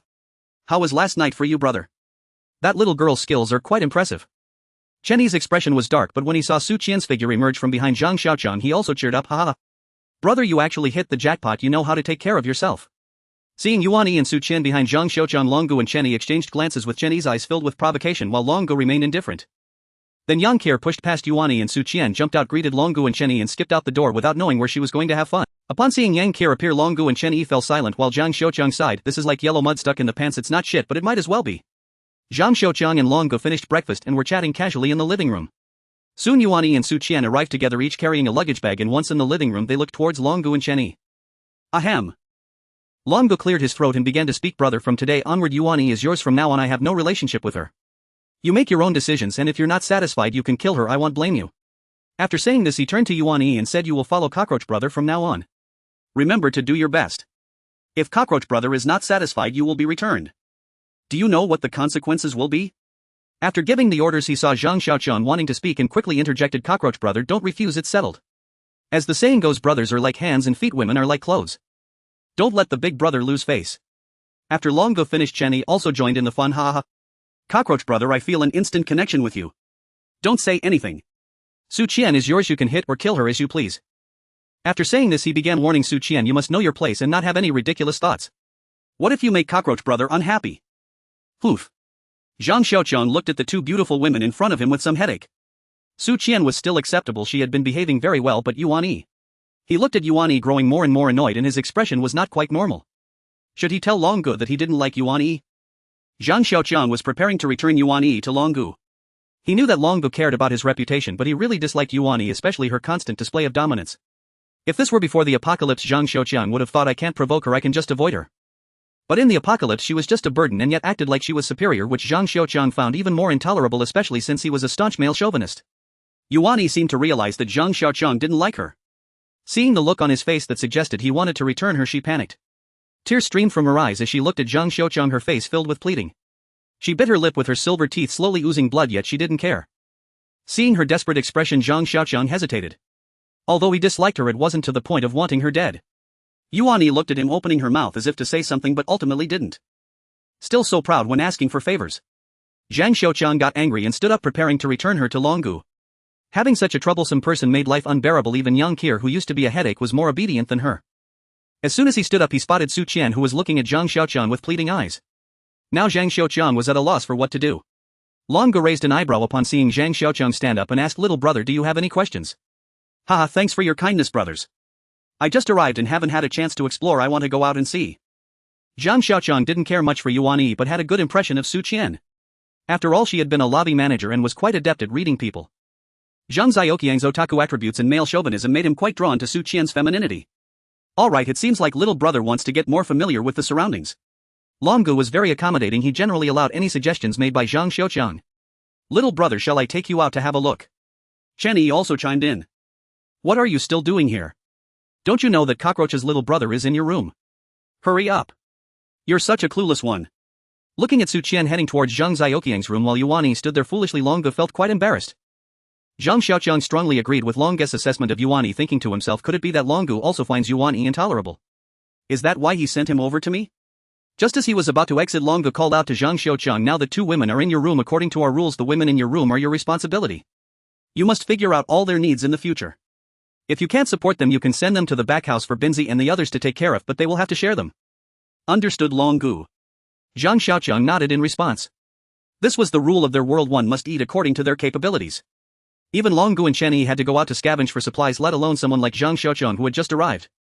As he stepped out the door, he heard distant screams, the tragic cries shattering the tranquility of the chicken farm. Chen Yi frowned, observing the crowd gathered by the chicken coop, and turned to Zhang Xiaoqiang, saying, let's go check it out together. Approaching the scene, a foul odor of poultry hit him. A group of emaciated men stood together, numbly watching the empty space in the center where He Wenbin was beating a man with a steel rebar spear.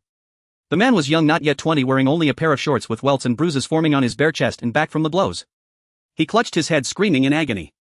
Sanzi and two familiar faces from yesterday stood by with weapons at the ready, while an elderly man knelt on the ground, bowing his head to He Wenbin, repeatedly saying, please stop hitting him.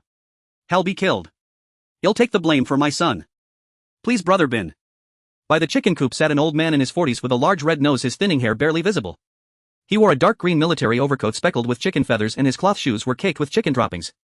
A Type 81 rifle stood beside him, and in his hand he held a white liquor bottle with an unreadable label, occasionally taking a swig while enjoying the chaos. What's going on? Chen Yi spoke up, causing the men standing nearby to scatter, retreating a distance to observe. Brother E, Cockroach brother. He Wenbin's group greeted the two. Brother E, hey, race the situation. This kid was feeding the chickens in the morning and secretly hid an egg in his pants. Just as the old drunkard was counting the eggs, he noticed something was off and pointed a gun at him. He got scared and spilled everything. He Wenbin recounted the events, and Chen Yi's expression darkened. Beat him. Hit him hard. He wants to get something for nothing. That's not how it works. Chen Yi was furious. Resources were scarce and this kid wanted to snatch food from the jaws of a tiger. He Wenbin received the order and began to strike again. Dad, please save me. It hurts so much. The young man rolled on the ground crying out. He Wenbin ignored him and kept hitting. When he tired, Sanzi stepped in to continue the beating. Zhang Xiaoqiang stood quietly to the side, telling himself, look closely, this is the apocalypse. There are no human rights, no laws, and even less compassion. A powerless person can be beaten to death for stealing a chicken egg. Do you want to end up like him, Zhang Xiaoqiang? The young man's father continued to bow his head, blood staining the ground, while the crowd remained unmoved. Looking at the blood-soaked ground, he thought, this is the fate of the powerless. Zhang Xiaoqiang silently reflected that without power one should not be too arrogant. If you want to steal a chicken egg, you must be prepared to be beaten to death. Suddenly he recalled the two large dogs watching him, feeling weak and powerless, just waiting for death. He thought of the D2 that had rushed out of the internet cafe, trapped on top of a car awaiting the verdict of fate. He remembered lying on the back of a mutated beast while it carried him through the dark night, uncertain of what his fate would be. A cold sweat began to break out on his body. He had survived until now not because of strength but luck, witnessing how He Wenbin and his group were terrified by the shaped zombies, observing Chen Yi's changing attitude towards him and seeing Long Gu's attempts to draw him in. He began to feel complacent, thinking, is this all there is to the heroes of the world? Can I really wear my underwear on the outside now? Zhang Xiaoqiang found it ironic that he had once remarked about young Kira Zhongshan wolf will become arrogant once it achieves success. But now he was just a wolf who thought he had succeeded. Seeing D2 made him tuck his tail and flee, yet he still wore a smug expression, believing that Long Gu and Chen Yi's attempts to pull him in were warranted. How laughable. He was just an otaku daring to seek equality with these underworld leaders who had struggled for decades. Which of them didn't have a few lives on their hands? The young man's voice grew weaker until all that could be heard was his moaning as he lay on the ground, Sanzi also tired, drenched in sweat. Enough. Go check if he's still breathing. If not dead, throw him back. His chicken feed will be halved from now on. Chen Yi's command relieved the kneeling old man, who thanked him while picking up his son and heading towards their dwelling. A trail of blood marked the ground leading off into the distance. Chen Yi accompanied Zhang Xiaoqiang around the chicken farm. Zhang Xiaoqiang noticed the vast fields in disarray and was puzzled. Brother E, why don't you let those timid guys plant crops? These fields could yield grain by autumn if they were sown. Alas. Little brother, you don't understand. Originally we found some seeds nearby, but this damn weather is so unpredictable. Today it's spring, tomorrow it's summer, and the day after it turns into winter. All the seeds have gone to waste, not even a single blade of grass will sprout. Chen Yi was also troubled by this damned apocalypse. Without the ability to plant, they would have to scavenge from the zombie hordes, risking their lives. But how many zombies are there? Over 6 billion, over a billion just in China.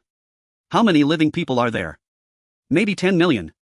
Originally, according to Chen Yi's habit, that young man would have been beaten to death, but he ultimately spared him, recognizing that the population couldn't afford further losses. When the two returned to the living room, they saw Long Gu and the vulture-like man emerging from the cannon pit. Long Gu looked at Zhang Xiaoqiang and said, "Cockroach little brother has just arrived, so take a few days to rest, get familiar with the environment, and then go out to scavenge. The things you brought yesterday are still plenty, and keeping your women for 10 days or half a month is no problem." "That's it, we're heading out. If you want to explore outside, make sure to greet the old Russian and have him open the door for you." It seemed Long Gu wanted to personally go out to scavenge for supplies with Chen Yi standing beside him. It appeared that the food situation had forced them into a corner. Once Long Gu and the others left, the chicken farm was left with only the old Russian guarding the gate, while the old drunkard and Sanzi remained at home. Sanzi was very affectionate towards Zhang Xiaoqiang, bustling around to attend to him. Zhang Xiaoqiang told him to go about his business and returned to his bedroom. As soon as he entered the bedroom, he saw the elusive little girl Yang Kir sitting upright on the sofa near the door, with Su Qian and Yuan Yi standing in front of her, not daring to breathe. Zhang Xiaoqiang looked at the scene before him and couldn't help but groan. Romance of the Three Kingdoms. Yang Kir immediately stood up as Zhang Xiaoqiang entered, saying, "Husband, I didn't bully them. I'm teaching them the rules of our Zhang family." "Do we have rules in my family? Why was I not aware?" Zhang Xiaoqiang certainly wouldn't voice the thought in his heart. He was pondering. After all, Yang Kir was his loyal supporter. If he needed fire, she would hand him a torch. If he needed to kill, she would pass him a knife. If it came to assault, well, maybe she'd take it out on him. "You go outside first. I have something to say to them." Zhang Xiaoqiang sent Yang Kir out. As Yang Kir closed the door, Su Qian knelt by Zhang Xiaoqiang's legs, massaging them just like yesterday. Zhang Xiaoqiang paid her no mind. The weak had their own ways of survival. If he forced equality upon her, would she expect food to fall from the sky? Zhang Xiaoqiang enjoyed Su Qian's massage like an old man relishing comfort, while eyeing Yuan Yi, who stood nervously before him. "Do you know? I really dislike you." Zhang Xiaoqiang spoke, looking at Yuan Yi with a playful smile, though it was a cold one that sent chills down Yuan Yi's spine. "Do you know why I stood up back then? It wasn't to go outside, I wanted to send you back. As for how Long Gu would deal with you, I couldn't care less." Zhang Xiaoqiang said leisurely, looking at Yuan Yi's pale face.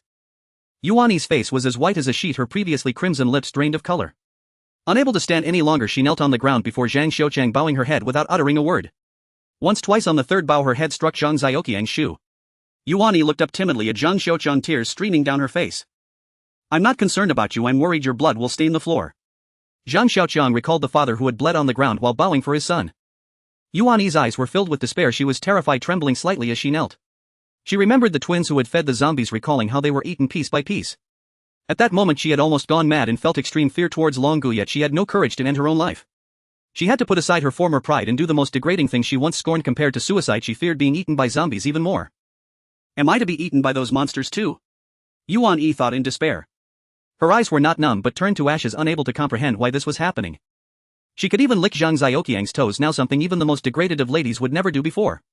She set aside her feminine modesty and demonstrated more dedication than a lady, all to avoid feeding the zombies, yet now she received such treatment. She knew Zhang Xiaoqiang spoke the truth. Since getting up today he had been cold towards her, even disgusted. She didn't know what she had done wrong. She had tried her utmost, resenting Zhang Xiaoqiang for not being able to tolerate her and hating Su Qian. What made that wretched girl better than her? She was not more beautiful, younger, more educated, or from a better family.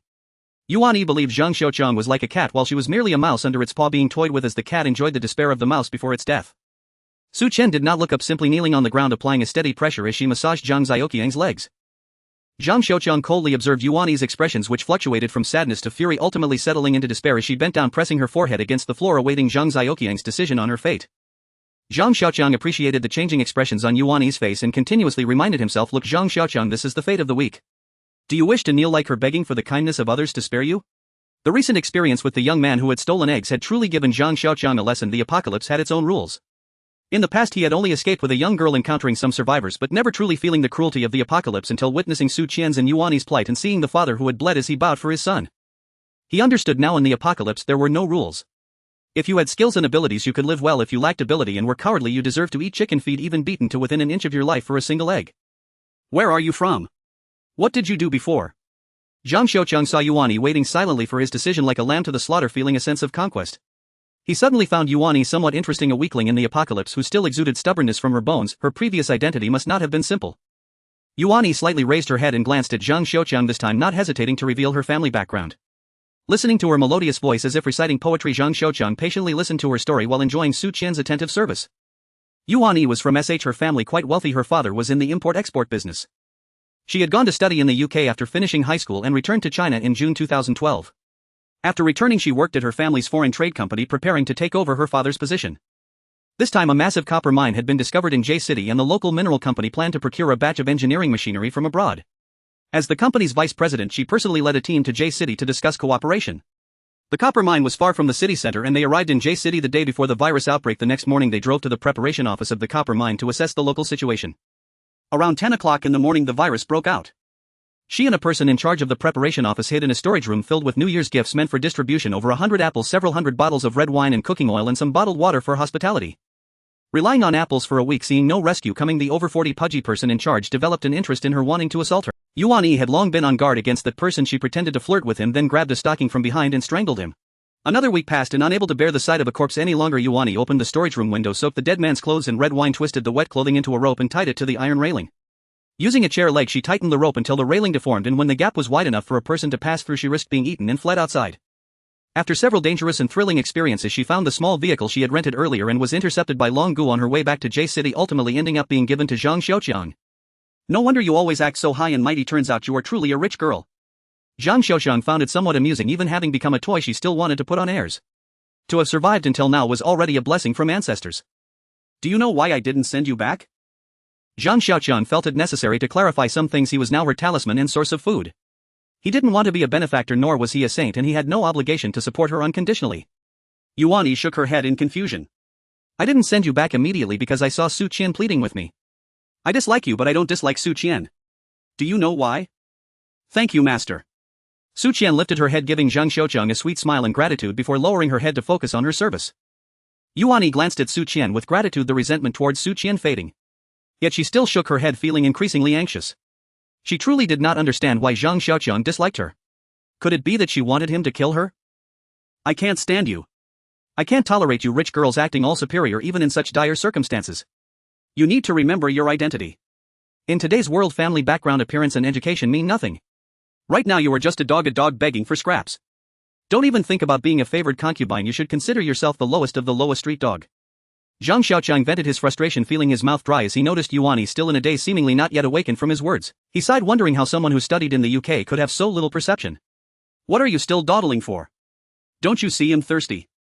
Go pour me some water. Zhang Xiaoqiang had grown accustomed to Yuani's repeated provocations, knowing that the worthless would eventually be eliminated. Oh. Yuani snapped back to reality, standing up to run towards the living room. What about you? What's your story? Zhang Xiaoqiang asked Su Qian, wanting to know her background if he was to rely on her for food. I come from a poor family. Su Qian spoke while continuing to massage. Su Qian's family was struggling. Both parents were unemployed. During their hardest times they couldn't even afford enough food. Fortunately the school waived the fees. Upon graduating from high school and receiving the university admission notice, her parents wept in despair. Her father remembered that his former workplace had bought him an accidental insurance policy that was still valid. In a moment of desperation he dashed across the road against the traffic light, seeking death. In the end he survived, but was hit and left paralyzed, lying at home unable to move, contemplating starvation to avoid burdening the family. Su Qian knelt by her father's bedside crying and vowing never to attend university. She then secured a job as a waitress at a restaurant. She worked hard, performed excellently, and due to her willingness to learn she quickly adapted to various tasks, leading the manager to promote her to team leader, intending to evaluate her for a supervisor position later. As the family's situation gradually improved, her mother started to feel fatigued and weak. Su Qian urged her mother to get checked at the hospital, but her mother hesitated due to the costs. It wasn't until her mother was completely swollen and unable to eat that they finally went to the hospital. Upon examination her mother was diagnosed with late-stage uremia. The result hit Su Qian like a bolt from the blue. She admitted her mother to the hospital and arranged for her aunt, who farmed in the countryside, to take care of her for 800 yuan a month while she resigned from her job to work as an escort in a foot massage parlor. Her salary as a team leader was only 1600 yuan a month. Even with a supervisor's commission it barely exceeded 2000. The base salary at the foot massage parlor was 2000 yuan, and tips from satisfied customers could match or exceed that, allowing her to earn nearly 5000 yuan a month. If she disregarded everything and offered herself directly, she could earn even more.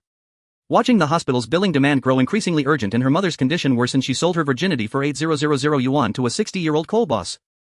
Afterward she took care of her father during the day and worked as an escort at night. The news slowly reached her father's ears.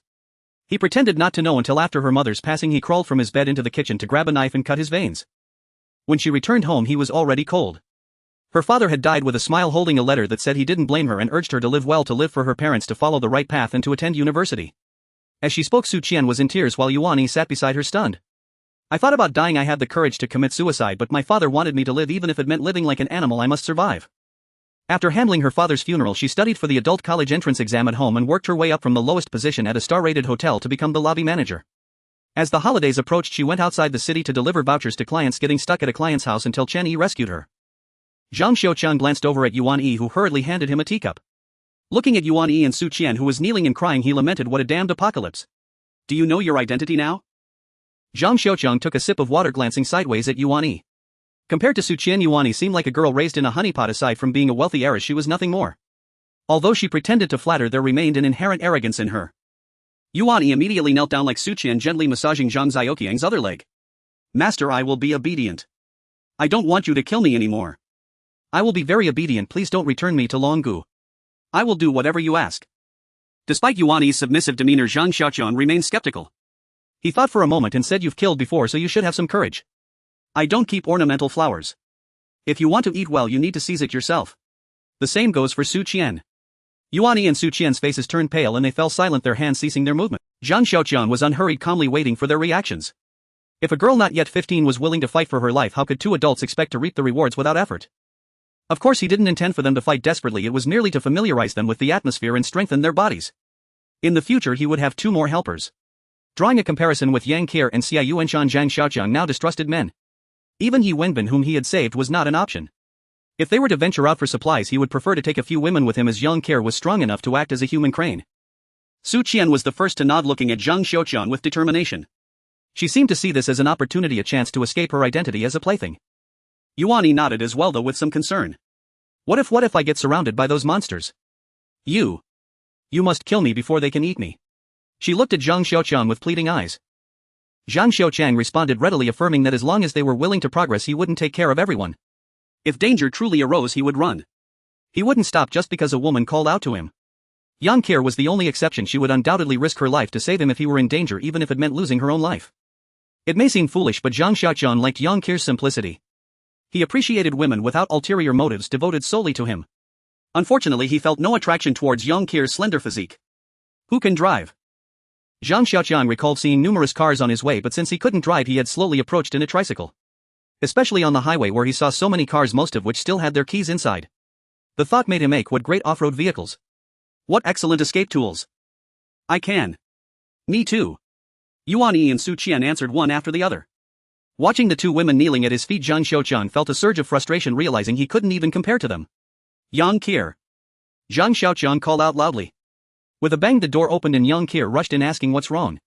What happened? Do you want me to teach them a lesson? When she saw Zhang Xiaoqiang staring at her, she shyly replied, I wasn't eavesdropping, really. I just got here. Zhang Xiaoqiang couldn't be bothered with her and had Yuan Yi and Su Qian stand up. He walked to the door and said to Yang Qian, let's go, let's get our driver's licenses. Behind the building was a vacant lot serving as a temporary parking area filled with vehicles like Beijing Jeep, Mitsubishi and Land Rover, along with smaller cars like Bluebird and Audi. There were also 4 or 5 vans and trucks seemingly brought back by Longgu and the others.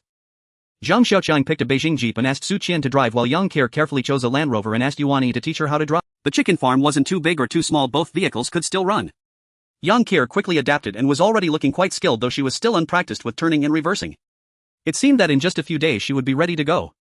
Zhang Xiaoqiang sat in the driver's seat, gripping the heavy steering wheel, his foot on an unfamiliar pedal, shaking his right hand on the gearshift, watching the scene ahead where a trio of people were shouting for help while fleeing at high speed. He sighed, it's not that I didn't want to learn before, it's just that I really have no talent for it.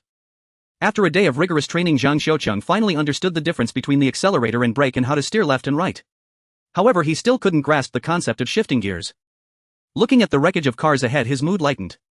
Didn't movie mobiles always have drivers when they went out? Didn't he have 2 ready-made drivers?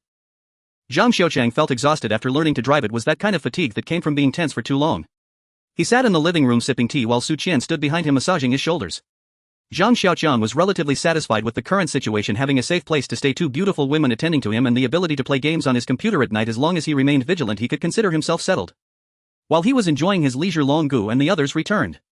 Before they entered, he heard He Wenbin speaking. Longgu, things have been chaotic these past few days. If we add up the deaths from yesterday and today, 10 people have died. I think we should light some incense for Guan Eryi before going out tomorrow. Chen Yi reprimanded from the side. Why didn't you do that earlier? If you don't burn incense regularly, who will care when it matters? Zhang Xiaoqiang looked up to see Long Gu entering with a dark expression, followed by Chen Yi and the others. Brother Long walked into the living room and immediately saw Zhang Xiaoqiang, who greeted him with a slight smile that appeared strained. Chen Yi and He Wenbin, who entered the room afterward, also looked displeased with bandages wrapped around their foreheads, their faces filled with anger. Brother Long, Zhang Xiaoqiang said with curiosity. Earlier that morning they had all been deployed, so what could 20 strong men not handle? Unless they encountered AD2. Sigh. You don't know my brother. Whenever things go slightly wrong, all sorts of misfortune come rolling in. That morning Brother Long and Chen Yi took a group to the grain collection center 30 miles away, which used to belong to the armed forces but was later converted into a granary where grains from local farmers were sold. It was located right by the town and usually there weren't many people, plus the peak season for grain collection had passed, making it relatively. Brother Long thought about getting some stockpiled grain from the granary, so he drove 4 or 5 SUVs and a heavy truck to the grain collection center. At that time there weren't many zombies around the center, and when they sent someone in to check they found nothing unusual in the granary. The group relaxed their vigilance and drove directly to the granary, smashing the large lock to open the door. Seeing the mountains of grain inside, Brother Long and the others were envious and immediately started to move it. Just after a couple of trips, trouble struck. Near the gate of the collection center was a small courtyard which used to be the arms depot of the armed forces but was later converted into a cash settlement area where farmers would settle their cash after buying grain. The guards were only focused on the outside of the collection center, and by the time they noticed dozens of zombies charging out from the small courtyard, it was already too late. The group was trapped inside the collection center and Brother Long ordered a retreat, driving the vehicle towards the exit with the cannon barrel leading the charge through the horde. Unfortunately, several type zombies blocked the front entrance, and as they knocked over a few regular zombies, the vehicle's speed slowed down, allowing the type zombies to overturn the smaller vehicle. The driver was pinned under the vehicle and the cannon barrel jumped out too hastily, suffering a head injury. The zombies, sensing the blood, went into a frenzy, rushing towards the deceased driver while some zombies lunged at the cannon barrel. The cannon barrel crawled onto the heavy truck and the convoy was surrounded by zombies. The scene was chaotic. An SUV had overturned at the entrance and the SUVs behind were unable to break through, while the heavy truck that could push through was stuck at the back. The small vehicles blocked the path, and with zombies outside, the people in the smaller vehicle dared not get out and crowded onto the heavy truck. Thus over 20 strong men were surrounded by dozens of zombies. With not many bullets left, Brother Long didn't order them to shoot. Seeing they were trapped, he grew anxious, grabbed one of his subordinates, slashed at him a few times and threw him at the entrance of the granary. The man rolled on the ground bleeding and screaming until the remaining zombies were attracted to the back of the convoy. Only then did the people in the smaller vehicle seize the chance to climb onto the heavy truck, and Brother Long's group drove the heavy truck to push aside the obstructing smaller vehicles, finally escaping. Speaking of luck, it hasn't been terrible yet. We haven't encountered anything that moves that fast. Otherwise the heavy truck wouldn't have stood a chance. It could climb up. Brother Long was still feeling fortunate for not encountering an type zombie. Zhang Xiaoqiang was dumbfounded on the side, over 20 strong men surrounded by dozens of zombies, abandoning all their SUVs and losing 2 men. Was Brother Long still happy for not encountering an type zombie? Zhang Xiaoqiang worried about the safety of the chicken farm. If they encountered a D2, wouldn't that lead to a complete rout? The chicken farm may be good, but it's not a place to stay for long. Brother Long, there are living people at the grain collection center. Those things were attracted to the courtyard by the living people. Zhang Xiaoqiang reminded Brother Long of this realization. I know. We've encountered it before, but it was only a few zombies and a couple of dozen people could solve them in no time. But this time, with dozens of them surrounding us, we can only run. Brother Long was also frustrated. Why did they have to hide in the granary instead of somewhere else? It caused them to lose 2 of his subordinates, and now their strength was greatly diminished. So how much grain did we recover? Zhang Xiaoqiang asked with concern, as grain was very important. Without it, people's morale would be unstable. About a ton, enough to last us around a month. Brother Long thought the haul was still decent. They lost 2 irrelevant guys but gained a month's worth of grain. Brother Long, what's the procedure for going out to find more grain? Zhang Xiaoqiang thought he also needed to go out looking for grain, so he asked for clarification. He couldn't do it for free. Can't wait, can you? In our place we eat based on our abilities. If you find something outside, you need to hand over 2 layers. 1 layer goes to me, another to Chen Yi, and the rest goes to the public. In case anything happens, at least you'll be sustained, and the remaining 80% is split between you and your subordinates. Brother Long's rules felt like a personal income tax. Not only did he collect taxes but also provided insurance for safety. By the way, where do the women eat? Zhang Xiaoqiang recalled that Yuan Yi and Su Qian weren't allowed in the restaurant. Of course, whatever you provide to the kitchen is what they eat. If you provide rice, they eat rice. If you provide big fish and meat, they eat big fish and meat. At this point, Brother Long remembered something else to instruct Zhang Xiaoqiang. This morning Kir came out of your room. From now on shall be your responsibility, and you mustn't treat her poorly. Zhang Xiaoqiang's heart stirred. Does this count as getting married? If we encounter any survivors, should we bring them back? Zhang Xiaoqiang decided to check out the grain collection center. It was good that Brother Long had scouted the way ahead. Being cautious wouldn't be a problem. Bring them all back. If you dare to risk your life to rob, you should dare to work hard for chicken feed. The most beautiful women can stay in your room while the others will be sent to the back to be raised by others together. Evidently women in the apocalypse held little value, they typically became playthings for men. The more attractive ones were monopolized by one man while the less attractive ones were claimed by a group of men. A woman finding her footing in the apocalypse was quite difficult. Former strong women and fierce girlfriends would only suffer more in the apocalypse. Before long the group arrived at the restaurant for a dinner that wasn't particularly lavish, after which Zhang Xiaoqiang returned to his bedroom.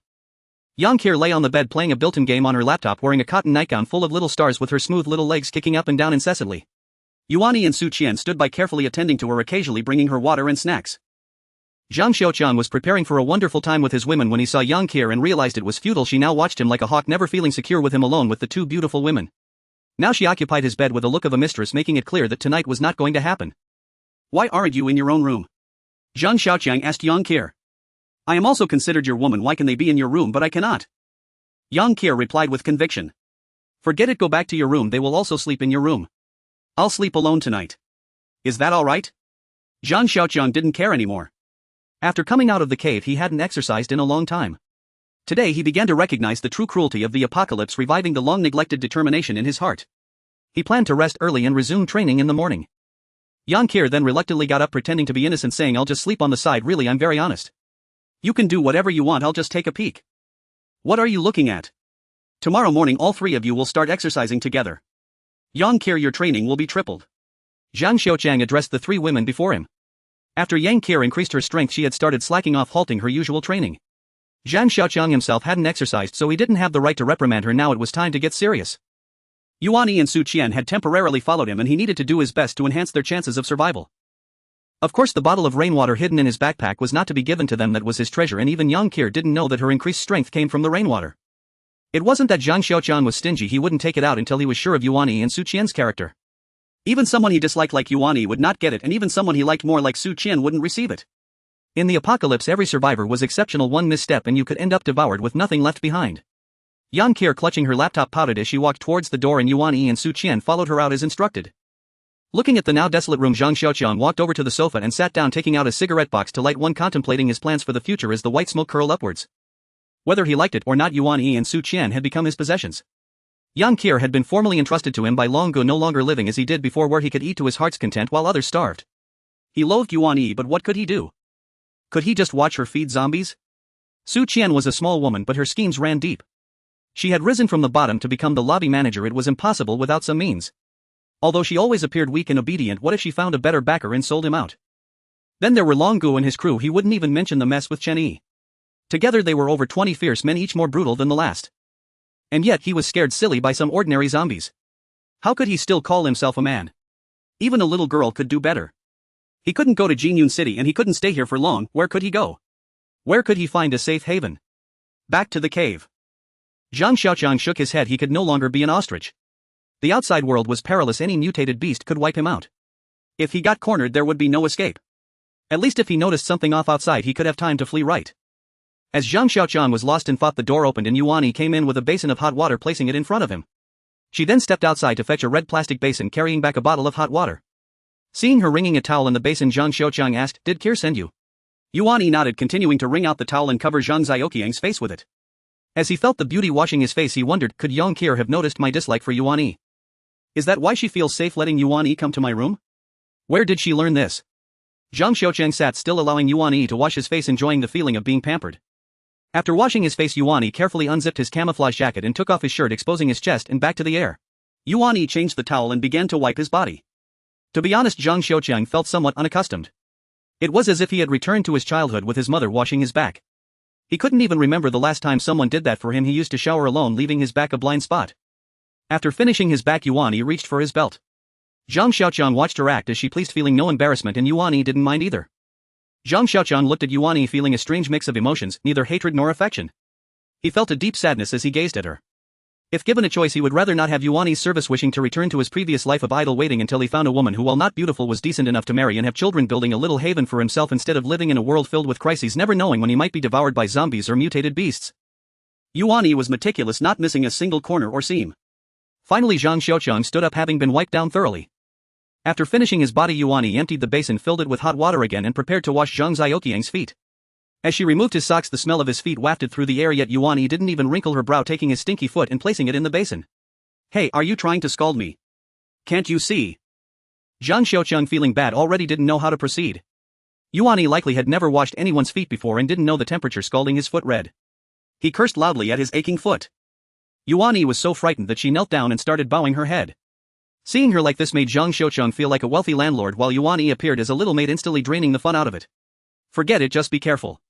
After Zhang Xiaoqiang spoke, Yuan Yi looked up surprised, seemingly unable to believe that he had let her off just like that. Seeing his gaze turn unfriendly again, she hurriedly lowered her head.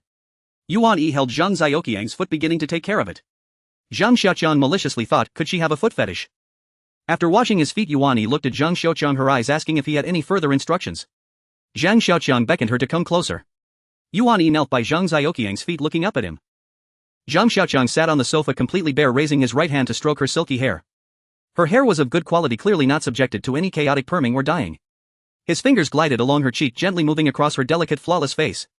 Her skin was exquisite, and the smoothness under his fingers felt as soft and warm as jade. Yuan Yi didn't dare to move until Zhang Xiaoqiang lifted her chin. He gazed into her dreamy large eyes and softly said, "You are beautiful. Among all the women I've seen, you rank third, yet I just don't like you. Indeed, I find you quite annoying."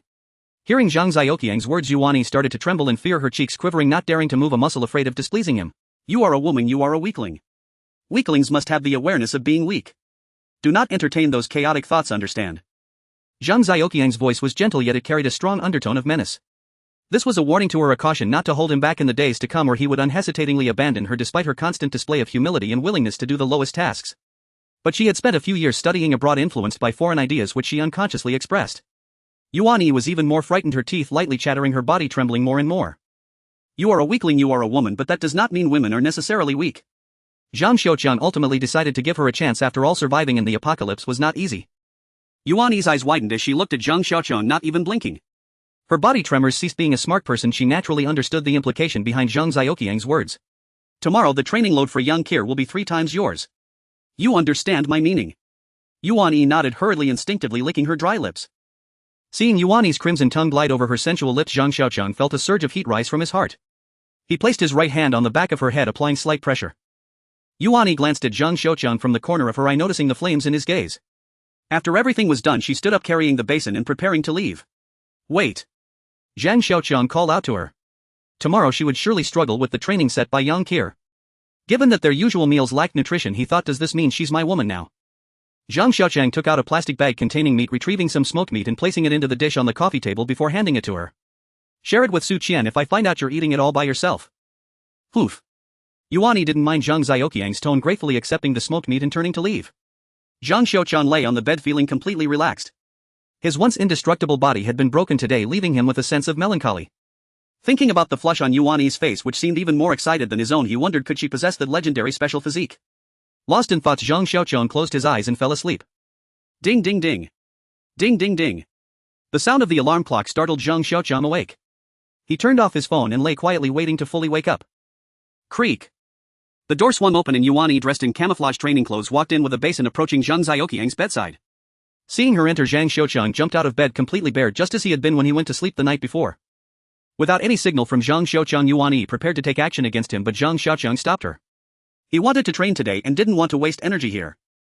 His current abilities were still too weak, it wasn't yet time to enjoy.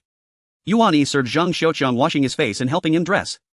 When everything went smoothly, Zhang Xiaoqiang asked, "Did Kier send you?" "Miss Kier gave Su Qian and me each a phone. I saw the time was about right, so I came over," Yuan Yi said with her head down, feeling a bit scared, worried that Zhang Xiaoqiang might not be pleased. Zhang Xiaoqiang stroked her jade-like face and said, "Don't think that this means I won't dislike you." With that, he walked out. Outside the gate, Yang Kier and Su Qian stood on one side in camouflage training uniforms. Yang Kier was boredly twirling her finger around the threaded steel beast horn gun, while Su Qian and Yuan Yi stood empty-handed watching Zhang Xiaoqiang. Zhang Xiaoqiang observed that the perimeter of the chicken farm extended over 1,000 meters. After running 3 or 4 laps, his body felt adequately active. It seemed that current military morning runs were around 3,000 meters, so Yuan Yi and Su Qian shouldn't rush during their first run. Just follow along and run slowly. Zhang Xiaoqiang was fully equipped, wearing a backpack with a Jingwei ancient sword inserted, a military water bottle slung across his shoulder, and leading the way with his beast horn chrysanthemum gun. Yang Kier followed closely behind, carrying a light blue backpack and holding her threaded steel beast horn gun.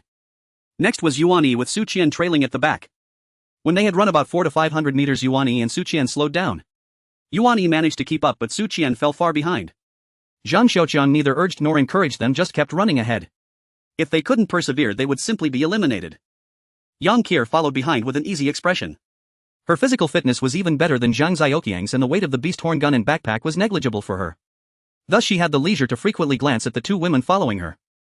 Yuan Yi had a slightly better physical condition. Having grown up in a well-off family, she had never experienced hardship. She had maintained her exercise routine abroad, but after returning home she had gradually relaxed. Now she was just a bit unaccustomed, but she would adapt and feel much better. Su Qian was different. Coming from a poor family, she hadn't tasted many good things and her development was not very good. With a weak foundation, she had to devote herself to completing tasks after starting work, leaving no time for exercise. Now she felt a sense of struggle, but her stubbornness formed from childhood supported her to keep running. On the first lap, then the second lap, Zhang Xiaoqiang caught up with and surpassed the lagging Su Qian without glancing back, continuing to run ahead. Yang Qian closely followed Zhang Xiaoqiang and made a face at Su Qian before sprinting past her. By the third lap, Yuan Yi also overtook Su Qian and gave her an encouraging glance. Su Qian jogged slowly, feeling as if flames were scorching her throat. There wasn't a drop of saliva in her mouth and her throat felt like it was about to smoke.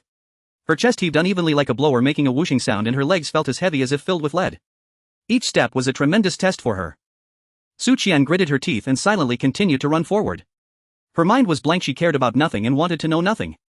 She just focused on the road ahead, running slowly, and sought a new target to surpass once more. When she saw Yuan Yi, who was ahead, overtake her from behind, tears suddenly welled up, swirling in her eyes, but ultimately wiped away by the back of her hand before they could fall.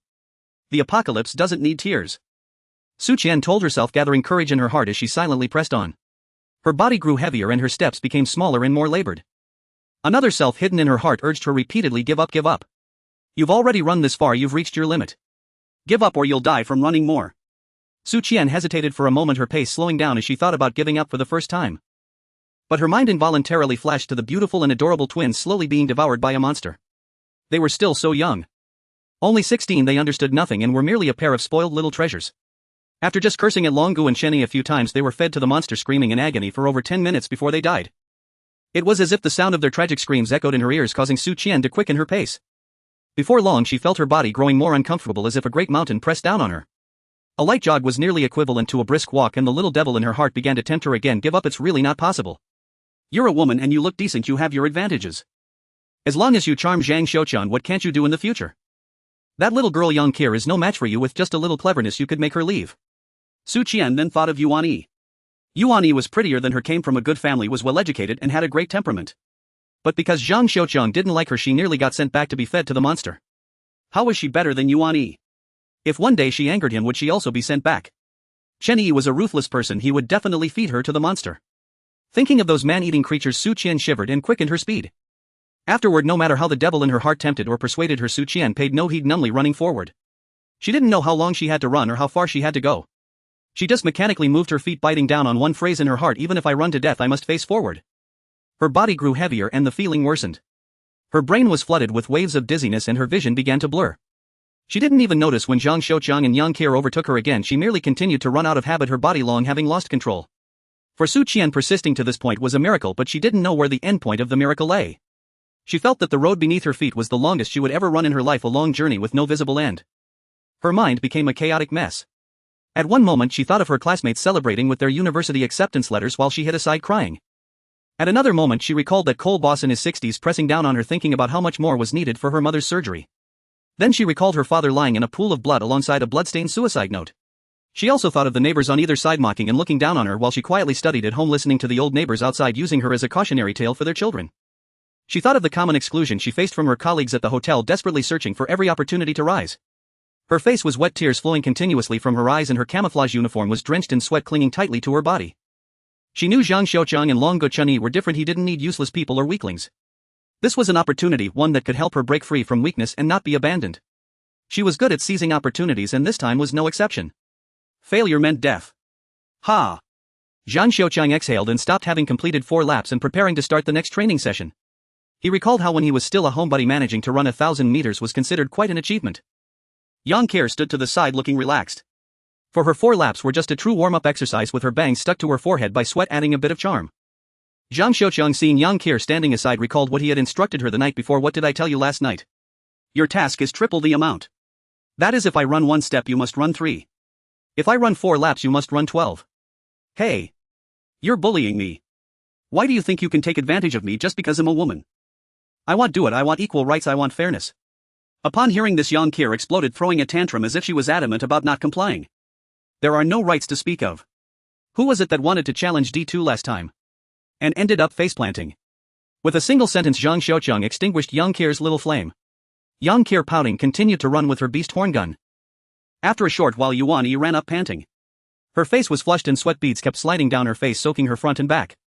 She glanced at Zhang Xiaoqiang and, gritting her teeth, followed Yang Kir. It seemed her life abroad had been very healthy. Her physical fitness was quite good, even better than that of the former Zhang Xiaoqiang. Su Qian was still slowly moving from a distance, running very slowly, having only completed just over 2 laps so far. Zhang Xiaoqiang didn't rush her. He didn't care how fast she ran as long as she had the heart to persist. As long as she didn't give up, it proved she still had the hope to become stronger in this apocalypse. No one could save her, only relying on herself could she survive and live well. Zhang Xiaoqiang, shouldering the beast horn gun, squatted down to do frog jumps, repeatedly leaping up and down, slowly getting into the zone. The women running laps were forgotten by him. Each time he felt exhausted, he would recall the dangers and difficulties he had faced, forcing himself to challenge higher limits. How many laps has it been? How many times has she surpassed Su Qian? Huff! Huff! Yuan Yi gasped for breath, swinging her arms. She had no energy to look around. Her eyes were fixed solely on Yang Kir, who was running further and further ahead. When abroad, her routine was always very regular, with daily running sessions. She often participated in various sports, yet compared to Yang Kir, she felt utterly inferior. Her brain began to feel congested and oxygen started to run low. She had to quicken her breathing rate and desperately keep up with Yang Kir's pace, not allowing herself to fall behind like Su Qian. Her father's approval, her mother's affection, the attentions of handsome men at the company felt like a distant memory, as if centuries had passed. Once she had been the pride of the heavens, believing no man was worthy of her attention, thinking herself the center of the world. Her beauty, figure, intellect and family background were all impeccable. She felt as if she were swimming in a honeypot. She had originally thought she would dominate the business world, elevate the company to new heights, find a unique, refined, considerate husband, and together they would have a beautiful, lovely child, growing old together while nurturing their offspring. Suddenly the world turned into hell. She had always believed she was strong. Even when trapped in a warehouse, she never lost hope. After killing the old man who tried to assault her, she felt no disgust from the act of murder. At that moment she thought she was fearless. It wasn't until she encountered Long Gu that she realized she had never been in love. She had always cherished herself, never allowing other men to touch her. When Long Gu brutally took away her virginity, she felt an intense hatred. She wished she could kill Long Gu like she had killed that old man. Yes, she had to kill him. Long Gu was strong and she was no match for him. He had many subordinates, so she had to wait for an opportunity. She waited until the appearance of the pair of twins. They were such adorable and beautiful sisters. They looked like angels abandoned by God on earth. She had once been proud of her beauty until she met those sisters and realized she was nothing special. The sisters were very stubborn and often irritated Long Gu and his men. She never expected Long Gu and his men to be so ruthless. She watched helplessly as the sisters were devoured by those monsters. She didn't know how long it lasted. She was already petrified. It was her first time witnessing monsters eating people, and that scene haunted her dreams, waking her in terror. The thought of being chewed up and eaten alive drove her mad. She dared not harbor any resentment. During those despairing days she had thought of death more than once, taking out the small knife she had secretly hidden to gesture at her artery. But she truly lacked the courage to act. Time and again she sat on the ground with the knife, crying her heart out. After crying she would tidy herself up to serve Long Gu's whims, believing life would continue like this. Zhang Xiaoqiang appeared. He was different from Long Gu. He didn't want her to stay and instead let her leave. Fearing Long Gu's threats and the thought of being devoured by those monsters, she clung to him like a shameless woman, secretly hoping to annoy him enough to make him kill her. Later she learned he planned to return her to Long Gu, and she was frightened. Long Gu was a man who cared about his reputation. She knew she would definitely be eaten by those monsters. She was terrified. That kind of despair was deeper and heavier than being treated like a dog in front of Long Gu. He hated her, though she didn't know why, nor did she want to know. All she knew was to obey, to be more obedient than Su Qian, so she wouldn't be eaten by those monsters. She didn't hate Zhang Xiaoqiang. She didn't have the right to hate him. Her fate was no longer in her hands. Yang Kir was already out of sight, and a sense of urgency filled her heart. She quickened her pace, hoping he wouldn't get angry. As Zhang Xiaoqiang finished the second set of frog jumps, he looked towards the 3 girls. Yang Kir was steady and composed, running at a uniform speed, while Yuan Yi trailed far behind. Yuan Yi was performing well and her quality was commendable. Tomorrow she could practice with equipment. As for Su Qian, where was she? Not seeing Su Qian, she instead spotted a colorful heap on the ground. Approaching, she found Su Qian lying there, pale and unconscious. After carrying her to the entrance and dropping her on the ground, Su Qian didn't move at all. Zhang Xiaoqiang opened a water bottle and splashed some water on her face. The cold water startled Su Qian, causing her body to twitch slightly. Some water droplets rolled to her lips and a delicate pink tongue flicked at the droplets. If you're awake, get up on your own. Don't play dead on the ground. Zhang Xiaoqiang said coldly, without a hint of expression, nor did he offer any comforting words despite his decent impression of Su Qian. Su Qian groaned and opened her eyes, struggling to sit up. Bang! An olive green military water bottle was thrown at her feet. She picked it up, twisted off the cap and began to gulp it down. In her haste she choked and began to cough violently. After she recovered slightly. "How many laps have you run?" Zhang Xiaoqiang asked her. I don't know, I can't remember the ones behind." Su Qian replied, shifting from a sitting position to kneeling with her head down, trembling in fear. "If you don't know, start running from the beginning. Remember this time," Zhang Xiaoqiang said coldly. No matter what, she thought he was in charge now. "Yes, master." Su Qian bowed her head and shakily ran off into the distance. "Ha! I finished running." Yang Qir ran to Zhang Xiaoqiang's side, and now it wasn't just sweat on her forehead, her entire body was drenched with a large patch of sweat soaking her back. "Begin frog jump practice." Zhang Xiaoqiang said little else and started to continue his frog jumps. Zhang Xiaoqiang and Yang Qir finished breakfast and returned to the temporary training ground. Yuan Yi had already finished her run, looking like a noodle as she slumped on the ground gasping for breath. Su Qian was still running laps over there. Watching her sway, it was clear she was close to fainting again. He had Yang Qir bring Su Qian over to rest for a while, giving each of them a flatbread as breakfast. Here women had only 2 meals a day with no breakfast provided.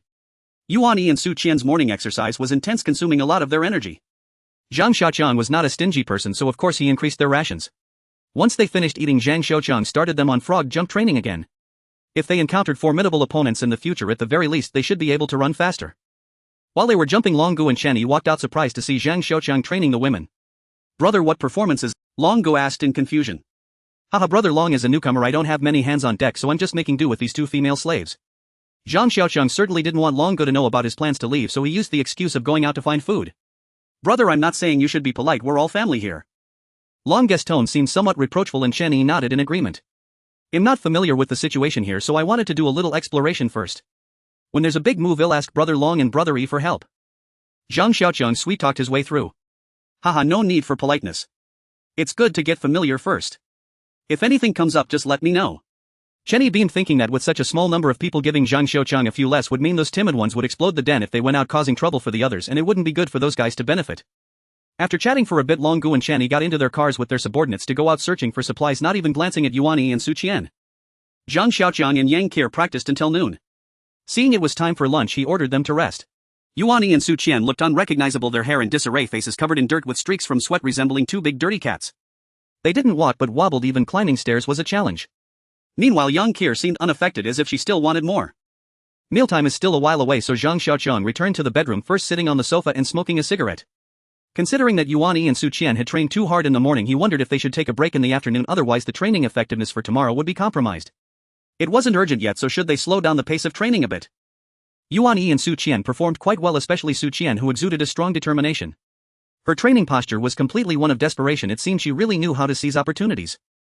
After finishing a cigarette and taking a sip of water, he continued to ponder where to go next, since he couldn't make it to Jinyun City and couldn't stay long in J City. He wondered what the situation was like in the capital, which was supposedly the most strictly controlled area and had the most comprehensive emergency response plans. There should still be some military presence capable of maintaining order, at least preventing people from being treated as slaves or women as mere objects. Could I go to BJ? Zhang Xiaoqiang found it amusing. He couldn't even get to HW, which was only a few hundred kilometers away, let alone cross several provinces to BJ. He didn't even have a map. What if he accidentally ended up in another country? Creak. The door opened and Yuan Yi entered, wearing a white floral nightgown, carrying a basin of water. The sight of the basin made Zhang Xiaoqiang feel uncomfortable, as he was drenched in sweat from the morning's intense training. It was fortunate that he now had the opportunity to wash up. Zhang Xiaoqiang stood up without letting Yuan Yi take action, taking off his clothes and feeling immediate relief.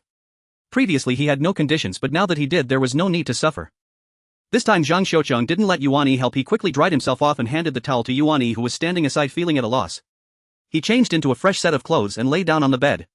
Yuan Yi, holding the basin of water, was about to leave when she was called back. "Bring me my lunch later, I'll take a nap first." Yesterday Zhang Xiaoqiang had lunch with Yang Qir, so there was no need to eat in the dining hall.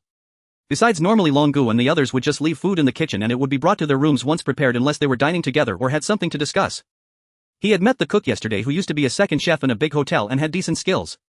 He was also the only one here who could eat rice without working hard for it. It seemed that saying once you become a chef you'll never go hungry was indeed a profound truth. Halfway through his nap he felt someone walking in. Zhang Xiaoqiang opened his eyes to see Yuan Yi standing at the foot of the bed with his lunch. The lunch was quite good. The chef had prepared a claypot rice with cured meat for Zhang Xiaoqiang. He couldn't even remember the last time he had claypot rice, and now savoring this rare dish in the apocalypse felt quite nostalgic. After finishing the claypot rice and taking a sip of water, Zhang Xiaoqiang asked, "Where's Qir?" Normally she would keep a close watch on him like a thief. Now Yuan Yi was here for so long, but she hadn't come to ambush him. Miss Kier fell asleep without eating, saying she didn't sleep well in the morning.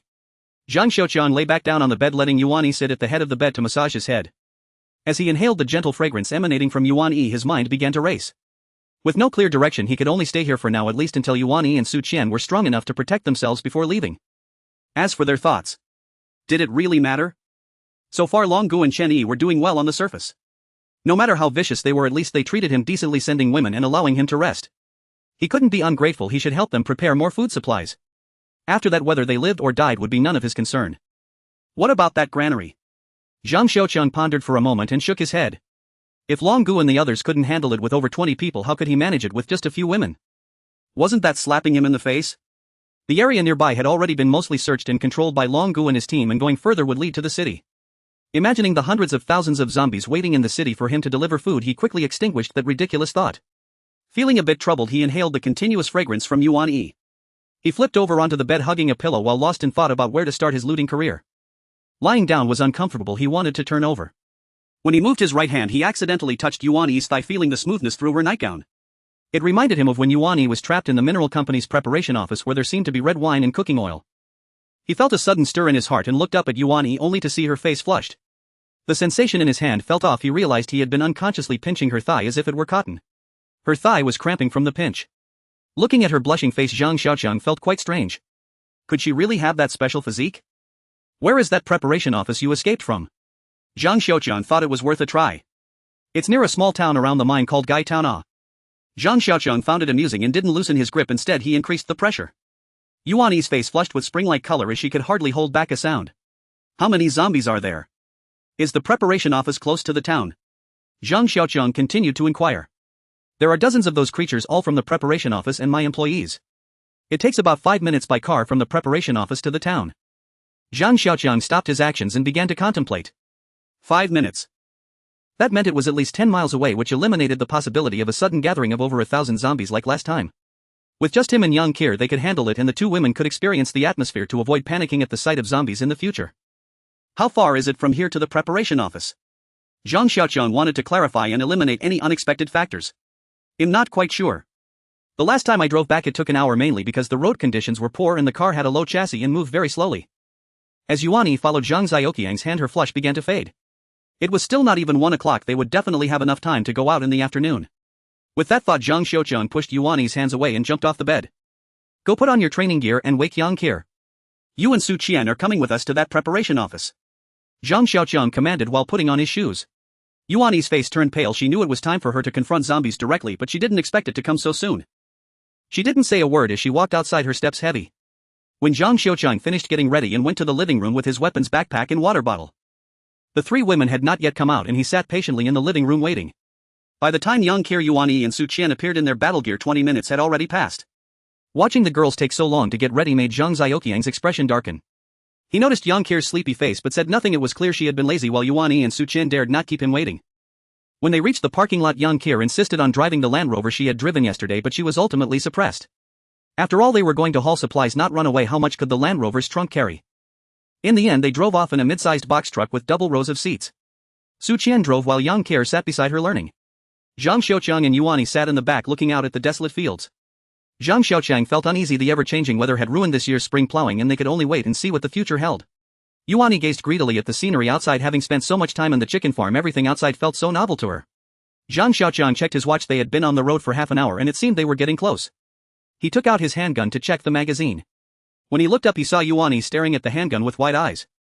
Noticing Zhang Xiaoqiang looking at her, she quickly lowered her head like a child who had done something wrong. Her fingers were pale, indicating her fear. Zhang Xiaoqiang understood her feelings well. She thought that as long as she had a gun she could control her own fate and would not be treated like a dog. This was typical of a weak mentality, always placing hope on elusive things, never considering that through training she could also become strong. Click. He inserted the magazine into the grip of the gun, aimed it forward, and handed it to Yuan Yi. She hesitated to take the handgun. Take it! Zhang Xiaoqiang shouted at the shrinking Yuan Yi. Yuan Yi shivered involuntarily as she took the gun, feeling utterly at a loss while holding it, her hands trembling violently, unsure whether to keep it or put it down. Without waiting for her reaction, Zhang Xiaoqiang grasped the hand holding the gun and pressed it against his head, looking into her eyes and commanding, pull the trigger. Yuan Yi was terrified, very terrified. She felt as though she was not holding a gun but a burning coal. Her whole body trembled as she wanted to release the weapon, yet Zhang Xiaoqiang held her hand tightly, making it impossible to let go. In front of them Su Qian, who was driving, was also uneasy, glancing at the rearview mirror from time to time. Yang Qian merely cast a quick glance behind before continuing to watch Su Qian drive without a care. Shoot! Haven't you always wanted to? Zhang Xiaoqiang continued to shout, ignoring Yuanyi's pale face filled with fear and dread. Tears welled up in Yuanyi's large eyes, streaming down her cheeks. With a sudden exertion she broke free and the gun fell onto the seat. Smack! Zhang Xiaoqiang finally broke his father's rules and slapped Yuanyi.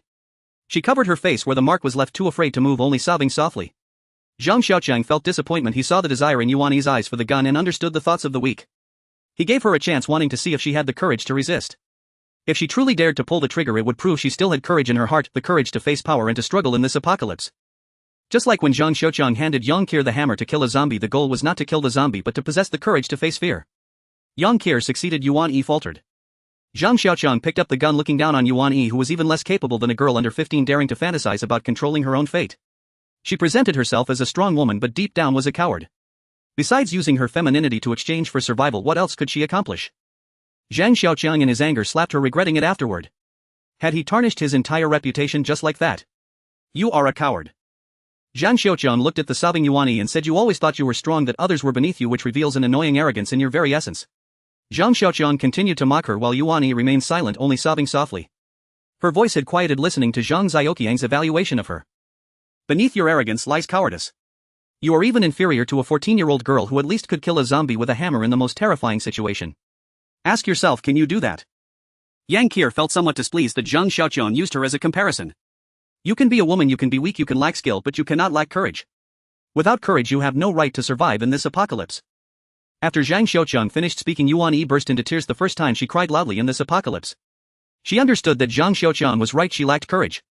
She had wanted to kill Longgu, but every time she saw him she hesitated, finding excuses only after witnessing the monsters devour people. Wanting to commit suicide. Yet she never had the courage to go through with it. Now fully exposed by Zhang Xiaoqiang, she finally comprehended her own cowardice. Master, please don't give up on me. I will be obedient, really. Even if you treat me like a dog, I would be willing. Please don't abandon me, woo woo woo. Yuanyi pleaded with tears as she feared the unknown fate. Zhang Xiaoqiang was also troubled. He wanted to give up on Yuanyi. A person without courage would only hold him back. They might face journeys of thousands of miles, encountering countless difficulties along the way. Who knew when this coward would cause trouble? Seeing Zhang Xiaoqiang's indecisive expression, Yuanyi's fear intensified. She suddenly lunged at him, unbuckling his belt, continuously muttering, Master, please don't abandon me. I can do anything, I can do everything. Really, I can do anything. Smack. Zhang Xiaoqiang slapped her again. After the first, there was bound to be a second, especially for someone he disliked like Yuanyi. Yuanyi, after receiving the slap, felt happy. Master, hit me. You can hit me however you want. Zhang Xiaoqiang found Yuanyi's reaction amusing yet pitiful. Sit tight. He commanded, and Yuanyi immediately complied, presenting herself as obedient. I'll give you another chance. This is a hammer. If you encounter a lone zombie, you can either kill it or let it eat you, or you can get out of the car right now. Zhang Xiaoqiang made Yuanyi choose. She looked at the hammer in front of her, hesitating. She knew that once she made a choice there would be no turning back. Right now she was extremely afraid of Zhang Xiaoqiang. This fear surpassed her dread of Longgu, who was satisfied as long as she obeyed, while Zhang Xiaoqiang required her to face those man-eating monsters. Struggling internally, she gazed out the window at the desolate farmland and the scattered zombies, then looked back at the iron hammer. After several glances at Zhang Xiaoqiang, whose eyes were filled with indifference to her plea, she felt increasingly desolate. With a lightness in her hand she received the hammer. Zhang Xiaoqiang picked up the gun and pulled back the slide, saying to her, I will shoot you before the zombies can eat you.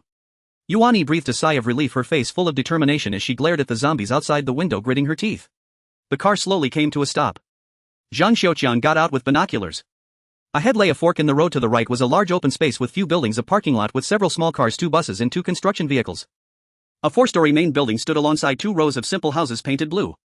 Not far away were 2 small buildings under construction, scaffolding still erected, and dozens of zombies wandered about the construction site. At the supply depot's main building there were not many zombies, only a few scattered ones, while the parking lot had about a dozen. It seemed Yuanyi had attracted them during her escape. Not seeing any type or stipe zombies outside, Zhang Xiaoqiang remained cautious. Including the construction site, there were still over 100 zombies, and there were definitely 3 or 4 hidden in the shadows. Zhang Xiaoqiang pulled Yuanyi down from the car, and Yang Qian jumped down holding her beast horn gun, followed by Su Qian. Go take care of the things in the parking lot. Leave not a single one behind, don't be careless. Upon receiving Zhang Xiaoqiang's command, Yang Qian tossed her ponytail coolly and turned to confront the zombies, looking confident of victory. Watching Yang Qian approach the dozen or so zombies alone, Yuanyi and Su Qian were both astonished and terrified. They knew that even a dozen big men might not be able to handle those zombies. How could someone not yet 15 like Yang Kir dare to face them alone? Yet Zhang Xiaoqiang had ordered Yang Kir to go alone, seemingly unconcerned at all. Don't you feel ashamed? You can't even match a minor girl. Zhang Xiaoqiang, looking relaxed, addressed the two trembling women with pale faces. Su Qian looked at Yang Kir's back with determination, tightly clenching her fists as if to encourage herself. Yuan Yi, holding the hammer, felt as if it weighed 1,000 pounds. Her hidden cowardice had been thoroughly exposed by Zhang Xiaoqiang, and her pride and self-esteem were completely dismantled. Watching Yang Kir's determined steps, Yuan Yi did not feel worry, but instead a chilling fear spreading throughout her body. She didn't dare confront a single zombie, let alone a dozen. Zhang Xiaoqiang was right, there was no room for useless women around him. Was she really even inferior to a little girl? Far inferior. How ridiculous did the management skills she learned abroad seem now? Ha! Yang Kir fully unleashed her anger over Zhang Xiaoqiang's issues with women on the zombies, rushing forward to confront a zombie, smashing it with a shot. She resembled a baseball player with the beast horn gun serving as her bat and the zombie's grotesque head as the ball. Crack! Bang! The sounds of bones breaking and watermelons bursting echoed simultaneously. The zombie's head was split in two, flying away from the top of its head down to its upper lip, rolling to the ground, leaving only a chin and a row of lower teeth connected. The rest was empty. The black blood and yellow brain matter from the zombie splattered everywhere. Yang Kir ducked and twisted her body, managing to evade without a speck of dirt touching her. Thud! The headless zombie collapsed to the ground. Thud! Yuan Yi, unable to hold the hammer, dropped it as well. Su Qian was as pale as a ghost, trembling as if she had caught a chill. Yang Kir dealt with the first zombie and rushed towards the remaining ones. Usually she appeared very obedient and well-behaved, but aside from her tendency to get jealous and throw tantrums, she was generally quite quiet. Yuan Yi and Su Qian followed Yang Kir closely because she was one of the first to follow Zhang Xiaoqiang and was also a relative of Long Gu. Deep down, however, they were indifferent to her, believing that by making Zhang Xiaoqiang comfortable they could live better than Yang Kir. Now seeing her frenzied performance, they were left shivering all over. Indeed, Yang Kir was acting very crazily, which was her usual style. She unleashed her gaming speed to clear out zombies, taking just a couple of strikes to take one down. She had grown accustomed to such exhilarating madness. With each excited scream, not a single zombie that came into her hands could escape unscathed. Wait! Bang! Zhang Xiaoqiang watched as Yang Kir became increasingly thrilled with her killing spree. His words had long been disregarded, and by the time the last zombie was about to be chopped to pieces, he realized he could not call out to her in time. Yang Kir looked at the fallen zombies, not a single one able to move, licking her lips, feeling unsatisfied, and her gaze couldn't help but land on the dozens of zombies at the construction site. Holding her gun, she prepared to dive back in for more action. Ha! This is so much more thrilling than playing games on the computer. I absolutely love this feeling. Smack! A loud slap landed on her backside, causing her to jump up, covering her rear. Do you have it? Zhang Xiaoqiang stood beside Yang Kir, scolding her.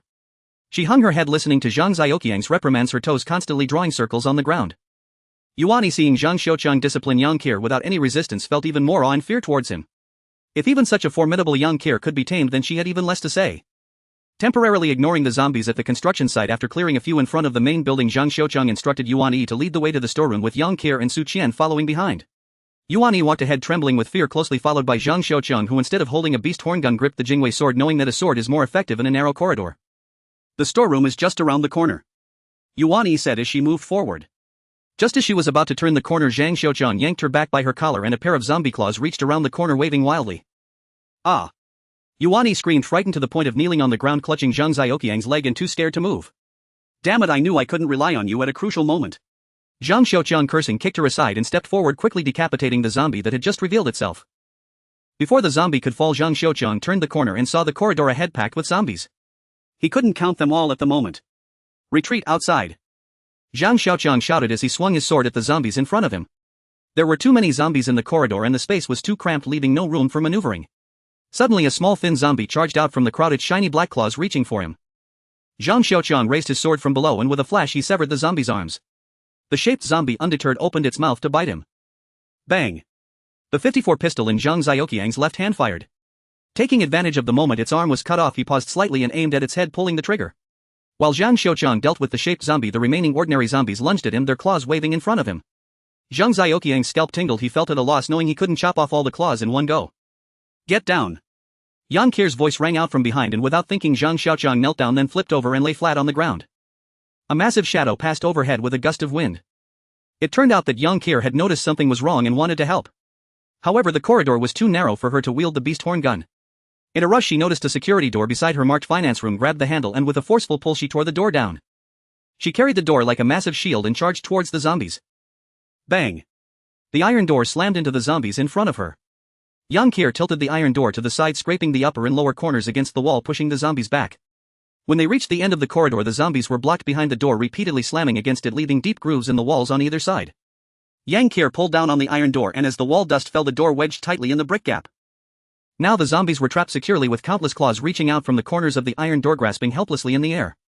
Yuan Yi was still sitting on the ground, a puddle of water seeping from her pants, clearly having wet herself from fear. It was truly a blessing from her ancestors that she could escape from here. Zhang Xiaoqiang got up from the ground, walked over to Yuan Yi and looked at her. Seeing Zhang Xiaoqiang's gaze, Yuan Yi hurriedly stood up, trembling slightly, her legs pressed together out of embarrassment, her face beginning to flush. Seeing his expression turn pale, she felt even more frightened. "Is this your courage?" Zhang Xiaoqiang felt quite frustrated and conflicted. He had no words. Just moments ago she had a fierce expression, intending to kill zombies, yet now faced with them she had wet her pants. When Yang Qiao was chased by dozens of zombies like a rabbit, she never acted like this, did she? Zhang Xiaoqiang finally understood that sending her to kill zombies wasn't about fighting monsters, but rather warmly inviting the zombies to welcome the taste. It was simply serving up food. How about trying extreme therapy? Zhang Xiaoqiang thought of it and immediately put it into action, grabbing Yuan Yi's arm and dragging her to the iron door. Seeing the zombie so close, Yuan Yi instinctively recoiled, and the sudden burst of strength nearly broke free from Zhang Xiaoqiang's grasp. "Can't I cure you?" Zhang Xiaoqiang was also serious now. With his left hand holding her, he used his right to grab her hair, pulling her head close to the zombie's claws. Yuan Yi saw the claws of the zombie just a few centimeters from her nose, screaming in fright, shaking her head to escape from Zhang Xiaoqiang's grip. Unfortunately, her hair was held tightly, and aside from the pain in her scalp, she couldn't break free. Smelling the foul odor of decay from the zombie's claws next to her nose, Yuan Yi closed her eyes in despair. "Open your eyes or I'll throw you in there." Zhang Xiaoqiang's cold threat came from behind. Yuan Yi, fearing being eaten by the zombie, opened her eyes and looked at the claws below her nose and the horde of corpses behind the door. Yuan Yi saw the zombies behind the iron door packed tightly together, with claws reaching out from the gaps, waving incessantly in front of her. She couldn't even count how many there were. The iron door creaked from being pressed upon, as if it would give way at any moment and the zombies inside would rush out. Zhang Xiaoqiang suddenly noticed Yuan Yi trembling, and then a foul smell of excrement wafted from her. Zhang Xiaoqiang remained unfazed. The smell from Yang Qiao had been worse than hers, and he had carried her around without issue. 5 minutes. 10 minutes. Zhang Xiaoqiang noticed that Yuan Yi's body remained motionless. If it weren't for the warmth from her hand, he would have thought she was scared to death. Upon a closer look, Zhang Xiaoqiang was puzzled. Yuan Yi was no longer afraid and had stopped trembling. She opened her eyes and slowly examined the zombie. As she became accustomed to the sight, her fear dissipated. With the nightmare creature right in front of her, her breathing quickened and her face began to flush. Her eyes were so alluring they could drip with water, and her legs rubbed against each other incessantly. Zhang Xiaoqiang was astonished to see Yuan Yi becoming excited. He had never seen anyone feel such a way upon seeing zombies. Women's thoughts were truly hard to decipher. Zhang Xiaoqiang released his grip. Yuan Yi stood still, not even turning her head, completely unconcerned with the claws only a few centimeters from her cheek. With her wide-open eyes, she scrutinized the zombie without missing a single detail, as if the zombie before her were a precious antique. Zhang Xiaoqiang patted her shoulder and Yuan Yi snapped back to reality. Upon seeing him, the flush on her face quickly faded until it turned pale. As her hand sank, a peculiar long spear was handed to her. The spearhead was a golden spiraled beast horn, its texture neither gold nor jade, with a faint glow sliding along its grooves, exuding an air of mystery. Yuan Yi held the beast horn spear, looking at Zhang Xiaoqiang with confusion, unsure of what he meant by giving her the spear. "You just stand here. You can leave when all the zombies inside are dead. If you haven't accomplished that before we leave, then you can just stay here." Zhang Xiaoqiang wanted her to adapt to killing. Only by strengthening her heart could she muster the courage to face future challenges. Killing was the quickest way for now. He wanted her to catch frogs here. If she couldn't even manage that, then he would have no hesitation in abandoning her. "This is your last chance. If..." As Zhang Xiaoqiang spoke, he saw Yuan Yi thrusting the spear forward. The spear had pierced through a zombie's mouth along a gap, easily puncturing its brain. Then Yuan Yi with an instinct spun the spear, turning the zombie's head into pulp, and without pausing she struck again. This time the thrust was somewhat off. The beast horn spear pierced through the chest of another zombie, and as she spun the spear again, a large hole appeared in the zombie's body. Those outside could see the situation behind the zombie through the hole. Despite the hole in its chest, the zombie was unfazed, instead becoming more ferocious, violently slamming against the iron door. Yuan Yi's flesh extended down to her neck. Her eyes sparkled as a little tongue flicked over her slightly dry lips, and the beast horn spear thrust out again. This time the furious zombie met its demise. A beast horn pierced through its throat, and with the turning of the spearhead, flesh, blood and bone flew everywhere. Bang! The zombie's head fell to the ground and the headless body toppled backwards, trapped among the other zombies, unable to fall. Zhang Xiaoqiang watched Yuan Yi unleash her feminine power, feeling a mix of emotions. He didn't like her and found her repulsive, yet he kept giving her chances. Why? Could it be that he saw himself in Yuan Yi? She feared death but also wished for it. Had he not been the same before? When he was trapped at home, losing all hope, waking up each day meant facing despair and torment. He had once held a kitchen knife to his wrist but couldn't bring himself to do it because he too was weak, a coward. It was only when he took risks for a few cabbages that he completed his transformation from coward to true man. He found the courage to face the apocalypse when he killed his first zombie, and it was on the rooftop of his building charging at 3 zombies that he realized his potential to become strong. Seeing the current Yuan Yi reminded him of his former self. By comparing who he was before with who he is now, he continued to give Yuan Yi chances. It wasn't out of kindness, nor was it preferential treatment because she was beautiful. Rather, it was because she was with him and he had to take responsibility for her. He had to give her the means to struggle for survival in the apocalypse. The apocalypse needed no weaklings. Even if you were a beauty or once held a noble status in the apocalypse, you were nothing. At this moment, Yuan Yi's behavior was very abnormal. Aside from her initial panic and fear, she had since been exhibiting excitement. Her breathing grew rapid, her face red as if she had drunk strong liquor, her eyes wide open filled with exhilaration. She had become so lost in the kill that she unconsciously moved closer. Her eyes were fixed on the zombie across from her, ignoring the ones beside her. A zombie cornered against the wall reached out to grab her arm. Just as she was immersed in her excitement, she failed to notice the impending danger. Bang! Zhang Xiaoqiang reacted swiftly and kicked Yuan Yi's thigh. Caught off guard, Yuan Yi was knocked to the ground, rolling to the side and hitting her head against the wall. Sitting on the ground, she rubbed the bump on her head, looking at Zhang Xiaoqiang in confusion. Are your eyes on top of your head? How could you not see such a big zombie? If I had been even a moment later, you would have become just like them. Zhang Xiaoqiang yelled at Yuan Yi, pointing at the zombie in the corner. Yuan Yi saw the zombie's claws grabbing around the spot where she had stood before. Her heart tightened and she struggled to breathe. After a while, she finally exhaled a long breath, looking at Zhang Xiaoqiang with gratitude in her eyes. Continue. Zhang Xiaoqiang ignored Yuan Yi's gratitude, merely checking his watch. He needed to return before dark and it was already nearly 2:30. He had to hurry. Yuan Yi propped herself up with her right hand and stood up, holding the beast horn spear. She looked at the zombie that had almost harmed her, her face twisted with rage. Her eyes no longer sparkled with excitement or fear, but instead glowed with a hint of crimson, as if a small flame was burning brightly in her pupils. Ha! This was the first time she cried out while stabbing. The speed of her thrusts increased. The beast horn spear pierced through the crack in the iron door and into the zombie's right shoulder. As she spun the spear, the beast horn's spiral pattern tore the zombie's arm away. Simultaneously, as the zombie's right arm fell to the ground, the beast horn spear again stabbed into the zombie's left shoulder and the left arm was severed as well.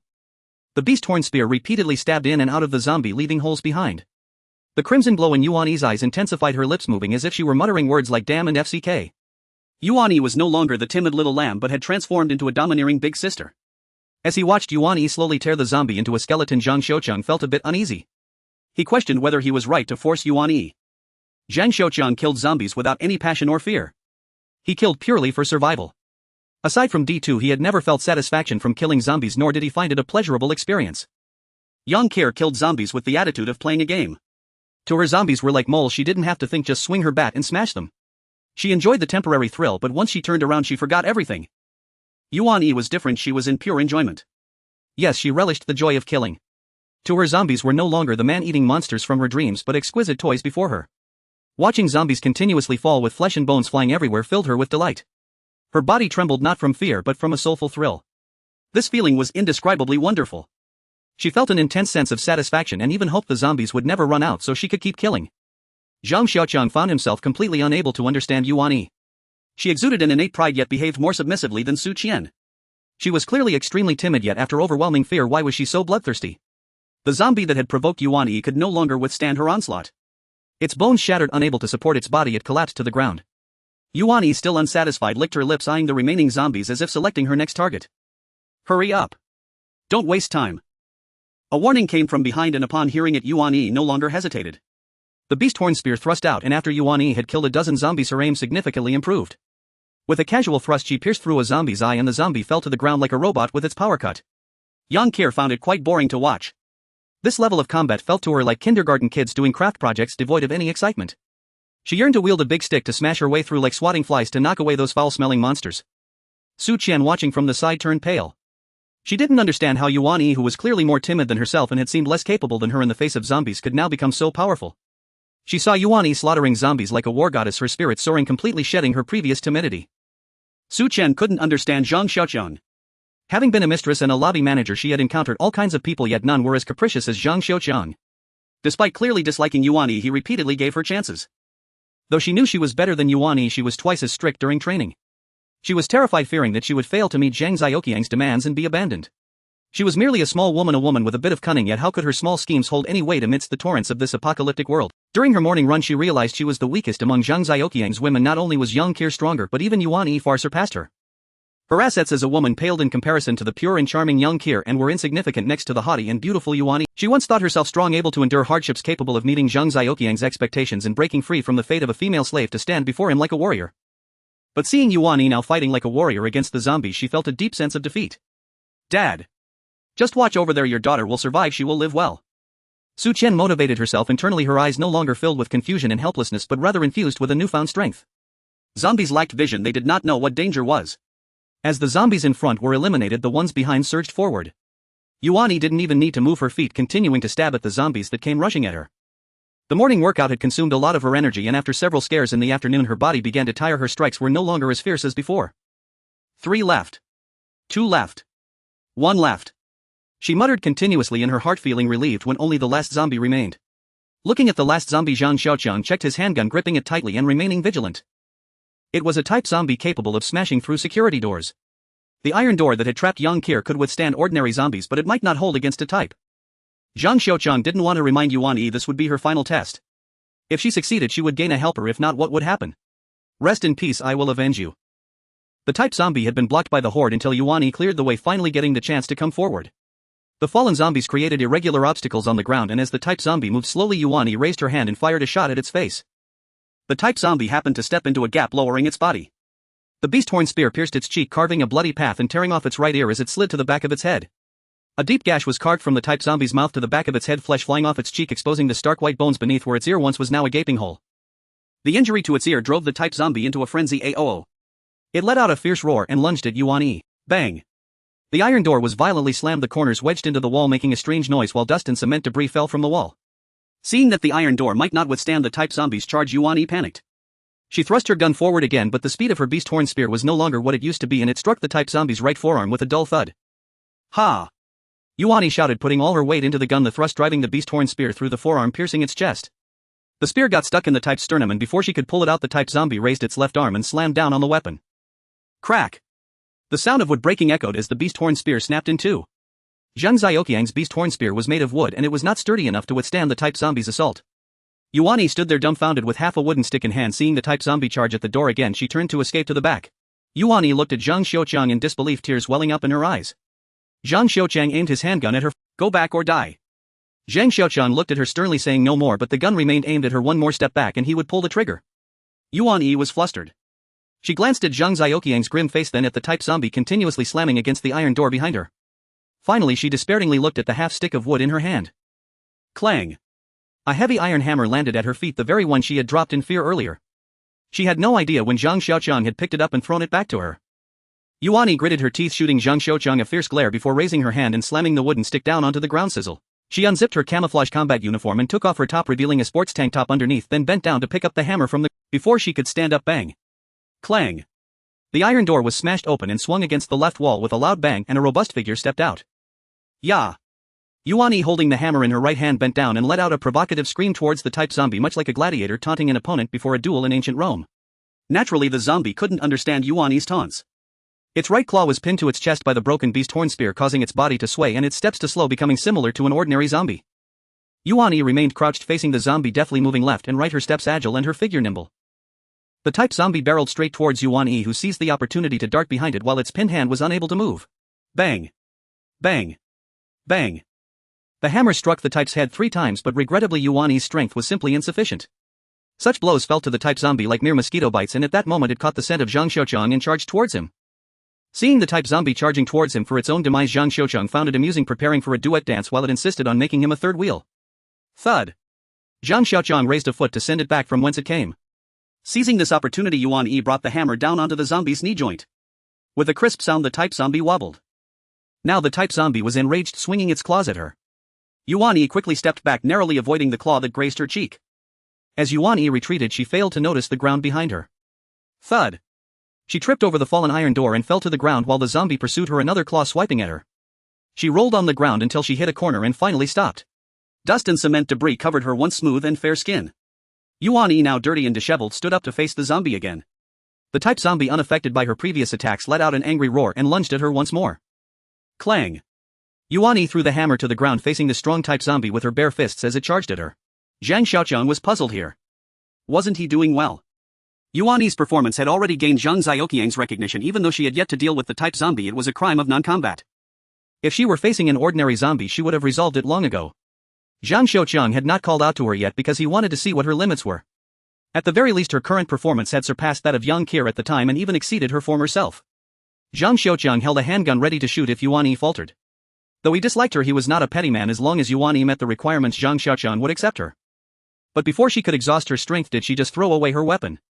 Had she given up? Was she really welcoming her impending death? Zhang Xiaoqiang felt quite regretful. Yang Qir was excited at this moment. She felt that Yuan Yi's confrontation with the type zombie was far more appealing than her hiding behind the iron door like a frightened frog. Now Yuan Yi faced the type zombie barehanded, and it was far more captivating than her own encounters. Yang Qir was tense, her crescent-like eyes wide open, missing no detail. She was just short of a cup of Pepsi in her left hand and a bag of popcorn in her right, with a sofa beneath her to comfortably watch a real-life horror film. In comparison to Yang Qir, Su Qian was different. When she saw Yuan Yi sitting on the ground, she covered her mouth with her hand, worried that her scream might disturb Yuan Yi. When Yuan Yi rolled on the ground, she pressed her hand against her chest, fearing her heart wouldn't be able to take it. When Yuan Yi threw away her weapon and looked up at the type zombie lunging at her, she covered her eyes with her hands, cautiously peeking through her fingers, ready to close them at any moment. Yuan Yi watched as the type zombie limped towards her, yet there was not a hint of fear on her face. She didn't stand still. Instead, she strolled to the center of the corridor, curiously observing the approaching zombie. Her face flushed, her eyes charming like the autumn moon, with silver teeth gently biting her lower lip, her body trembling slightly, rhythmically, clearly not from fear but from the thrill of danger. Zhang Xiaoqiang watched as the zombie approached Yuan Yi with no excess movements, just a claw swiping down. All he saw was Yuan Yi slightly sidestepping, causing the type zombie's robust body to fly through the air. Thud! The type zombie landed heavily on the ground, kicking up a cloud of dust. Zhang Xiaoqiang was left dumbfounded, and before he could react, a nimble figure leaped into the air and quickly landed on the zombie. Crack! The type zombie was completely motionless. As the dust settled, Yuan Yi stood on the type zombie wearing a small sports tank top, her right foot firmly planted on the zombie's throat.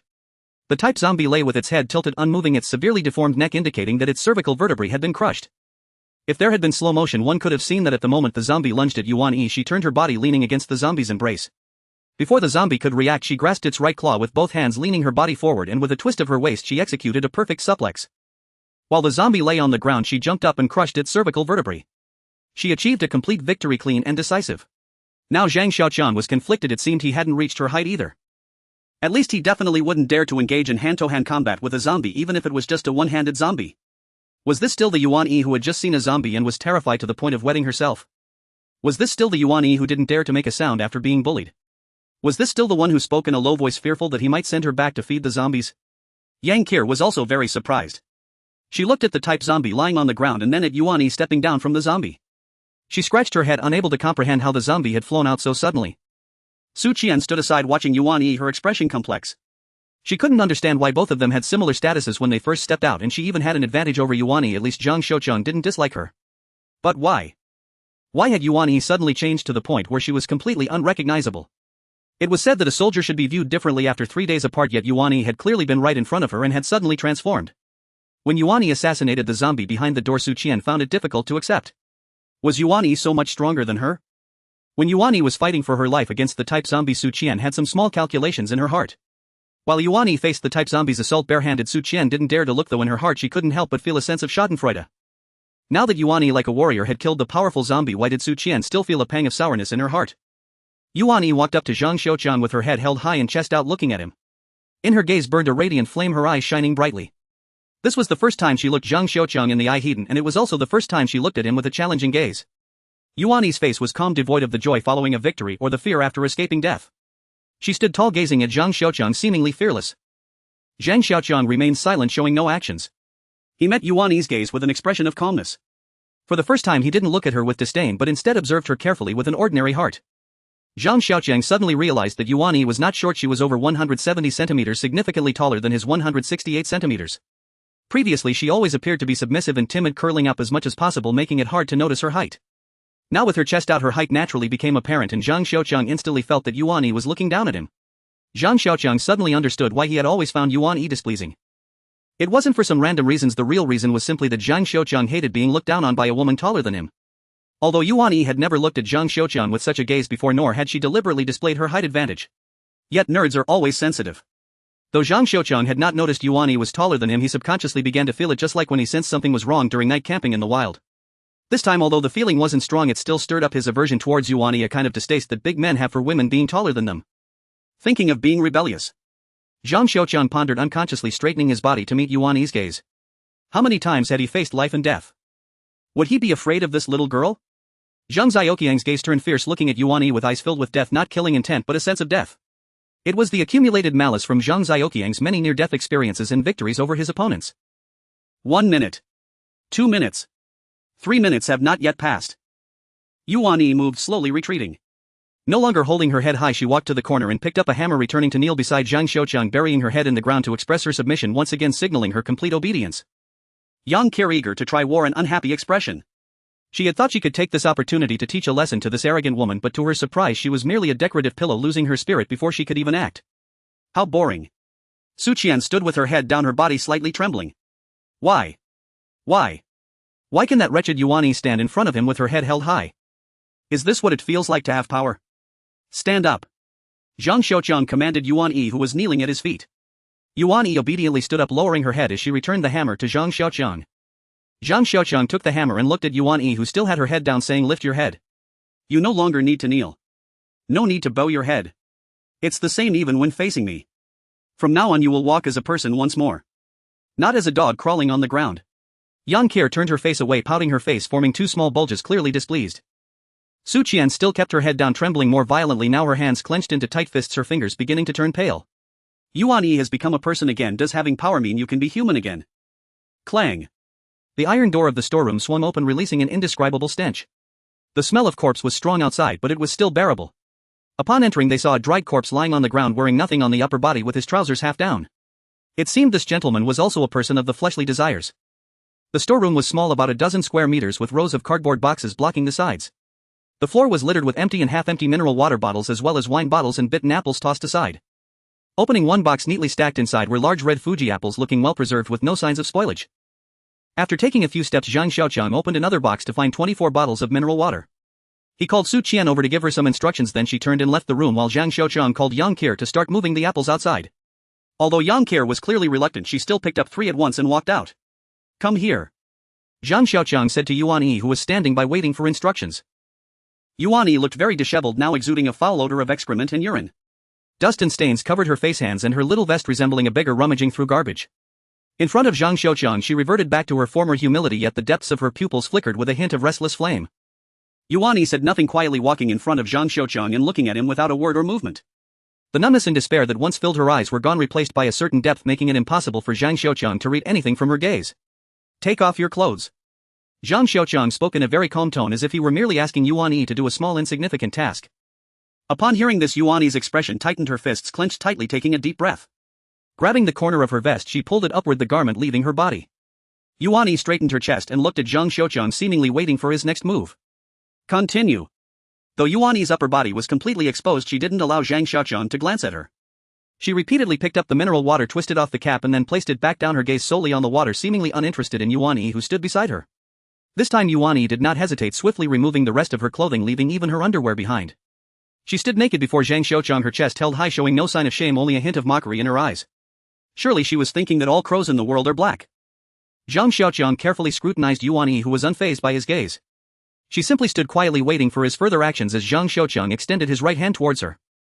Cold mineral water poured from above Yuan Yi's head, streaming down her body. The icy water made Yuan Yi shiver involuntarily. She dared not move, allowing Zhang Xiaoqiang to pour the cold water over her head. She even thought she had turned into a toy once again, at the mercy of a man.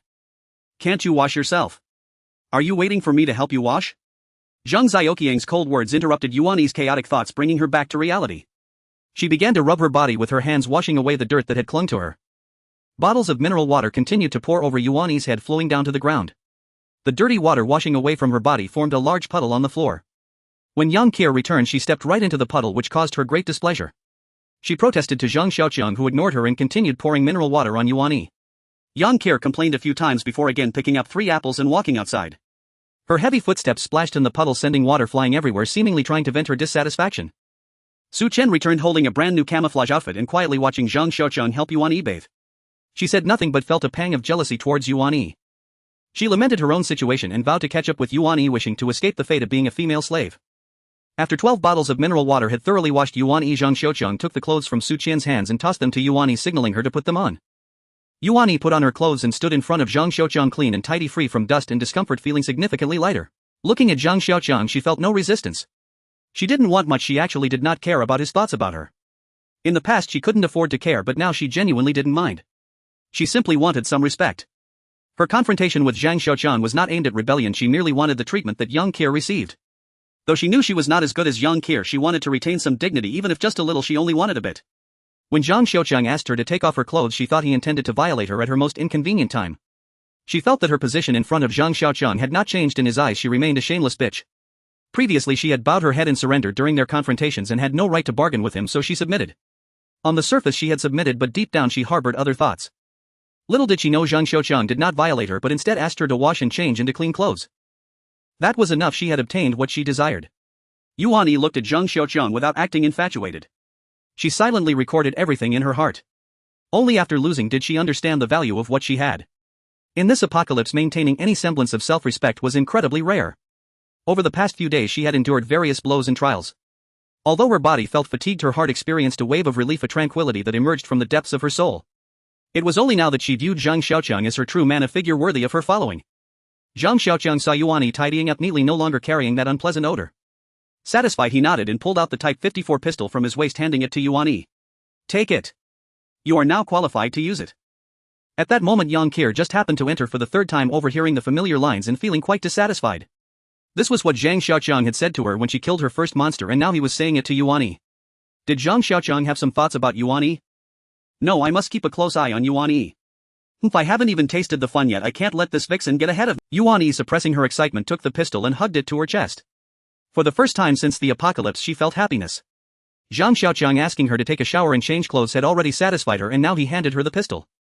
Yuan Yi felt an indescribable joy. This pistol seemed so precious to her, especially in this apocalypse where a single pistol could be traded for several women more beautiful than herself. Holding the pistol she felt gratitude beyond words and silently swore.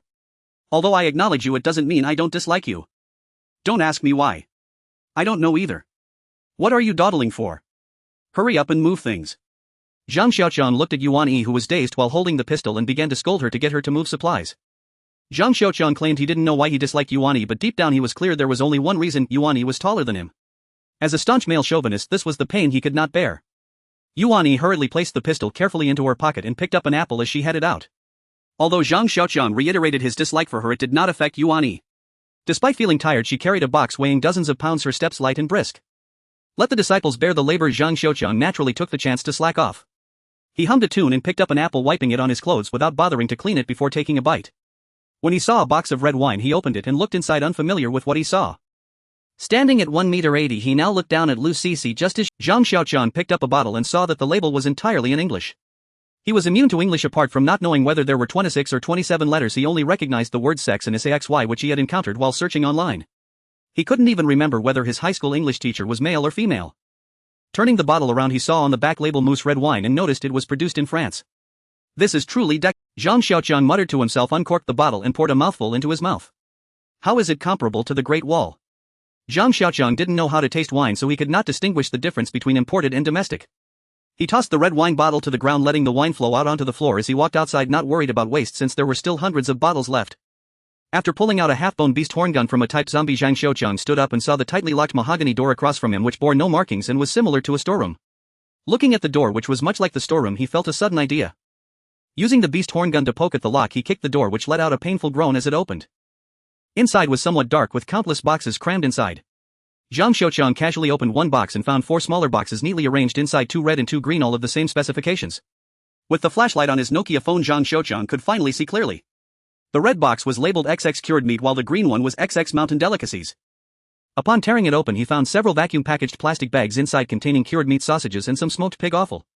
The mountain delicacies contained dried mushrooms, dried wood ear mushrooms, dried bamboo shoots, and other mountain goods. Seeing so many large boxes made Zhang Xiaoqiang quite excited. Mountain goods could be eaten as vegetables, and the cured meat wouldn't spoil quickly, allowing for slow consumption. Zhang Xiaoqiang continued deeper and found some tightly packed woven bags in the center with beautiful prints saying Thai fragrant rice. Each bag weighed 25 kilograms. Looking at the neatly stacked rice bags, he estimated there were at least 100, totaling around 5,000 pounds. Behind the rice bags were more boxes containing various candies and watermelon seeds. It seemed these two storerooms were stocked with supplies prepared by the procurement office for employees for the holidays, but they hadn't been distributed in time, resulting in Zhang Xiaoqiang getting a bargain. In the innermost corner were other supplies, including dozens of sets of light blue work clothes of various models with tight and thick fabric, much better than the camouflage training uniform Zhang Xiaoqiang was wearing. There were also some floral water and high-top leather shoes for both men and women, genuine military supplies that were very sturdy and reliable. Zhang Xiaoqiang immediately took off his slightly torn sneakers and changed into a pair of military boots. After taking a few steps, he felt very comfortable and his movements became more agile. Looking at the various supplies in front of him, Zhang Xiaoqiang started calculating. With so much cured meat and mountain goods, he would definitely have to share some with Long Gu and Chen Yi. He also wanted He Wenbin and Sanzi to taste them. In the end, very little would be left for himself. Wouldn't that mean he was at a loss? Zhang Xiaoqiang still hadn't rid himself of the mindset of a small character. He hadn't thought of recruiting a few subordinates among those prisoners. He made choices based on whether he would be at a loss, and coupled with his obsession with money, he naturally didn't want to bring everything back and end up being the fool. Divide the supplies into 2 trucks. Put fewer cured meats and mountain goods in one truck and more apples that don't spoil easily. Put a little rice and some cooking oil in and hide the rest. Zhang Xiaoqiang made a decision and walked outside. Yang Qier and the other 2 were waiting outside. Yuan Yi and Su Qian were exhausted and Yang Qier shouted for a break. It was still early, the apples had already been moved and they were now moving cooking oil. Seeing they hadn't slacked off, Zhang Xiaoqiang naturally rewarded them with a bag of soft candy. Yang Qier cheered as she tore open the packaging and picked one up to eat. Yuan Yi also boldly took a few and went to eat on the side, while Su Qian was a bit shy. Seeing some soft candies that had fallen on the ground when Yang Qier tore open the packaging, she picked them up and hid to eat. After resting well, move all the things from the 2 storerooms outside. Don't load the trucks for now, Zhang Xiaoqiang said with an easy expression. Yang Qier looked at Zhang Xiaoqiang coming out of the storeroom and shouted that she was exhausted and wouldn't work anymore. Inside there are your favorite sausages and fragrant rice. Zhang Xiaoqiang, like a strange uncle, tempted Yang Qier with a lollipop. Yang Qier was immediately swayed, her eyes filled with visions of sausages. As for Yuan Yi and Su Qian, they were ignored by Zhang Xiaoqiang. Yang Qier was not tired at all, she just wanted to take the opportunity to slack off. Now that she had motivation, she naturally started to get busy again, while Yuan Yi and Su Qian followed behind her to continue moving supplies, not feeling any discomfort with Zhang Xiaoqiang standing by and just talking. Zhang Xiaoqiang now felt like the male lion in a pride. While the lionesses hunted and took care of the cubs, he sat back and enjoyed the benefits. This feeling made Zhang Xiaoqiang feel a bit euphoric. Being a male chauvinist felt really good. Zhang Xiaoqiang no longer paid attention to the busy women leisurely heading up to the 2nd floor, rummaging through the office to see if there was anything of value.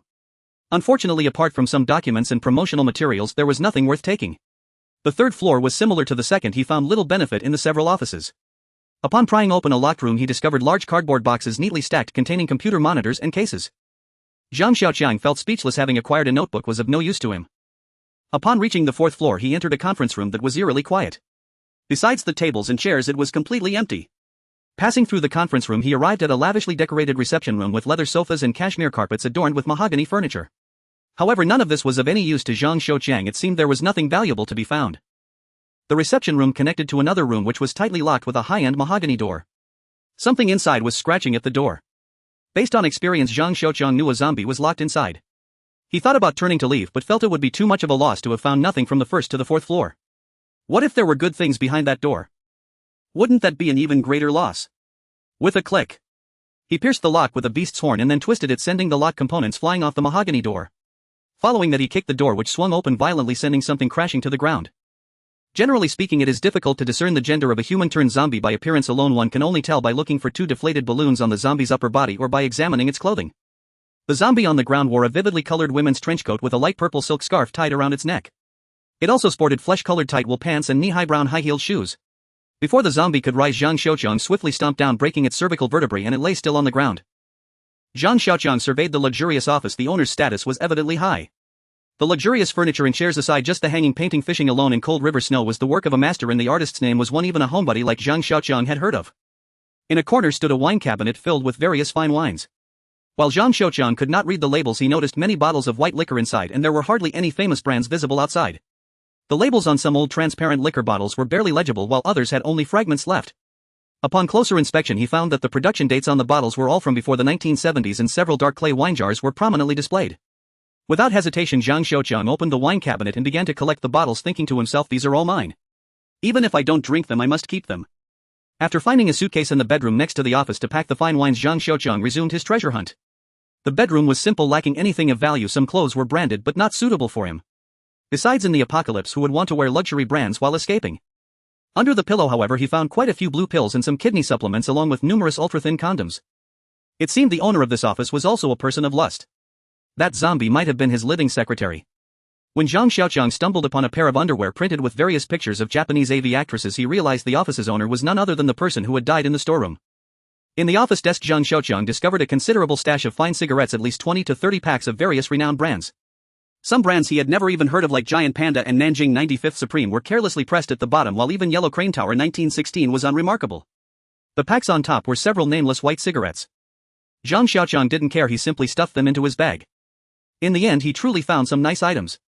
Hidden in the innermost corner of a drawer were DVDs featuring pictures of either pure or sultry porn stars. It was quite lucky for Zhang Xiaoqiang to uncover them. Looking at the beautifully packaged discs, he couldn't help but exclaim, "Damn, they are even original copies." With bags in hand, Zhang Xiaoqiang contentedly made his way downstairs. Yang Qier and the others had already moved most of their things. Seeing him carrying numerous bags, Yang Qier rushed over to see what was inside. Zhang Xiaoqiang didn't mind and let her open the bags. However, once Yang Qier saw the cigarettes and liquor inside, her interest waned and she turned to leave. Hee, those treasures were hidden at the bottom, of course you couldn't see them. Zhang Xiaoqiang hummed a little tune as he followed Yang Qier outside. The open space outside the main building was filled with various piled-up supplies, giving a sense of achievement. Yuan Yi and Su Qian sat slumped on the steps in front of the building while Yang Qier rummaged through a box for things that interested her. She had already changed into high-top leather shoes, which now made her look almost as good as Zhang Xiaoqiang. Seeing that Yang Qier still had room to grow, Zhang Xiaoqiang silently prayed, "No matter which god, please don't let that little girl grow any taller." Zhang Xiaoqiang no longer paid attention to the women and gazed towards the parking lot. The various cars there had accumulated a thick layer of dust, their colors somewhat yellowed, giving them a forlorn and desolate appearance. Approaching a rugged-looking SUV, he brushed away the dust on the windshield, revealing a spacious interior capable of seating 7 or 8 people. The roof rack could also hold plenty of items. If only he could find the keys to drive it away. Looking at the SUV, Zhang Xiaoqiang felt regret. Who knew where the keys were? Yuan Yi stepped forward to check on Zhang Xiaoqiang and cautiously said, "That's Director Li's car from the preparation office, the one who died in the storeroom." A truck was running ahead and Zhang Xiaoqiang sat in the passenger seat of the Hummer, admiring the scenery outside, feeling grateful for the connection he had with Director Li. He had contributed so many fine cigarettes, fine wines, and even original porn DVDs, and now he was gifting him such a flashy Hummer. He was truly a good comrade, especially since he left the keys on his belt, saving Zhang Xiaoqiang the trouble of climbing to the 4th floor. Time and effort saved indeed. Yuan Yi focused intently as she drove. Since receiving the gun from Zhang Xiaoqiang, she had been very cautious. She knew Zhang Xiaoqiang disliked her, so she was even more careful. Now she had the courage to face zombies, a courage she believed Zhang Xiaoqiang had given her. She feared that if Zhang Xiaoqiang abandoned her, she was uncertain if she would have the courage to face the zombies again. When Zhang Xiaoqiang forced her to confront them, she involuntarily developed a dependence on him. Lighting a cigarette and taking a deep drag, Zhang Xiaoqiang watched the smoke billow from his mouth, beginning to reflect on himself. Yuan Yi was a woman of multiple personalities, at times proud, at times humble, yet deep within her lay a desire for destruction, a desire she herself was unaware of. Zhang Xiaoqiang felt a chill as he observed her mercilessly slaying that zombie. When she was pushed to the brink, she erupted with astonishing courage and an uncommon calmness. She reveled in slaughter, a joy in killing that left Zhang Xiaoqiang perplexed. How could a timid little lamb previously terrified of zombies suddenly transform into a lioness? Then there was Su Qian. Though Su Qian kept her head down, her trembling body betrayed her. Zhang Xiaoqiang understood her jealousy as a weakling witnessing a companion's transformation into a powerhouse. Yet he couldn't comprehend why Su Qian cast a glance of hatred towards Yuan Yi. It was unfathomable that a frail woman could possess such a chilling gaze. Yang Qier was the last little woman Zhang Xiaoqiang worried about. She was somewhat carefree, but her greatest virtue was that she remained unburdened. She didn't concern herself with anything but her own happiness, a rarity in the apocalypse. At least Zhang Xiaoqiang had never seen that genuine smile on her face among survivors. Of course, there was Zhang Xiaoqiang himself. He seemed to have forgotten how desperately he struggled for survival at home, how he risked everything for a few cabbage heads. After relying on luck to eliminate a type zombie, he became arrogant. Although he spoke of his determination to try harder, he didn't refuse Yuan Yi's service, shamelessly enjoying it under the guise of, "Look, this is how weaklings behave." When Yuan Yi single-handedly killed the type zombie, Zhang Xiaoqiang was profoundly impacted. He suddenly realized he was weaponless and thus rendered powerless. Perhaps he could handle 1 or 2 ordinary zombies, but faced with a type, he lacked the courage. In that moment, Zhang Xiaoqiang recognized that the once frail little lamb had left him far behind. Yuan Yi's reckless challenge against the type zombie appeared rash and dangerous. Yet under her meticulous calculations, the type zombie couldn't last even a round. Watching the type zombie soar and crash down only to be stomped to death by Yuan Yi as if it were a cockroach, Zhang Xiaoqiang felt a pang of jealousy. He envied a female slave, especially when Yuan Yi met his gaze, sparking a desire to utterly destroy the woman before him. In the end, Yuan Yi withdrew and Zhang Xiaoqiang felt too embarrassed to persist. He thought it disgraceful to feel jealous of a woman, so he helped Yuan Yi bathe, considering it a form of compensation. He even gave her his pistol, not just to accept her but also to force himself not to rely on weapons when facing the unknown risks. Yuan Yi was unaccustomed to initiating conversation and hesitated after beginning. What? Zhang Xiaoqiang didn't catch that. Do you have any cigarettes? Can you give? After stuttering through her sentence, Zhang Xiaoqiang handed her a pack of panda cigarettes. Keep it. Zhang Xiaoqiang said, looking at the middle-aged man ahead. Yuan Yi hung a cigarette from her lips, took out a lighter and lit it. After taking a puff, she coughed repeatedly but didn't put the cigarette down and took another drag. She slowly exhaled smoke rings as if reminiscing. Zhang Xiaoqiang's mood remained unsettled. The more he thought, the more frustrated he felt. He turned to Yuan Yi and asked, "How many moves have you learned?" Yuan Yi nodded. "I learned some free fighting abroad from an old man in Chinatown. He never told me his name. People there called him Old Lu." When Yuan Yi first arrived in England, she struggled to adjust.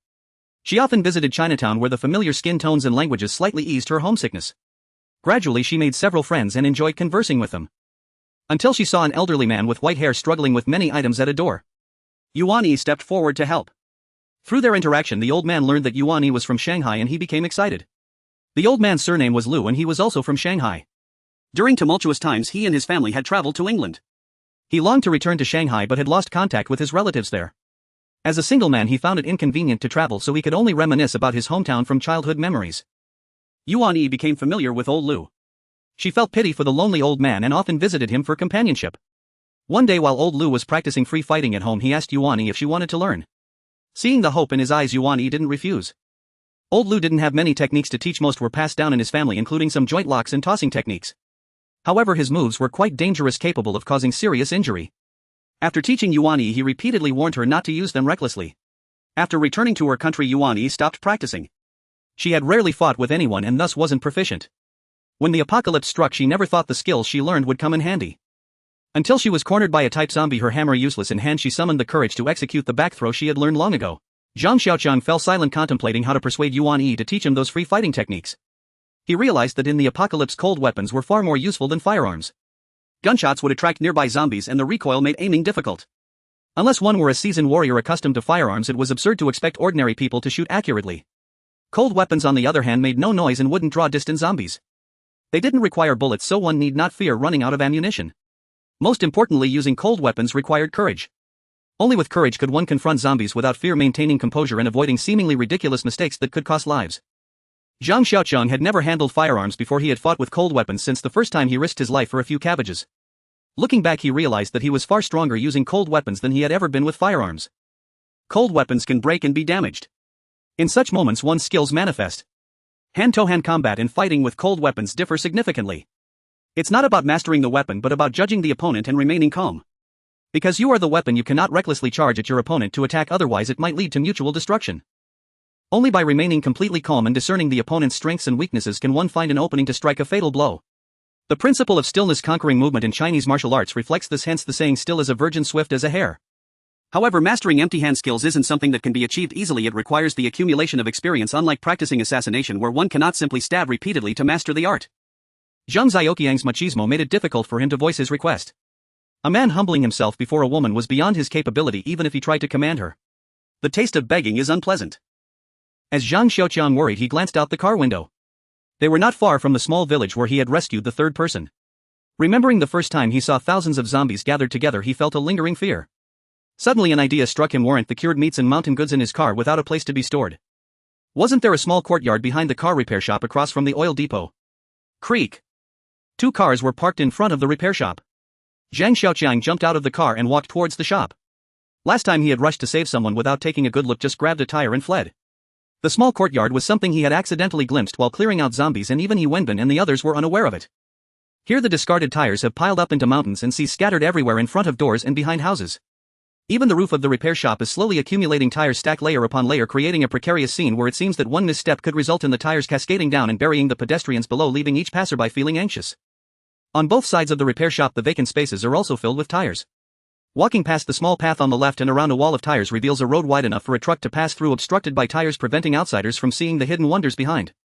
The small path is flanked by more piled tires stretching all the way to the entrance of a small courtyard where the iron gate stands open with several emaciated zombie corpses lying at the entrance, remnants of the last kill by Zhang Xiaoqiang. Entering the courtyard reveals a small clearing surrounded by scattered car parts and repair tools. 3 rows of large tile-roofed houses are connected to the big gate of the courtyard in a shape. The room facing the door serves as the living room and kitchen, while the 2 side rooms have been converted into storage spaces filled with various sizes and specifications of parts and some small tires. The kitchen is equipped with a coal stove with hundreds of pounds of honeycomb coal neatly stacked. Unfortunately, the water supply has been cut off and there is no well water either, but even if there were, Zhang Xiaoqiang wouldn't dare to use it. The Hummer and the medium truck are parked in the courtyard. Zhang Xiaoqiang instructs Yang Qir and Yuan Yi to clean up the living room while Su Qian prepares dinner in the kitchen using bottled water for the coal stove. It is already 4:30 in the afternoon and after dinner they can still make it to the chicken farm before dark. With the living room clean, they just need to find clean sheets and blankets to settle in. One of the storage rooms has been emptied, its door and half of the wall demolished just enough to park the Hummer inside. The rest of the place can be neglected. Zhang Xiaoqiang clearly intends to make this a secret hideout. At the slightest hint of danger they can retreat here, and by igniting the tires outside the zombies won't be able to enter, ensuring their safety. The three of them sit at the dining table to eat. Su Qian dares not sit down and Zhang Xiaoqiang is too lazy to care, indifferent to her presence. While Su Qian serves rice and pours water for Zhang Xiaoqiang, Yuan Yi is clearly more relaxed, occasionally glancing at Zhang Xiaoqiang. Noticing that he keeps picking his favorite dishes, Yuan Yi avoids that plate, opting instead for the dishes he dislikes. Yang Qir on the other hand pays no mind, taking whatever interests her, occasionally competing with Zhang Xiaoqiang for sausages and bamboo shoots. Zhang Xiaoqiang, Yuan Yi and Yang Qir enjoy their meal together. Previously he had lived alone, making do with whatever food was available. After Yang Qir joined, things became livelier, and later eating with Long Gu and the others made him feel out of place, having to think carefully before speaking. He also didn't want to mix with a group of rapists and murderers, which is why he had thought of leaving. However, if he were to leave, he needed to prepare. At the very least, Yuan Yi and Su Qian needed to improve their physical fitness. Life outside was tough and dangerous, with the slightest mistake leading to catastrophe. Zhang Xiaoqiang had already gathered a small team and naturally he needed to take responsibility for them. Bang bang bang. Zhang Xiaoqiang kicked the heavy iron door with force and called out several times, but there was no response. He grew annoyed, particularly despising the old Russian pervert, pondering whether he should find a way to castrate him before leaving. Coming. Can't you see what time it is? Always making noise without a moment's peace. The old Russian rambled as he walked over to open the iron door. Clearly he hadn't heard about Zhang Xiaoqiang's exploits, suggesting he wasn't particularly popular among the inmates. Upon opening the door, the old Russian spotted Yuan Yi standing behind Zhang Xiaoqiang. His eyes widened and drool spilled from his mouth as his body instinctively leaned towards her. Ha! This is definitely a beauty used by Long Gu. Look at her figure, her appearance. The old Russian said as he reached out with his filthy hands towards Yuan Yi. Ah! The old Russian rolled on the ground, clutching his right arm and screaming in agony. The old Russian clearly looked down on Zhang Xiaoqiang, believing he had only gained Long Gu's favor by saving Yang Qir, and since he had long coveted Long Gu's women, now that Yuan Yi was no longer Long Gu's woman, he thought he had a chance. He had a gun while Zhang Xiaoqiang did not. Even if he got with Yuan Yi, Zhang Xiaoqiang could only go complain to Long Gu.